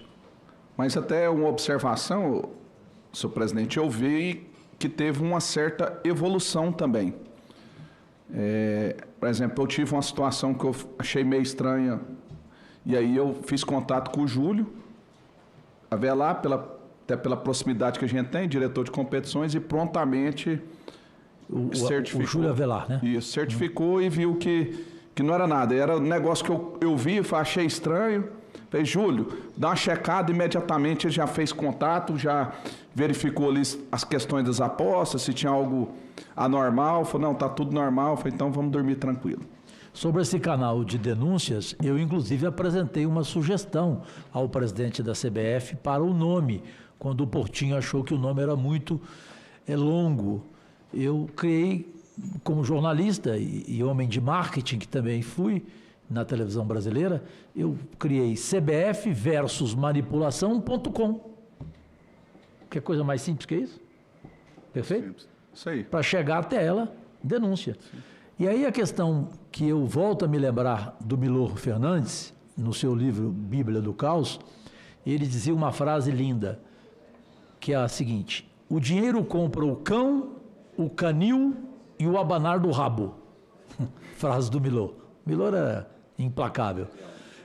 Então, aí, porque uma vez, agora há pouco tempo, um senador, Portinho, depois eu vou te contar quem, um senador, gente boa, mas assim, inocente, falou assim para mim, que eu juro, mas um árbitro de futebol, ele recebe quanto por jogo? Eu falei, a taxa em média é de R$6 mil, não é isso? A taxa. Deve ser mais ou menos isso. Exato. Depende muito da divisão. Da divisão dele, né? Da classificação dele, né? Mas em média R$6 mil. Eu falei, como você acha que ele não vai poder se vender? Não, Cajuru, mas ele não vai se vender, Cajuru. Será que você é inocente de achar que não? E aí você falou do jogador do Santos, daquele zagueiro, não é isso? Sim. Aquele zagueiro recebeu um salário de R$300 mil por mês e se vendeu por R$50 mil para tomar 2 cartões amarelos. Não foi isso? Sim. O caso dele foi aqui, apresentado aqui nessa CPI. Né? Então, pelo amor de Deus, alguém achar... Mas aí só reforça também, Cajuru, já finalizando, que alguém achar com X, né? Que o caráter da pessoa não é definido pela posição social que ele tem. Claro. Nem pelo salário que ele ganha, por nada. O caráter da pessoa é definido pelo que ela é. E assim, aqui nós temos vários exemplos de pessoas que não só no futebol, mas em outros ramos, não precisariam de R$1 a mais do que ganham, mas que optam pelo caminho mais fácil. Sem dúvida. Presidente Hugo Bravo, do Vila Nova Futebol Clube, do meu amado estado de Goiás, todos nós estamos satisfeitos, tínhamos certeza que a sua presença aqui só iria acrescentar. Sei que o senhor está à nossa disposição para qualquer outro motivo que aqui contribuirá com os nossos trabalhos. Eu sei que o senhor tem compromisso aqui em Brasília, por isso dei a prioridade de ouvi-lo inicialmente. E se o senhor quiser fazer rapidamente uma observação final, uma explanação final, para que eu possa ir até Portugal remotamente para a nossa próxima oitiva. É só agradecer ao senhor presidente, agradecer os nobres senadores que estiveram presentes e reforçar o pedido que eu fiz ao senhor. Cuide do futebol brasileiro. Cuide do futebol brasileiro. Cuide desse patrimônio nacional, senador. Tem muita coisa a ser feita, muita coisa a ser feita. E nós vamos estar sempre à disposição. Agradecer mais uma vez a Deus a oportunidade de estarmos aqui hoje, dando voz a esse pleito que eu acredito que é de todo presidente do Clube de Futebol Brasileiro, que é pedir ao Senado, ao Parlamento Nacional, um zelo maior por esse patrimônio nacional que talvez seja uma das únicas coisas que dá orgulho ao povo brasileiro, que é o futebol. Então cuidem dele. Que é o esporte, né? O exemplo de Olimpíadas de Paris agora, o que aquela menina de Guarulhos nos proporcionou, né? O que ela fez com que o mundo parasse, né? A Rebeca Andrade. E esse tipo de pessoa tem que ser encarado como herói nacional. Herói nacional. E quando você fala em patrimônio nacional, infelizmente o Carlos Portinho não estava aqui no Senado na época. E ele era advogado. Se ele estivesse, ele iria abraçar junto com o Álvaro Dias e eu um projeto histórico nosso que está engavetado aqui, que pede o quê? O nosso projeto de lei. Transformar a seleção brasileira de futebol em patrimônio cultural, e a CBF não seria mais uma empresa privada sem ter que dar prestação de contas a ninguém do que arrecada, dos bilhões que recebe, como gasta, como aplica. Ela teria que mensalmente prestar contas ao Tribunal de Contas da União. E a seleção brasileira viraria um patrimônio cultural. Esse projeto meu e do Álvaro Dias está engavetado há mais de 5 anos aqui. É porque a gente teria um problema com a legislação internacional do futebol e seria entendido como uma interferência, Cajuru, do Estado no futebol brasileiro, né? Acho que por isso. Mas ele é um patrimônio, né? É considerado. Mas você acha correto a CBF ser uma empresa privada que a gente não saiba quanto que ela arrecada? Aí sim, aí é da minha formação, Cajuru, porque a FIFA é uma entidade privada, ela é dona da franquia futebol. Se você quiser jogar futebol e não ser filiado à FIFA, você põe um outro nome, pode jogar, mas você não vai estar dentro do universo do futebol, do contexto do futebol mundial, das transações, dos atletas, seus contratos e todas as relações jurídicas que criam, né? O futebol é da FIFA, o voleibol é da Confederação, da CBV. Aqui no Brasil, da CBV, né? É como se fosse uma franquia e a gente tem que respeitar, né? Porque os clubes também não são patrimônio público, né? Por mais histórico que seja o meu Flamengo, o Botafogo, o seu Vila Nova, né? Eles são privados, podem ser uma associação civil, podem ser empresa hoje em dia, né? Outros SAF. Então, acho que por isso que deve estar arquivado, Cajuru, até com risco de uma interferência do Estado no futebol, trazer alguns prejuízos que já vimos em outros países. Perfeito. Bom, obrigado, presidente Hugo Bravo, boa viagem a Goiânia. E essa semana nós temos qual o próximo jogo do Vila Nova mesmo, para minha cabeça aqui? Contra o Guarani, lá em Campinas. Guarani em Campinas. Obrigado. Obrigado, vá com Deus, presidente. Muito obrigado. Passamos agora à oitiva do senhor Emanuel Medeiros, que participará remotamente, diretamente de Portugal. Eu já passo a ele imediatamente o direito de 10 minutos para a sua explanação inicial, com a devida tolerância. Senhor Emanuel, muito obrigado por estar desde 10 minutos antes do início desta reunião à nossa disposição. Uma boa noite aí em Portugal e, por fineza, o uso da sua explanação. Muito obrigado, Sr. Presidente. Uma boa tarde para si, Sr. Senador Jorge Cajuru, excelentíssimo Sr. Relator desta CPI, o Senador Romário Faria, uma personalidade que dispensa apresentações, que já aqui foi bem qualificada como património nacional, eu diria mesmo, é património mundial, porque o brilho que ele deixou ao longo da sua carreira, as paixões que ele inspirou, os momentos de glória que ele protagonizou, foram não apenas para a felicidade dos brasileiros, mas foram para todos os quantos vibram e amam com a qualidade do futebol, o perfume que ele deixou, e eu, pela minha parte, segui como português todos os passos da sua carreira, desde o Vasco da Gama ao Barcelona, passando por aquela final épica da Copa do Mundo dos Estados Unidos. Queria dizer que também é um prazer participar nesta sessão com a sua presença. Uma palavra também de apreço e de saudação ao Sr. Senador Portinho e aos demais que aí se encontram em Brasília. Permita-me uma palavra prévia para agradecer o convite que nos foi dirigido, e a mim pessoalmente. Este é um tema fulcral, é um tema urgente, é um tema pertinente, é um tema crucial. E em boa hora o Senado entendeu dar-lhe atenção. Porquê? Porque, sendo o futebol um fenómeno de multidões, que mexe com milhões, que tem um papel insubstituível na nossa sociedade, na nossa economia, no imaginário popular, é também um fenómeno de especificidades. Tem problemas e características específicas que requerem soluções específicas. É de resto por isso que o legislador lhe confere autonomia e reconhece capacidade aos seus órgãos representativos de regular, administrar e gerir este setor sem interferências desnecessárias, sejam de poderes políticos, de legisladores ou até de reguladores.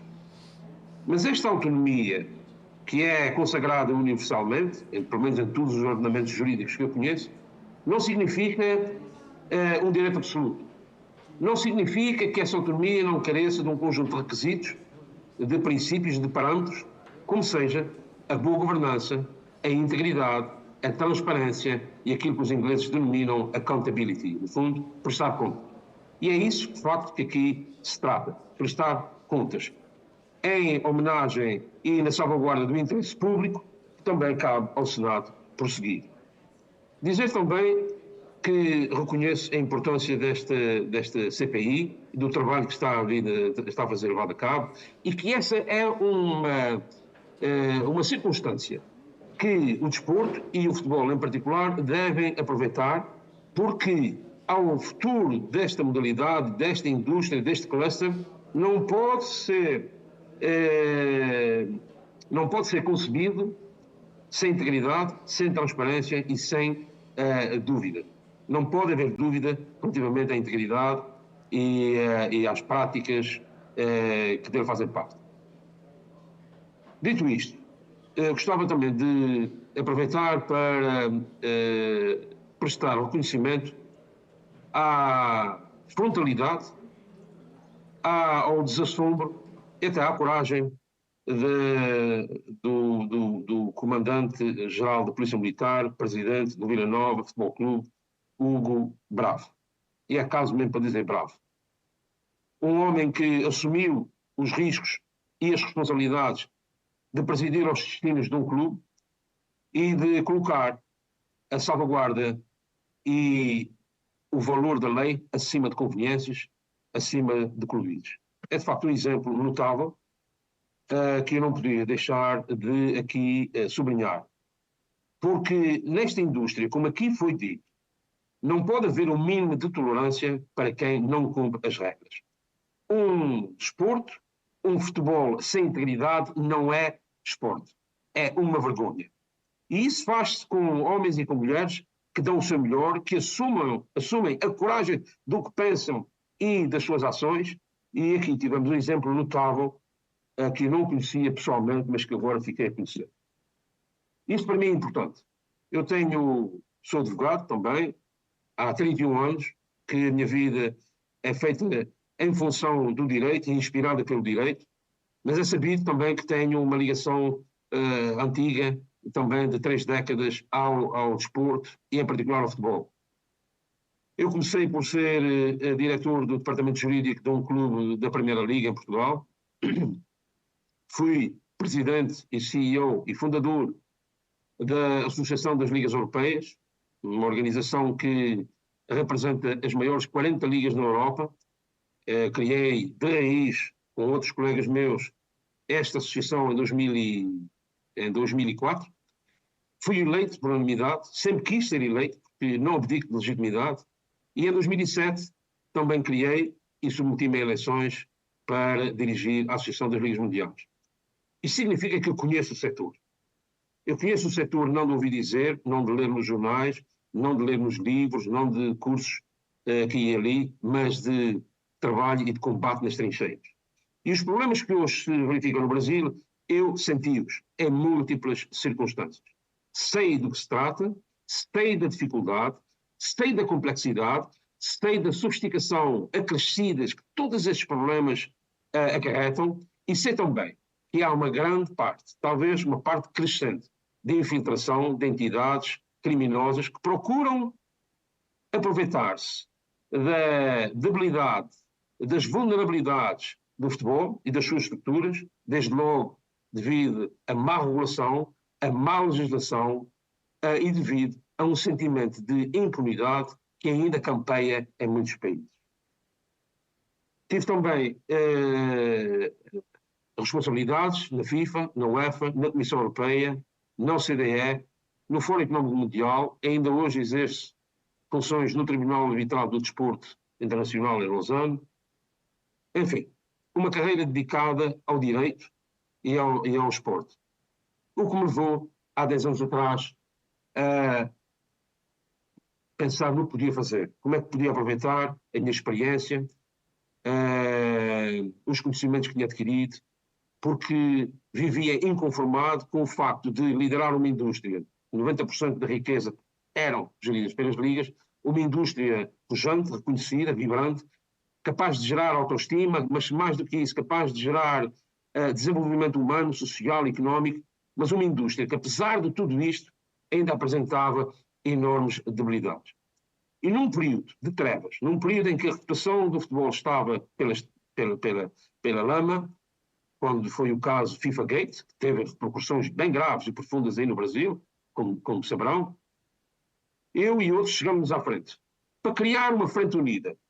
Uma frente unida que se posicionasse acima da estrutura monolítica, das mentalidades territoriais que impediam, de facto, um super de mudança, um super de desenvolvimento do futebol, quer nacional, quer internacional. E foi neste quadro de grandes suspeitas, de grande crise reputacional do futebol, que a SIGA tem um nome significativo, foi criado. Foi criada como uma entidade independente, neutral, orientada para a ação, assente num conjunto de estándares universais. Estándares universais que existiam noutras indústrias, na aviação, na construção, até mesmo nas roupas que empreguemos, tem que cumprir estándares. Os elevadores que nos trouxeram ao piso onde estamos, o avião que me transporta para onde quer que eu vá, tudo na nossa vida obedece a estándares, menos o futebol, menos o desporto. E, portanto, esse foi o nosso ponto de partida. Congregamos o SCOL naquela altura, especialistas em várias matérias, comprometidos com a integridade no esporte, para, com o contributo deles, desenhar um conjunto de estándares universais que constituem a bala de prata. Perguntava há pouco o presidente desta distinta comissão qual era a solução no quadro dos canais de denúncia. Eu diria, a solução não pode ser fragmentada. Não se pode fechar a porta e deixar a janela aberta. Nós temos que ter uma abordagem holística, temos que ter uma atitude reformista. orientada para a ação e focada nos resultados. Isso implicava começar pela boa governança, no fundo, 15 segundos. Como as organizações se regem e são geridas e atuam, com critérios de democraticidade, portanto, eleição, limitação de mandatos, escrutínio da idoneidade dos candidatos aos vários cargos, mas também políticas de anticorrupção, anti-branqueamento de capitais, invasão fiscal, e também políticas ativas, positivas, de promoção da diversidade e da inclusão, ao nível do género, ao nível da raça e na eliminação de todas as barreiras artificiais que nós sabemos que ainda existem. O segundo pilar, integridade financeira. O que é que isto quer dizer? Quer dizer tudo o que tem a ver com transações financeiras. Desde transações ligadas à transferência dos jogadores, à aquisição de capital social em sociedades anónimas de futebol, a contratos de marketing, a contratos de televisivos, a contratos e concursos para organização de grandes eventos internacionais. Tudo isto cabe e é disciplinado por este conjunto de standards que constituem o segundo pacote, que é o pacote da integridade financeira. Terceiro, apostas desportivas. As apostas desportivas movimentavam em 2019, e eu digo isto, em mercados regulados e mercados completamente ilegais e em zonas cinzentas, algo que se cifrava na altura entre os 3 e os 5 trilhões de dólares. É obra, é muito dinheiro. E tudo isto num quadro de paupérrimo, de governação, de legislação anacrónica, de fragmentação de governos e organizações internacionais, e era neste caldo que se movimentavam interesses obscuros, inconfessados, muitas vezes ligados a cartéis e organizações criminosas internacionais. Portanto, era preciso romper com esta atitude de fragmentação e unir, criar uma frente unida. E esta frente unida implicava governos, parlamentos, organizações internacionais, organizações esportivas, operadores de apostas, reguladores de apostas e, claro, o chamado law enforcement, digamos, o sistema judicial e judiciário. Foi isso que fizemos. É isto que procuramos fazer e é essa a nossa proposta. Volto a dizer, com base nesses critérios objetivos, critérios que têm a ver com a tipologia das apostas, com os limites que é possível fazer, com a proteção e a ressocialização dos apostadores, com a criação de políticas que previnam a ludopatia, com a criação de códigos de conduta pelos quais os operadores de apostas se devem reger, mas mais do que isso, com uma aposta deliberada, séria, permanente, constante, na educação, na formação e na capacitação de federações, clubes, até de sindicatos de jogadores, e num esforço que não dispensa, antes reclama a participação dos sponsors e dos operadores televisivos. Eu vim aí dizer, muito bem, que ninguém se pode eximir, ninguém se pode furtar às suas responsabilidades. Porque, muito bem, aos sponsors e aos operadores televisivos, que injetam milhões no futebol e noutras modalidades, cabe-lhes não só zelar pelo aumento do share, pelo retorno do seu investimento, mas cabe-lhes também um papel ativo na promoção e na defesa da integridade do esporte. Porque senão o esporte morre, os acionistas vão pedir contas e quando se investe no esporte é preciso perceber. Investe-se dinheiro, mas sobretudo reputação.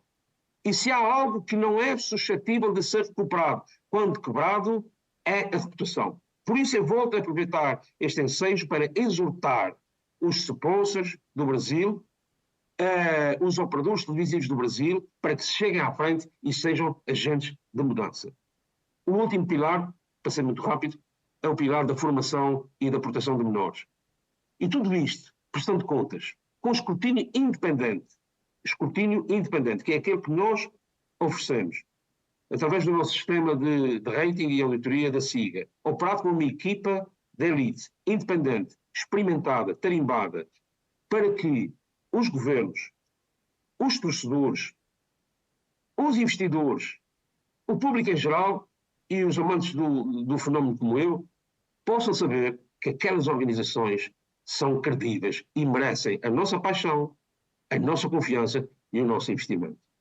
Queria dizer isto de uma forma muito simples, muito rápida, muito direta, dizendo que, para nós, SIGA, a nave-mãe está sediada, como foi decidido pelos membros, na Suíça, mas nós cultivamos uma atitude de proximidade. Criamos, por isso, subsidiários continentais. SIGA Latinoamérica, sediada no Brasil. Penso que é do conhecimento público o trabalho que nós temos vindo a fazer. Ainda hoje divulgamos o Sport Integrity Journal, um jornal, uma publicação especializada em matéria de integridade no esporte. Toda ela focada precisamente nessa problemática, a integridade das apostas esportivas.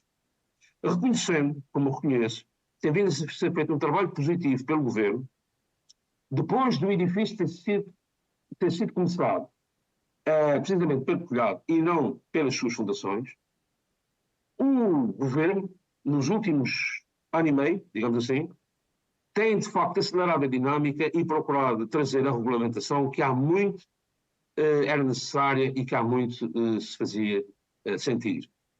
Com o Governo temos colaborado, assinamos um acordo de cooperação com o Ministério do Desporto em setembro de 2023, em virtude da mudança de titular da pasta. Este Governo, este acordo de cooperação tem estado um pouco adormecido, mas é nosso propósito continuar a exortar o atual Ministro do Desporto para connosco dialogar e connosco trabalhar no sentido de implementar o acordo que nós firmamos. No dia seguinte, fizemos com a Frente Parlamentar pela Modernização do Futebol, e aproveito para cumprimentar o Presidente da Frente Parlamentar, o congressista Eduardo Bandeira de Mel, um homem que também tem dedicado 15 segundos. a sua atenção ao esporte, e com todos os nossos comitês e a nossa organização interna e o apoio de muita gente interessada que acredita no esporte, nós continuamos a procurar fazer a diferença, não impondo, mas propondo, não exigindo, mas convencendo os clubes, as federações, as confederações, os patrocinadores e operadores televisivos a chegarem-se à frente e adotarem os estándares universais. A bala de prata está inventada, não precisamos reinventá-la, mas precisamos de facto cumprir, implementar e concretizar. Porque o Brasil está sob o olhar de todo o mundo, preside o G20, preside o B20, vai organizar a Copa do Mundo Feminino em 2027, vai organizar outras competições desportivas importantes, e como país faz parte até do G7, e que é a segunda economia mais dinâmica das Américas, não é? O que para nós portugueses também nos enche de orgulho e de satisfação, espera-se não apenas as 5 Copas do Mundo, mas espera-se outras sediadas, baseadas e fundamentadas em critérios de integridade e nos mais elevados padrões de escrutínio e de compliance. Era, depois, um comentário introdutório que eu gostaria de convosco partilhar, reconhecendo as vantagens, os méritos e os propósitos dessa Comissão Parlamentar e colocando-nos desde já ao dispor para colaborar em tudo o que tiverem por convir. O português Emanuel Medeiros, muito obrigado pela sua explanação inicial. Ele é o presidente da empresa SIGA Latin América. Ela foi procurada pela CBF, também tem relação com a Federação Paulista de Futebol. Senador, como sempre presente, Carlos Portinho, gostaria de fazer algum comentário, algum questionamento, por fineza? Gostaria, sim. Muito obrigado, senhor presidente. Gostaria de saber do senhor Manuel, a SIGA tem um acordo de cooperação com a CBF? Em que termos? Muito obrigado pela questão colocada. Permita-me um breve segundo para prestar um esclarecimento e fazer uma precisão. A SIGA não é uma empresa. A SIGA é uma associação de direito civil, independente, neutral, sem fins lucrativos. E, portanto, eu gostava de salientar esta natureza jurídica que nós temos, porque para nós é uma peça fundamental na nossa razão de ser e na atividade que desempenhamos. Em relação à CBF, nós celebramos um memorando de entendimento, um acordo de cooperação, em março deste ano. O acordo consagra um conjunto de preocupações comuns em várias áreas, em vários domínios, inclusive em matéria de apostas esportivas, mas vai mais além. tem a ver também com aqueles fenómenos que eu lhe dizia, da boa governança incluindo os padrões reforçados em matéria de democraticidade e de transparência e de compliance, a luta pela diversidade e inclusão, o combate ao racismo e, naturalmente, as questões relacionadas com as apostas esportivas. Passada esta data da assinatura deste acordo, eu tive a oportunidade de escrever ao presidente da CBF, manifestando a nossa disponibilidade e a nossa prontidão em nos reunirmos com os executivos da CBF para, conforme está consagrado, trabalharmos num plano de ação e levarmos à implementação os propósitos que estão consagrados no acordo de cooperação, e eu penso que este acordo está disponível no nosso site, na internet, e caso não esteja, e algum dos senhores senadores o queira consultar, temos todo o prazer em fazer chegar. Voltei a reafirmar este propósito em junho, e, portanto, o que nós contamos é que, na concretização destes propósitos, possamos ter esta dita reunião de trabalho, a criação de uma task force conjunta, que irá concretizar todos os passos e iniciativas que vão levar a que a CBF, tornando-se membro da SIGA, tenha que preencher e cumprir todos os requisitos e estándares universais que fazem parte do nosso ADN e que eu referi há pouco na minha intervenção introdutória. E mais, isso submeta ao escrutínio independente do nosso sistema de rating e auditoria, comumente conhecido como SERPS. Portanto, este é o principal. Vamos ter também em outubro, esperamos nós, se não houver nenhum imponderável, a organização de uma primeira conferência, na qual participarão e serão convidados os clubes, as federações estaduais e, naturalmente, nós contamos com a participação também do Governo, nas suas mais diversas áreas que interagem com o futebol, naturalmente que entidades privadas que se dedicam à compliance, operadores de apostas, reguladores, e naturalmente que teria muito gosto em ter também a participação do Senado, dada a sua legitimidade e a função soberana que exerce. E aí, nessa altura, permita-me só concluir, aí nessa altura divulgaremos todo o plano de ação para os próximos 12 meses e a seguir a isso, em que iremos estar envolvidos e engajados na sua implementação. Senhor Emanuel, se eu entendi bem, então, a CBF assinou com a SIGA, que prestam, pelo que eu entendi, ao redor do mundo, um trabalho importante de compliance, de governança, como uma instituição sem fins lucrativos. E em março de 2024 ela assinou, mas até agora a CBF não fez nada. Não tem plano de ação, a gente continua com as nossas vulnerabilidades e precisando do plano de ação de vocês, mas a CBF até agora nada fez. É isso? Senhor senador, sabe que a SIGA é uma organização comprometida com a ação. E aquilo que nós nos comprometemos, nós cumprimos. É um ponto de ordem. Não há aqui como fugir. E, portanto, o nosso espírito aqui digamos, não há aqui qualquer dúvida da nossa parte. Nós somos firmes e resolutos nessa nossa determinação. De então para cá, nós, SIGA Latinoamérica, constituímos um conjunto de comitês permanentes, reforçando e apetrechando a nossa estrutura interna. Estes comitês permanentes exercem um trabalho fundamental e decisivo em várias áreas, seja na governança, seja na integridade financeira, seja no comitê próprio específico em matéria de integridade e apostas esportivas, onde, para além da Confederação, do Comitê Olímpico Brasileiro, representada pelo Dr. Paulo Schmidt, também contamos com a colaboração de representantes da CBF, designadamente com o Dr. Bucem, e de outros especialistas na matéria, muitos dos quais por aqui passaram nesta Comissão Parlamentar de Inquérito. Caso da Sport Radar, caso da Genius, caso de outras organizações que se revêem nesse propósito reformista da SIGA e que estão ao nosso lado para, neste esforço coletivo, podermos, de facto, colocar o esporte e o futebol brasileiro no patamar em que ele merece, que é precisamente no pódio.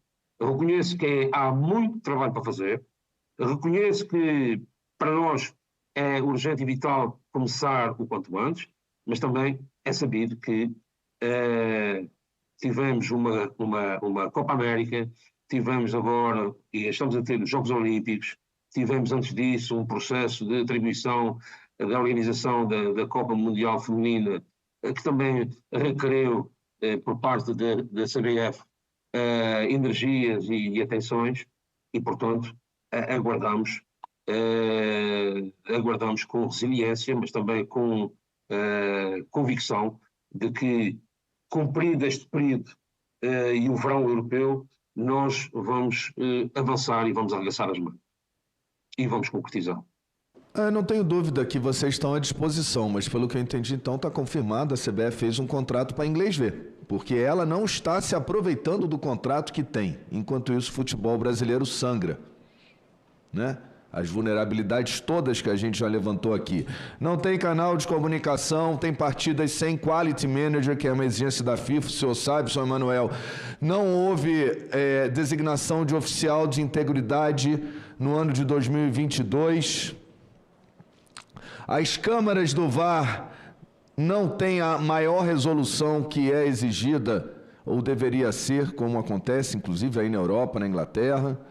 Então, assim, são diversas portas abertas que demandam providências que a CBF não está usufruindo do contrato que tem com o senhor. Eu gostaria de fazer uma pergunta. O senhor conhece a CBF Academy, o IDP e o ministro Gilmar Mendes?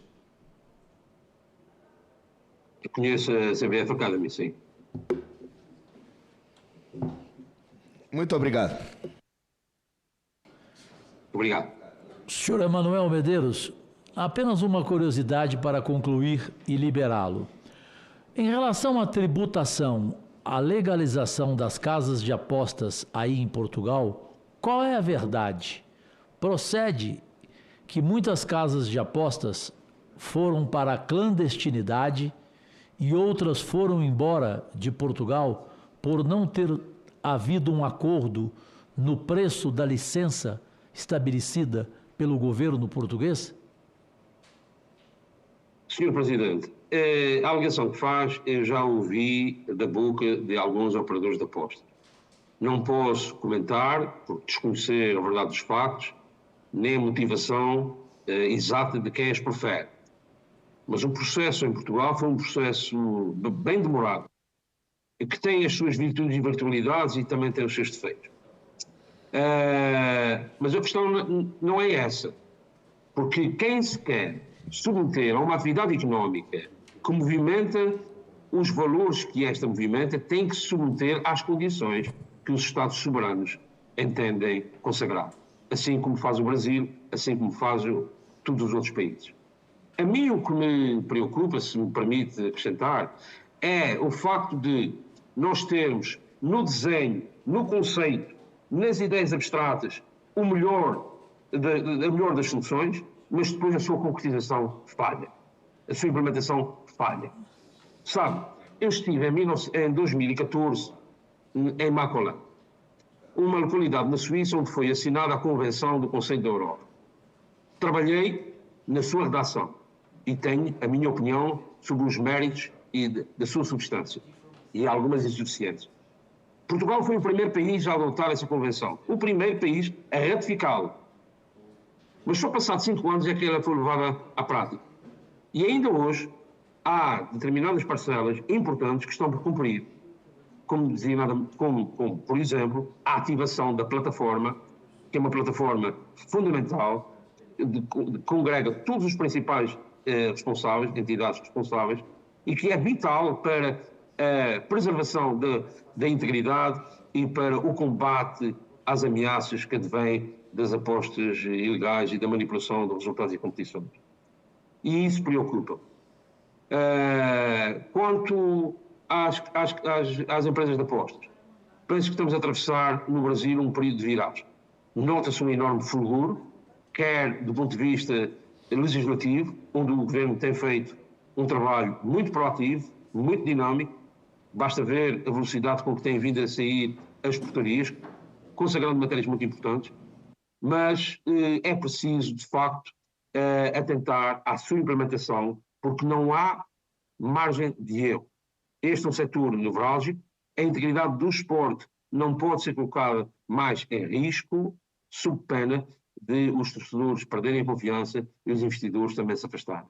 E o Brasil tem aqui uma oportunidade de ouro, e eu, hoje de manhã, sobre isto, de aproveitar com os erros que se cometeram na Europa e que se cometeram nos Estados Unidos também, muitos, cujas consequências estão a ser pagas de forma cara. O Brasil tem uma oportunidade única, imperdível, irrepetível, de capaz de antecipar os problemas para evitar lidar com as consequências. E o trabalho do Senado aqui, num sentido crítico, que é para isso que o Senado existe.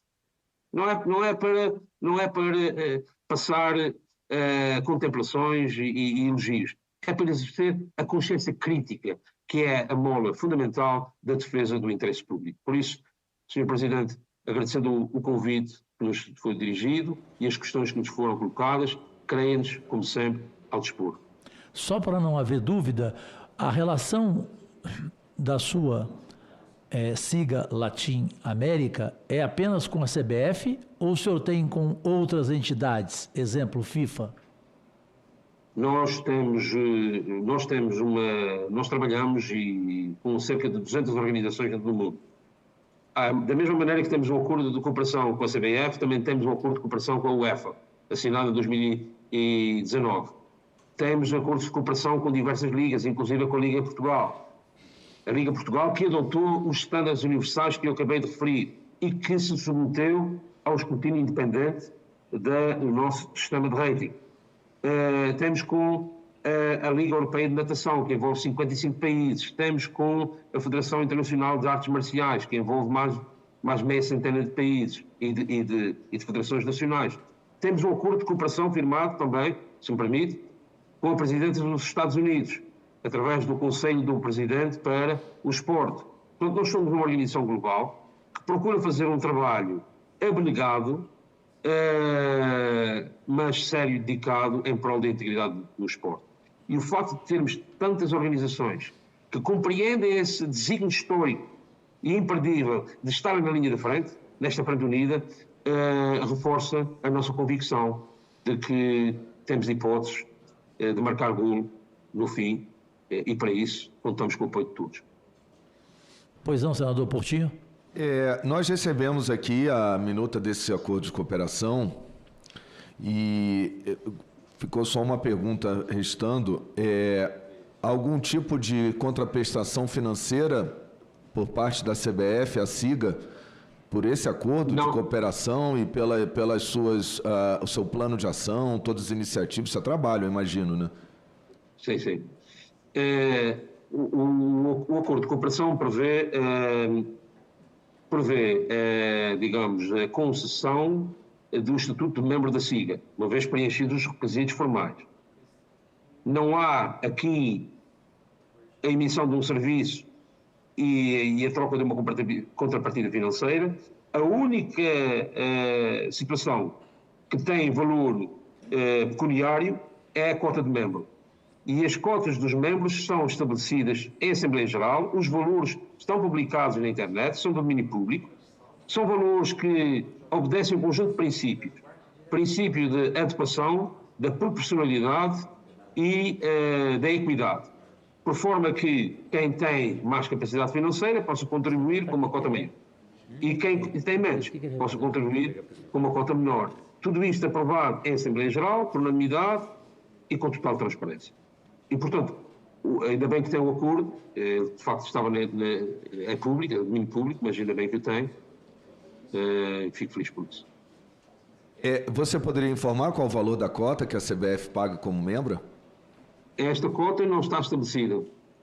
É uma das matérias que terá que ser esclarecida e, quando for, pode ter a certeza que o valor será público. Não, desculpa, eu não entendi. A também CBF não. não é membro da SIGA? Eu não compreendi. Eu também não. Para efetivar a qualidade de membro, há uma cota que ainda não está estabelecida. Esta cota é estabelecida superposta do requerente. Superposta do requerente. E é estabelecida nos termos que são públicos e que estão, digamos, publicados no nosso site e em todos os nossos meios. Quando essa cota for estabelecida, e terá que ser dentro daqueles limites que eu lhe referi e que estão publicados, esse dado será público. Não, muito bom. É só porque a CBF tem um acordo de cooperação com a SIGA, que eu imagino tem uma função relevante, né, para a integridade, inclusive do esporte, como foi dito. Esse acordo de cooperação demanda um plano de ação que a CBF nunca demandou da SIGA, deixando claro a sua omissão da CBF. O instrumento está na mão, é só pedir um plano de ação e botar o pessoal aí para trabalhar. E, por contrapartida, também não houve nenhum pagamento financeiro. Então, a CBF fez um acordo de cooperação que ela não aproveita, embora ela diga que tenha um acordo de cooperação com uma empresa que faz monitoramento de integridade e outros. Entenderam? Quando o Gussen esteve aqui, ele falou na SIGA. Falou.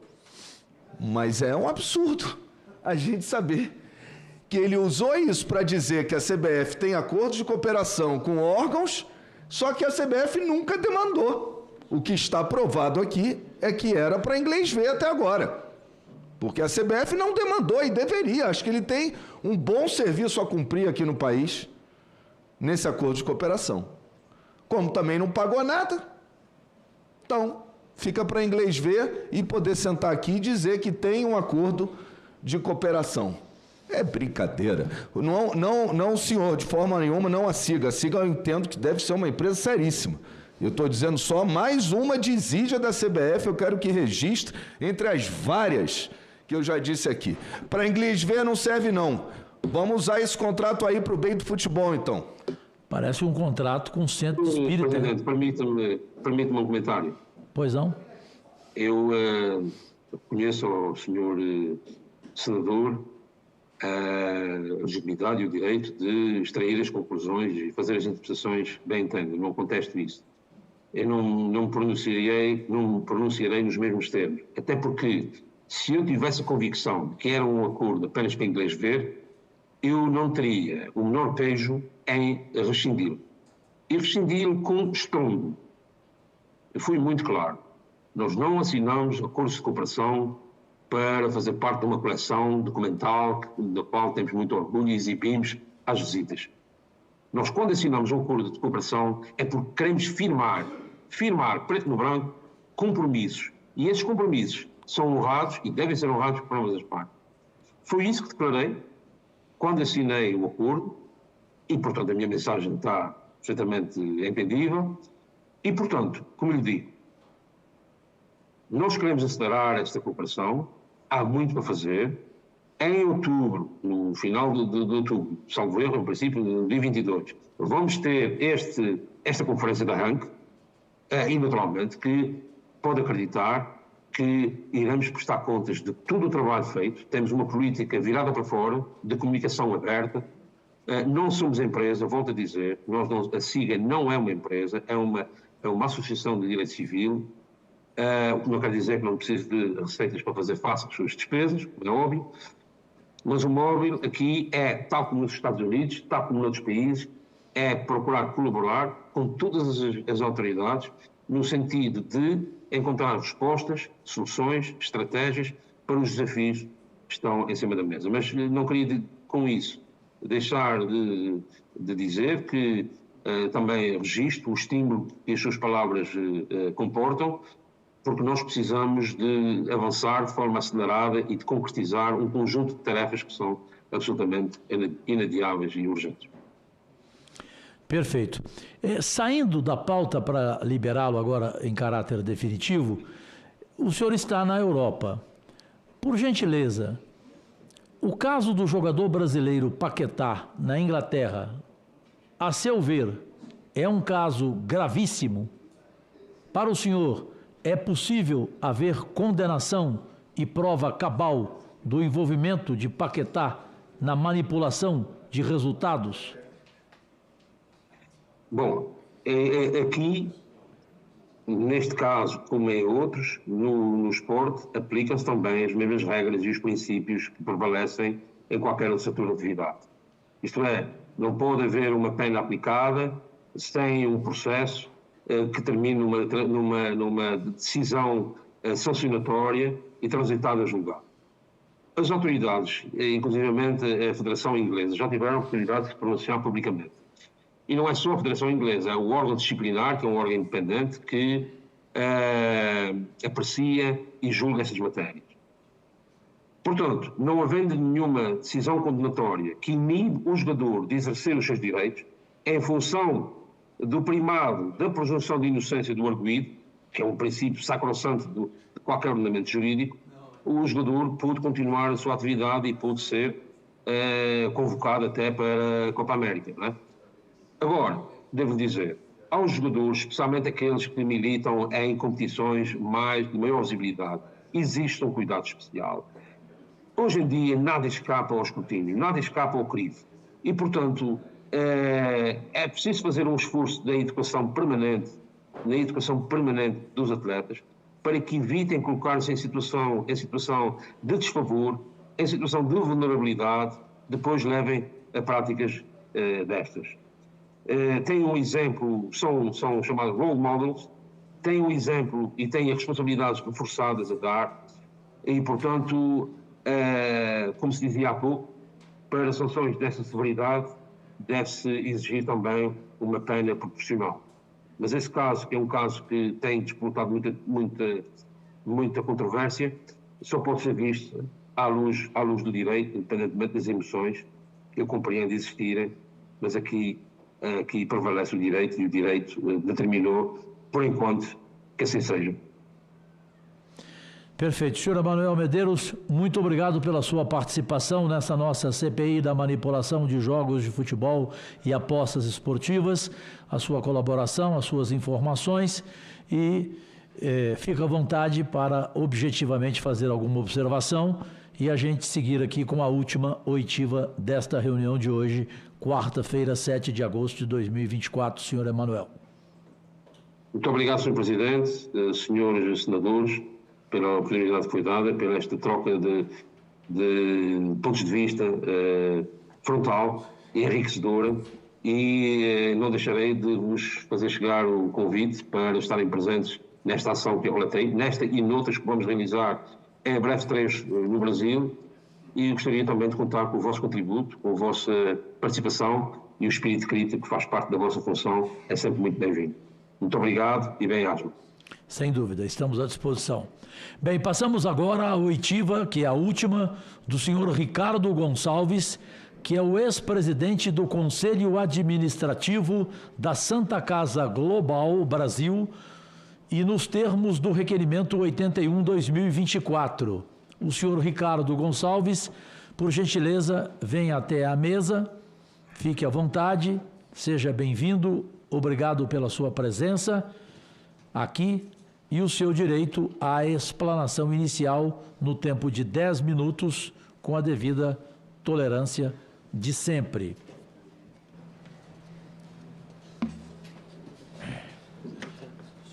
Como vai, querido? Tá bom? Tudo bem? Tudo bem? Fique à vontade. Bem, eu passo agora à leitura do termo de compromisso do depoente. Vossa Senhoria promete, quanto aos fatos de que tenham conhecimento, na qualidade de testemunhas, sob palavra de honra, nos termos do artigo 203 do Código de Processo Penal, dizer a verdade do que souber e lhe for perguntado, a resposta por fineza? Sim. Sim.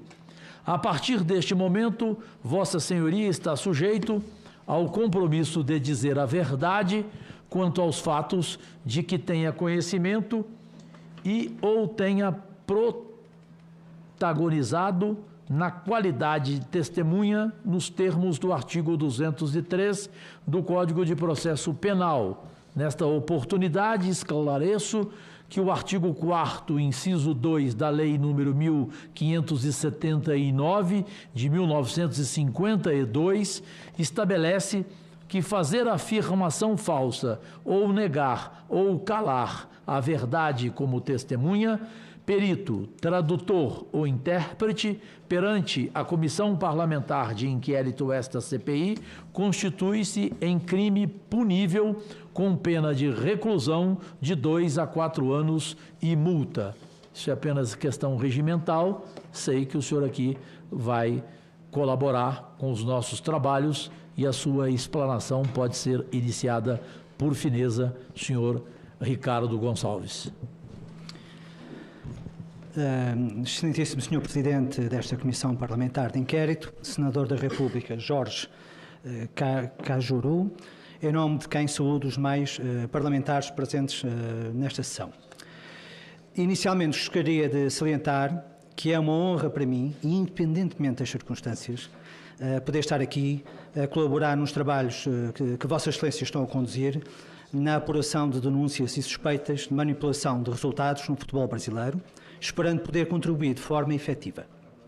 De igual forma, um especial agradecimento aos servidores desta Casa que colaboraram ativamente para todo o processo de logística corresse de forma tão eficiente, permitindo que eu conseguisse estar aqui presencialmente. Tá bem? Muito obrigado. Adentrando então no tema desta oitiva, apesar da surpresa pelo requerimento, confesso, atendendo ao escopo da CPI em apreço, quero que saibam que estou à vossa inteira disposição para o que entenderem necessário esclarecer.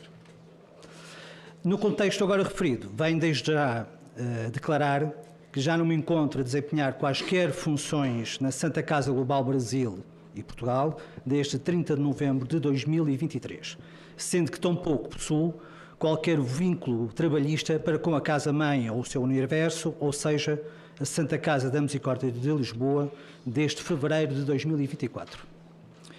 Motivo pelo qual não tenho legitimidade para falar em seu nome e conhecimento sobre factos posteriores ao meu desligamento, bem como sobre políticas e estratégias atuais da organização. Está bem? De qualquer forma, e atendendo ao motivo invocado para a minha audiência, ou seja, a publicação de uma notícia conjunta do Jornal Expresso de Portugal e a revista do Piauí do Brasil, onde apresentam a possibilidade de ter a Santa Casa Global mantido contactos com organizações criminosas, venho já reproduzir o que já por mim foi afirmado no comunicado que enviei à imprensa de Portugal a quando da referida publicação. E vou ler citando. Excelentíssimas senhoras, excelentíssimos senhores, tendo tomado conhecimento da publicação de pretensas notícias referindo pretensas relações de empresas de que fui gerente no Brasil, com grupos criminosos, venho por este meio esclarecer que, encontrando-se tais matérias a ser objeto da competente averiguação em sede do respectivo processo de crime que se encontra em segredo de justiça, não posso nem devo, por hora, pronunciar-me publicamente sobre as mesmas. Contudo, posso e quero desde já afirmar que é absolutamente falso e calunioso que eu tenha mantido ou autorizado a alguém manter qualquer tipo de contato com qualquer tipo de grupo ilegal ou criminoso, sendo certo que os autores de tais calúnias não deixam de ser objeto de competência competente com responsabilização criminal, para o que já dei instruções neste sentido aos meus advogados, melhores cumprimentos, Ricardo Gonçalves. Ora, e fim de citação. Isto foi o comunicado que eu enviei à imprensa a quando da publicação, está bem? Portanto, referir isto. Neste momento, quero reafirmar a esta Comissão que repudiu quaisquer insinuações que a Santa Casa Global, enquanto eu fui responsável pelas suas atividades no Brasil, manteve quaisquer relações com grupos criminosos, quer diretamente por mim ou com a minha autorização, sendo que tampouco alguma vez me foram colocados eventuais contactos como necessários. Aliás, do que pude depreender das notícias publicadas, essas tais suspeitas, entre aspas, baseiam-se num relatório, e também entre aspas, porque eu não tive acesso, elaborado pelo novo presidente da Santa Casa Global Brasil, que é o Dr. Jovassi Peter Filho, numa altura em que eu já não tinha qualquer vínculo com a Santa Casa Global, desconhecendo eu o efetivo teor do mencionado relatório. Nunca ouvi. Não sei sequer o que é, nunca tive acesso. Atento ao atrás referido, espero que Vossas Excelências compreendam que eu estou aqui apenas para atestar o meu comportamento e ética durante a efetividade do desempenho da função de Presidente do Conselho da Santa Casa Global e suas participadas. Em relação ao resultado da auditoria realizada pela nova gestão da Santa Casa da Misericórdia de Lisboa, que assumiu funções em março de 2023, bem como as eventuais irregularidades comunicadas ao Ministério Público, gostaria de referir. Desconheço, ponto 1, desconheço o teor do documento porque nunca me foi ter sido dado conhecimento da versão final do relatório da auditoria. Isto é uma coisa muito estranha, que é, há uma auditoria, há pessoas auditadas, há questões e os auditados não são sequer questionados nem são sequer ouvidos. Nunca tinha ouvido falar sobre isso, mas aconteceu, acredito. Gostaria que Vossas Excelências tomassem conhecimento também do despacho de exoneração de todos os membros anteriores da administração da Santa Casa da Misericórdia de Lisboa, cuja provedora era a Sra. Doutora Ana Jorge e que estiveram ao leme de todas as decisões tomadas, quer em Portugal, quer no Brasil, desde maio de 2023 até abril de 2024. Dar conhecimento de diversas notícias publicadas em diversos órgãos de comunicação social, onde abordam a questão do processo de internacionalização da Santa Casa, quer na gestão do provedor Edmundo Martinho, quer na gestão liderada pela doutora Ana Jorge, a partir de maio de 2023. Dos despachos e das várias notícias publicadas, fica bem claro da falta de competência, responsabilidade e total inabilidade na gestão liderada pela doutora Ana Jorge em tomar decisões quanto ao referido processo de internacionalização, e nomeadamente quanto ao Brasil. Isto fique claro. Para melhor entendimento, acho que seria interessante a contextualização e cronologia de substituição das mesas diretoras, para perceberem também a evolução lá dentro da Santa Casa, que é a administração liderada pelo Dr. Edmundo Martinho, responsável, juntamente com o Ministério da Tutela, pela decisão de internacionalização, foi substituído pela mesma tutela, 6 meses antes do termo do seu mandato, por uma nova administração liderada pela doutora Ana Jorge, com efeitos a 1 de maio de 2023. Esta nova administração demonstrou uma clara animosidade para com a anterior administração, o que é estranho, uma vez que transitaram para a nova administração 2 elementos da anterior administração. A composição, com clara oposição e prejuízos de valor, mesmo antes de tomar conhecimento da real situação das operações, nem tampouco tentar perceber o seu funcionamento.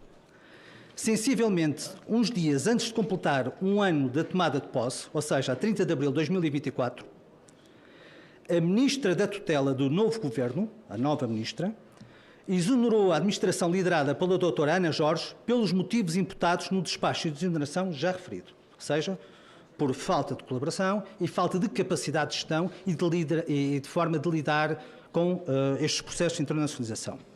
É importante ainda referir que, apesar de ter vínculo com a Santa Casa da Misericórdia de Lisboa, até o momento em que fui exonerado pela mesa anterior, o facto é que, desde maio de 2023, a mesa me manteve em funções, mas com gestão totalmente limitada, sitiada em Lisboa, impossibilidade de me deslocar ao Brasil para acompanhar as operações, sendo que, como resulta claro das mais variadas trocas de e-mails, o que existia até abril de 2023 eram os normais encargos, quer financeiros, quer operacionais, decorrentes do investimento efetuado nas diversas operações do Brasil, sendo que a partir dessa data, maio e junho de 2023, começaram a surgir as dívidas decorrentes da decisão da nova mesa da Santa Casa da Misericórdia de Lisboa, que assumiu em março de 2023, volto a repetir, de não autorizar quaisquer transferências ou concretizações de operações de alavancagem financeira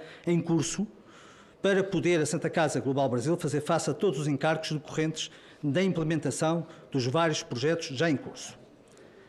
A relevância de tais investimentos, tal como o próprio Banco Regional de Brasília reconheceu na resposta que descreveu ao Tribunal de Contas do Distrito Federal, uma das razões para a escolha da Santa Casa como parceiro estratégico deveu-se à sua inquestionável experiência na exploração de jogos sociais e betting, bem como ao facto de esta já estar a fazer investimento efetivo no território brasileiro, sendo já responsáveis direta e indiretamente por 16 mil postos de trabalho. Acho que isto é importante dizer sobre esta matéria.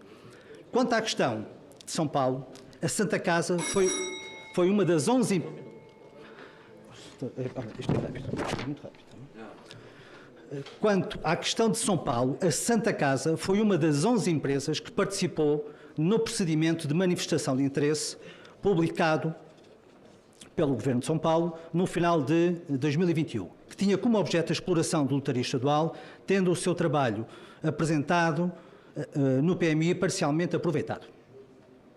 Após a publicação do resultado do PMI, foi agendada a sessão pública de concorrência para 29 de 3 de 2022, diante das diversas inconsistências do edital. Diversas empresas impugnaram ao instrumento convocatório, bem como representaram junto do Tribunal de Contas do Estado de São Paulo, entre elas a Santa Casa, sendo que a Corte de Contas paulista decidiu por suspender a licitação.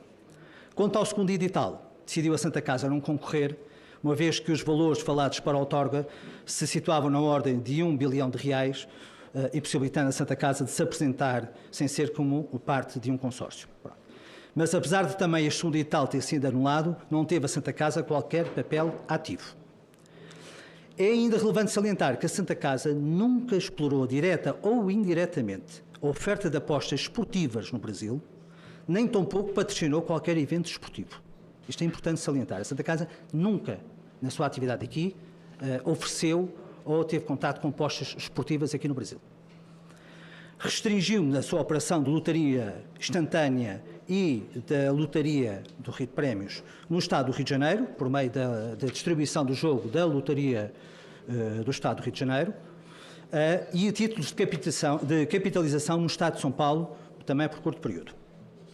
Eu posso, como já afirmei anteriormente, responder pelo meu comportamento ético e moral e atos de gestão pessoais, mas não posso falar nesta audiência em nome da Santa Casa, como de certo Vossas Excelências compreenderão, uma vez que eu já não represento a instituição, encontrando-me inclusive em processo de litígio com a mesma. Por fim, apenas como registro, informo a esta Comissão que o Presidente da Loterge, tendo tomado conhecimento por meio dos veículos de comunicação de Portugal, que eu tinha contestado a minha demissão supostamente por justa causa, efetuada pela Santa Casa, e que esse documento de contestação, pela relevância que poderá ter no eventual apuramento da responsabilização da Santa Casa da Misericórdia de Lisboa e sua filial no Brasil, solicitou se lhe poderia ser facultado o acesso a tal documento. Após análise pela minha assessoria jurídica, foi anuída a remessa e feita a remessa, sendo que se trata de um documento bastante extenso, com 80 anexos, com mais de 500 páginas, encontrando-se o mesmo em posse da Presidência da Loterge. Gostaria de agradecer a todos a atenção dispensada. Muito obrigado.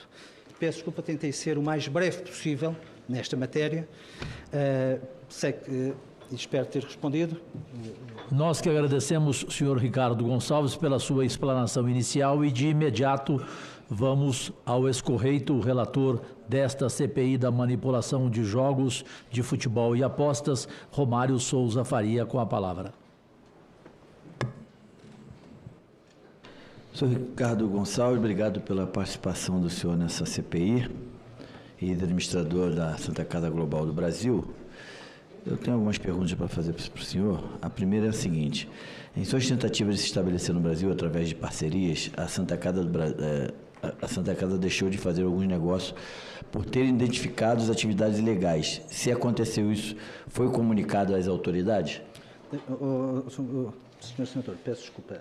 A Santa Casa não deixou por isso. Aliás, peço desculpa, a Santa Casa não deixou por isso. Aliás, conforme eu referi aqui, a mesa teve prejuízos de valor. Há uma notícia que é importante ver, que foi que saiu a 5, olha, saiu, vou-lhe já dizer, a 1 de maio de 2024, às 19h26, foi publicado o Diário de Notícias, que diz o seguinte: a auditoria à Santa Casa entregue sem encontrar ilícitos criminais. Ou seja, foi finalizada e entregue sem que tivessem sido encontrados ilícitos criminais. É falso que tenham sido encontrados ilícitos criminais e tenham sido apresentados ao Ministério Público. Disso foi dado conhecimento ao Ministério Público. Aliás, tudo isto que eu falei, toda esta documentação, Sr. Senador, está no Ministério Público e está no Parlamento também, de Portugal, peço desculpa. Aliás, vai decorrer agora, foi aprovada uma CPI também em Portugal, vai decorrer, julgo que os membros irão tomar posse em 15 de setembro e, portanto, irá iniciar-se uma CPI em Portugal sobre esta matéria, uma CPI à gestão da Santa Casa. O escopo é muito grande, é desde 2011 até a atualidade, portanto, não é só sobre a internacionalização. Está bem? Mas estes documentos existem, estão lá, estão ao dispor da Santa Casa. Eu até gostaria de dizer que há documentos que eu gostaria muito de ter trazido, mas eu já não pertenço à Santa Casa e, portanto, não posso divulgá-los, não é?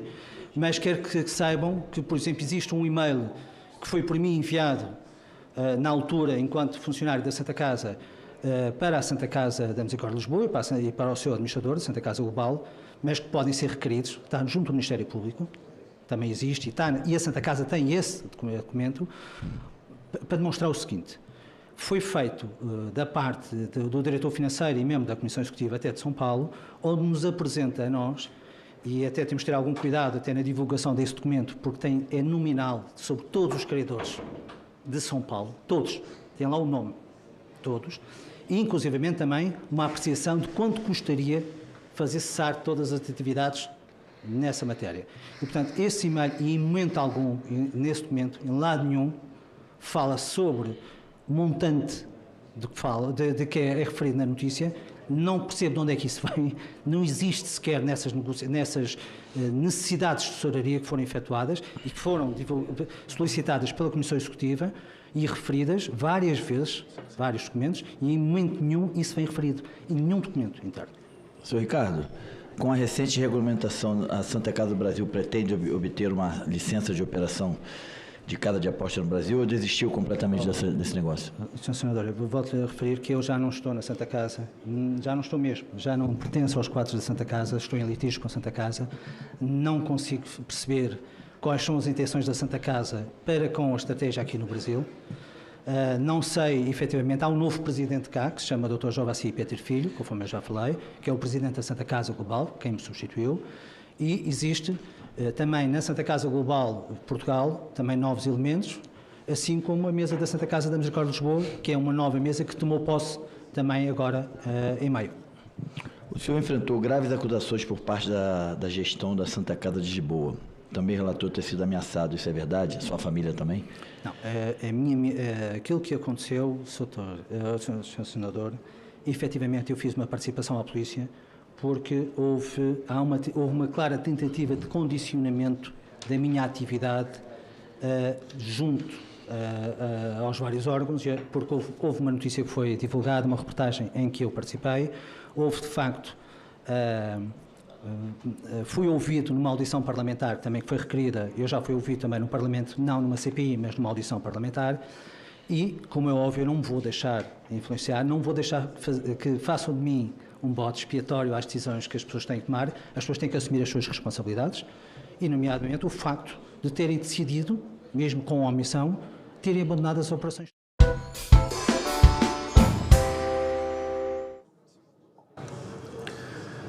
Está reaberta a sessão, encerrado o período do expediente, declaro aberta a ordem do dia.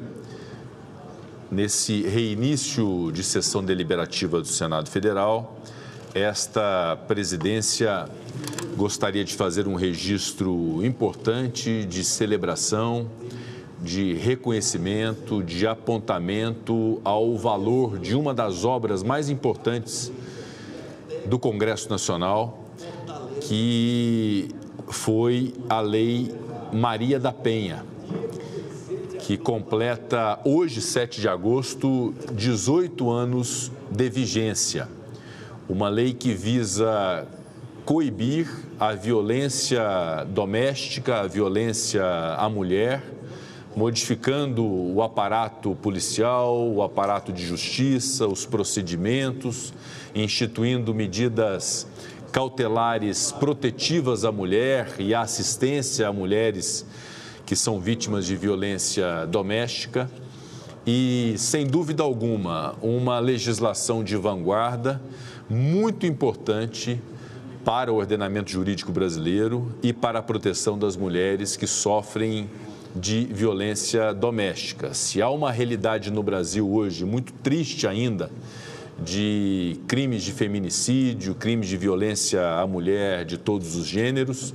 Pior seria, senador Renan Calheiros, ex-presidente Renan Calheiros, pior seria se não houvesse a Lei Maria da Penha. Sofreu algumas modificações ao longo desse interregno de 18 anos, mas, de fato, uma legislação que merece ser celebrada, reconhecida e dado o devido valor àqueles que, naquela quadra histórica, cuidaram de promover uma legislação dessa qualidade e de tamanha importância para a sociedade brasileira. Portanto, esse registro, em nome da presidência do Senado, do nosso vice-presidente, senador veneziano Vital do Rego, de todos os senadores e senadoras, de reconhecimento ao valor e à importância da Lei Maria da Penha, que tem esse nome em homenagem a uma mulher que sofreu uma violência muito grave à sua pessoa e que foi, portanto, homenageada com o nome dado à lei, que é a Dona Maria da Penha. Portanto, fica esse registro da presidência e que nós tenhamos, nessa celebração de 18 anos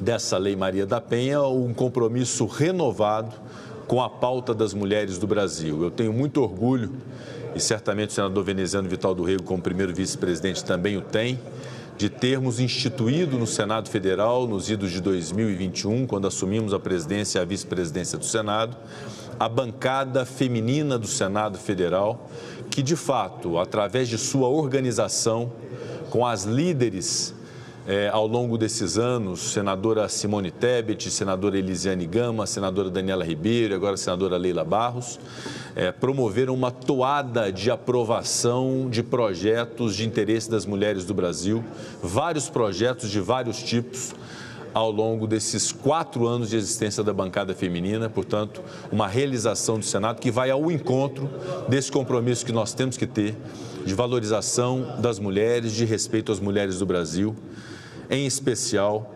protegidas pela Lei Maria da Penha, que hoje faz 18 anos. Então, portanto, com esse registro, gostaria de passar a palavra à nossa senadora Zenaide Maia.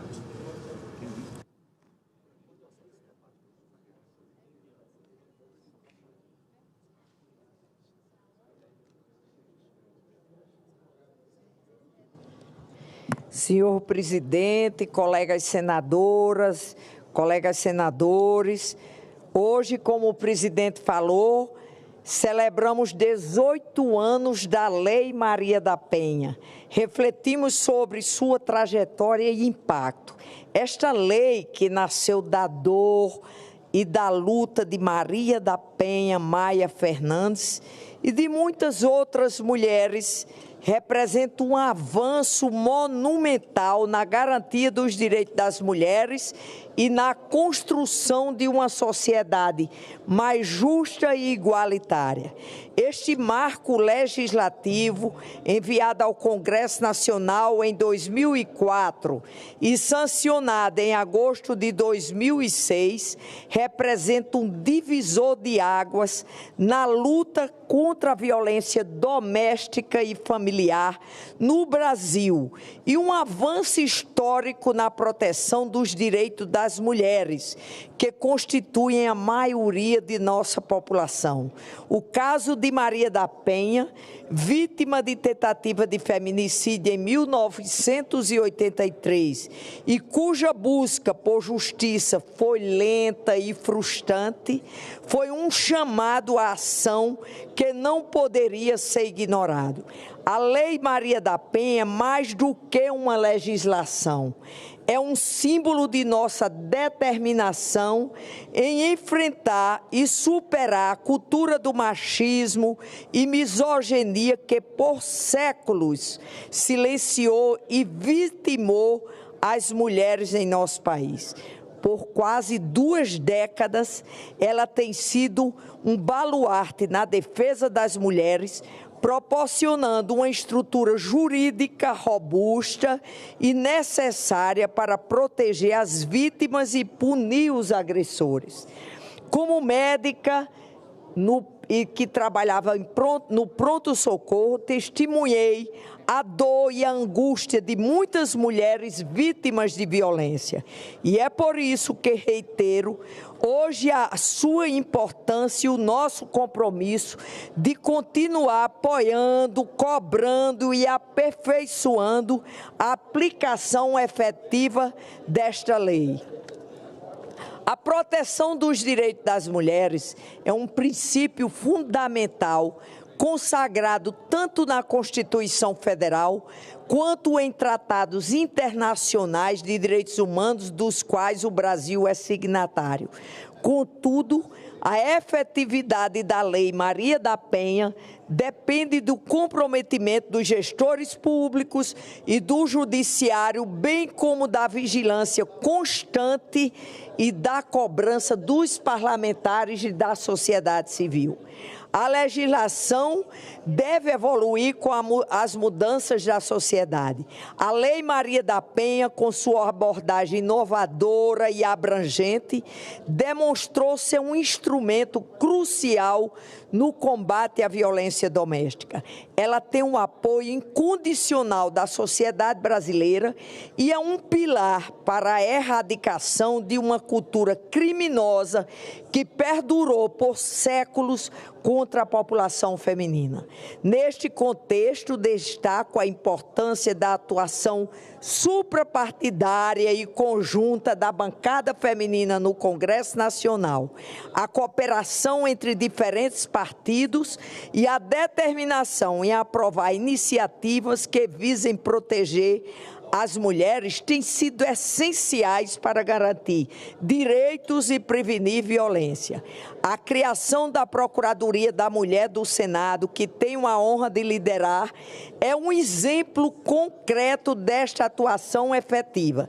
Desde a sua criação em 2013, já aprovamos 80 leis em defesa dos direitos das mulheres, um número expressivo se comparado aos 21 projetos sancionados entre 2003 e 2012. Além das legislações específicas, conseguimos criar tipos penais para o feminicídio e legislações para prevenir e punir a violência institucional, digital, política, entre outras, em nome de todas as mulheres brasileiras. Reafirmo aqui nosso compromisso com a efetivação e o aprimoramento contínuo da Lei Maria da Penha. Devemos garantir, trabalhando com determinação, para garantir que nenhuma mulher sofra em silêncio, que todos os agressores sejam responsabilizados e que a cultura da violência de gênero seja finalmente superada. Eu queria aqui fazer justiça ao nosso presidente Rodrigo Pacheco, que nos deu a oportunidade, juntamente com nossos colegas parlamentares, como eu falei, quando fala a defesa da mulher, aqui é suprapartidário, o Brasil tem que reconhecer que essa casa tem aprovado leis para nos defender. Muito obrigada, senhor presidente. Obrigado, senadora Zenaide Maia. Gostaria de cumprimentá-la pelo pronunciamento feito da tribuna do Senado em celebração aos 18 anos da Lei Maria da Penha. E eu incorporo a minha fala inicial em homenagem a essa legislação e cumprimento Vossa Excelência também pela defesa aguerrida da pauta feminina no âmbito do Senado Federal. Meus parabéns, senadora Zenaide Maia. Eu gostaria de fazer um registro também, senhores senadores e senhoras senadoras, que é com grande satisfação que anuncia o lançamento do jogo de tabuleiro Eleitos, o Jogo da Democracia. É uma iniciativa integrada às comemorações dos 200 anos do Senado Federal. Esse projeto educativo, destinado aos alunos do ensino médio, participantes do programa Jovem Senador, foi desenvolvido durante o primeiro desafio de inovação do Senado. Eleitos busca promover uma abordagem lúdica sobre os temas da cidadania, democracia e cultura política brasileira, incentivando o debate e a participação ativa dos jovens na política. E foi produzido internamente no Senado utilizando o nosso parque gráfico. Contribuíram com o projeto o servidor Walter Rosa, autor da proposta inicial, o designer Leonardo Scheibe, da TV Senado, o Núcleo de Apoio à Inovação, na coordenação do desafio de inovação e na testagem e aperfeiçoamento do produto, e a consultoria legislativa da Casa, na revisão final dos textos. A distribuição será feita pela Secretaria de Comunicação, sob demanda, às escolas vinculadas ao programa Jovem Senador.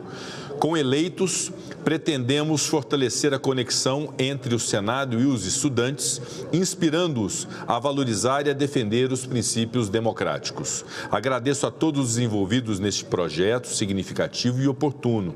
Esperamos que eleitos inspire nossos futuros líderes e colabore na difusão dos nossos melhores valores cívicos. Assistiremos... É possível assistir agora? Eu vou pedir a permissão dos senhores senadores e senhoras senadoras para assistirmos agora um breve vídeo institucional que melhor apresenta essa importante e inovadora iniciativa para os alunos brasileiros.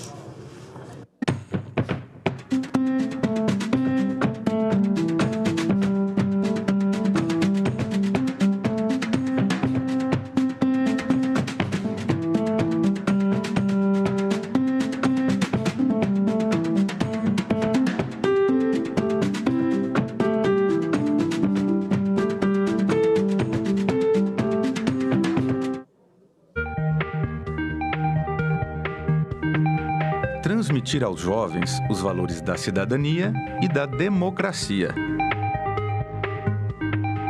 Estimular cidadãos conscientes em todo o Brasil. Ensinar política de forma envolvente. Quem deve presidir as sessões deliberativas do Senado Federal. Como cumprir esses desafios? Com inovação. Adrenalina, muita adrenalina, vontade de ganhar, com certeza. Um jogo desse que faz os alunos sentarem e refletirem, a possibilidade deles aprenderem política é bem maior. Quando a gente mistura o prazer, o entretenimento com o conteúdo, é a melhor forma de absorção. Foi feito um concurso interno e esse jogo saiu campeão. Eleitos, o jogo da democracia é uma contribuição do Senado para o aprendizado da política. O objetivo do jogo é você ser eleito um senador. O jogo ele traz essa ideia de participação, de decisão, de processo decisório, traz a ideia de diálogo, de negociação, de criar alianças. Tem jogos que a gente não pode, cada um tem que pensar por si. Aqui não, aqui a gente tem que entrar num consenso. E ali o jogo vai traçando estratégias a partir de perguntas que falam do país. Qual o famoso sítio arqueológico é localizado no Piauí?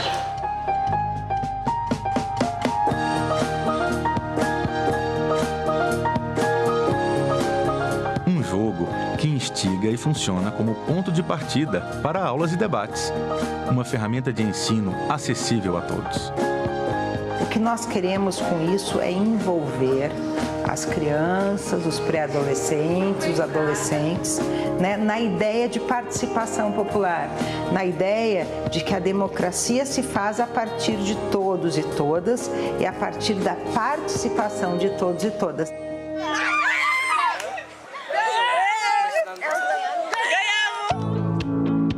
Eleitos, o jogo da democracia. Um jeito interativo e eficiente de tratar questões fundamentais para o Brasil. Uma nova forma de aproximar Senado e sociedade.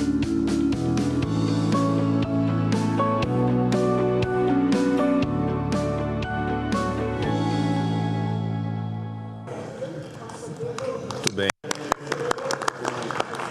Eu agradeço a atenção dos senadores e senadoras e digo, senador Mourão, que abriu uma exceção para a apresentação desse vídeo numa sessão deliberativa do Senado, com a permissão do nosso presidente Renan Calheiros, foi presidente dessa casa por diversos anos, apenas porque, de fato, essa iniciativa é uma iniciativa que deve ser reconhecida e valorizada e que integra as comemorações dos 200 anos do Senado de maneira muito inteligente. Esse jogo da democracia vai ser encaminhado a todas as escolas que assim o desejarem, que participam do programa Jovem Senador. Eu ontem recebi os 27 jovens senadores e senadoras aqui no Senado Federal. Foi, no final das contas, o primeiro ato pós-reinício, após o recesso das nossas atividades, que os jovens senadores envolvidos com a atividade da democracia, com conhecimento sobre o Senado. Por isso, essa iniciativa eu fiz questão de destacá-la nessa sessão do Senado Federal e com agradecimento profundo a todos que colaboraram para a sua elaboração. E cumprimento especialmente a nossa diretora-geral, Ilana Trombica, por ter coordenado esse trabalho. Eu agradeço a compreensão de todos pela exceção que acabei promovendo aqui da apresentação desse vídeo na sessão deliberativa do Senado Federal. O primeiro orador inscrito, após o reinício da sessão, depois da senadora Zenaide Maia, é o senador Messias de Jesus.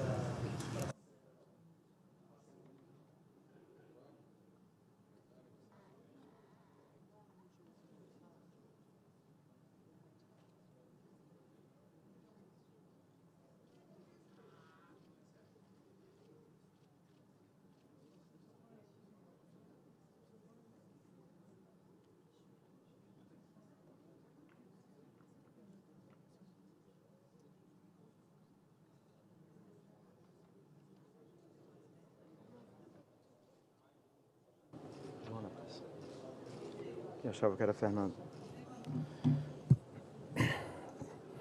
Senhor presidente, senador Rodrigo Pacheco, senhoras senadoras e senhores senadores, presidente, eu quero iniciar minha fala. Vossa Excelência acaba de falar sobre o programa Jovem Senador e eu quero fazer uma homenagem ao jovem senador que veio do meu estado, o jovem Jonatas, do município de Rorainópolis, da Escola José Alencar, que fez uma belíssima redação contando a história do Senado Federal. E o município de Rorainópolis veio o Jonatas, então representando o Roraima, acompanhado do professor Moisés. Tive a satisfação de recebê-lo hoje no nosso gabinete.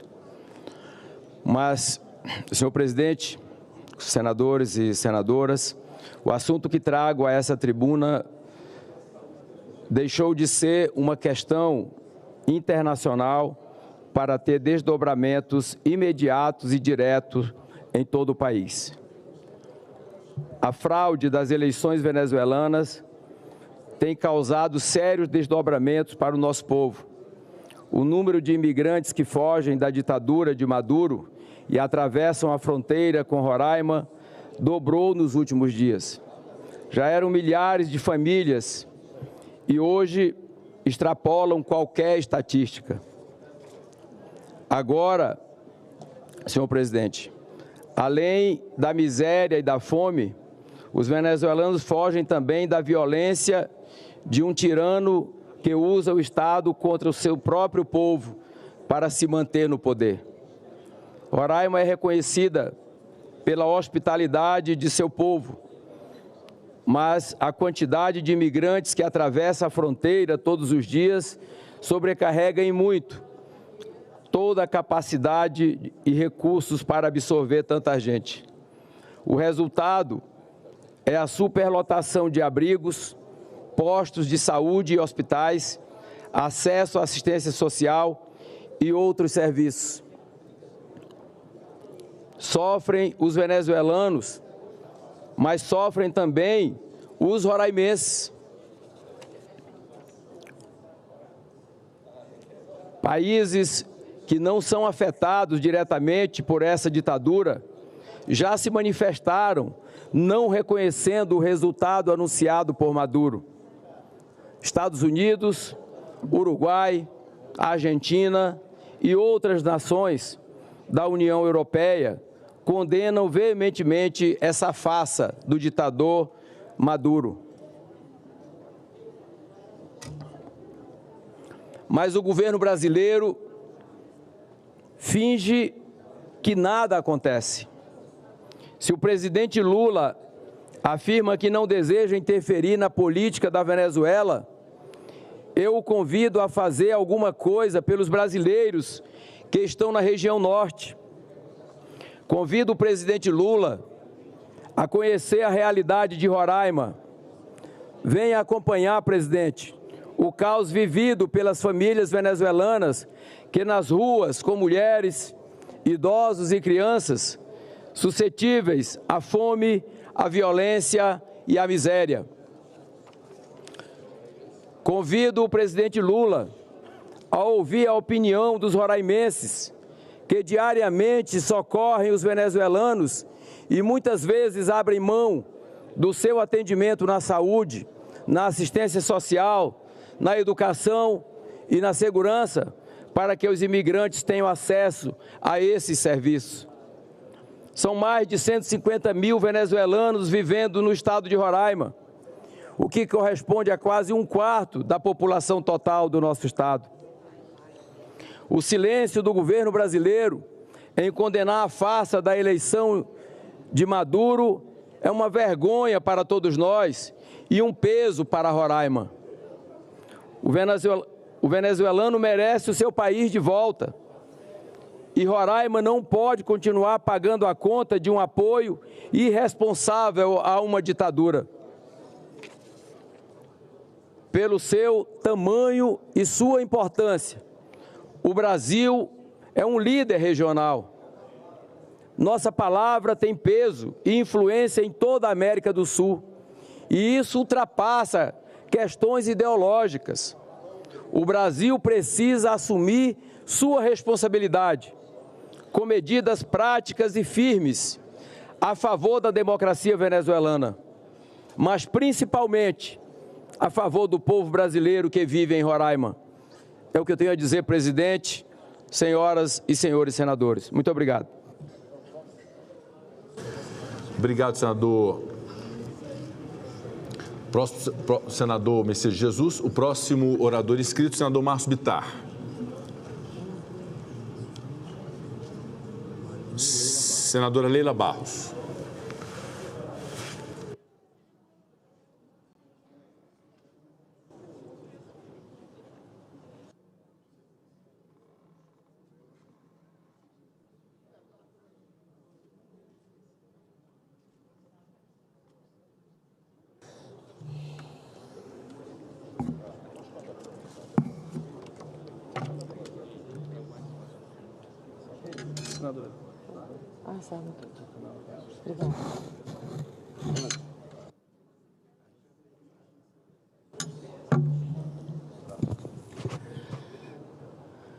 Eu cumprimento na tarde de hoje o senhor presidente aqui do Senado, senador Rodrigo Pacheco, nosso vice-senador veneziano, as colegas e os colegas, ilustres convidadas e convidados, amigas e amigos que nos acompanham pelos veículos de comunicação e pelas redes sociais do Senado Federal, senhoras e senhores, eu subo a esta tribuna hoje para falar sobre os 18 anos da Lei Maria da Penha.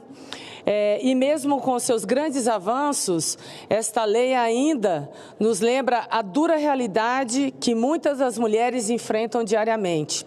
E para entendermos melhor essa situação, eu venho a essa tribuna para compartilhar alguns dados do último Anuário de Segurança Pública divulgado recentemente.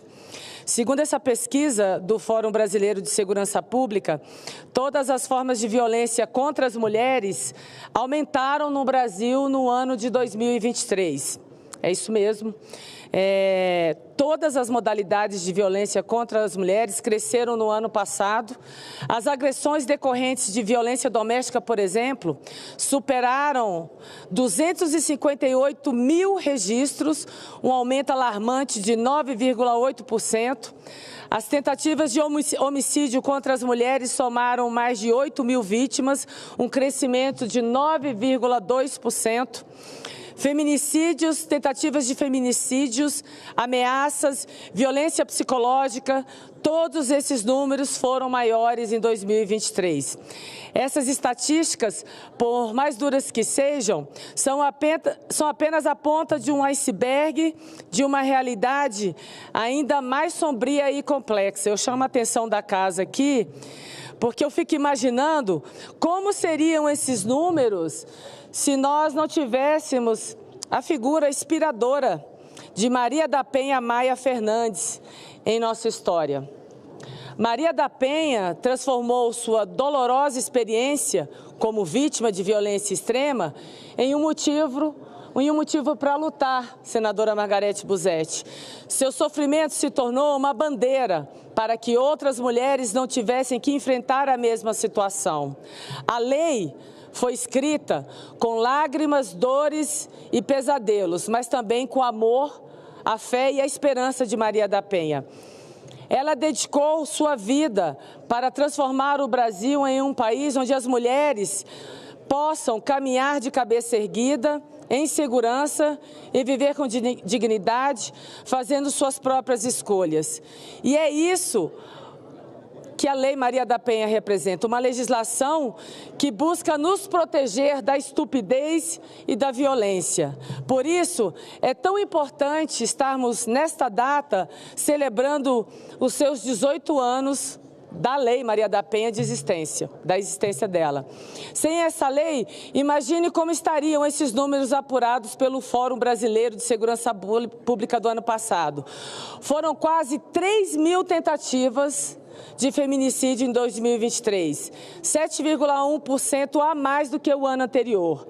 Ocorreram, pasmem, 1.467 feminicídios, um aumento de 0,8% a mais que 2022. Acho que é importante destacar que 63,6% dessas mulheres assassinadas, elas eram negras, a maioria com a idade de 18, entre a idade de 18 e 44 anos. Outros pontos que merecem ser destacados, que foram apresentados pelo anuário, é que 90% dos assassinos de mulheres são homens e 64,3% delas foram mortas em casa, meu povo. 63% das mulheres assassinadas o ano passado, senador veneziano, foram assassinadas em casa e 90% eram homens os assassinos. Em 63% dos casos de feminicídio, quem matou é o parceiro íntimo. Em 21,2%, o assassino é ex-parceiro íntimo. E em 8,7%, é um familiar. Foi um familiar. Ilustres convidadas e convidados, senhoras e senhores que nos acompanham. A Lei Maria da Penha é um aviso grave de que a mulher não merece, nem deve ser mais tratada como um saco de pancada para absorver as frustrações alheias. Nós não podemos admitir mais isso, senadora Zenaide Maia. Da minha parte, todos sabem aqui que é uma bandeira não só minha, mas de toda a bancada, eu continuarei dedicando todas as minhas forças para acabar com essa vergonhosa realidade que não permite a mulher existir com dignidade. Em pleno século XXI, é inadmissível que alguns homens se comportem como se estivessem na idade da pedra. Na verdade é isso, eu até mudei aqui porque é o que está aparecendo. Para estes, a lei tem que ser dura, senador veneziano, e aplicada com rigor. É por isso que o Congresso vem melhorando isso muito com a nossa participação, e eu quero agradecer de todos os colegas também, os colegas senadores, que nós vamos melhorando periodicamente a Lei Maria da Penha. Eu tenho trabalhado junto com a bancada para ampliar as garantias da legislação nesse esforço conjunto entre as parlamentares das bancadas femininas da Câmara e do Senado, a qual eu tenho a honra de liderar. Eu fui, por exemplo, relatora da lei que destina 5% do Fundo Nacional de Segurança Pública ao enfrentamento da violência contra a mulher. Esse dinheiro será aplicado também nas ações previstas na Lei Maria da Penha, como centros de atendimento para mulheres em situação de violência doméstica familiar, casas-abrigos e delegacias especializadas. Mais recente, em julho, a CCJ aprovou em decisão terminativa o PL 3.728 de 2021, apresentado por mim, que assegura atendimento acessível e principalmente humanizado a mulheres com deficiência que são vítimas de violência doméstica familiar. Também colaborei como relatora em outros projetos que se tornaram lei e atualmente são mais ferramentas usadas na proteção das mulheres. Um deles foi a Lei 13.827, que deu mais poderes às autoridades do judiciário e a policiais na adoção de medidas emergenciais protetivas. Fui ainda relatora da Lei 13.880, que facilitou a apreensão imediata da arma de fogo do agressor de vítima de violência doméstica. E nessa mesma linha de proteger as mulheres, eu tenho muito orgulho de ter sido a autora da Lei do Stalking, que já está em vigor há 3 anos. Até então, perseguir alguém era tratado como uma contravenção. Hoje, é crime e dá cadeia. Mesmo assim, em 2023, foram registrados mais de 77 mil casos de stalking. 34,5 a mais do que em 2022. Esse crescimento, ele se deve também ao fato de as pessoas estarem mais atentas e tendo coragem de denunciar à medida que a lei ela passa a ser mais conhecida. Senhoras e senhores, eu quero também registrar o esforço do governo federal nesta luta. O presidente Lula, que foi o responsável por sancionar a Lei Maria da Penha, também assinou em junho a Lei 14.899, que atribui à União, Estados, Distrito Federal e municípios a responsabilidade de criar um plano de metas para o enfrentamento integrado de todo tipo de violência contra as mulheres. O texto aprovado com o meu apoio aqui no Congresso Nacional e também da bancada, prevê a criação da rede estadual de enfrentamento à violência contra a mulher e da rede de atendimento à mulher em situação de violência. Já estou finalizando, senhor presidente. Senhoras e senhores, apesar dos avanços e da inestimável contribuição da Lei Maria da Penha, o Brasil ainda apresenta números vergonhosos no que diz respeito à violência contra a mulher. No Distrito Federal, os dados da Secretaria de Segurança Pública também são assustadores. De janeiro a março de 2024, aqui no DF já foram registrados 4.674 crimes de violência doméstica ou familiar na capital do país. Em média, são 52 mulheres por dia vítimas de violência doméstica e que estão denunciando. A Lei Maria da Penha ela é fundamental na luta contra a violência doméstica, mas ainda temos a certeza que há desafios a serem enfrentados que podem contribuir para garantir e erradicar esse tipo de violência. Não basta a lei e seus aprimoramentos. São necessários também investimentos em conscientização, educação e ações integradas entre os diferentes setores da sociedade. É imprescindível a promoção de uma cultura de respeito e igualdade de gênero. Mas a lei sozinha não basta. Ela precisa de nós, de cada cidadão, para se tornar totalmente efetiva. Se você ou alguém, agora é um alerta, se você ou alguém que você conhece está enfrentando violência doméstica, não hesite em buscar ajuda. Denuncie ligando para o número 180. O Ligue 180, Serviço de Atendimento à Mulher. Essa ligação ela é gratuita e confidencial. Também é possível fazer a denúncia em uma delegacia especializada em atendimento à mulher em sua localidade. A violência contra a mulher é contra todos nós. Uma sociedade que tolera a injustiça não cumpre o seu papel e nós não podemos aceitar isso como uma realidade. A mudança, ela começa por todos nós. Somos todos partes dessa solução. Por fim, eu agradeço, senhor presidente, o apoio da casa, da bancada, de todos os senadores, mas como eu falei na minha fala está muito clara que nós ainda temos um longo caminho e é muito bom ver aqui no plenário 3 senadoras, 3 representantes da nossa bancada, que como eu, estamos ainda muito preocupados com os índices e os números que são alarmantes de violência contra a mulher. E por fim, prometo, só complementando a sua fala de ontem, senhor presidente, com relação às Olimpíadas, quero agradecer aos senadores que ligaram para mim, lembrando de quantos momentos memoráveis eu aqui no Senado Federal me emocionei, falando um pouco da vida de atleta, falando de Olimpíadas e vendo as mulheres brilhando nas Olimpíadas. Que orgulho das nossas atletas. É claro que eu não preciso dizer que ainda faltam investimentos, que nós estamos aqui diuturnamente lutando e agradeço ao Senado Federal, senhor presidente Rodrigo, na sua pessoa, que tem muita sensibilidade, assim como todos os senadores, da importância, quando eu falo muitas vezes aqui, não é formar uma nação, uma superpotência olímpica, é o que de fato o esporte fez na minha vida, na vida da Rebeca, que hoje se tornou a maior medalhista, uma ginasta, uma mulher preta, filha de uma doméstica, com 7 irmãos.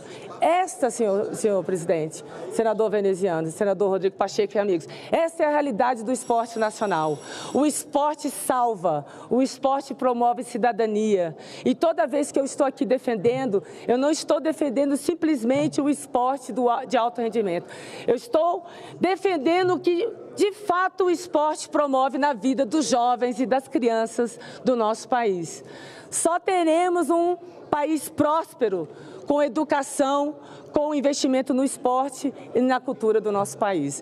Então, quero agradecer a todos o carinho e dizer ao senhor que eu apresentei um requerimento que gostaria que fosse, não sei se já está na pauta, um requerimento extra-pauta, para nós homenagearmos nossos atletas e medalhistas olímpicos e paralímpicos. Já vou aproveitar e fazer um adendo, porque as Paralimpíadas também vão finalizar em setembro, e seria incrível essa casa aqui fazer uma bela homenagem aos nossos ídolos, aos nossos heróis no esporte brasileiro. Muito obrigada. Muito obrigado, senadora Leila Barros. O requerimento de Vossa Excelência será apreciado na sessão de hoje.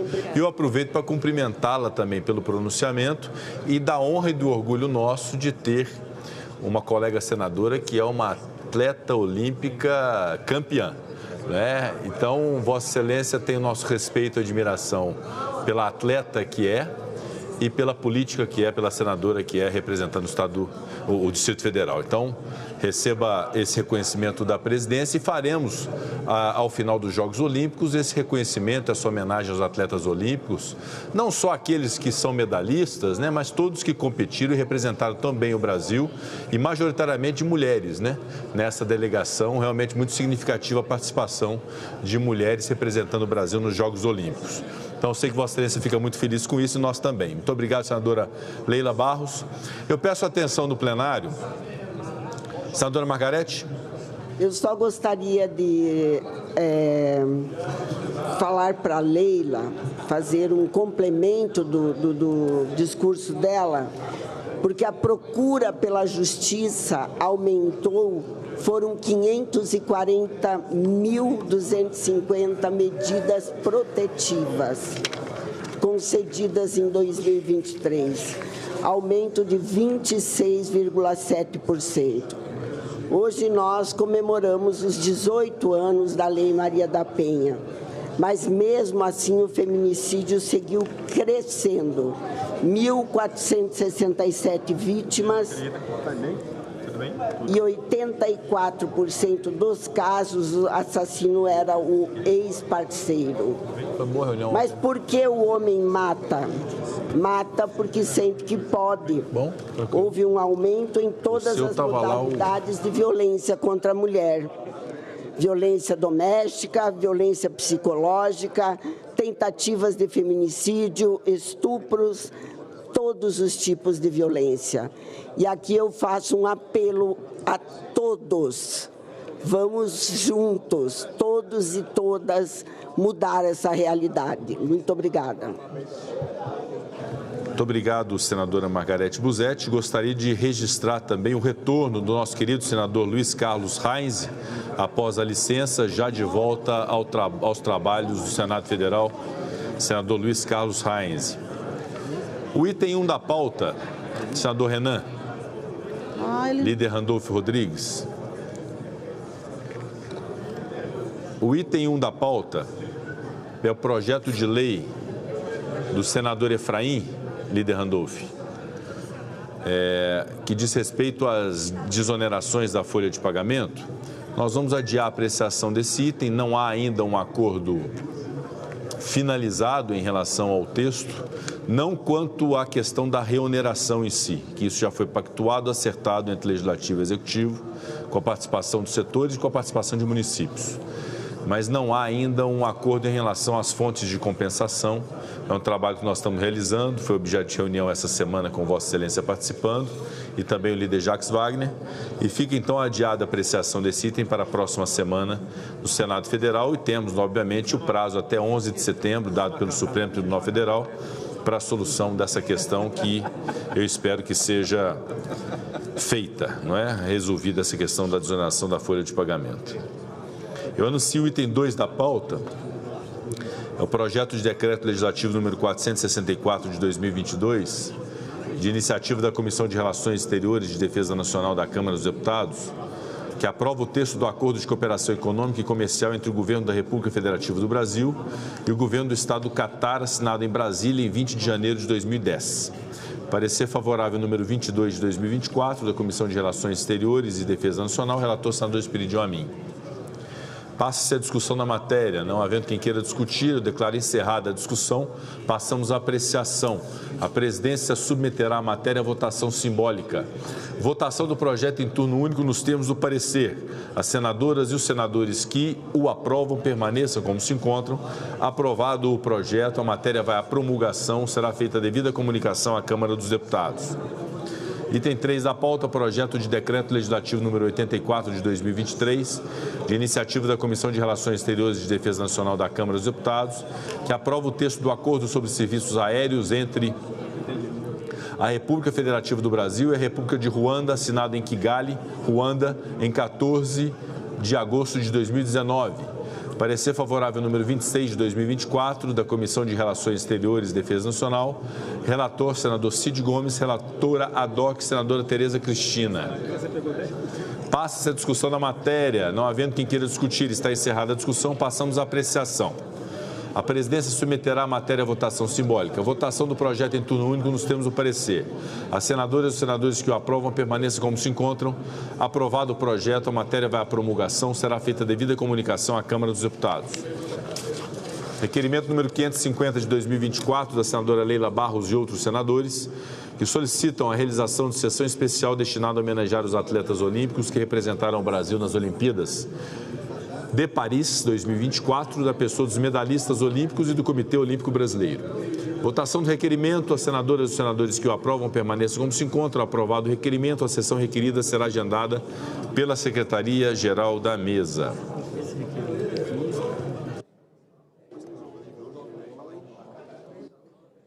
Presidente, pela ordem, se me permite. A palavra pela ordem, senador Eduardo Girão. Muito obrigado, senhor presidente. É só para registrar, eu quero parabenizar o Senado Federal pela aprovação que nós tivemos, senador veneziano também, vice-presidente, lá na Comissão de Segurança Pública. Agradecer ao presidente Petecão por uma diligência que será feita no estado do Ceará. A população está aflita, porque não sabe se houve fuga ou não, tem uma guerra de narrativa do presídio no último final de semana, lá de Itaitinga, onde a presidente do sindicato dos policiais penais garante que houve uma fuga, em massa, inclusive, e o secretário de Administração Penitenciária diz que não houve. E ontem teve uma entrevista que o governador driblou a imprensa e não deu a resposta. Agora, ele acabou de fazer uma declaração hoje, dizendo que foi uma falha dos policiais penais e que não houve fuga. Então, só para parabenizar a Comissão de Segurança Pública do Senado Federal, que vai fazer uma diligência. Senador Stevenson Valentim confirmou presença. Nós vamos ouvir os dois lados de forma técnica, extremamente técnica, e eu quero parabenizar o Senado, que de uma certa forma vai buscar mediar, levar um pouco a verdade, para tranquilizar até o fortalezense, o cearense, na verdade, porque ele está aflito com essa indefinição, com essas contradições, esses conflitos de informações. Então, parabéns ao Senado Federal. Muito obrigado. Presidente, pela ordem, eu queria aqui só parabenizar o meu estado do Rio Grande do Norte pelos 523 anos e a todos os seus habitantes, que nos próximos anos sejam de ainda mais conquistas e realizações para este maravilhoso estado. Pela ordem, senhor presidente. Com a palavra pela ordem, senadora Jussara. Eu gostaria, nesse momento, de parabenizar a nossa líder da bancada feminina, a senadora Leila Barros, pelo importante discurso proferido agora nesse momento e falar da importância que é a Lei Maria da Penha, dos 18 anos, né, que a lei foi implantada no nosso país. E gostaria de dizer para ela que ela conta com o meu trabalho, com o meu empenho em relação a isso, porque a cada 6 horas uma mulher é morta no nosso país e a cada 6 minutos uma mulher sofre violência sexual. Então, nós não podemos mais aceitar toda essa barbárie em relação às mulheres do nosso país. Senadora Leila, nós estamos juntas nessa luta e nós não vamos aceitar. Chega de matar as mulheres. Muito obrigada, senhor presidente. Obrigado, senadora Jussara Lima. Requerimento número 534 de 2024, do senador André Amaral, que solicita, com fundamento no artigo 40 do Regimento Interno, licença dos trabalhos da Casa para participar de missão oficial nos termos da autorização da presidência do Senado Federal. As senhoras e os senhores senadores e senadoras que o aprovam permaneçam como se encontram. Aprovado o requerimento, será cumprida a deliberação do plenário. Senadora Damares Alves, está inscrita como oradora. Deseja fazer uso da palavra, senadora Damares? Com a palavra, senadora Damares Alves.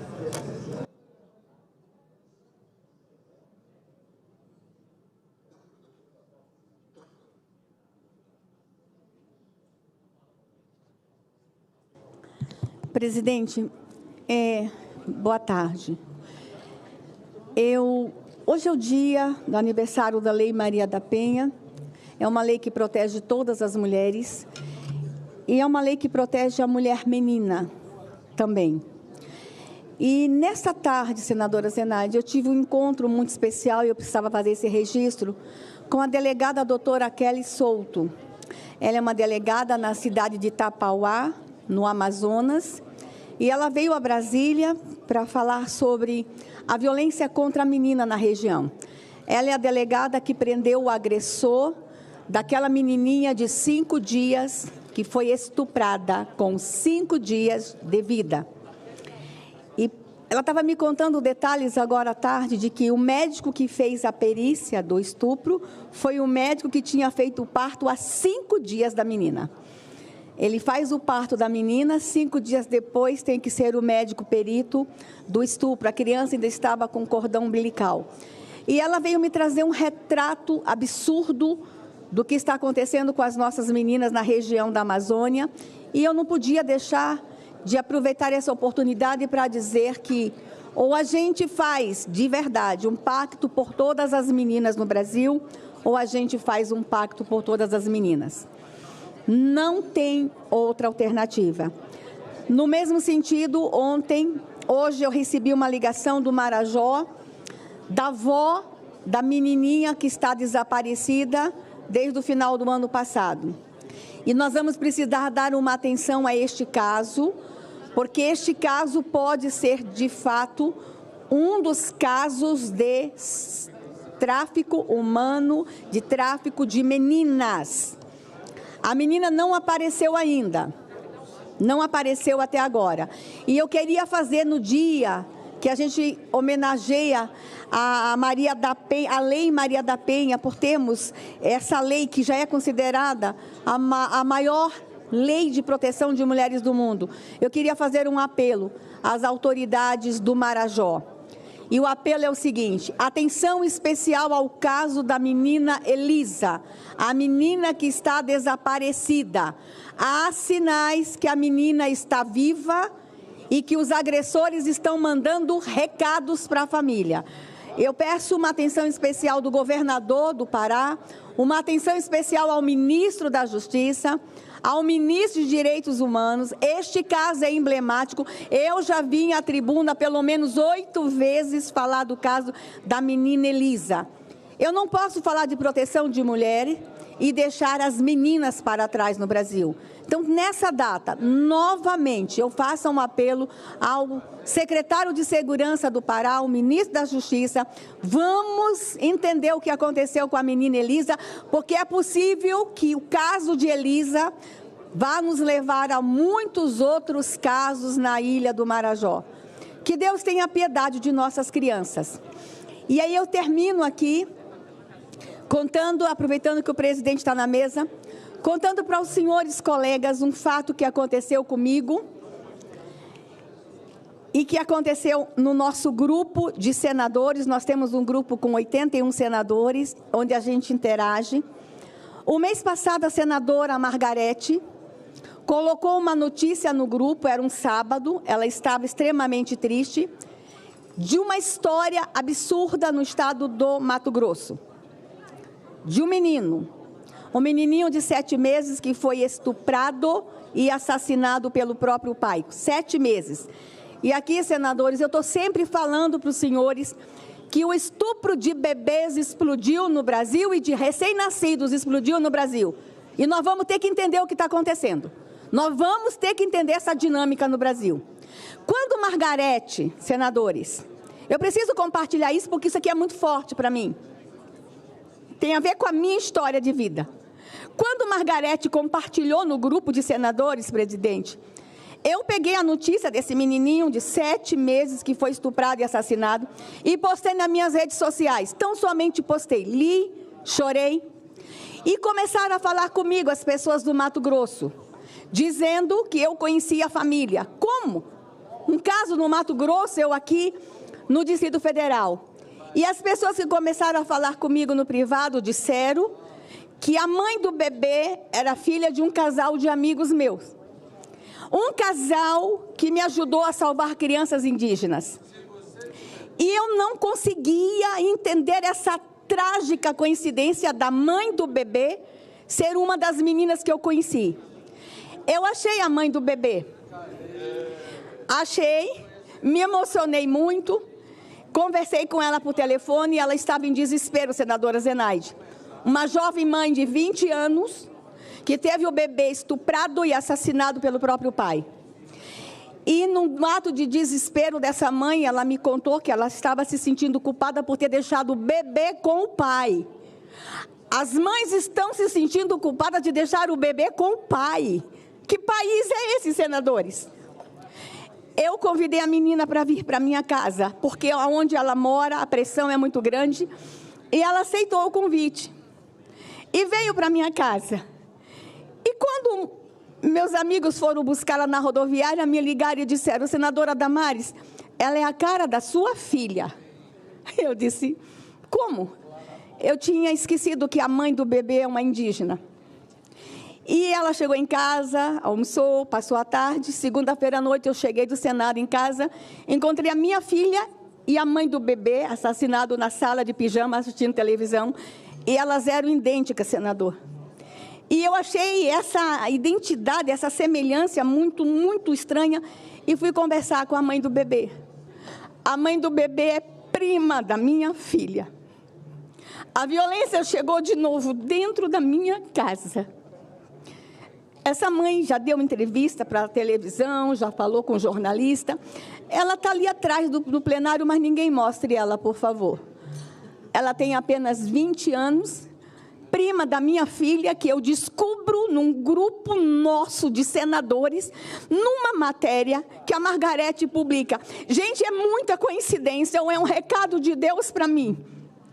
Como eu li aquela matéria, publiquei e cheguei numa menina que foi adotada por um casal de amigos, porque essa menina foi salva da aldeia de maus tratos, ela foi adotada e hoje ela amarga a dor de ter tido seu bebezinho de 7 meses, estuprado de forma absurda e morto de uma forma absurda. Vocês não têm ideia a dor que este bebê sentiu. Eu precisava falar isso para vocês. Eu falo tanto de violência contra a criança e eu volto à tribuna hoje para dizer que, infelizmente, a violência voltou para dentro da minha casa. Eu sou uma menina sobrevivente do estupro e, aos 60 anos de idade, a prima de minha filha está chorando porque um filhinho dela, com 7 meses, foi estuprado e assassinado pelo pai. Chega! Senadores, hoje nós aprovamos um monte de matéria nas comissões de proteção da infância. Está na hora da gente consolidar tudo isso. Talvez reunir tudo isso numa comissão especial. O senador Rodrigo ali faça esse clamor. Desde o primeiro dia que eu cheguei no Senado, uma comissão especial da infância aqui dentro. A gente consolidar e a gente mandar um recado para os agressores. Acabou para vocês. Chega, basta. A gente não aguenta mais. A prima da minha filha está ali atrás, já abraçou alguns senadores e ela está precisando de abraço. Quem quiser depois, vai ali atrás dar um abraço na menina. Que Deus te abençoe, senador. Obrigado, senadora Damares Alves. Próximo orador inscrito, senador Luiz Carlos Reis.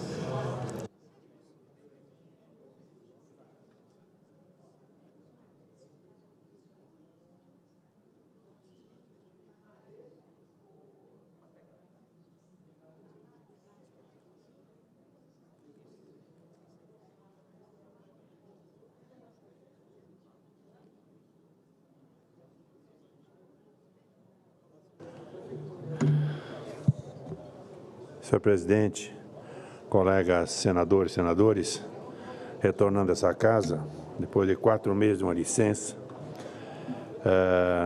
queria fazer uma colocação sobre os desastres, senadora Leila, que se abateram no Rio Grande do Sul, e Vossa Excelência fez parte de uma comissão que o senador Paim, o senador Irineu Mourão, a senadora Leila, Cajuru, Alessandro Vieira, a astronauta Marcos Pontes, Espiridião Amin, participaram dessa comissão externa que acompanhou e continua ainda acompanhando os desastres do Rio Grande do Sul.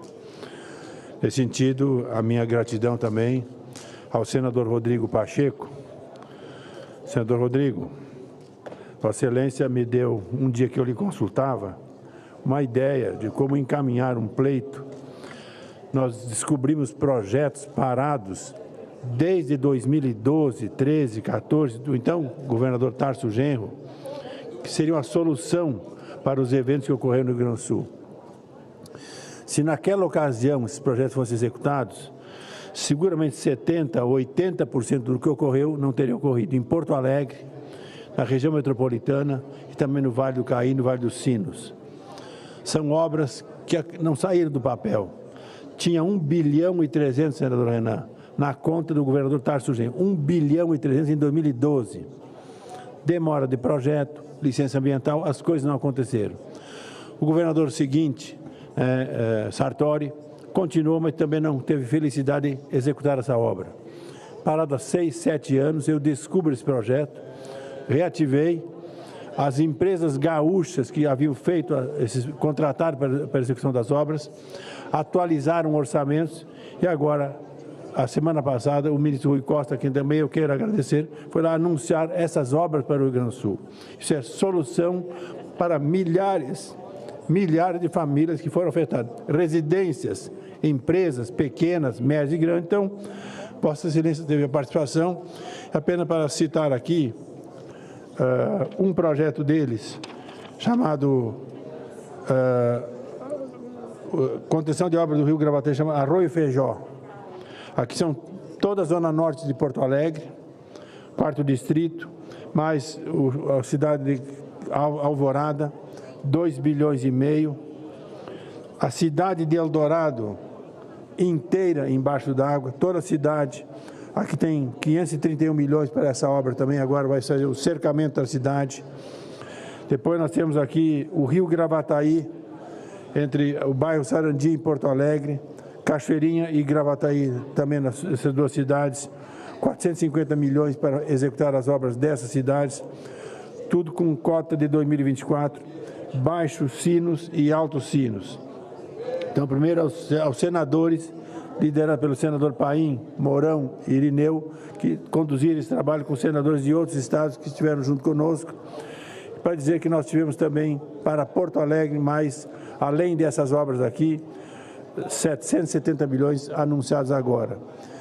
O Baixos Sinos é o município de Canoas, muito afetado, tem Esteio, tem Sapucaia, São Leopoldo, Novo Hamburgo, Campo Bom, chamado Baixos Sinos, com 1.392 bilhão, e o Alto Sinos, também no Rio dos Sinos, que pega o município de Igrejinha, Rolante e Três Coroas. Total de mais de 7 bilhões de reais, senador, que agora isso é solução para resolver os problemas. O recurso já está no orçamento da União e agora temos que fazer com que essas obras possam acontecer.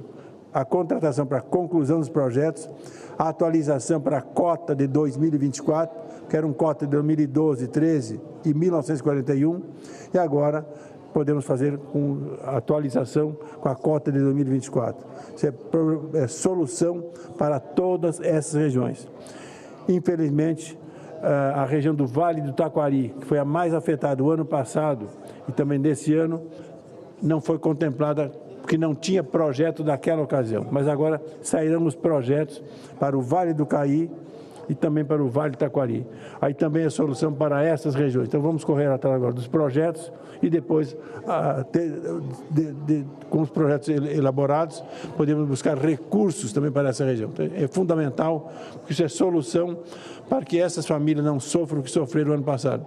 A vossa região, senador, está sofrendo com seca nesse instante, e nós, com esse excesso de chuvas que nós tivemos na nossa região do Rio Grande do Sul. Portanto, quero agradecer ao senador Paim, ao grupo de senadores que nos ajudou, ao senador Rodrigo Pacheco, que também intermediou, e ao ministro Rui Costa, em nome dele, todo o governo federal que ajustou para que nós pudéssemos resolver esse impasse muito sério para o Rio Grande do Sul. A agricultura sofreu, o comércio sofreu, as famílias sofreram, e aqui nós temos solução para esse processo que nós tivemos no Rio Grande do Sul. E um recado pela nossa agricultura, que sofreu muito. Amanhã temos uma grande concentração em Porto Alegre, produtores de todo o estado que estão cobrando do governo federal uma solução. As prorrogações saíram até o dia 15 de agosto, um prazo de espera, mas nós precisamos que esse prazo de espera ele se prolongue para mais, até que saiam as medidas do Ministério da Agricultura e também do Ministério da Agricultura Familiar, que possam resolver impasse de milhares de produtores que foram atingidos. Tem gente que perdeu as terras não existem mais. A Comissão de Senadores visitou o Rio Grande do Sul e viu onde não tem mais terra, o produtor tem que reconstruir a terra dele. Tem locais que está só o subsolo e ali tem que colocar terra em cima. Tem locais que tem 1 metro de areia em cima das terras, tem que também refazer as terras. Então, esse é um problema. Na região do Vale do Taquari, uma grande região próspera, produtor de leite, suíno, frango, produtores não conseguiram plantar as passagens de inverno. Hoje estão abatendo as suas matrizes para não ter comida para a vaca de leite. É um problema muito sério, tem que buscar recursos, até fora do Rio Grande do Sul, como fazer para sustentar essa produção.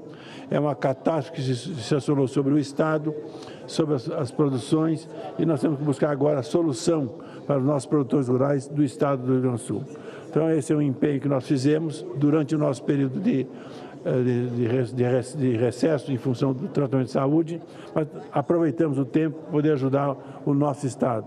E a felicidade é que podemos anunciar que esses recursos sairão e já estão reservados para poder solucionar milhares de famílias em Porto Alegre, região metropolitana, Vale dos Sinos e na grande Porto Alegre também, dos municípios que foram beneficiados. Muito obrigado, senhor presidente. Muito obrigado, senador Luiz Carlos Reis.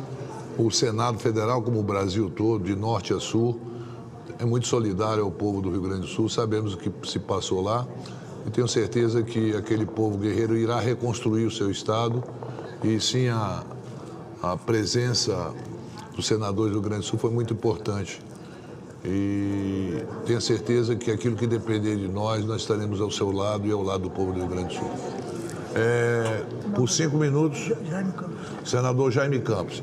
Olha, Davi, eu posso gostar do cargo, hein? Eu dou uma de Maduro e fico aqui e ninguém me tira, não.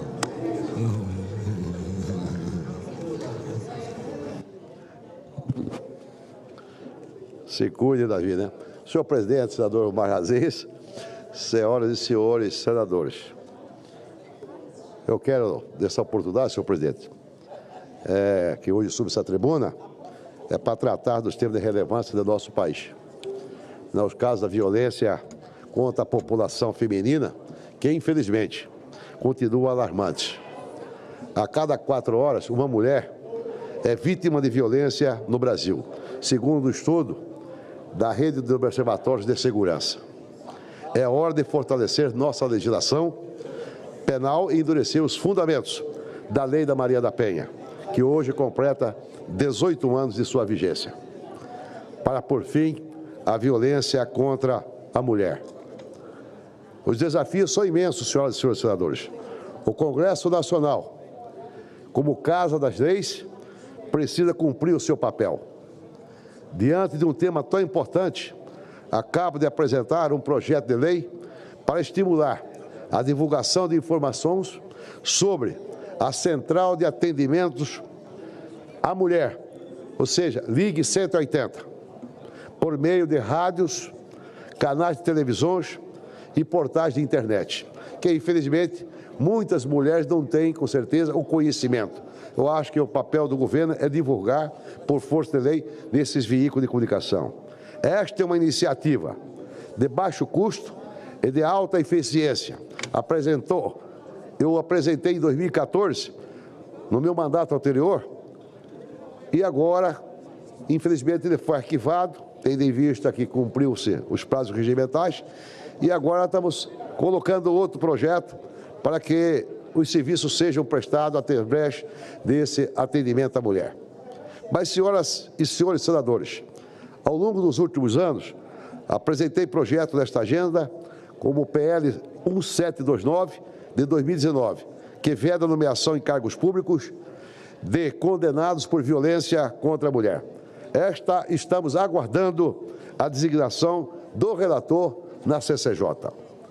Temos também o projeto de lei 9.930 de 2023, que permite o compartilhamento com os órgãos de segurança pública da localização do agressor submetido ao monitoramento eletrônico.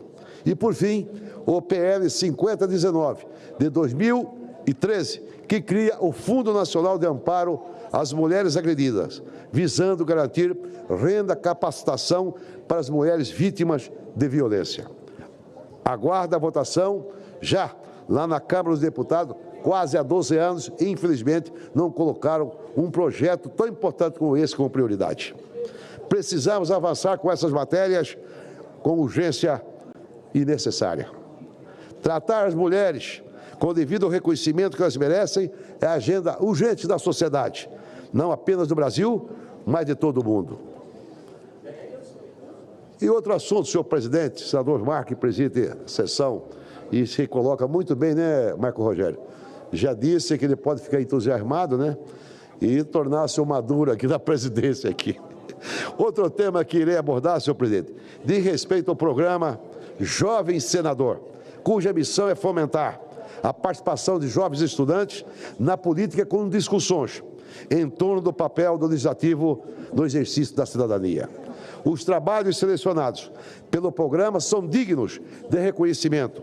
Como exemplo, cito a redação da representante do meu estado, de Mato Grosso, na presente edição do programa.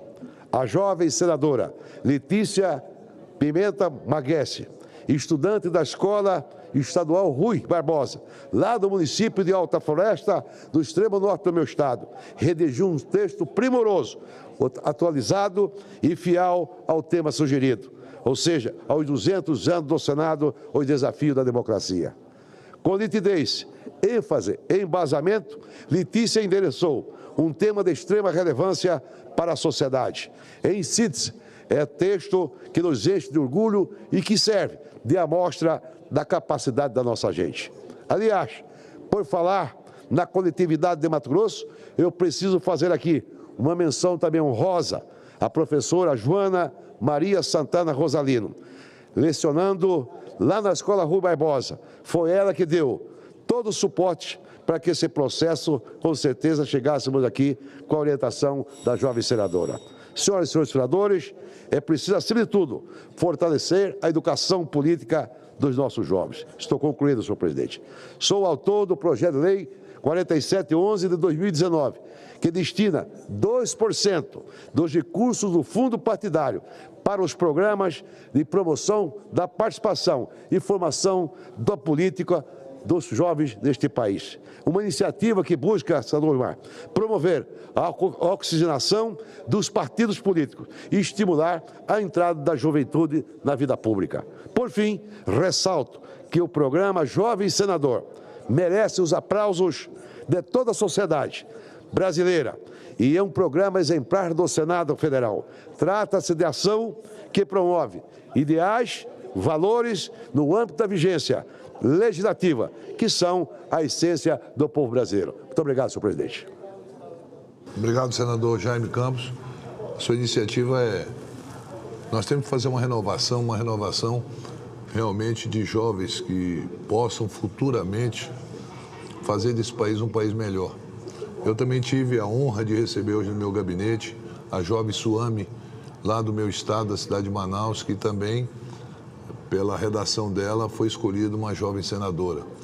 E uma menina humilde, aqui no Senado Federal, e a gente olha para aquela moça, ela um dia poderá ser governadora, senadora, prefeita.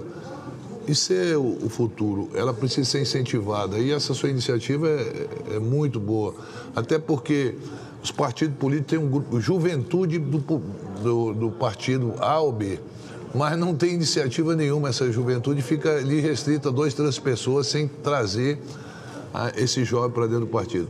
Muito obrigado pela sua fala. Senador Marco Rogério, com a palavra, por favor. Nobre representante do Estado querido, vizinho e amigo de Rondônia. Verdade, senhor presidente. Estado vizinho, querido e que hoje... E que não nos permite andar de carro. Exatamente. Que hoje almeja reciprocamente, né, a reconstrução da 319, que não nos deixam construir, mas é um desafio, uma pauta que une todos nós em razão dos interesses recíprocos dos nossos estados. Senhor presidente, eu quero fazer um registro de uma notícia triste. Na verdade, uma notícia muito triste. A mortalidade infantil indígena alcançou o maior número em 5 anos. Foram 1.040 mortes de indígenas de até 4 anos de idade, somente no ano passado. Isso representa uma alta de 24% em relação ao ano anterior. Os números assustam, sobretudo se considerarmos que essas mortes ocorreram por doenças que poderiam ser evitadas, por situações que poderiam ser evitadas. Diz o relatório, morreram com problemas de gripe, pneumonia e desnutrição. Morreram de fome, morreram por falta de alimento, por falta de cuidados básicos. O governo Bolsonaro foi duramente criticado pelas políticas públicas direcionadas aos indígenas.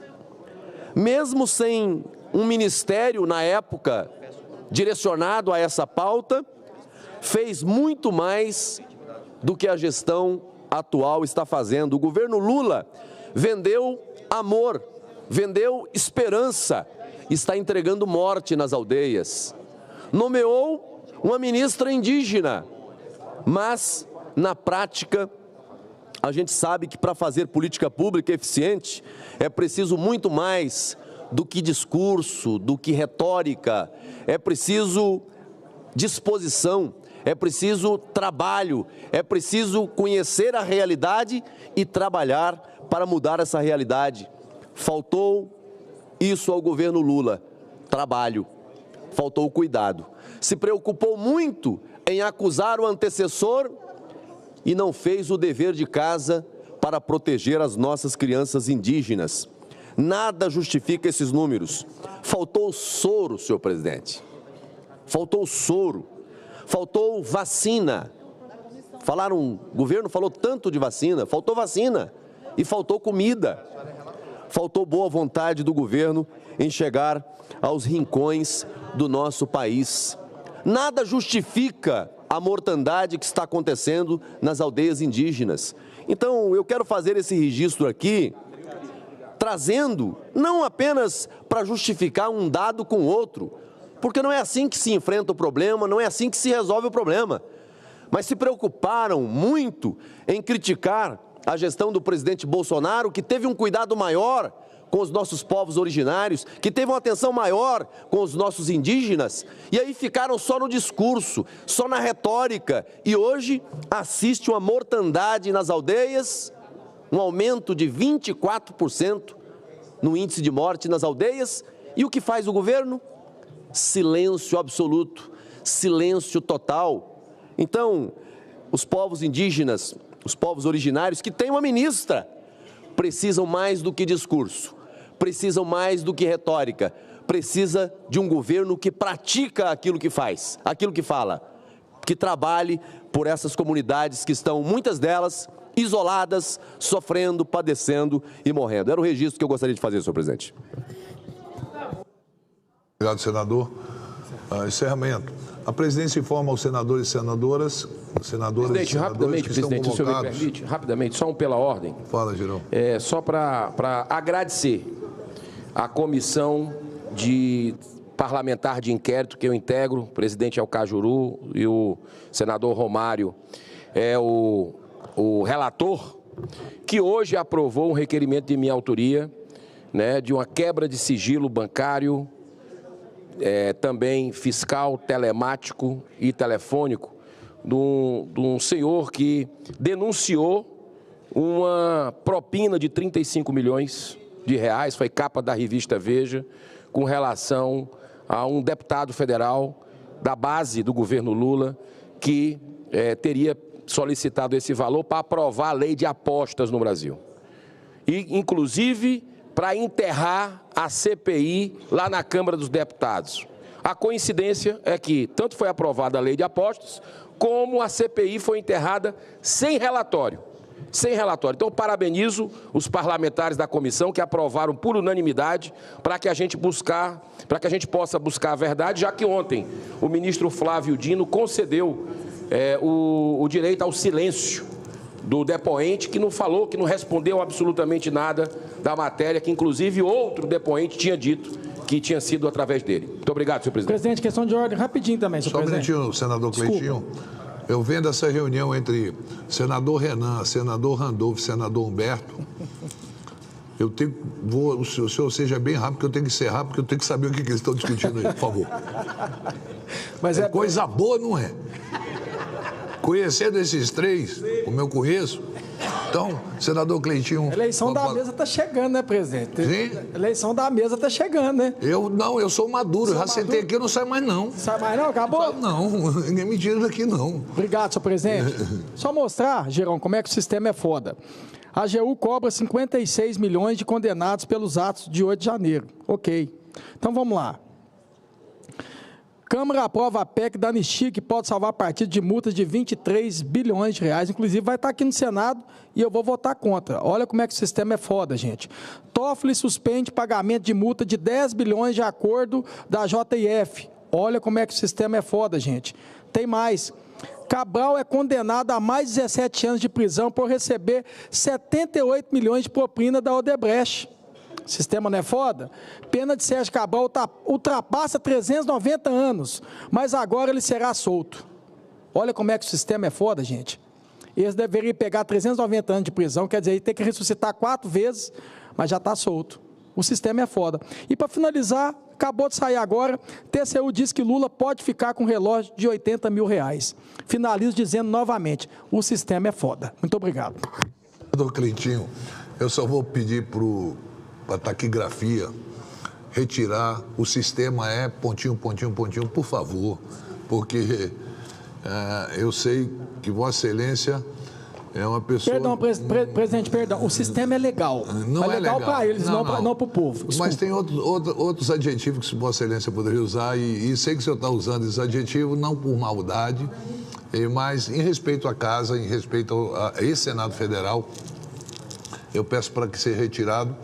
E Vossa Excelência pode adjetivar de outras formas, que eu sei que o senhor tem capacidade para isso, eu lhe conheço bem. Eu encerro a sessão dizendo que a presidência informa aos senadores e senadoras que estão convocadas as seguintes sessões para amanhã, quinta-feira.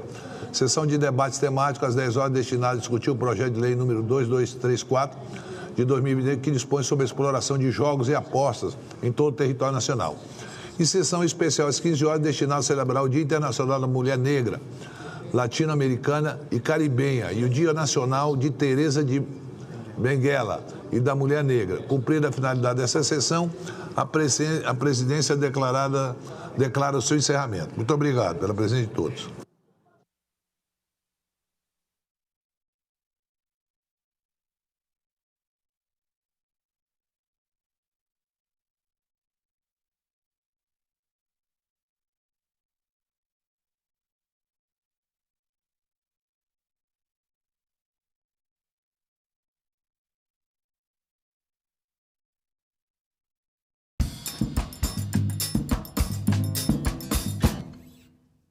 No Ceará, 85%. Em Sobral, 98% das crianças se alfabetizam.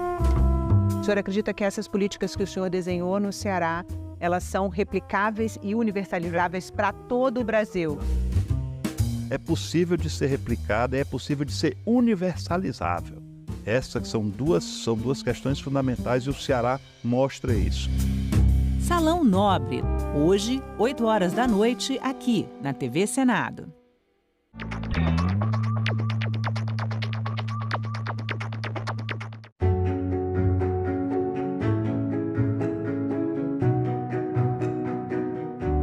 Agora está bem definido que a saúde é um direito de todos e um dever do Estado.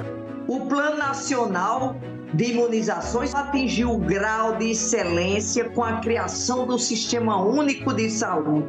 O SUS é a maior política nacional responsável pela elevação da expectativa de vida da população brasileira. Todos nós aqui lembramos do que ocorreu na pandemia.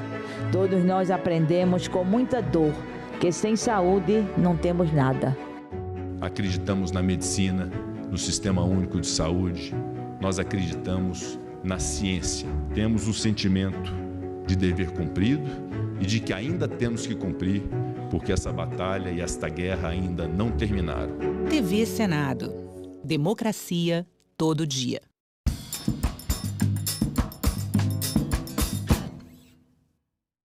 O programa a seguir é livre para todos os públicos.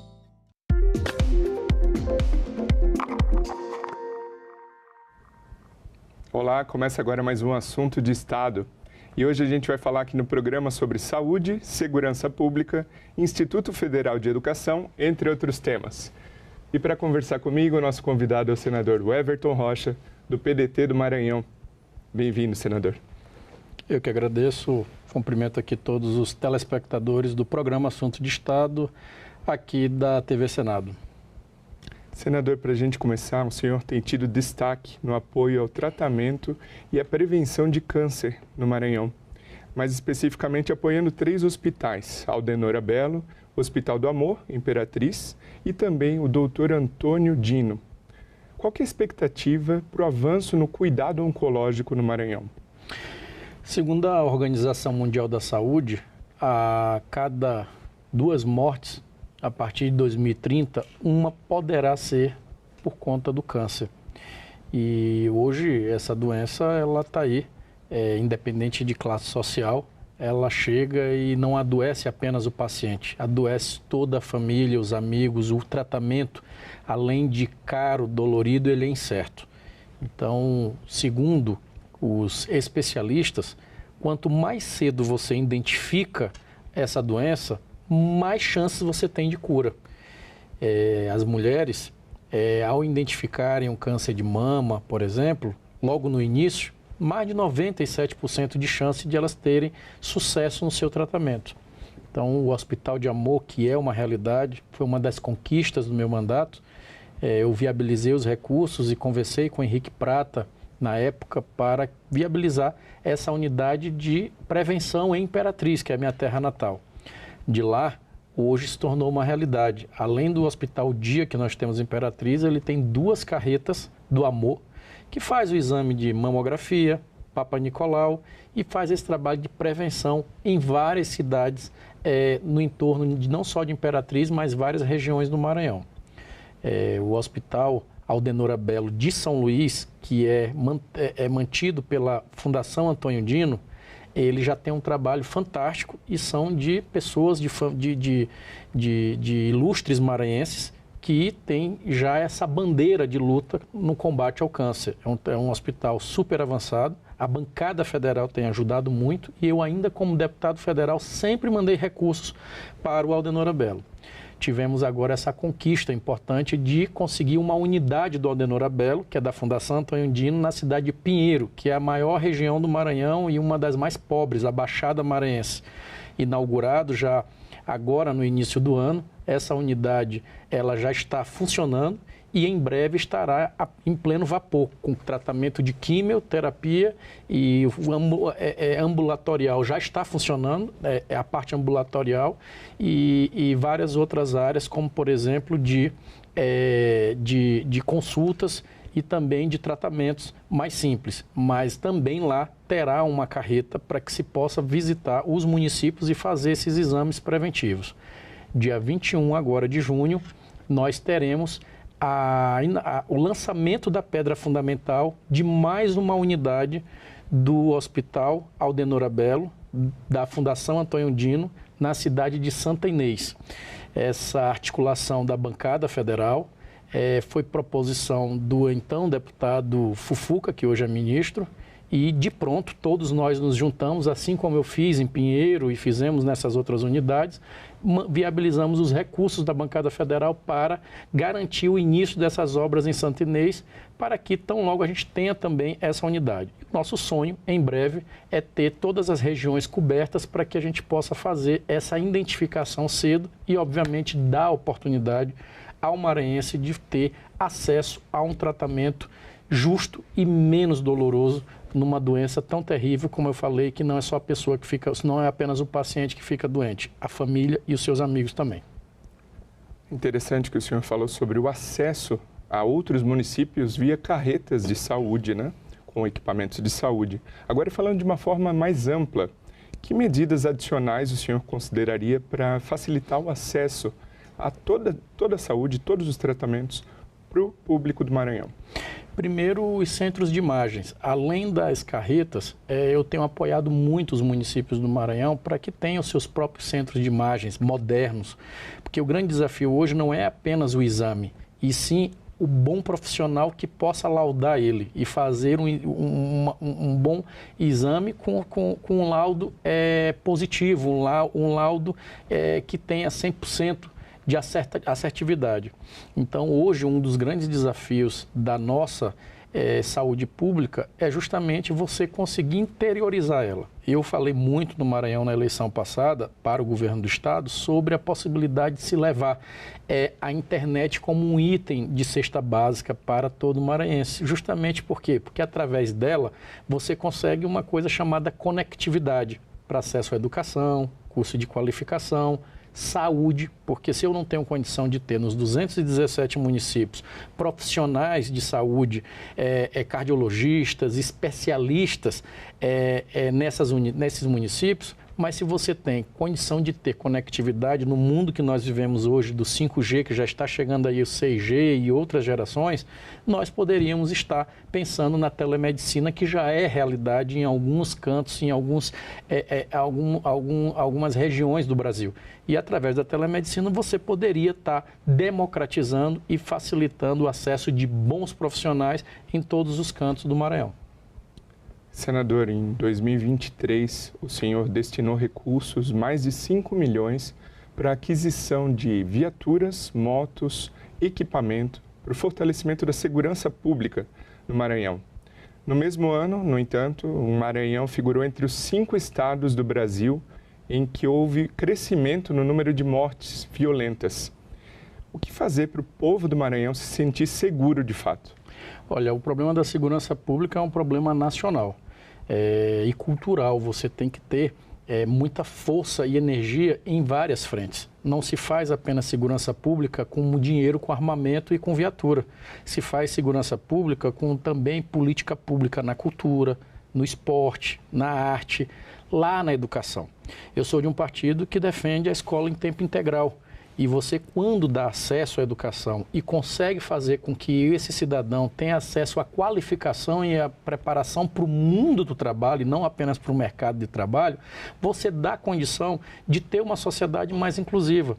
Então, eu não sou da bancada que acredita que com arma se vai resolver o problema da violência. Eu sou da bancada e de uma bancada que defende a educação como uma arma importante para enfrentá-la. Obviamente, você tem as questões mais urgentes. Além de você fazer esse trabalho que é geracional, ele não é de uma eleição, e já dizia, né, mais fácil você educar uma criança do que transformar um homem. Então, hoje você tem que ter também as ações repressivas, e uma delas é você dar as condições para o sistema de segurança poder fazer um bom trabalho. Eu já sou amigo da segurança pública do meu estado já há muito tempo. Como deputado federal, eu fui o autor da lei que ajudou a anistia dos policiais militares que naquela época participaram das greves, que desencadearam em vários estados do Brasil e tiveram que ter leis específicas para cada estado para anistiar aqueles militares que iam ser punidos, inclusive com a perca da sua função pública. Logo depois disso, o ano 2023, eu destinei quase 8 milhões de reais para a segurança pública. É a primeira vez na história da Polícia Militar do Maranhão que a Polícia Militar do Maranhão tem viaturas blindadas para fazer policiamento ostensivo. E isso é importante porque você está falando ali não é apenas com o policial militar, você está falando com um pai de família. Ele sai de casa para trabalhar e ele volta, ele tem a sua esposa, tem os seus filhos, tem a sua família. Então, você também dar condições a esse cidadão e prepará-lo para que ele possa representar bem o Estado na sua função, isso é fundamental e eu tenho também feito a minha parte na segurança pública. E outra área que o senhor colaborou recentemente com o envio de recursos de emenda parlamentar foi a educação técnica. Por exemplo, do Instituto Federal de Educação, Ciência e Tecnologia do Maranhão. A gente preparou aqui uma arte para falar mais a respeito. Então, foi anunciada a construção de 4 novos campi, né, nos municípios aqui, Chapadinha, Colinas, Balsas e Amarante do Maranhão.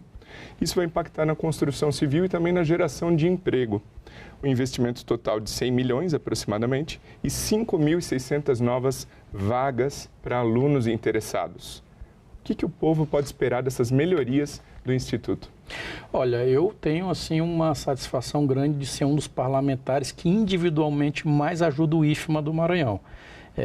Lá em Barra do Corda existe um bloco que foi ampliado para poder atender os alunos, não só de Barra do Corda, mas da região central, enviados ainda com emenda, foi construído com emendas parlamentares de minha destinação, de minha autoria.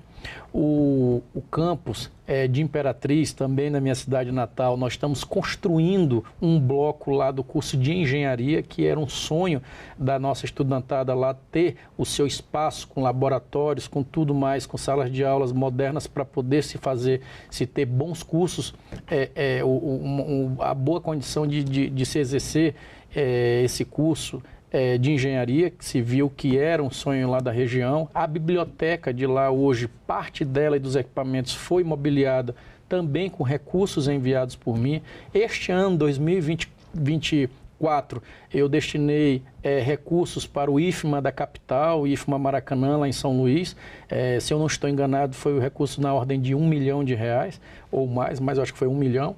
E vários outros institutos tiveram essa colaboração individual, além do apoio que nós damos na bancada, via emendas de bancada, para ajudar a instituição como um todo. Então, eu tenho, assim, essa tranquilidade também de dizer que, assim como a bancada envia recursos para as universidades do nosso estado, nós temos um Instituto Federal, que é um curso técnico, são estudantes do antigo ali, 2º grau, que estão lá se preparando para o mercado, para o mundo do trabalho, e que precisam do nosso total apoio, e eu tenho tido esse cuidado para poder apoiar essa juventude, essa estudantada que está lá na ponta, em várias regiões do Maranhão, que podem estar aí prontas já para entrar no mercado de trabalho. E como você falou, esse atendimento aqui que o presidente Lula fez a pedido da nossa bancada, meu pedido também, dos campos, e não só dos campos, mas também das condições que nós estamos permanentemente lutando para ajudar a viabilizar, até porque foram alguns anos no governo anterior que se ficaram sem condições, as universidades, os institutos, sem condições mesmo, inclusive financeiras, de poder construir políticas públicas e avançar nesse trabalho que é permanente. Agora, recente, caiu um muro da universidade, que próximo tem um curso de medicina na Universidade Federal, né? Então, emergencialmente, o reitor correu aqui em Brasília, eu ajudei a viabilizar, levar no Palácio, conversar com os ministros, enfim, viabilizar os recursos emergenciais para que fizesse a obra de contenção que vai começar nos próximos dias, para que nós evitássemos um mal maior no futuro, que é essa erosão poder chegar a um prédio importante, que é o prédio do curso de medicina da UFMA na nossa capital. Então, eu tenho tido esse cuidado, sou filho de professora, então está dentro do meu partido a bandeira da educação, né, o Brizola, todos que lutaram por ela, o Jackson Lago. Então, tenha certeza que eu vou, no mandato, também continuar fortalecendo essa pauta importante. E isso vai absolutamente ao encontro do que o senhor falava na resposta anterior sobre capacitar e também investir em educação das pessoas para diminuir a criminalidade. Diminuir a criminalidade. Eu, por exemplo, sobre o combate à segurança, por exemplo, uma vai puxando a outra. Eu sou um dos parlamentares, ou o parlamentar do Maranhão, que mais enviou equipamentos para os conselhos tutelares do Estado. Hoje são mais de 70 municípios que têm um carro e um kit de conselho tutelar para que esse conselheiro esteja lá na ponta. O que tem a ver, Everton, com segurança pública e com educação isso? Para quem não sabe, o conselheiro tutelar, ele é ali o para-choque, é o que está lá na ponta para atender uma denúncia anônima, para fazer uma diligência, para proteger as crianças e adolescentes vulneráveis nas comunidades. E ali você vem com todo tipo de situações, desde a questão do enfrentamento à droga, à violência física e, infelizmente, a sexual. Então, temos aí um papel fundamental e importantíssimo, que é dar essas condições. Isso é segurança pública e, acima de tudo, é ajudar a mãe, que muitas das vezes, no Maranhão, no Nordeste, no Brasil como um todo, a maioria dos chefes de família são as mães. Elas que, muito delas solteiras, a que tem que cuidar do seu filho, criar toda a sua família e ainda ir trabalhar para conseguir botar o pão de cada dia nessa casa.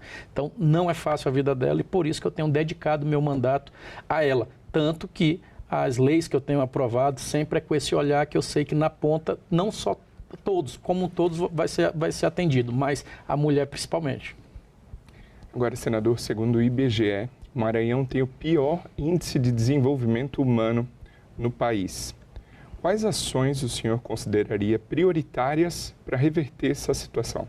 Olha, eu falei também muito sobre isso na campanha de governo. Você não combate pobreza apenas falando dela, e sim gerando riqueza. E isso tem uma frente coordenada, que precisa ser intersetorial. A primeira coisa que eu acredito que poderia ser feito para enfrentar a pobreza do Maranhão é nós tratarmos de forma séria a questão da regularização fundiária. A pessoa que tem ali o seu pequeno barraco, a sua casa, ali o seu canto, a sua vida toda ali dentro, a pessoa quando recebe o documento da sua casa, ela começa a gerar riqueza, né? Ela começa a ter um patrimônio concreto, porque se aquilo ali vale 20, 15, 30 mil reais, imediatamente já dobra a partir do momento que ela tem um papel, uma segurança para dizer que tem um patrimônio. A partir daí vem a questão da geração de oportunidade de emprego. E como é que você gera oportunidade de emprego? Com uma visão desenvolvimentista, sustentável. O Maranhão ele tem incríveis potenciais que precisam ser de verdade explorados. E isso vai acontecer um momento. Você tem do turismo, que aqui a gente costuma falar que é a indústria sem chaminé, até o porto do Itaqui, né, que é um dos maiores portos do mundo, com maior profundidade do mundo, o segundo maior, né, e estrategicamente, de forma geográfica, muito estratégico. Então, assim, você tem lá o gás natural, você tem lá a base de Alcântara, você tem um povo trabalhador, ordeiro. Então, assim, você tem condição de abrir várias frentes para que você possa fazer com que se gere oportunidade de trabalho e, consequentemente, se enfrente à pobreza.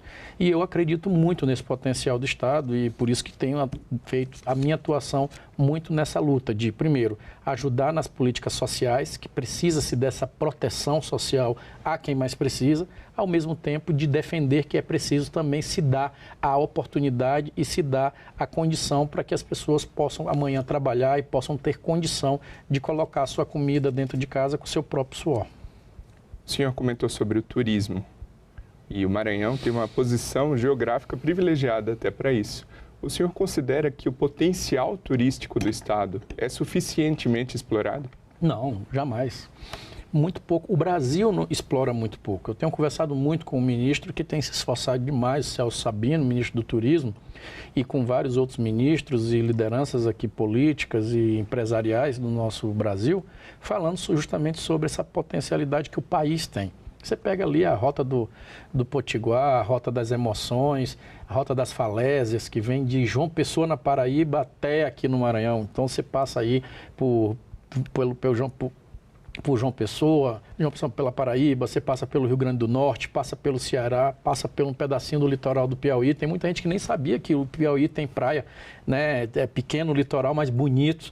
E os Lençóis Maranhenses, por exemplo. Então, assim, você tem ali uma condição enorme de gerar condição de fazer com que isso possa, de verdade, fazer virar a chave. Você pega a República Dominicana, ela recebe a quantidade de turismo, a mesma quantidade que eles têm de habitantes, quase 8 milhões de habitantes você tem de turistas. Você pega aí a cidade de Barcelona, ela recebe por mês mais de 4 milhões de turistas. Você pega ali o Louvre, um museu na Europa tem condição de receber e hoje recebe mais de 7 milhões e meio de turistas. Aí você pega o Brasil, a gente não consegue receber 8 milhões de turistas no ano. O Brasil. Juntando Rio de Janeiro, juntando as belezas que tem a Bahia, as belezas que tem o Maranhão, as belezas que tem o Nordeste. Alguma coisa está errada.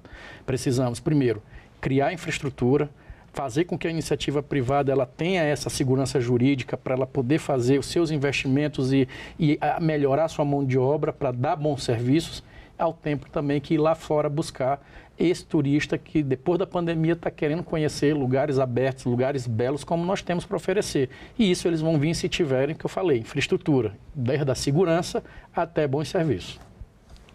Senador, o senhor é autor do projeto de lei que prevê a redução da jornada semanal de trabalho sem prejuízo do salário do empregado. De janeiro para cá, 22 empresas no Brasil aderiram ao chamado programa 4-Day Week Brasil, que prevê 4 dias semanais de jornada de trabalho. E dessas 22 empresas que eu mencionei, nenhuma é do Maranhão. Então, conta para a nossa audiência, principalmente para o empresário do Maranhão, qual o potencial de benefício desse projeto? Primeiro que não são todos os tipos de serviços que as empresas oferecem que teriam condição de aderir a esse tipo de projeto. Mas tem muitas outras que podem. E isso você faz dentro de uma visão onde o mundo começou a acordar para que entender que a peça principal da sua empresa, que é o seu empregado, ele ter qualidade de vida. Você imagine só, durante o expediente, sempre se tem um jeitinho para poder depois ou antes do almoço ou na correria ou até num afogadilho resolver um problema, seja de saúde da sua família, do seu filho, da sua filha, da sua esposa ou dos seus pais ou seu mesmo, né? Então, é sempre tudo muito complicado. Na hora que a pessoa tem também num dia útil, tempo para poder organizar a sua vida, ter mais qualidade de vida, tenha certeza que essa pessoa ela se dedica mais ainda aos 4 dias que ela tem na semana, porque ela sabe que aquilo ali está fazendo com que dê condição a ela também de viver, né? E de fazer com que a família esteja mais integrada. E pelo menos os números e as informações que nos têm chegado, que as empresas que estão fazendo isso estão saindo, estão começando a ter bons êxitos, bons resultados. Seja também no enxugamento, porque quando você está com a empresa ou com um determinado local a menos naquele momento, mas com a tarefa cumprida, né, seja da carga horária ou da sua tarefa, você está ali economizando no vale de transporte, na alimentação, na energia, no custo que é a operação para se manter o custeio, para se manter aquela unidade, aquele espaço de trabalho funcionando. Então, claro que ainda é o início, ninguém aqui está dizendo vai ficar todo mundo em casa, está todo mundo tranquilo e tal, não é, porque se fosse assim meu gabinete estava morto de feliz comigo, porque ia começar a me pedir também os 4 dias, mas aos poucos você vai começando, repito, pós-pandemia, começando a trazer essa reflexão de que as empresas só existem se existir o empregador. E o empregador entender que eles só existem se existir o empregador. Então, para me defender o trabalhador, eu tenho que ter o empregador. E para o empregador também ter êxito, ele tem que entender que ele tem que crescer mais junto com o seu trabalhador. Então, é uma junção que eu tenho certeza que é o caminho para você enfrentar a pobreza, de você começar a gerar de verdade riqueza e também distribuir de forma justa a vida, né? A qualidade de vida para todos que merecem. Senador, esse ano o Senado celebra 200 anos da sua existência. Eu gostaria que o senhor comentasse com a nossa audiência, na sua opinião, quais foram os fatos mais relevantes para o Maranhão que passaram aqui pela casa e também como o Senado pode continuar atuando para atender as demandas do Estado. Olha, eu tenho 2 frentes. A minha do mandato, né? Durante o mandato de senador, eu tenho a honra de dizer que eu tenho 2 leis aprovadas de minha autoria já nesse mandato. A primeira que proíbe o corte de energia elétrica dia de sexta, sábado, domingo e véspera de feriado. E isso não é apenas para o Maranhão, é para todo o Brasil. E a lei que garante a mulher pobre que não tem plano de saúde, não tem dinheiro para fazer o seu exame, a ter o acesso ao ecocardiograma fetal durante a sua gestação, no mínimo 3 vezes. E isso hoje já está valendo também a autoria da lei do senador Everton. Esse trabalho que nós estamos fazendo no combate ao câncer, enviando recursos parlamentares para ajudar na saúde dos municípios, para ajudar na questão da infraestrutura dos municípios, seja no bloquete, no asfalto, seja na estrada vicinal, na oportunidade que nós estamos criando de geração de emprego nessas cidades, essa é uma linha de atuação minha. Mas a principal é a linha de atuação que eu tenho tido aqui no Senado, com responsabilidade ao lado do presidente Lula de ajudar o país e ajudar o nosso Estado, seja na valorização real do salário mínimo, na volta de programas importantes como Minha Casa Minha Vida, o fortalecimento do programa Bolsa Família e as ações concretas que nós estamos fazendo na área do empreendedorismo. Eu tenho tido essa sintonia, não só com o nosso também pequeno produtor, com o homem do campo, como também com o agro, para entender que dá para se conviver, dá para se fazer com que cada um cumpra bem a sua função e com isso a gente possa ajudar a fazer com que a roda gire. Essa casa, a Casa do Rui Barbosa, que foi a primeira a fazer com que um parlamento, no momento onde o mundo estava em lockdown, fechado, todo mundo sem saber o que fazer com a pandemia, foi a casa que fez a sua primeira sessão remota. E daqui nós decidimos muito pelo Brasil e demos como referência e viremos referência no mundo, com as sessões remotas que iniciaram no Senado Federal e depois se espalhou pelos parlamentos afora. E eu tive a oportunidade naquele momento de, como membro da mesa do Congresso Nacional, ao lado do presidente Davi Alcolumbre, do momento também, ajudar nos primeiros 4 meses mais difíceis da nossa vida brasileira recente, a estar aqui presente presencialmente ao lado dele e o restante do Senado todo remotamente, tomando muitas decisões que ajudaram a garantir o emprego, também a manter o recurso dos municípios e dos estados e, acima de tudo, a dizer que não poderíamos perder a esperança, ajudando os profissionais de saúde, como a valorização que se teve, não só aos enfermeiros, mas aos profissionais de saúde, ajudando de verdade a garantir com que as categorias pudessem ter um mínimo de reconhecimento e de apoio daqui do Congresso Nacional. Esse Senado dos 200 anos do Rui Barbosa é o Senado que, apesar de estar aí dividido ideologicamente falando, mas ele se une quando se trata de pauta que trate o Brasil. E nós temos votado muitas pautas que trate o Brasil justamente por essa visão grande de líder que o presidente Rodrigo Pacheco tem tido. Então, eu tenho hoje muito orgulho de fazer parte dessa história dos 200 anos e dizer que, como membro hoje também da mesa do Senado Federal, nós não vamos fugir jamais às nossas responsabilidades e continuaremos estar aqui aprovando leis e ajudando o Estado do Maranhão e ajudando o Brasil, porque no final nós somos um só. Veja aí o Rio Grande do Sul. Outro dia eu conversava com um parente que mora lá. O Rio Grande do Sul passa por um momento e tem toda a nossa solidariedade, estamos todos aqui lutando. O Maranhão mesmo, a bancada se reuniu e destinou alguns milhões de reais para lá, quase 20 milhões de reais na saúde para ajudar o Estado. Assim como cada um está fazendo a sua parte, seja uma fralda até um lençol. O mais pobre lá do Nordeste, que muitas das vezes é criticado, esse no momento da dor não lembrou da crítica. Fez a sua parte, está lá dando a sua contribuição. Isso mostra que o Brasil é um só. No momento difícil, é a hora de se unir. E é assim que a gente está fazendo e era assim que deveria se fazer também nas outras agendas e nas outras pautas para que a gente pudesse, de verdade, acabar com essa polarização que só tem feito mal ao Brasil. Senador Everton Rocha, muito obrigado pela sua participação aqui no Assunto de Estado. Eu que agradeço e quem quiser continuar ou tiver mais interesse de acompanhar o meu mandato, é só acompanhar minhas redes sociais, o Everton Senador. E o meu muito obrigado a você que nos prestigia com a sua audiência. Essa entrevista já está disponível para você rever ou compartilhar no nosso site senado.leg.br/tv ou no nosso canal no YouTube. Aproveita e se inscreve lá. Até o próximo Assunto de Estado.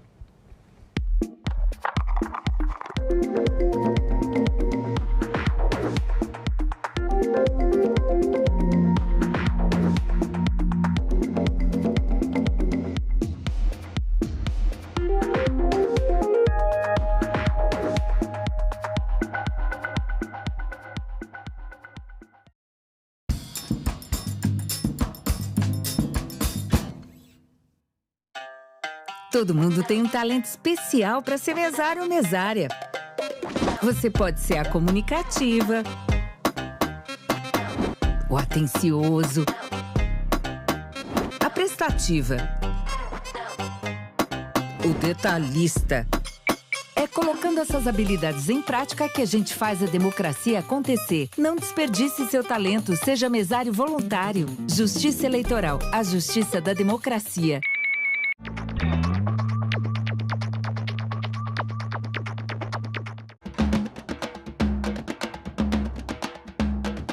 A essência da democracia deve ser esta: solucionar disputas e fazer a divergência pacificamente.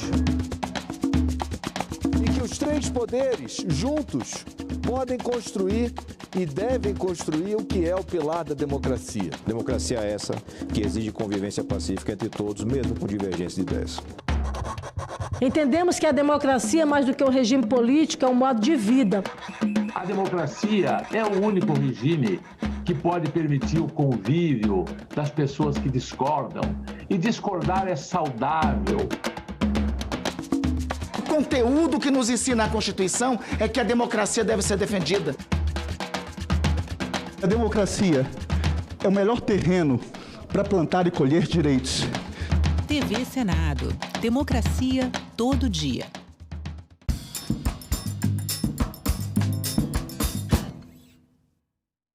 O programa a seguir é livre para todos os públicos.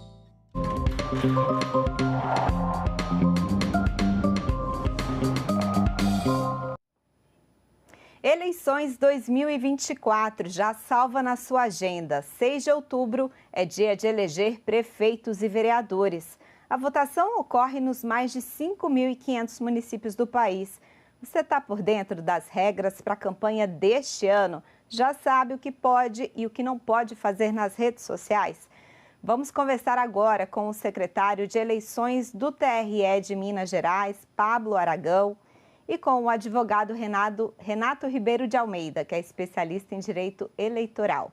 Cibele Nunes está ligada nas redes sociais, traz a sua participação, aproveita para tirar todas as suas dúvidas. Bom, muito obrigada por estarem aqui hoje. E vamos começar, Pablo, porque as eleições só são em outubro, mas até lá a gente tem vários prazos e regras importantes de serem observados aí, né? Eu queria saber quando é que a gente vai saber, Pablo, oficialmente, quem está concorrendo para prefeito e vereador neste ano de 2024. Bom dia a todas, bom dia a todos. Tenhamos um excelente programa.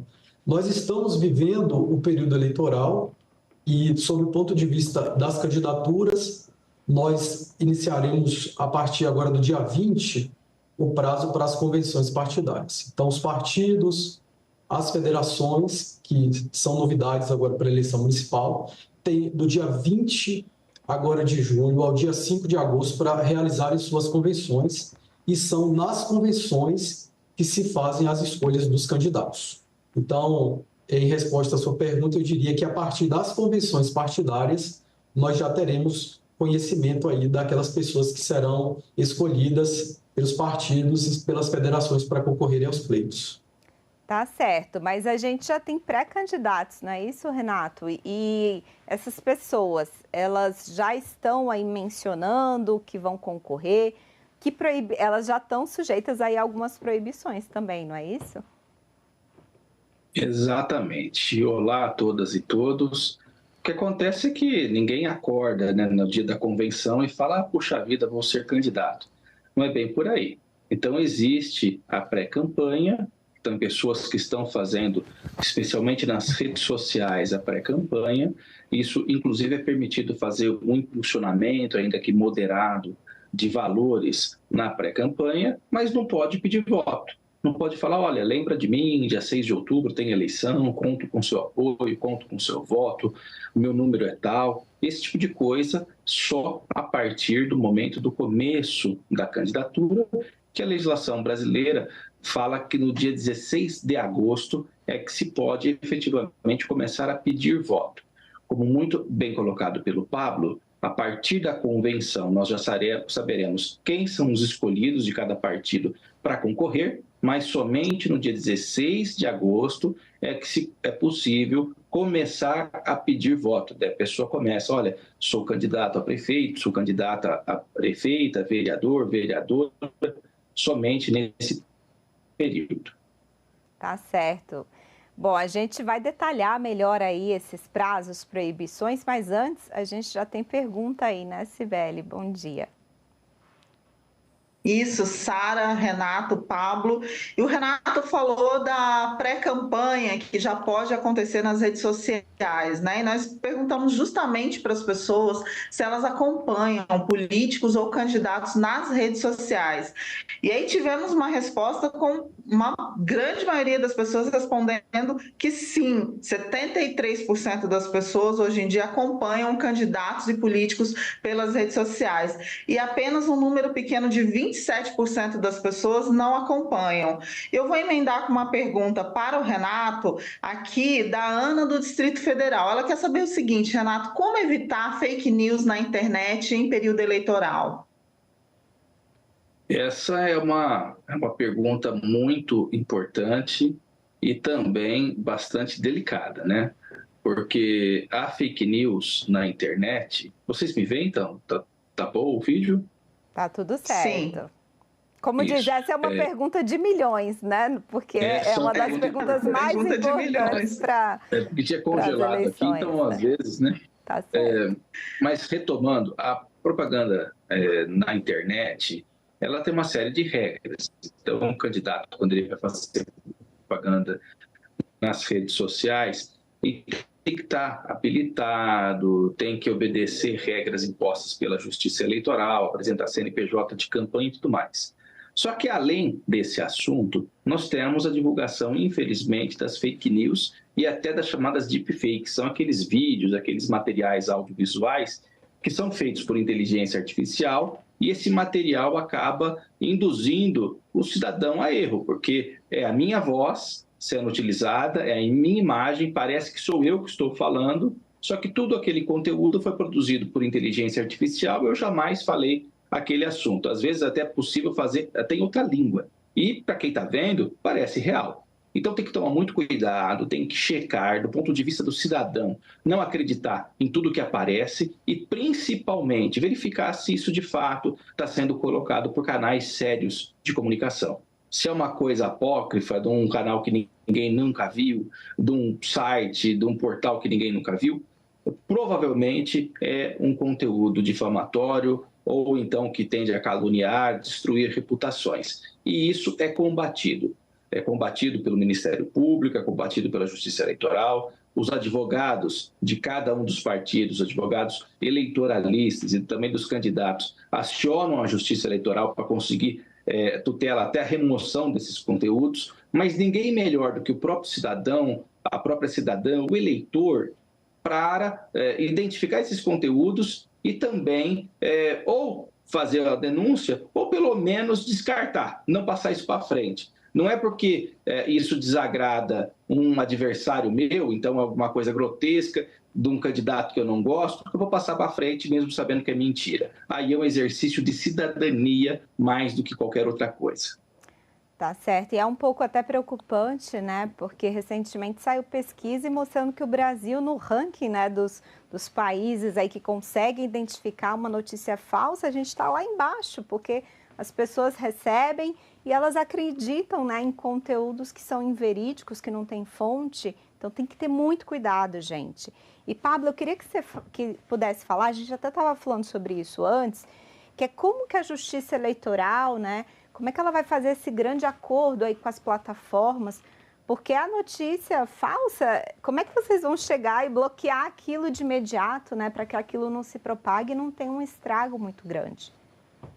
É importante salientar, até para reiterar a fala do doutor Renato, a importância da participação do cidadão no combate à desinformação, no combate à fake news, porque ele consegue, através da sua ação, barrar, inclusive, que isso seja disseminado com mais amplitude. Do ponto de vista da Justiça Eleitoral, nós já experimentamos em 2022, por exemplo, um grande esforço junto com as plataformas, os provedores, um grande acordo para que a gente consiga, sob o ponto de vista tecnológico, também identificar e coibir e até mesmo retirar do ar conteúdos e contas que são utilizadas aí para fazer a disseminação desses conteúdos. Então, para 2024, a resolução do TSE trouxe regras específicas sobre a retirada desses conteúdos, né, dizendo que as plataformas elas têm por obrigação, independentemente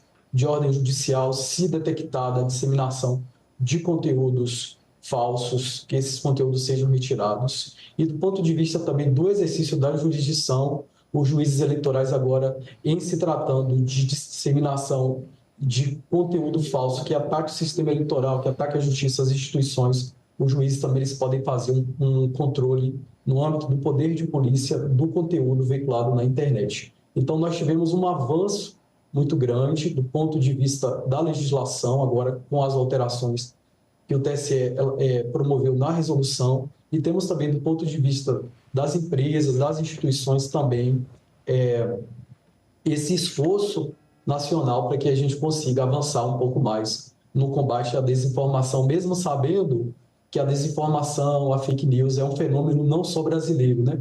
É um fenômeno mundial, é um fenômeno que não diz respeito somente aos pleitos, que não diz respeito somente à democracia, mas que está espalhado por vários fatores e vários setores da vida social em todo o mundo. Eu acho que, do ponto de vista da democracia, a desinformação ela é uma grande barreira para que a gente consiga promover e realizar eleições limpas, tranquilas, serenas, porque o dever de informar e o direito de ser informado, ele pressupõe aí a veracidade da informação. Então, a veracidade é um princípio fundamental da propaganda eleitoral e a gente tem isso muito atacado do ponto de vista aí da desinformação. Então, a gente precisa de ter esse esforço, o cidadão precisa ter essa consciência, os candidatos e os partidos também precisam, e a Justiça Eleitoral, enquanto órgão constitucionalmente previsto para organizar eleições, também precisa se preparar e está se preparando para esse trabalho agora em 2024.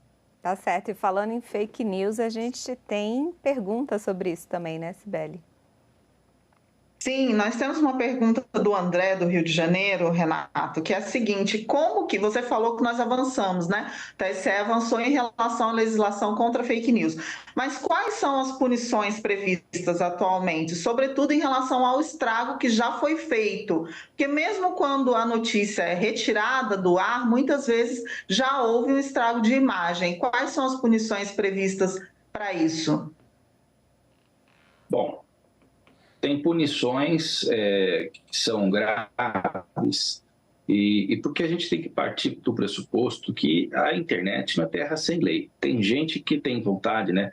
Eu não tenho a coragem de ir da praça pública falar determinadas coisas, caluniar, difamar, injuriar pessoas, mas se sente muito encorajada atrás do celular, atrás de uma tela, para fazer esse mesmo tipo de prática. Só que essas práticas, elas são criminosas, seja na rua, xingando alguém, ofendendo, chamando de ladrão, qualquer coisa nesse sentido, seja na rede social. Então, o que acontece? Se houver a prática de crime contra a honra, calúnia, injúria, difamação, essa pessoa está sujeita a responder, inclusive criminalmente, pelas suas palavras, pelas suas colocações. E eu, inclusive, isso é o meu dia a dia, né? Muitas vezes as pessoas procuram justamente por esse fenômeno maluco que acontece no Brasil. Tem gente que extrapola completamente e ninguém pode chamar o outro de ladrão, de bandido, de corrupto, desse tipo de coisa, sem a devida comprovação. Até porque essas condutas são consideradas crimes. E doloso é calúnia. Então, é um crime chamar alguém de criminoso, desde que aquela pessoa não seja.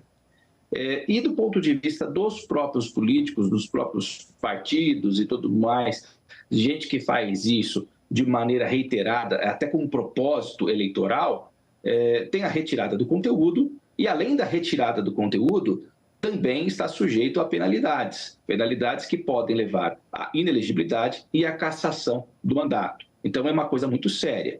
Eu sempre digo, sempre venho ressaltando, nós tivemos no Brasil um deputado estadual que foi cassado, teve o seu mandato cassado por disseminação de conteúdo indevido. Ele falava barbaridades sobre as urnas eletrônicas e acabou tendo o mandato cassado pela Justiça Eleitoral. Nós temos um ex-presidente que teve o seu mandato, não teve a eleição, não foi reeleito, mas se tornou inelegível por conta de uma força de decisão da Justiça Eleitoral, em 2 episódios, naquele comício, né, o famoso comício do imbrochável e aquela situação envolvendo a reunião dos embaixadores. Ou seja, existe hoje uma legislação que é muito firme e que ela vai ser aplicada, seja para condenar presidentes, ex-presidentes, seja para condenar candidato a vereador em município do interior do Brasil. Então, essas pessoas têm que estar conscientes da forma com que a legislação se apresenta e do rigor que a Justiça Eleitoral tem encarado esses fatos para ver se vale realmente a pena disseminar fake news e cometer crimes pela internet. Ô Pablo, e a gente tem um ingrediente a mais né, agora, que é a inteligência artificial, né? E isso é muito preocupante mesmo, porque como vocês mencionaram, né, a gente pode estar recebendo aí um vídeo de uma pessoa que não é original, com a voz da pessoa falando aí qualquer tipo de bobagem, né, e qualquer tipo de barbaridade. Então eu queria assim que você explicasse um pouco como que vai ser tratada a questão da inteligência artificial, né? Como é que a justiça... O que pode, o que não pode? Pode fazer material com uso de inteligência artificial? Esse material tem que estar identificado? Até qual é o limite para usar essa ferramenta? Agora, para 2024, o TSE regulamentou o uso da inteligência artificial. Eu acho que o primeiro ponto que deve ser esclarecido para o cidadão e para a cidadã é de que o TSE não proibiu o uso da inteligência artificial, mas houve uma regulamentação exatamente porque essa ferramenta, ela, nesse contexto social atual, é uma ferramenta inevitável. Então, o problema não é a ferramenta em si, mas é o uso que se faz dela. Então, observando isso, o TSE vai dizer, lá na alteração que foi feita, que a inteligência artificial pode ser utilizada desde que seja informado para a sociedade, para a justiça eleitoral, para o eleitor como um todo, qual a tecnologia que foi empregada e que isso seja, eu dizer assim, isso tem que se apresentar na propaganda, ou seja, isso tem que ser informado através de rótulo, se for audiodescrição tem que aparecer. Isso é importante para que a gente consiga entender que ali houve o uso da inteligência artificial e qual a ferramenta utilizada para isso. Por outro lado, nem toda inteligência artificial pode ser utilizada, e aí é o caso que o doutor Renato também já comentou, as deepfakes, elas são absolutamente proibidas, então você não pode fazer a utilização sintética, né? A produção sintética de voz de pessoas que não existem ou de imagens de pessoas que já faleceram para disseminar conteúdos. E a gente também tem a questão do avatar e do chatbot, que ele pode ser contratado, ele pode ser utilizado, mas ele não pode simular uma conversa ali real do cidadão com o candidato ou do cidadão com qualquer outra pessoa natural. Então, a inteligência artificial, ela vem com essa regulamentação, é uma regulamentação mínima, mas necessária para o processo eleitoral, e também vem com uma perspectiva de que, se houver abuso, se houver irregularidade no uso da inteligência artificial, potencializando a desinformação, seja em relação a outros candidatos e partidos, seja em relação ao sistema de votação, à urna eletrônica, o candidato, o beneficiário, o partido político está sujeito aí a várias sanções. Dentre elas, a gente tem a cassação do registro ou do mandato. Então, eu quero só reiterar também a fala do doutor Renato, no sentido de que o uso da inteligência artificial não fica restrito aí à retirada do conteúdo ou aplicação de multa, porque, a depender da gravidade, se apurado em um processo judicial que houve inteligência, que isso, de algum modo, teve gravidade suficiente, então as pessoas podem sofrer aí sanções e retirar, inclusive, o mandato. Então, é muito importante. A Justiça Eleitoral tem falado sobre essa capacidade da inteligência artificial potencializar a desinformação. Eu acho que é isso que é o cerne da questão. É como as pessoas podem se utilizarem da inteligência artificial e isso se tornar um problema ainda muito maior do que tivemos aí nas últimas eleições. Tá certo. Cibele? Nós vamos mostrar mais uma enquete agora, Sara. Nós perguntamos para as pessoas, apesar da internet, se elas ainda acompanham a propaganda eleitoral nos veículos tradicionais, como a televisão e o rádio, né? E tivemos um resultado surpreendente até. Muitas pessoas ainda acompanham propaganda pela TV e pelo rádio. 40% das pessoas disseram que assistem pela televisão os programas eleitorais e 13% que acompanham pelo rádio. Um número muito grande de pessoas, 47%, já não acompanham mais pelas mídias tradicionais. Sara? Tá certo. Então, assim, uma boa parte já está acompanhando aí muito pela internet, né? E vamos falar um pouquinho sobre internet. Queria que o Renato pudesse explicar, porque, Renato, eu estou com umas dúvidas aqui que são pessoais. Por exemplo, eu estou na minha rede social. Eu posso fazer propaganda, declarar o voto no meu candidato? Agora, se for um influencer, né, se for uma pessoa aí famosa na rede social, essa pessoa pode declarar o voto no candidato? Como é que ficou isso? Pode declarar o voto, o cidadão ele é livre para declarar o voto, mas tem que ser alguma coisa espontânea, porque o influencer ele tem a responsabilidade de ser considerado, até para efeitos legais, muitas vezes um artista. Então, a pessoa que faz o uso comercial desse tipo de atividade. E daí não pode ser utilizado. Eu vou fazer um paralelo aqui com a questão dos comícios, por exemplo. Nós tivemos, até as eleições de 2004, a possibilidade de se contratar os showmícios. Então, o que acontecia lá? Imagina o interior do Brasil, o candidato era um mero apresentador do show sertanejo, principalmente sertanejo acontecia muito disso. E isso arregimentava multidões. Mas imagine um custo para se fazer um evento como esse, né? Então, isso gerava uma distorção econômica muito grande e tirava o propósito político. A pessoa ia lá por causa do entretenimento, da música, porque era fã do determinado cantor e tudo mais. Então, acabou esse tipo de coisa. Um influencer é alguém que recebe recursos por meio de publicidade, especialmente nas redes sociais. Então, a pessoa se torna famosa, se torna autoridade dentro das redes sociais, falando sobre diversos assuntos. E aí você tem influencer que fala sobre esportes, que fala sobre moda, que fala sobre todo tipo de assunto, carros, enfim. Todo assunto tem um nicho e tudo mais. Se você contrata uma pessoa dessa, a pessoa recebe para declarar o apoio, então isso se torna uma ilegalidade. Tá certo. Ô Pablo, eu queria que você comentasse também, porque uma dúvida, né? Muita gente ainda questiona a questão da segurança das eleições, né? E aí, para a gente também ter aí uma oportunidade de explicar como é que é garantida a segurança das urnas, dessa votação, para a gente também poder deixar esse serviço para o cidadão.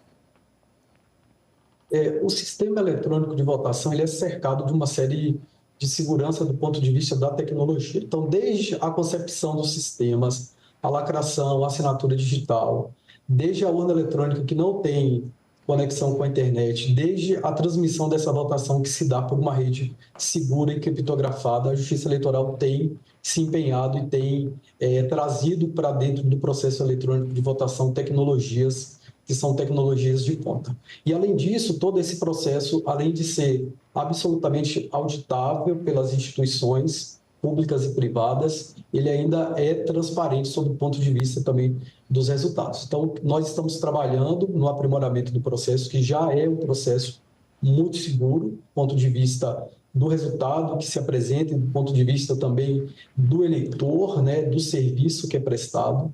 Então, o que nós podemos dizer é que a Justiça Eleitoral brasileira é um exemplo, né, isso aí para o mundo inteiro, do ponto de vista de segurança da informação, e o nosso sistema eletrônico de votação, sob o ponto de vista da segurança, ele é muito mais confiável e ele é muito mais, eu diria assim, garantidor da vontade popular do que os métodos tradicionais de votação manual. Então, a Justiça Eleitoral é um grande patrimônio do Brasil, é um grande patrimônio, e a gente tem avançado muito para garantir, porque esse é o nosso papel, né? Garantir que a vontade do eleitor, aquela vontade que ele deposita na urna, é aquilo que vai ser contabilizado para o resultado total das eleições. Então, eu quero só indicar também o site do TSE, e lá a gente tem uma página muito completa sobre o sistema eletrônico de votação, sobre os testes de segurança, sobre os resultados, sobre as auditorias, todas as auditorias que são realizadas desde a concepção dos programas até o dia da votação, para que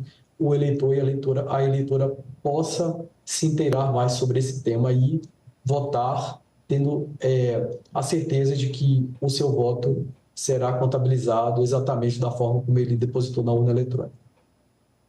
Pablo, nós temos uma pergunta aqui do Valdemir de Alagoas. Nós falamos de segurança do processo eleitoral. Ele quer saber o seguinte: a inteligência artificial que entrou agora, né, no jogo, digamos assim, como que isso pode colaborar com mais segurança e mais transparência no processo eleitoral? A IA, ela pode integrar esse processo? Essa pergunta é muito boa, porque a gente sempre trata a inteligência artificial do ponto de vista negativo, né? Então, sob o ponto de vista negativo, é um problema e a gente já reconhece. Mas a inteligência artificial, quando bem conduzida, quando bem concebida, ela pode ajudar e muito no processo de votação. Sob o ponto de vista da urna, a urna não tem conexão com a internet, então a gente não tem nem como cogitar que alguma coisa de inteligência artificial possa se integrar à questão da urna. O que a gente tem experimentado na Justiça Eleitoral é o uso de inteligência artificial para dar celeridade aos processos. Então, um exemplo claro é um sistema concebido pelo TRE da Bahia e que já tem sido levado para alguns tribunais chamado Janus, que é um sistema que integra automação e inteligência artificial que vai auxiliar os tribunais na análise dos pedidos de registro de candidaturas. Então, por exemplo, aqui em Minas, em 2020, nas eleições de 2020, nós tivemos mais de 80 mil pedidos de registro de candidaturas. Então, agora nós temos um sistema com base em automação e inteligência artificial que vai conseguir auxiliar os juízes e as juízas eleitorais na análise e na produção de minutas de decisões desses processos. Então, esse é um exemplo prático e concreto de como a inteligência artificial pode auxiliar a justiça eleitoral e se tornar ainda mais célere nas suas entregas relativas às eleições.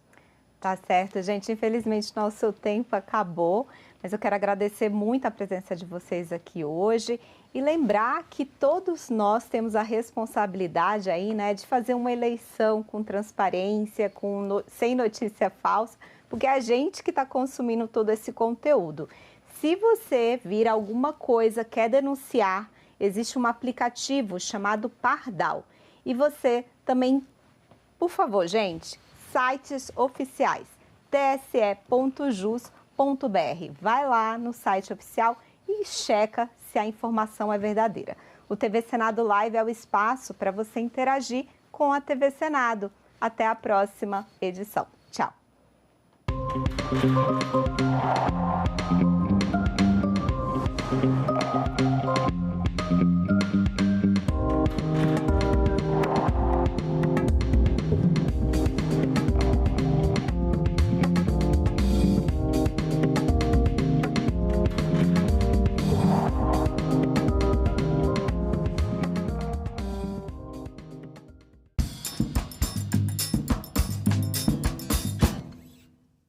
No Ceará, 85%. Em Sobral, 98% das crianças se alfabetizam. O senhor acredita que essas políticas que o senhor desenhou no Ceará, elas são replicáveis e universalizáveis para todo o Brasil? É possível de ser replicada, é possível de ser universalizável. Essas são duas questões fundamentais e o Ceará mostra isso. Salão Nobre, hoje, 20h, aqui na TV Senado. Todo mundo tem um talento especial para ser mesário ou mesária. Você pode ser a comunicativa, o atencioso, a prestativa, o detalhista. É colocando essas habilidades em prática que a gente faz a democracia acontecer. Não desperdice seu talento, seja mesário voluntário. Justiça Eleitoral, a justiça da democracia.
Boa noite. Hoje é quarta-feira, 7 de agosto, e o Senado Notícias está no ar.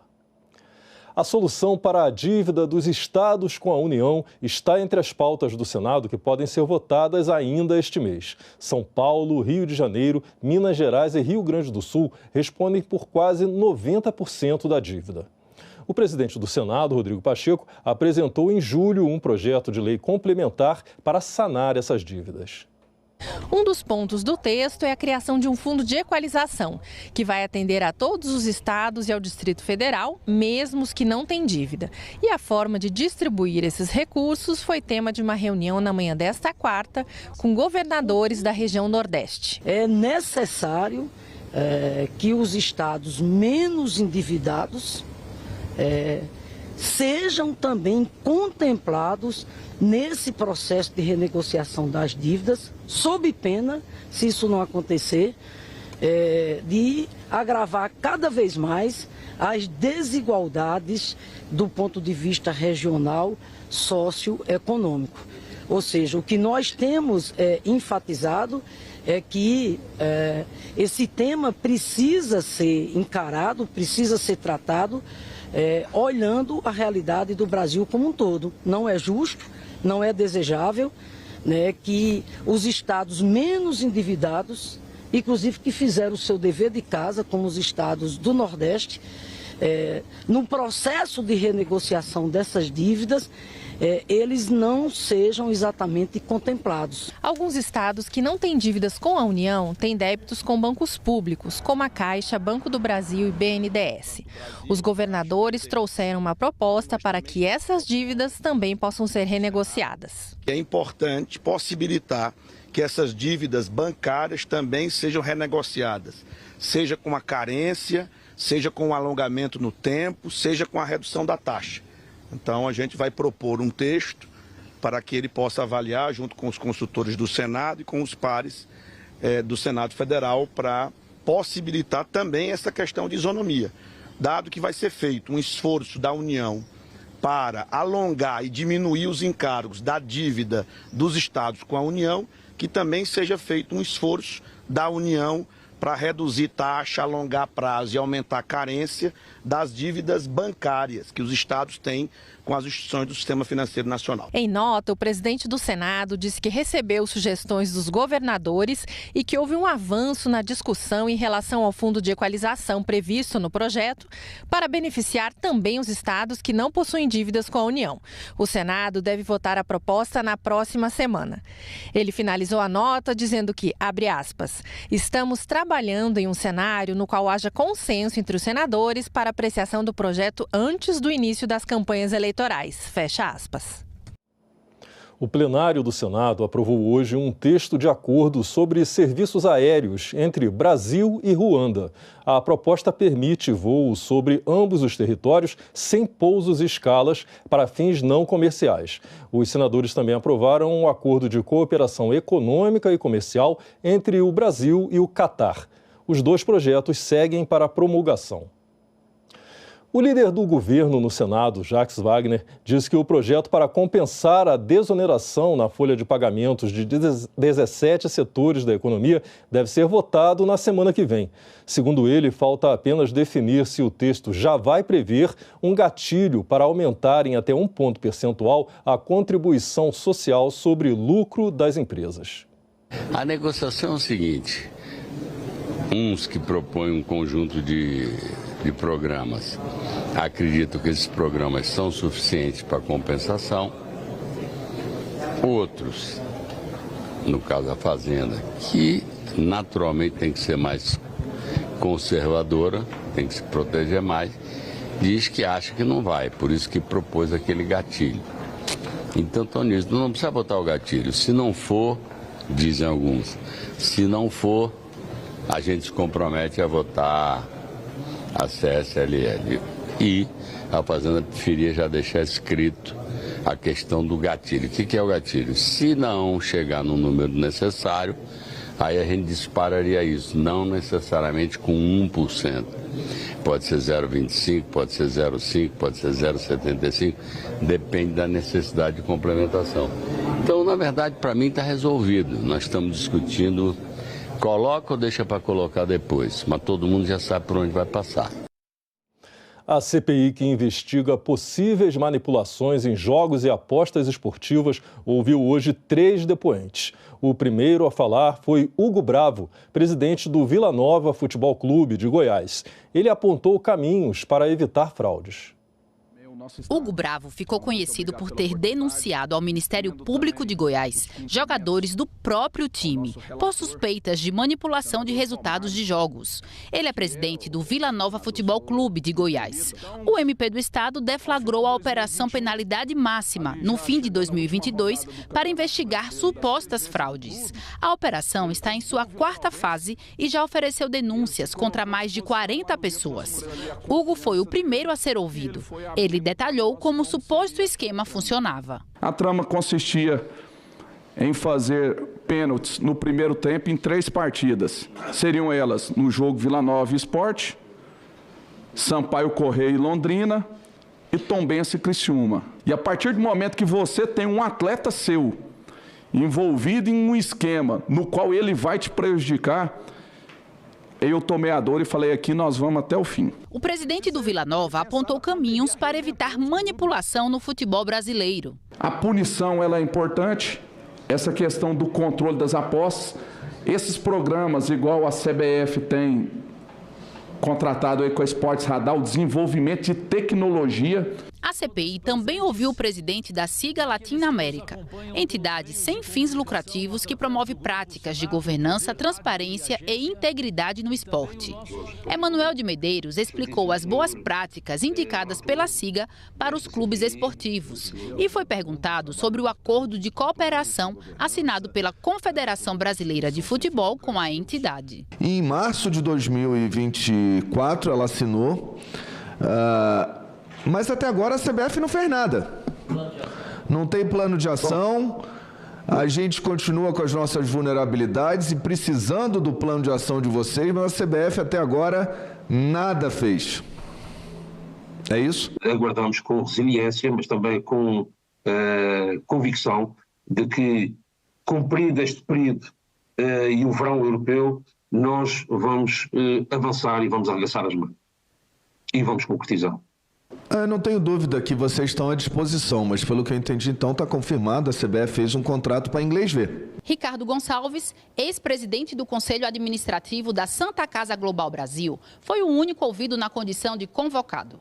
Denúncias divulgadas na imprensa brasileira e portuguesa afirmam que a filial brasileira da Santa Casa da Misericórdia de Lisboa, operadora de loterias e bancas de apostas no país europeu, possui dívida de cerca de R$200 mil com o PCC, primeiro comando da capital. A suposta dívida teria sido adquirida por extorsão do PCC à Santa Casa, em São Paulo, quando a instituição tentava estabelecer uma concessão de loterias estaduais. Ricardo negou as acusações. É absolutamente falso e calunioso que eu tenha mantido ou autorizado a alguém manter qualquer tipo de contato com qualquer tipo de grupo ilegal ou criminoso, sendo certo que os autores de tais calúnias não deixam de ser objeto de competente com responsabilização criminal.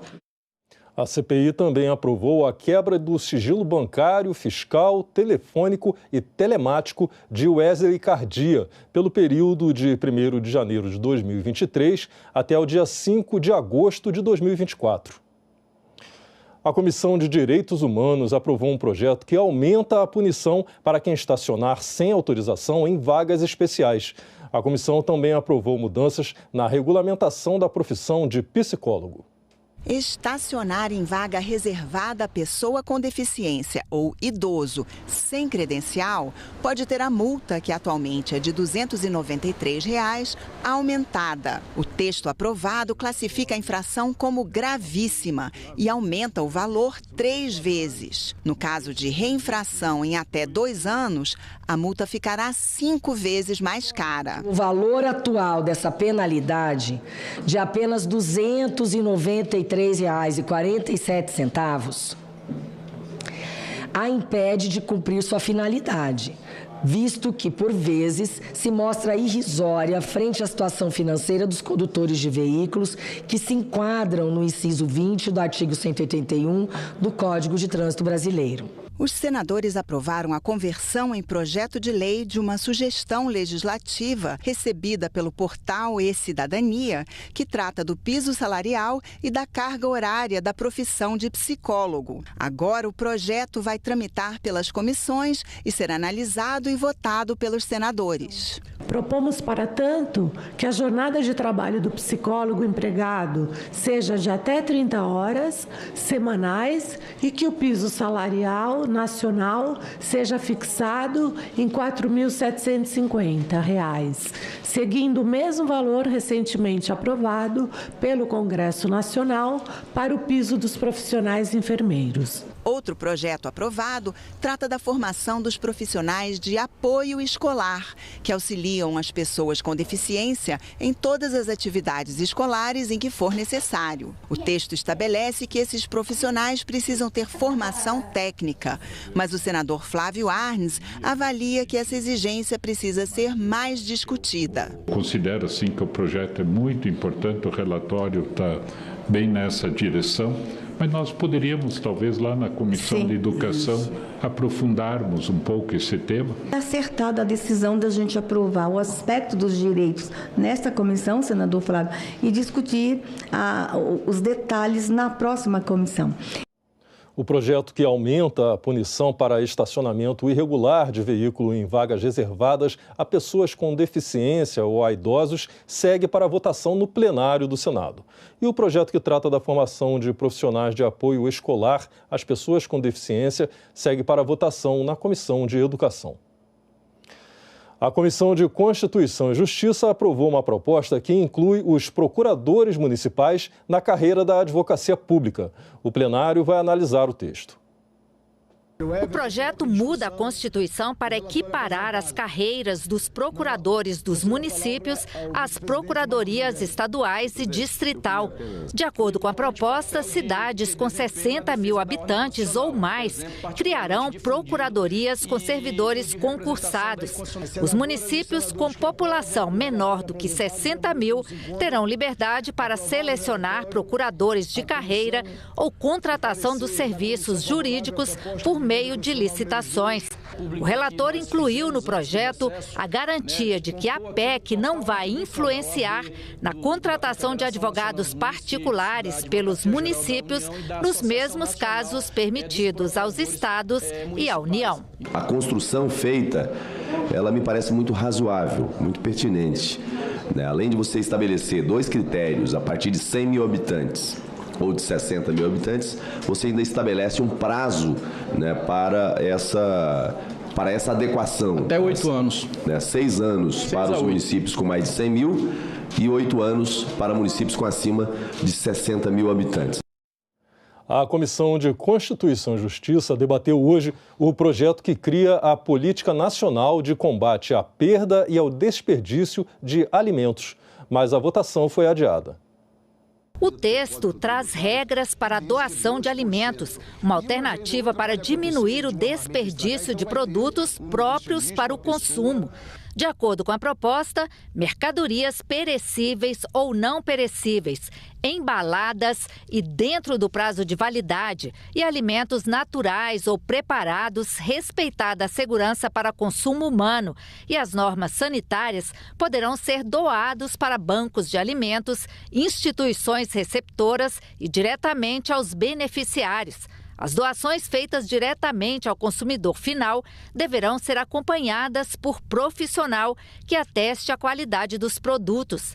O texto prevê incentivos fiscais para as empresas doadoras de alimentos, que poderão deduzir até 5% no imposto de renda, um ponto polêmico na proposta. Apesar de concordar com o tema e o mérito, nós não estamos tratando aqui simplesmente de um projeto que regulamenta e que organiza a doação, mas de um projeto em que, na verdade, está dando mais isenção e aumentando, na verdade, está pagando para que esse alimento seja doado. Então não é uma doação. Estamos tratando de produto estragado.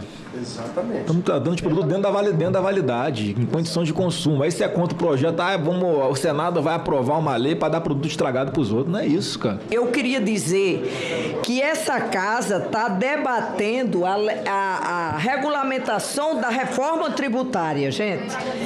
E a gente não pode estar aqui discutindo isenção fiscal.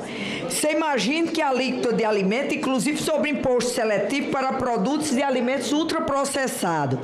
assegurar essa isenção é gerar distorções. Nós estamos em plena reforma tributária.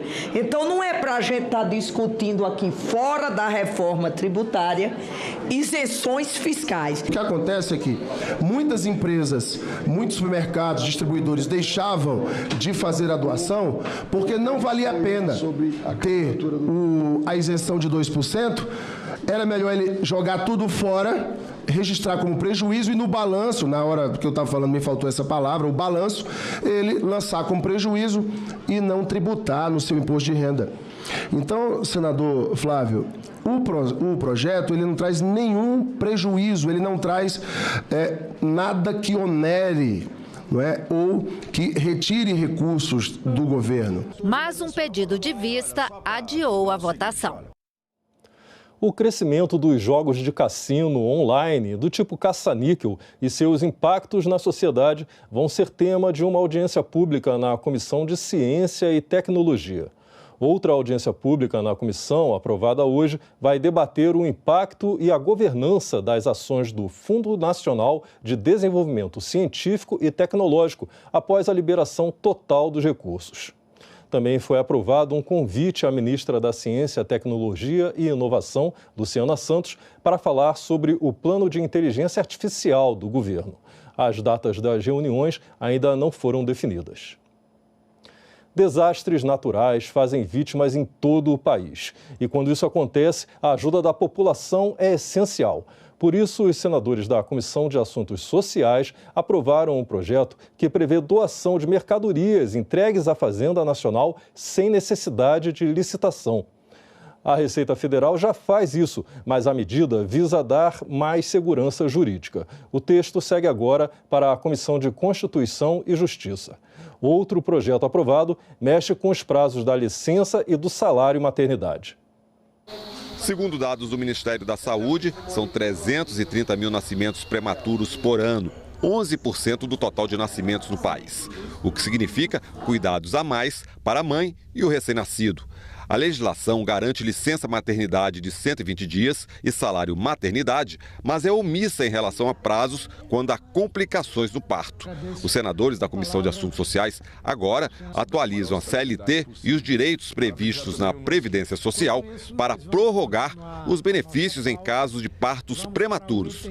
Nesse sentido, a prorrogação da licença e do salário maternidade em casos de complicações do parto ou parto antecipado é medida que promove diretamente a promoção da maternidade e da infância, tendo em vista que permite que a mãe esteja presente durante todo o período de recuperação do bebê. Esse projeto, ampliando a licença maternidade, ele é mais que necessário.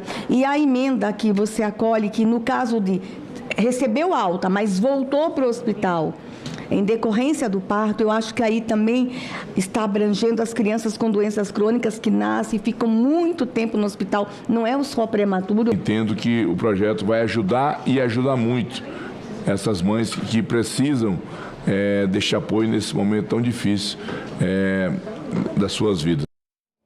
Os senadores da Comissão de Assuntos Sociais também aprovaram mudanças no Programa Nacional de Microcrédito Produtivo.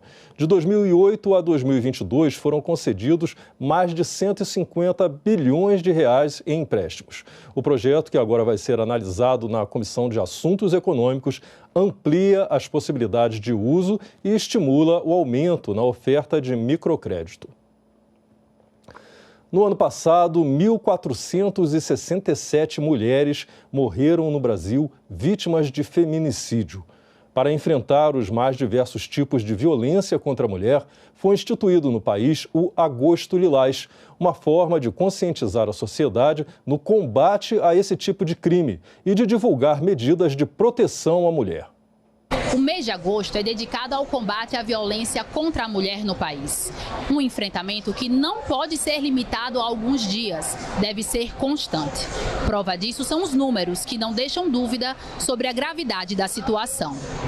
30% das brasileiras já sofreram violência doméstica ou familiar provocada por um homem. Dessas, 67% afirmam que a violência foi praticada pelo marido, companheiro, namorado ou ex-parceiro. Das que solicitaram medida protetiva, quase 50% declararam que houve descumprimento da medida por parte do agressor. Outro levantamento, realizado por pesquisadores da Universidade Federal de Minas Gerais, expõe mais uma camada dessa realidade. Mulheres jovens, negras e pobres são as mais atingidas. Existem outras formas de discriminação, muitas vezes, que acontecem, que vão se sobrepondo à violência de gênero e fazem com que algumas mulheres estejam em situação de maior vulnerabilidade. Segundo os nossos dados do Ligue 180, a Central de Atendimento à Mulher, foram cerca de 1.558 ligações por dia, o que dá uma média de 500 mil ligações durante o ano de 2023. Ligações pedindo orientações, relatando diversos tipos de violências psicológicas, físicas, patrimoniais, sexuais, discriminações, enfim, uma série de violências que as mulheres enfrentam. Diante do cenário de violência, uma lei aprovada no Congresso Nacional em 2022 instituiu o Agosto Lilás, um mês dedicado à conscientização para o fim da violência contra a mulher em todo o país, com promoção de debates e veiculação de campanhas pela União, estados e municípios. Pararmos neste mês para analisarmos números, fazermos uma reflexão enquanto sociedade e também um chamamento aos poderes, às organizações, poder legislativo que pode avançar mais em termos de leis, o poder judiciário que pode avançar em termos de decisões e o poder executivo com relação às políticas públicas de proteção à mulher é muito importante para as pesquisas, para os censos, para os dados e para os avanços mesmo que a própria sociedade precisa encampar nessa pauta. Essa questão precisa vencer alguns tabus, precisa vencer alguns preconceitos, alguns medos, inclusive, e o primeiro deles é o de denunciar. Quando uma mulher quebra o silêncio e denuncia as ameaças das quais está sendo vítima, é um passo importantíssimo. Por isso que ela precisa ser amparada. O mês de agosto foi escolhido por ser símbolo de outra lei que representa uma conquista histórica na proteção à mulher no Brasil, a Lei Maria da Penha, que em 7 de agosto completa 18 anos. Entre as inovações trazidas pela lei, a possibilidade de ação rápida da Justiça na concessão de medidas protetivas e o aumento da pena para o agressor.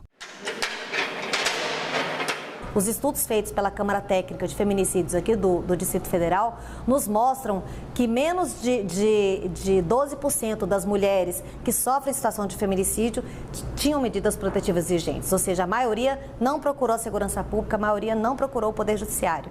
Então, ter medida protetiva, fazer um registro de ocorrência, buscar a Defensoria Pública, buscar o Ministério Público, ou a advocacia para pedir protetiva, ou até mesmo indo diretamente aos juizados, porque não precisa de advogado para pedir medida protetiva, pode ir na delegacia e pedir essa protetiva, pode ir diretamente no juizado pedir essa protetiva, é fundamental para que se tenha essa barreira para evitar essa espiral da violência. A solução passa pelo fortalecimento da rede de enfrentamento à violência e apoio à mulher, o que deve envolver toda a sociedade. Nós recomendamos que já desde o início, nos primeiros sinais de violência, a mulher procure um centro de referência da mulher, procure a Casa da Mulher Brasileira, procure orientação psicológica, orientação social, procure apoio nos serviços especializados. E ela pode saber qual o serviço mais próximo da casa dela e mais adequado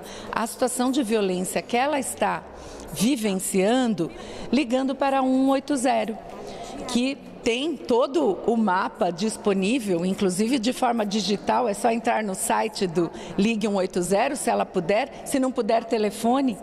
E aí ela vai, então, ter acesso a todos os serviços, não só do ponto de vista dos endereços, mas qual o serviço mais adequado à situação que ela está enfrentando. E que ela busque ajuda, que ela busque apoio. porque é possível romper com o ciclo de violência, mas a mulher precisa dar esse passo e iniciar esse processo de buscar um apoio num serviço especializado. A gente precisa da norma, da sanção e da educação. Então, as normas a gente já tem. O judiciário vem enfrentando as questões também com bastante eficácia. Um mundo mais seguro para as mulheres, com certeza, será um mundo melhor para toda a sociedade. Ficamos por aqui.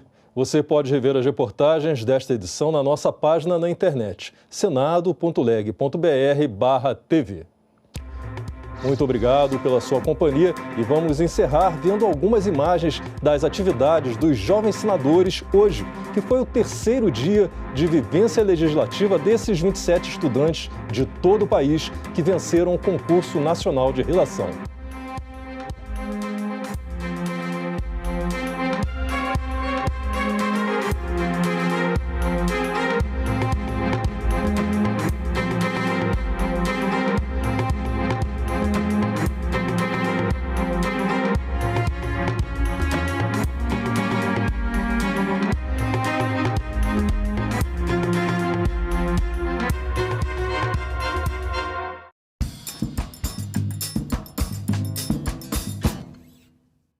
No Ceará, 85%. Em Sobral, 98% das crianças se alfabetizam. O senhor acredita que essas políticas que o senhor desenhou no Ceará, elas são replicáveis e universalizáveis para todo o Brasil?